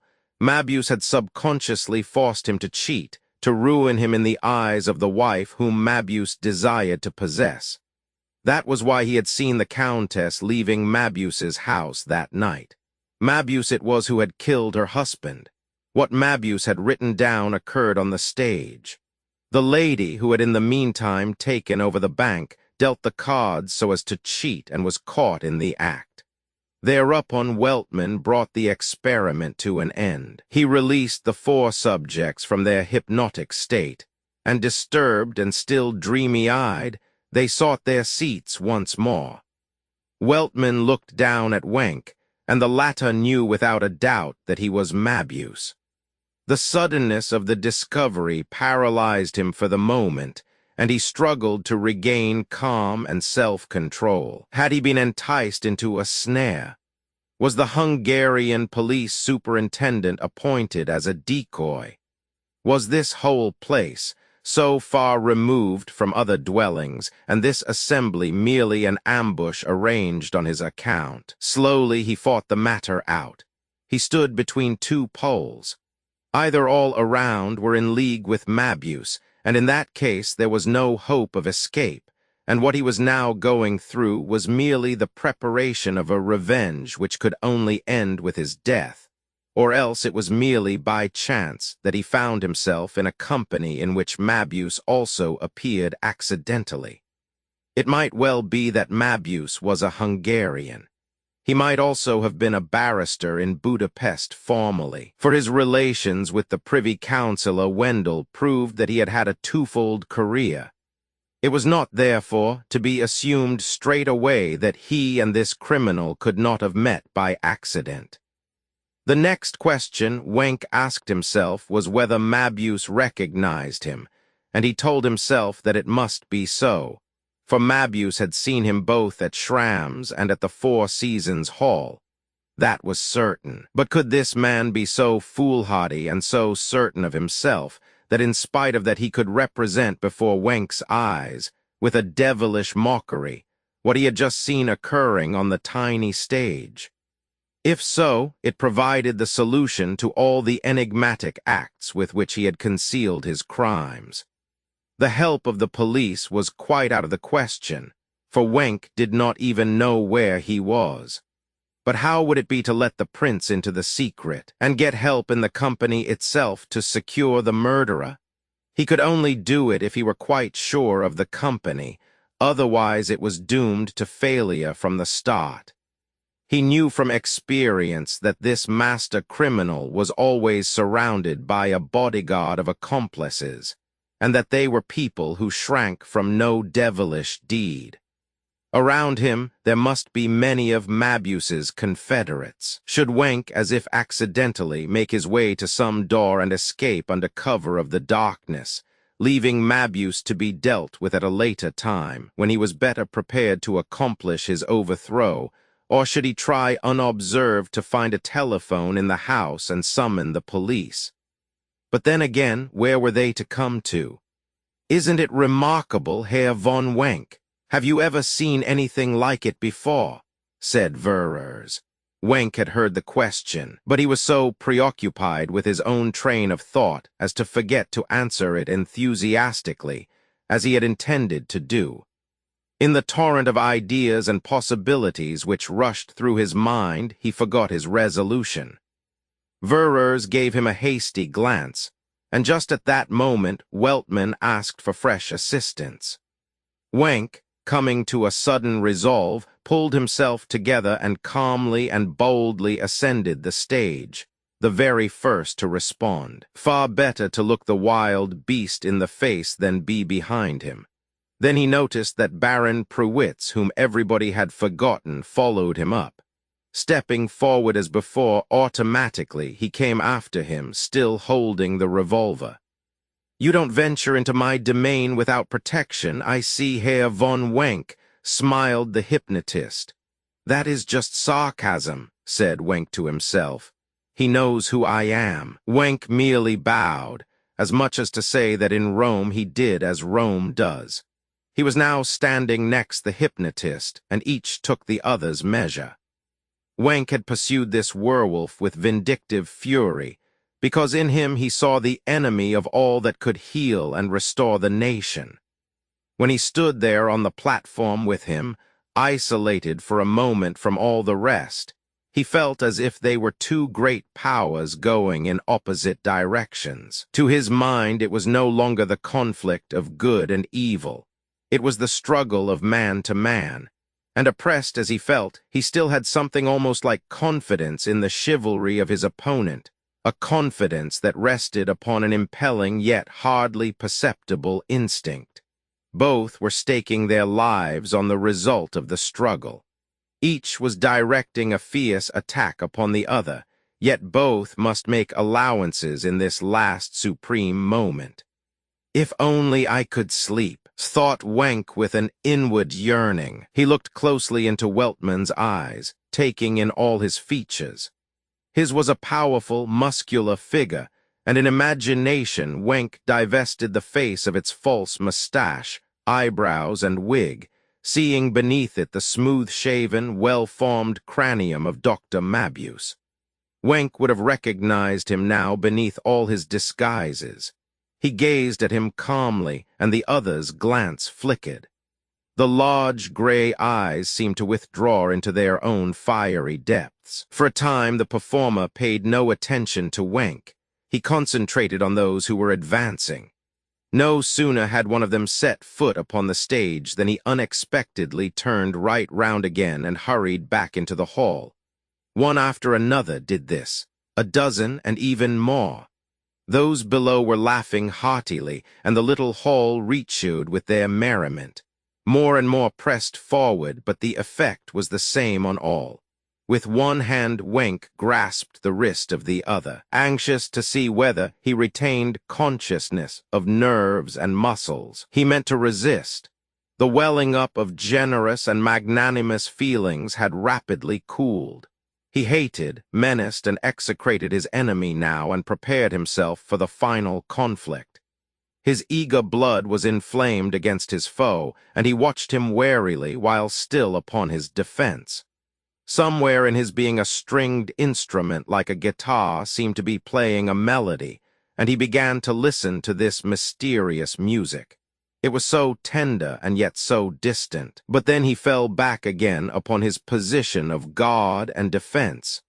Suddenly, a strange idea occurred to him. How would it be if he too did like the rest, and ran as if impelled down there along the gangway past the chairs, that gangway of safety and escape, to where the big door stood encouragingly open, to escape and at the same time to do his duty, to go to the nearest telephone and summon the police, to carry out a daring trick, and then do like the others, return, still in the same dreamlike state, return to the hall and wait for the police, the rescuers. It would be a daring trick. Already some of the muscles in his legs were twitching. Then Weltman called out harshly to Prewitz, "Why don't you pay attention? Cock your revolver. Don't you see that this criminal is trying to escape?" He pointed at Wank, and Prewitz cocked the revolver with a dreamy nonchalance, an indifference that excited horror and dread.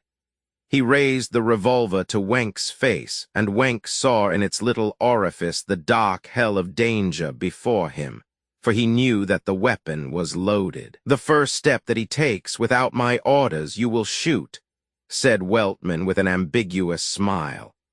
In this dread moment Wank heard once again the clear, sweet musical tones, now in another direction. They sounded soft, sad, and familiar, as if it might have been his father whistling a lullaby beside his cradle. He listened, and in the few heartbeats in which he was lapped in the sound of those wonderful tones, he lost the sense of reality he had had when he felt with one hand for the pulse of the other. The flute became the magic flute, and round this fantasy there rose up an enchanted garden. A high, thick hedge circumscribed the area of his uneasy wanderings, but there was a gap in the hedge, a wide, unguarded gap, and in it he perceived the free light of heaven beckoning and enticing him to tear away and escape. And then he ran, defying the Baron's revolver. He sprang with leaps and bounds across the stage, the weapon dropping from the Baron's hands. He sprang down its steps at one bound, rushed along the gangway, leaping like a young colt that feels the approach of summer. The entire hall was animated over this crowning stroke of the hypnotist, but Mabuse sent after him a ferocious laugh that resounded from the walls which had witnessed it. Roman 21, Wank ran full tilt past the servants at the door, who stood with serious faces, laughing behind their hands. He ran through the hall and the open door onto the steps, clattered down them, and flung open the door of the waiting car. It sprang forward, and in a few moments had disappeared in the dark avenue. In the hall, Mabuse stopped laughing to say, "He is going to the Hell Cafe to fetch you some of the devil's white bread." The jerk with which the car started threw Wank back onto the seat, but scarcely had he touched it than the cushions seemed to open and he sank quickly into a hole in them. Something closed together over him and it creaked like iron. Then he awoke from his hypnotic state. He lay there in misery, unconscious how he had got into that position with his head hanging back, apparently in some gap in the back seat. He tried to rise, seeking painfully for ease and consciousness, but he could not raise himself from the depths. Something seemed to press him down again, and hard, unyielding fetters were crossed over him many times. The motor went at furious speed, and shook him against an iron grating which he soon discovered to be the fetters that made an upright position impossible. They pressed closely down upon him. He made a furious effort to throw them off, but soon found it was quite impossible. He would only have his trouble for his pains. He was absolutely done for. He was himself the bird which had stepped on to the limed twig. With angry defiance he turned upon himself, saying, "That is as it should be. The stronger one conquers, and you were the weaker." But why was he the weaker? Because he had undertaken a task that from the very first exceeded his powers. Each one knows his own capabilities, but what had tempted him to undertake something beyond him? Why, in the most forlorn and miserable situation of his whole life, a situation that seemed so incredible that he still had a faint hope it might prove only a dream. Why was he able to guide and reason out his thoughts like the solution of an arithmetical problem? What was it that had enticed him? He knew the answer. It was the good in him, the outcome of his feeling of responsibility towards his fellow countrymen. He wanted to help them, and because his conscience was stronger than his powers, he had come to grief. If this experience were to end in his death, at least he would die in a good cause, and the soul sparks which at his death would flame up again in some other existence would form a beacon to light others upward. He would live again in spirit among men. The sound of the motor echoed through the forest, and Wank heard it. What was the enemy's plan regarding him? The car raced on through the night like a ship driven by the typhoon. Where was it going? Whither were they taking him? Was it to Munich? But, if so, why? If they wanted to put him to death for having disturbed the powers of evil and undermined their efforts, why did they not take their revenge at once, instead of delaying it for hours? He noticed that the windows of the car had no blinds, and he saw stars gleaming fitfully through the panes. They would not arrive in Munich till the morning, and it would be impossible to drive a fetid man by daylight over half Germany in a car with the inside exposed. They were carrying him off somewhere or other, but where? Where could it be? It must have been midnight when he left the villa, but even that he did not know for certain, for of all that had happened to him since the moment when he had tested his pulse, he had only a dim and hazy idea. They must certainly be taking him to the place of execution now. He recalled, with an endless yearning which seemed to encompass him like the sea, his long-dead father, and with all his energy he clung to these recollections, melancholy as their associations were. The jolting hither and thither of his body in the car and the mental excitement under which he was laboring made him sick, and in his helpless state he could not even turn his head aside. His brain lost the power of thinking in clear outlines. Spectres arose around him, and devils played ball with him. They tossed him backwards and forwards between the Carse of Gowrie and Aconcagua, let him fall, and snatched at him again, just as he was about to be dashed to pieces on the Cape of Good Hope. Then it seemed as if a gigantic black band had stuffed him down in a cave as if he were a sack. The walls of this cave were so close that he could not lie down, but suddenly, slowly, and yet without ceasing, they began to grow.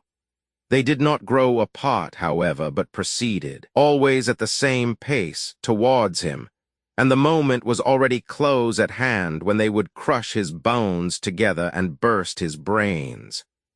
Consciousness forsook him, and he fell into a dreamlike condition, dominated by a dull sense of impending death. When he awoke, he found himself stretched out on a leather seat, the iron fetters no longer binding him. But his arms were tied behind him, and his legs were crossed on each other and fastened together. A large handkerchief had been bound over his face, so tightly as to be painful. It covered his mouth altogether and made breathing difficult. It was now day, and he heard a rushing sound that rose and fell at intervals. He soon recognized it. It was the sea. A man looked down upon him. The handkerchief covered one eye only, and with the other he saw over the edge of the bandage half the objects on his eye level. He did not know the man, who just then called to another, "Come here, he is awake." Then the other came to look at him, and he too was a complete stranger to Wank. He heard them talking, and one said to the other, "It is nearly 5 o'clock. The doctor must be here soon." The other answered, if he said soon after 5, "He will come then. We must be ready for him. Can't you see anything yet?" The two men went off. Wank tried to raise his head, but could not see beyond the frame of the window. The country must be flat. There was nothing but sky discernible. "Give me the glass. There he is." Wank heard suddenly. Now comes the decisive moment, he thought, and summoned all his powers to help him dispel the dread ideas which crowded upon him. The events that followed occurred in rapid succession. The door of the car was flung open, and hands gripped him by the shoulders, which lay nearest the door. They dragged him out, his feet striking painfully on the step and then on the ground. The second man took his legs, and they carried him a short distance. Then Wank saw sand dunes in front of him, and a few steps further the men had climbed with him to the top. "Faster!" cried the man behind as he turned round and looked back over the landscape. Wank heard a motor car and said to himself, "That is Mabuse coming." Suddenly a light awning appeared above him, and after a time he recognized it for the wing of an aeroplane. The two men arranged everything with hasty movements. Wank was laid on the sand, and 2 cords tied together made a noose under his chest and arms. One man raised his legs, and these were fastened by 2 cords which had been attached somewhere to a pole rather high up. A third leash was then slung round his hips. It was not long before Wank realized that he was hanging bound to the outer wall of the car of a flying machine. He lay closely fastened there like a package that was to be taken on a journey.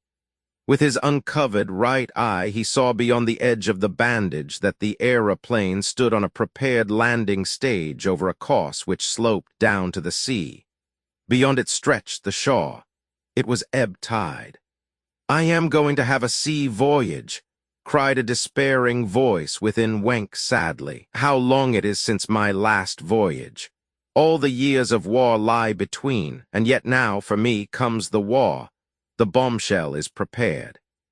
From the depths of his muscular being there came an answer to this sad voice of despair. He exerted his muscles against his bonds. His body moved and wriggled in the nooses, and the wing of the machine quivered beneath the shock and swayed above him. Then a broad face and a high, well-formed head bent over him, and 2 fiery eyes seemed to pierce him through and through. "Aha!" said the voice of the man who stood above him. "Yes, there is the foe, there is Mabuse," thought Wank. "Get in," he heard him say, and there was the rustling of a woman's dress, and out of the rustling a voice that made his knees tremble in their bonds. He knew that voice. The rustling was louder and closer, and the woman's voice cried, "What is that?" Wank heard the horror, trouble, and anxiety that spoke in the voice as she put the question. "Get in," said Mabuse again. Then the voice, the well-known, low, sweet voice of the Countess said in a tone of anxious entreaty, "What are you doing with this man?" Wenk said to himself, "She does not know who I am. Get in, he's going to make the trip with us, and we haven't a third seat. Come along quickly now," cried Mabuse. Wenk saw Mabuse's arm seize the woman and lift her into the gondola. Then he himself got in, making use of Wenk's body as a step. And when he was settled in the pilot's seat, not 2 fingers' breadth above Wenk, he bent down to him and said in a harsh tone, "The gentleman is going to accompany us on our journey, but whither? Good luck. All ready?" he called out to the men. "All quite ready, sir." The propeller hummed and the aeroplane glided along the course so swiftly that the very moment Wenk felt the throbbing of the engine, its wheels were already clear of the ground, and the earth vanished from his sight. The machine soared upwards steeply, and it seemed to Wenk as if his body were standing upright. No word was spoken in the car. The air beat so heavily upon him that it seemed like flying wood, and he soon began to feel bitterly cold. The cold seemed to cut through the wide opening of his evening suit and strike at his very heart. He felt that it pressed ever deeper and deeper within him like revolving knives. His hair was stiff and stood on end, and it seemed as if needles were pricking him all over. He had lost all capability of thought save for one idea. It dimly occurred to him that he was enduring martyrdom, and that this martyrdom was on account of the Countess whom he had once loved, at a time when such love was not lawful. Then he felt the blow of a fist on his head, and a harsh voice asked, "Is 12,000 feet high enough for you?" A few moments later he heard, "Or are you already dead of fright?" The voice died away, and Wenk felt that the aeroplane was being righted. When it was flying level, a hand touched his head, hastily tearing away his bonds.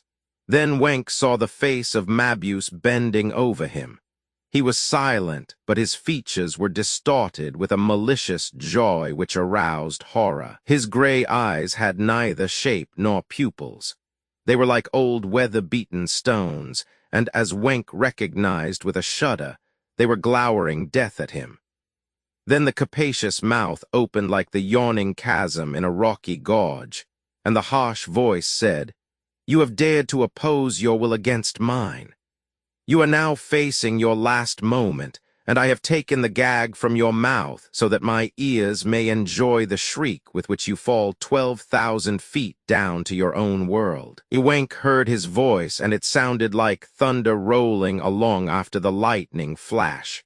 He saw that Mabuse was loosening the bonds that held his legs. He tugged and tore at them. Suddenly his legs were free. For a moment they fell, then the leash that was bound round his hips held them again, and the hands were now busy with this. In a few seconds it was untied. In his further fall, Wenk's body regained an upright position, held only by the noose which bound his chest to the wall of the car. He suddenly felt that his hands were free, and at this feeling he was fired with a sudden hope. In the midst of his fantasies there surged upwards like a fairy story the recollection of the Countess's beauty and sympathy. He had never forgotten her, and now in the last moment of his life, when she herself was so close to him, his feeling for her, exalted to an undying and compassionate brotherhood, was wafted as a cloud beyond the savage and brutal murderer, to envelop the frail human being beside him with indomitable pride and courage. Wenk saw her eyes, fluttering like birds shot down in the clear blue ether, glance for a moment beyond and above Mabuse's eager bent head. He saw her hands, tearing off their fur gloves, cling white and trembling to Mabuse's shoulder, as she strove to drag him back from his deadly intent. But Mabuse shook the woman off and raised his hands with mad rage to untie the last noose. He tore undone the first of its fastenings, making Wenk's body sink deeper, and beat away Wenk's hands, which were seeking to maintain a grip on the edge of the car with his closed fists. Then one last defiance of fate, arising from the will to live, lent strength to Wenk's voice as he shouted in the air. "He is the murderer of Count Told. He made him cheat at cards. He put the razor into his hands that he might cut his throat." A fist struck at his mouth, and blood spurted from it. Yet at this last moment of his life it seemed as if his very blood were tasting the sweetness of a noble spirit. Then a final effort was made to release him from the bond that held him. A fearful weight pressed on his head, rolled over his body to press him downward. The weight of it was immeasurable, black, imbued with the swiftness of a raging storm. But all at once the iron weight was removed. A part of it became detached from the aeroplane, unrecognizable, and sank. Wenk's hands held the edge of the car as in a vice. The aeroplane hovered and swayed as if drunken with the high, clear air. This is what had happened. When Count Told's name rang through the air, as if thrown from measureless space, it seemed to the Countess as if she were awaking from a dream at the bottom of a swamp. Since the night when she had been torn from her husband and chained to Mabuse's wicked will, she had never spoken his name, nor even thought of it.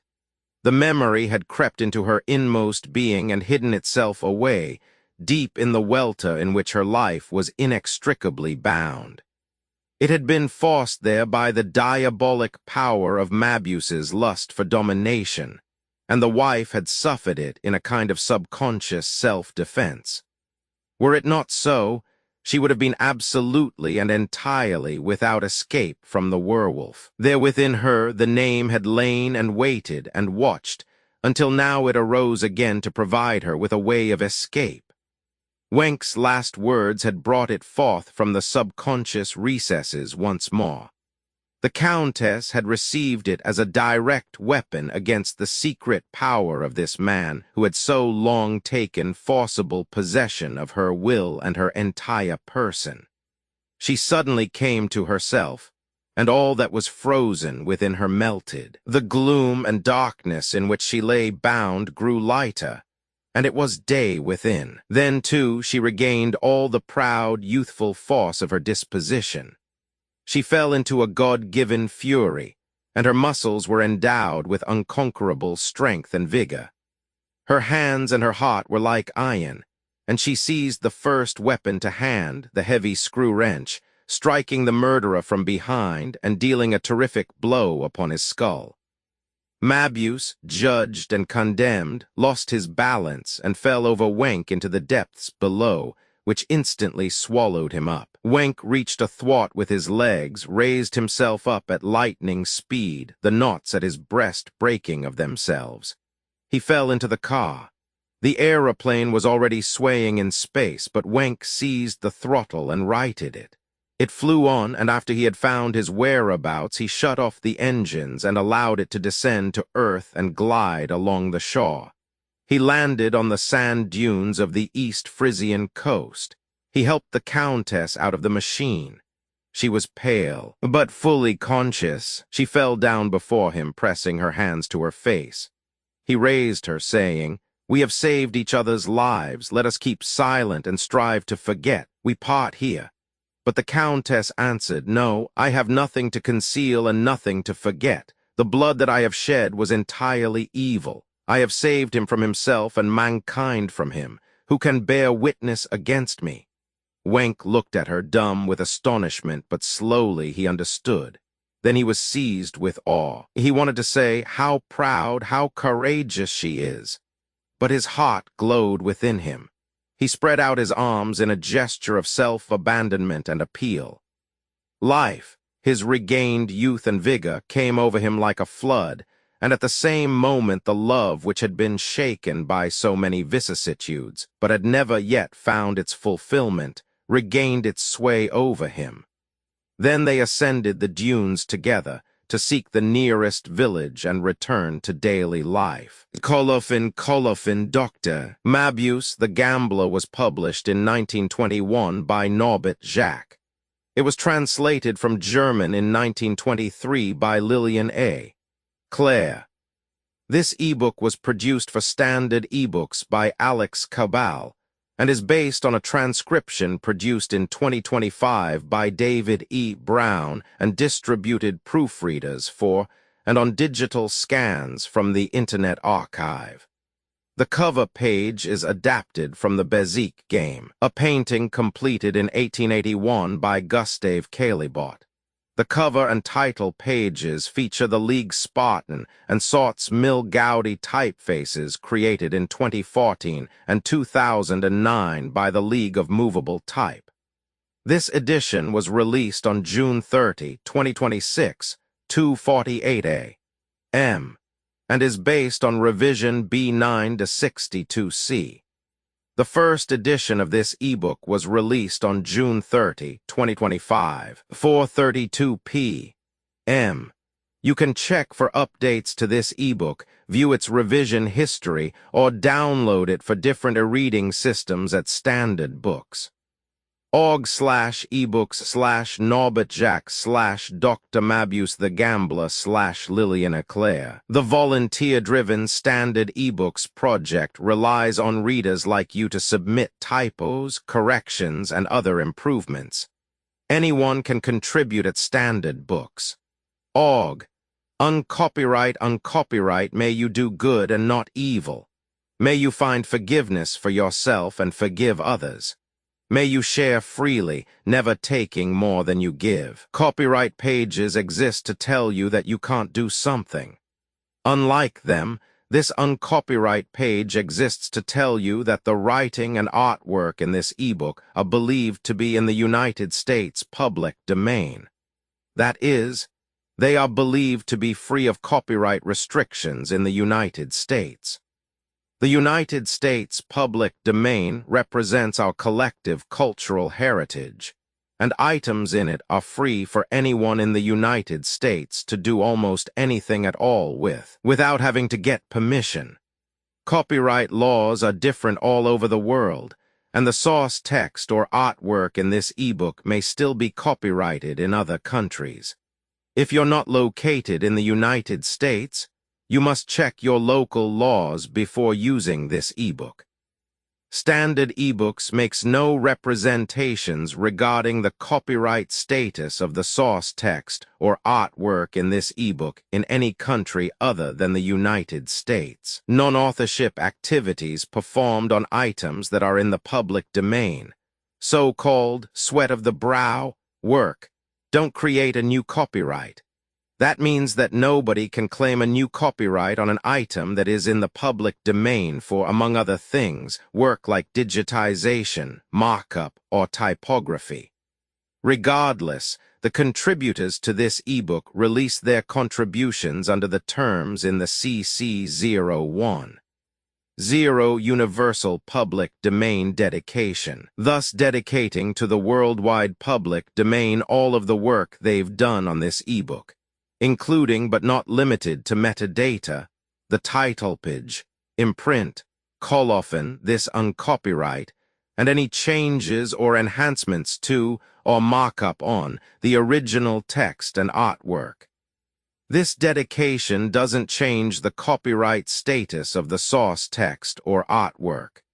We make this dedication in the interest of enriching our global cultural heritage, to promote free and libre culture around the world, and to give back to the unrestricted culture that has given all of us so much.